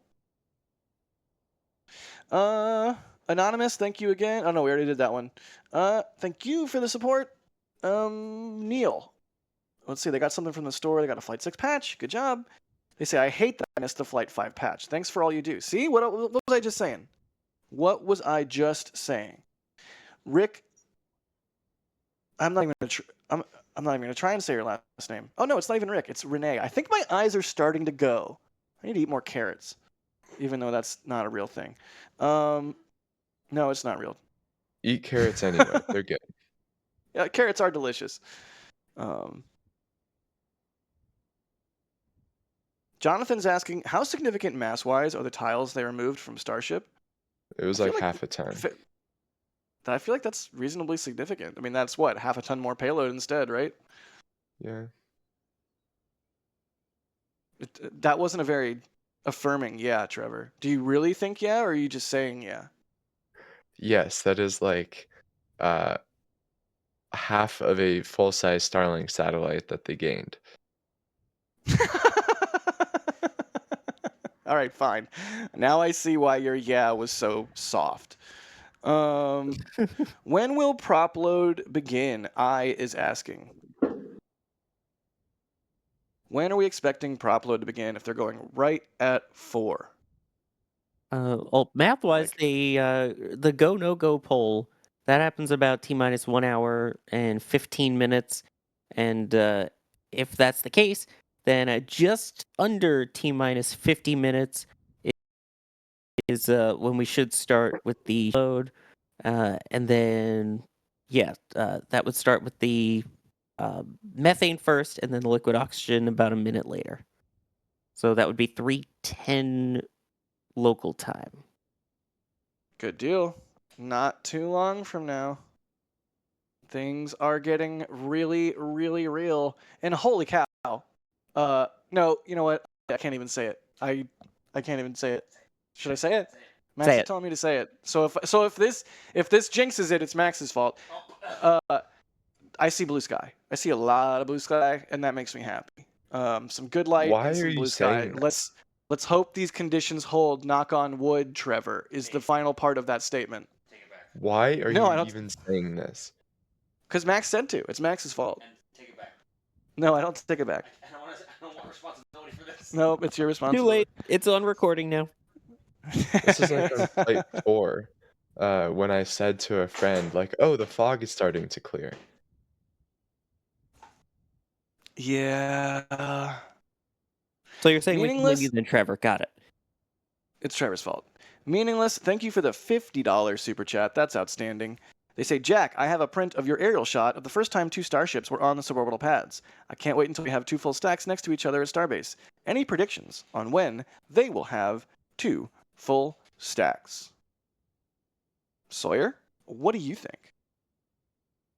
Well, I think it's still going to be a bit till they get the pad done, but I wouldn't be surprised the second that pad B is ready that they go for the 2 starships on it, a la STS 125 400. So I think as soon as Tower 2 is ready, expect it. Trevor, what do you think? I think probably. I think SpaceX is very rapidly going to. I don't know how much overlap there will be between Pad A and Pad B being operational to start. So I wouldn't be surprised if, like, Pad A has its first launch and then its last launch, and then Pad B has its first launch with a little bit of gap between them. So my guess is it's not going to be until the upgrades to Pad A are done, which is probably, 2026. Yeah, that's fair. All right, well, we do have a store message from Anonymous. They got a Max print. Good job, Anonymous. It's a beautiful image. They say, been a hopeless rocket nerd for more than 62 years, and I'm a faithful NSF since Tank Watcher days. Faithful NSF watcher since Tank Watcher days. Love all you do. Keep up the good work. Thank you so much, Anonymous. And thanks for grabbing a print. I know Max really appreciates it. Do you appreciate it, Max? I love you. Every time I've looked over you, that's all you've said. I love you. Wait, let me try again. I love you. It makes me laugh every time. Okay. If only you could be here and witness the insanity between Max D and myself. It's a good time. It's been a good time. I'm excited. I think we're gonna have another BTS hit from D in the launch stream, and that should be a real treat. I love you. Stop saying that. Well, Have you hopefully seen Deadwood? No. these Stakeout streams bring you that much closer to being as if you were there. Indeed. Hopefully they do. We like to have a little bit more fun on the Stakeout streams. Speaking of, the launch stream, I believe, is coming up here in like 15 minutes or so. So hold steady, and we will be transitioning from the Stakeout to the launch stream proper, slowly but surely. But keep an eye out for that. Get your link clicking finger ready, or hopefully YouTube just redirects you appropriately. Y'all will get to get rid of us. Yep. Everyday Space Nerds asking, have we seen any signs of a version 2 booster? Nope. No. Alas. Not yet, anyway. Although the other day I was driving past the Star Factory, and that new, like, nice front entrance they built, if you are in the exact right, like, atom of space, you can see through the doors into the factory, onto the factory floor, and see various sub-assemblies in production. And I was able to just barely see the bottom ring of a booster. At least that's what it looked like. Because you know how the bottom of the booster has all those ports on all the vents around the circumference of it. It was just a single ring with a whole bunch of those valves on it in that same manner. And I was like, oh look, a single booster ring. That's weird. Usually we only see those, after they're already welded to a barrel. Oh, and Webby in our back channel is saying it looked like a landing tank. Maybe it was a landing tank, but it could have been. That could have potentially, maybe, possibly been the first booster Block 2 thing, but we don't know. Probably won't know. But we have got our eyes peeled for Block 2 booster hardware, because that's going to be another very important puzzle piece here in Starbase. Robert Blake, thanks for the store purchase. They say, let's go. JL, thank you for becoming a PadRat member. Jack with a store purchase. Looks like they got, what did they get? Flight 6 patch. They say, thanks for the great coverage. Can't wait for Flight 6. Tim C, thank you for the support. They say, which direction is the sun now, and where will it be at launch time in each of your primary views? In each of the primary views, bro? All right, in this frame, you know how many primary views we have, bro? In this one, the sun is to the right. As you can see where that bright spot is, the sun is to the right, and it will continue to get lower and further to the right from this camera's perspective. In general, the sun will be behind all of our cameras versus previous flights in which the sun has been, in general, in front of all of our cameras. So much better lighting this time around. Y'all don't want backlighting. It is not great. Minor downfall, thank you for the support. They say, let's go Ariane 6 flight.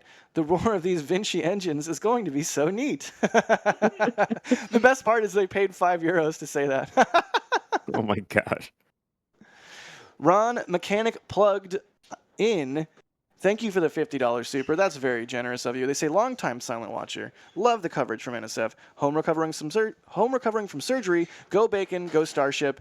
Buddy, oh, I'm so sorry you're recovering from surgery. Hopefully you have a quick recovery and it's not super painful.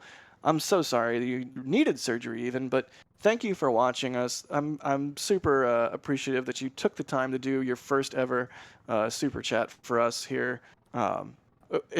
It really means a lot because we love what we do, and $50 is quite a chunk of change. So, chat, let's get some love for Ron Mechanic plugged in chat, and hopefully they heal up quick. Ryan got the Flight 6 patch. Good job. They say, love the streams. Almost made a trip down to Boca today. Muses? Becoming a Red Team member. Jason, getting the Flight 6 patch. They say 6 on 6 for the patches. Go Starship. After all that, you guys are coming out with so much support that I'm still 45 minutes behind.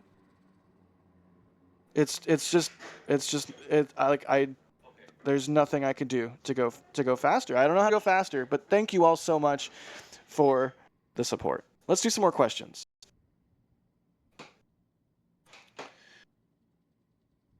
GMFDP is asking, when do you think we will see the first night launch of Starship? Oh man, I'm so looking forward to this. They continue with, and which levels of brightness do you think it will give on a scale from Falcon to SLS? It's going to be sub-Falcon. That's my guess, because Methalox is not a very bright flame compared to Keralox. So, yeah. That would be... When do you think we'll see the first night launch? Go first. Next year.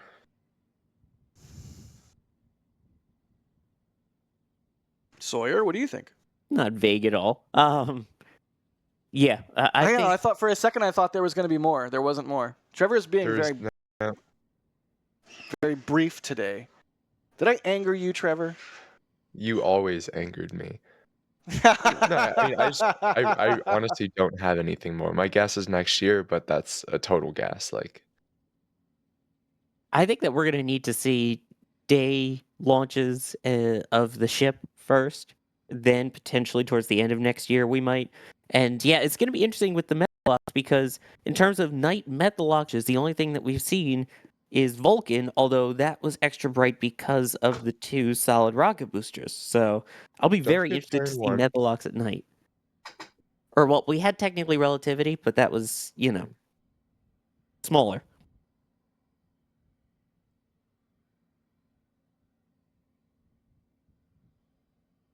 Talking while muted. Sorry about that. Christopher with the store purchase says, "Cheers to the NSF team. Thanks so much. Thank you all for the awesome views of every launch." Everyday Space Nerd is asking, "Do you think Starship will one day bring Hubble back?" Question mark. What do you guys think? Is that even remotely possible? I think it's remotely possible. Is it probable? Probably not, but it's remotely possible. Trevor, go. No, I sadly don't think so. I was so disappointed by NASA's response to Jared offering to pay for work done on Hubble. And after NASA said no to that, I kind of don't have any faith that they actually want to save the program or anything, which sucks. It's silly. It seems like it's just stupid bureaucracy getting in the way of something that would objectively be good, but whatever. Polaris 2 will be extremely cool no matter what. Yeah, if it was SpaceX's call, absolutely. The fact that it's NASA's call, probably not. Yeah. Right. It'd be cool though. I'd love to see that thing in a museum. Eka A is asking, "Is the NASA camera observation plane flying today?" Question mark. Yes, the NASA WB-57 is flying today, right, Sawyer? It is. We've got the flight plan that was filed for it today, and I know we have our aviation expert tracker in Ryan Caton, who's going to be keeping an eye on that for us as we get into the launch stream. But we very much expect the high altitude WB-57 plane to be getting some awesome video of launch. You know, I'm so behind right now on everything. I'm not even sure who's operating. I think it's Jay. Jay, I'm posting a photo of the WB-57 in the OFT Comms channel, and if you could show it on stream, that'd be great. Because people, if you haven't seen this plane, it is really cool. Okay, we can't do that right now. We'll have to do it a little bit later. But when we are ready, we will talk about the WB-57 a little bit more. Here we go. Let's keep rolling while we wait to look at cool plane. Because not only rocket is cool, plane is cool too, right, Max? Plain good. I cut out right, but I think he was saying plain good.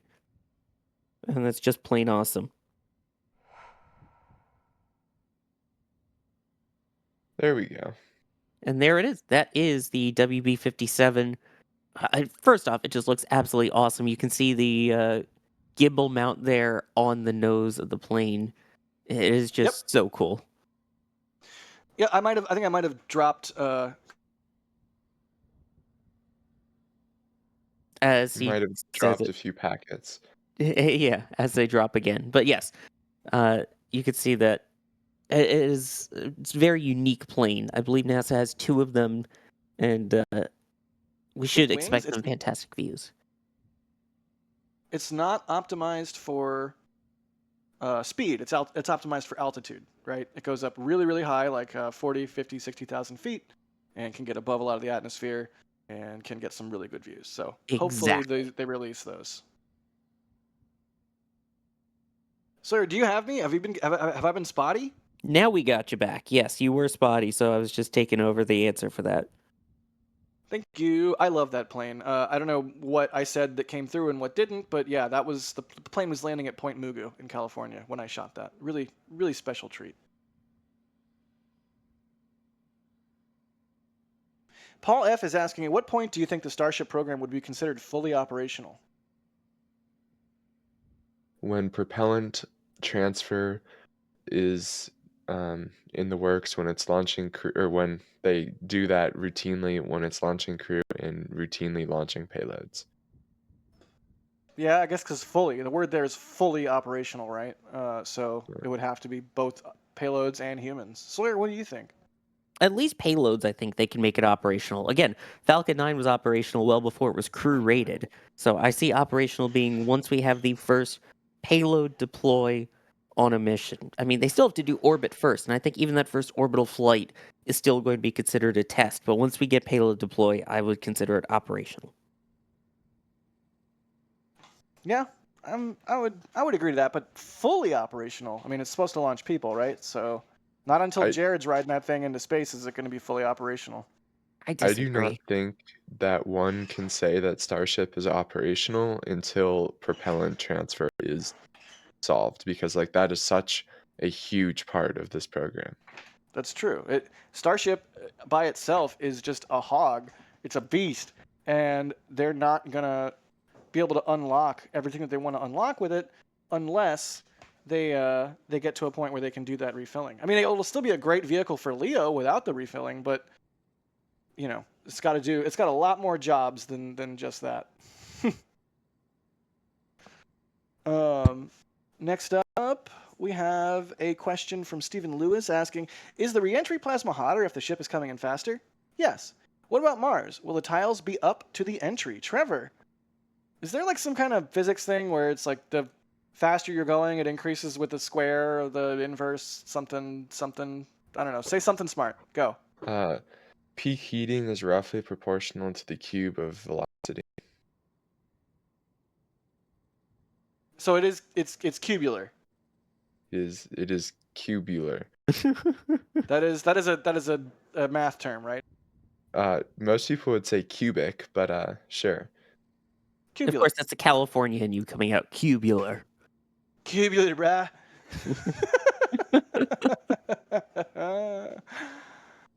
Good question though from Steven. Sawyer, you have any thoughts before we mosey on down the question trail into the Plenty of sunset? thoughts, but none related to this question.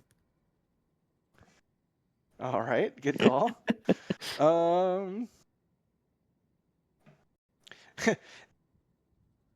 gosh, I am like there's just no way I can keep up with all the support. Eric, thank you for the support. They say, why do they ditch the hot stage ring? Are they planning on recovering it in the future? Or you do recover it. I think they're planning on not ditching it in the future is the thing, right? Right, Trevor? Yeah, so this is a temporary solution that they have. They only are allowed to ditch 20 of them into the ocean. And in the future, probably with Block 2 of Booster, they will have some integrated design where they're able to catch with the hot staging ring still attached. Yep. Starship Junkie is asking, how much margin do the Raptors have for throttling during this specific test, and how does that margin compare to earlier Starship prototypes?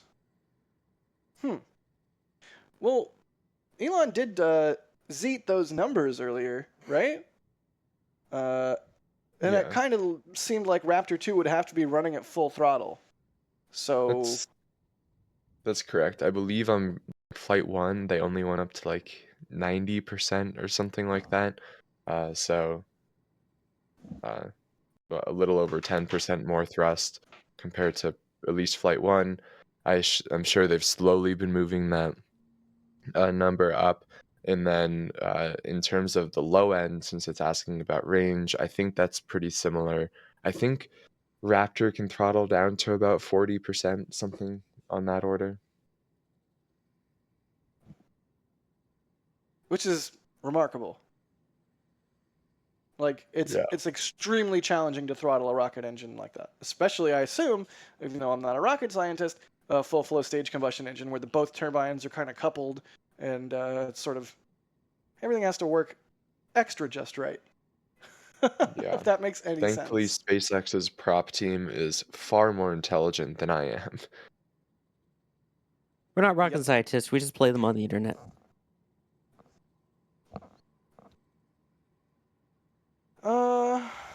Let's see. More questions. Keep your questions coming, y'all. At NSF Flight in chat.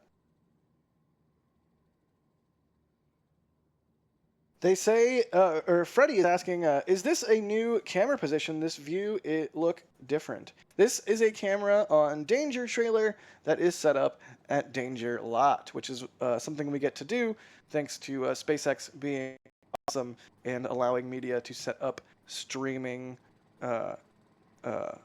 equipment at that Danger Lot there, right next to where Starhopper's at. So yes, this is a I don't know, it's not new because we've been there for every launch, and I think most of, if not all of the low altitude flight tests too. No, SN11 was the first time we put something at Danger Lot. Actually, I remember that because I was the one that put it there along with Mary. Mary Yeah, and the great I. views, haha, from that one. But Yeah, this was true. also the lot which saw the demise of Danger Van, correct? Flight 1 was the demise of Danger Van. But that's at SN11 that was. lot, right? Yes. That's what I That is meant. why it's Yeah. called. That's why it's called Danger Lot. Yeah. It was a concrete way to go. It's not to be trifled with. All right. Hang on a second. Somebody else talk. Or as Michael Scott would say, I am not to be truffled with. Wow, Trevor with the pop culture reference. I The mean, in the Office is nicest one thing I know. way. Yes. At this point now, again, 3.5 hours until launch. The window opens, and so far everything it seems like Trevor continues on track. So what's like the next big thing? The next big thing that we can keep an eye out for here. Yeah, so of course, the upcoming events will all be things with the tank farm that we need to start looking for. So that will be right. We've seen the Pope event, but then as SpaceX gets closer to prop load, we'll start seeing those recondensers, the hippos, and all of the other tank farm equipment to super chill that propellant. And then that will start a couple minutes after, or I don't know, maybe half an hour after all of that, we'll start seeing the OLM and tower vents, and those will be the good indication that propellant load is about to begin.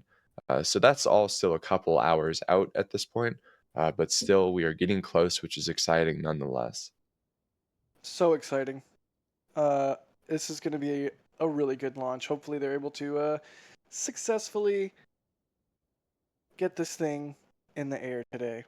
Bindford, thank you for the $50 super. We appreciate you so much. That's on top of all the other ones you've done already on this stream. I'm trying really hard to make sure I thank everybody that's, especially the ones that are doing like the high dollar amounts, because it's just so hard to keep up with the support queue, which is honestly a really good problem to have because we can't do this stuff without y'all support. So thank you. If I haven't read your thing out, I'm sorry. It's just like you guys want to hear us stream and talk about Starship stuff.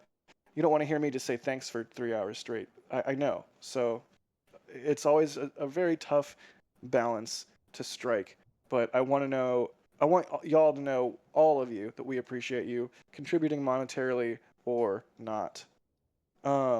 Daniel Fleckenstein, thank you for the $49.99. They say Fleckenstein are at Raptor Roost. Thank NSF. Cool deal.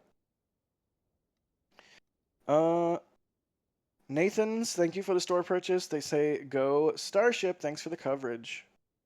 Vidya, thank you for the store purchase. They say been following you guys since SN4. Love the work that you guys are doing. Cheer. Love from India. Thanks so much. Peter, thanks for the store purchase. Got the Flight 6 patch. They say great patch. Thanks. When do you think they will launch in Texas and land in Florida? Basically never. We'll see though. Anyways, I think that's it for the Stakeout stream. We are going to call it. Thank you, Trevor, for being on. Thank you, Sawyer, for being on. Thank you, Jay, for operating. The launch stream is starting up right meow, so let's go hang out there.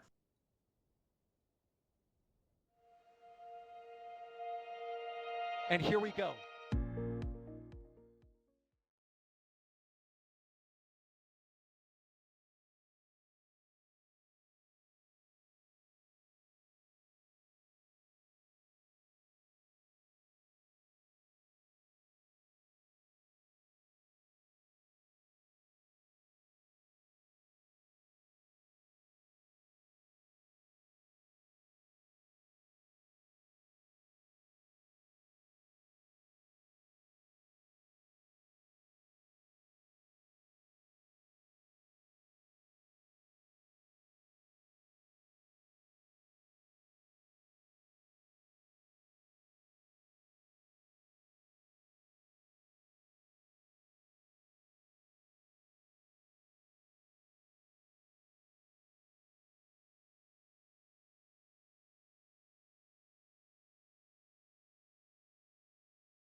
Okay. What's going on, everybody? All right. EJ is back. We are back. I got my SpaceX Dragon shirt on, Dragon 1 shirt on. We got the SpaceX hat, and we are looking at hopefully Flight 6, Starship Flight 6 happening soon. Very soon. We are about 3 hours and 20 minutes out. Anyway, yeah, I hope you guys enjoyed the Starship's Stakeout stream. For the people that got to see that, I hosted a good majority of that stream. Yeah, Jack did the rest, and yeah, I hope you guys enjoyed it. It was fun. I enjoyed it. I had a good time. I needed to take a little bit of a break though. It's starting to get a little so I got another cup of coffee. Your face when Starship is becoming routine. Hey, human person, that was you. I got it. I was like, I am human from Germany. I'm like, wait, what? It took me a second, dude. Yeah, I am human from Germany. Yes. Anyway, so we should be up with the coverage. So I am not going to simulcast this over to YouTube if we're going to show NSF footage. Guys, that's kind of the deal. Discovery, go and throttle up. That being said, we can watch it here on Twitch. That's fine. I think Das is dialed in there. Good job on the NSF stream. Wife and I had a laugh at the Polish name. She's Polish. They were really screwing with me, which is funny. It was very fun. You were hyperactive. Yeah, Ariel, I tried to have some fun, you know, because what are we going to do if it's 7 in the morning? It's 7 in the morning and we're all like, yeah, this is going to be good. I am going to have a good time. I think that was a good way to start that stream. By the way, I would wait like a week for Flight Sim. The servers are dead. I was going to wait more than that anyway. I was going to wait more than that anyway. I got Pillar of Autumn to finish. Now I want to see you pronounce Swedish names.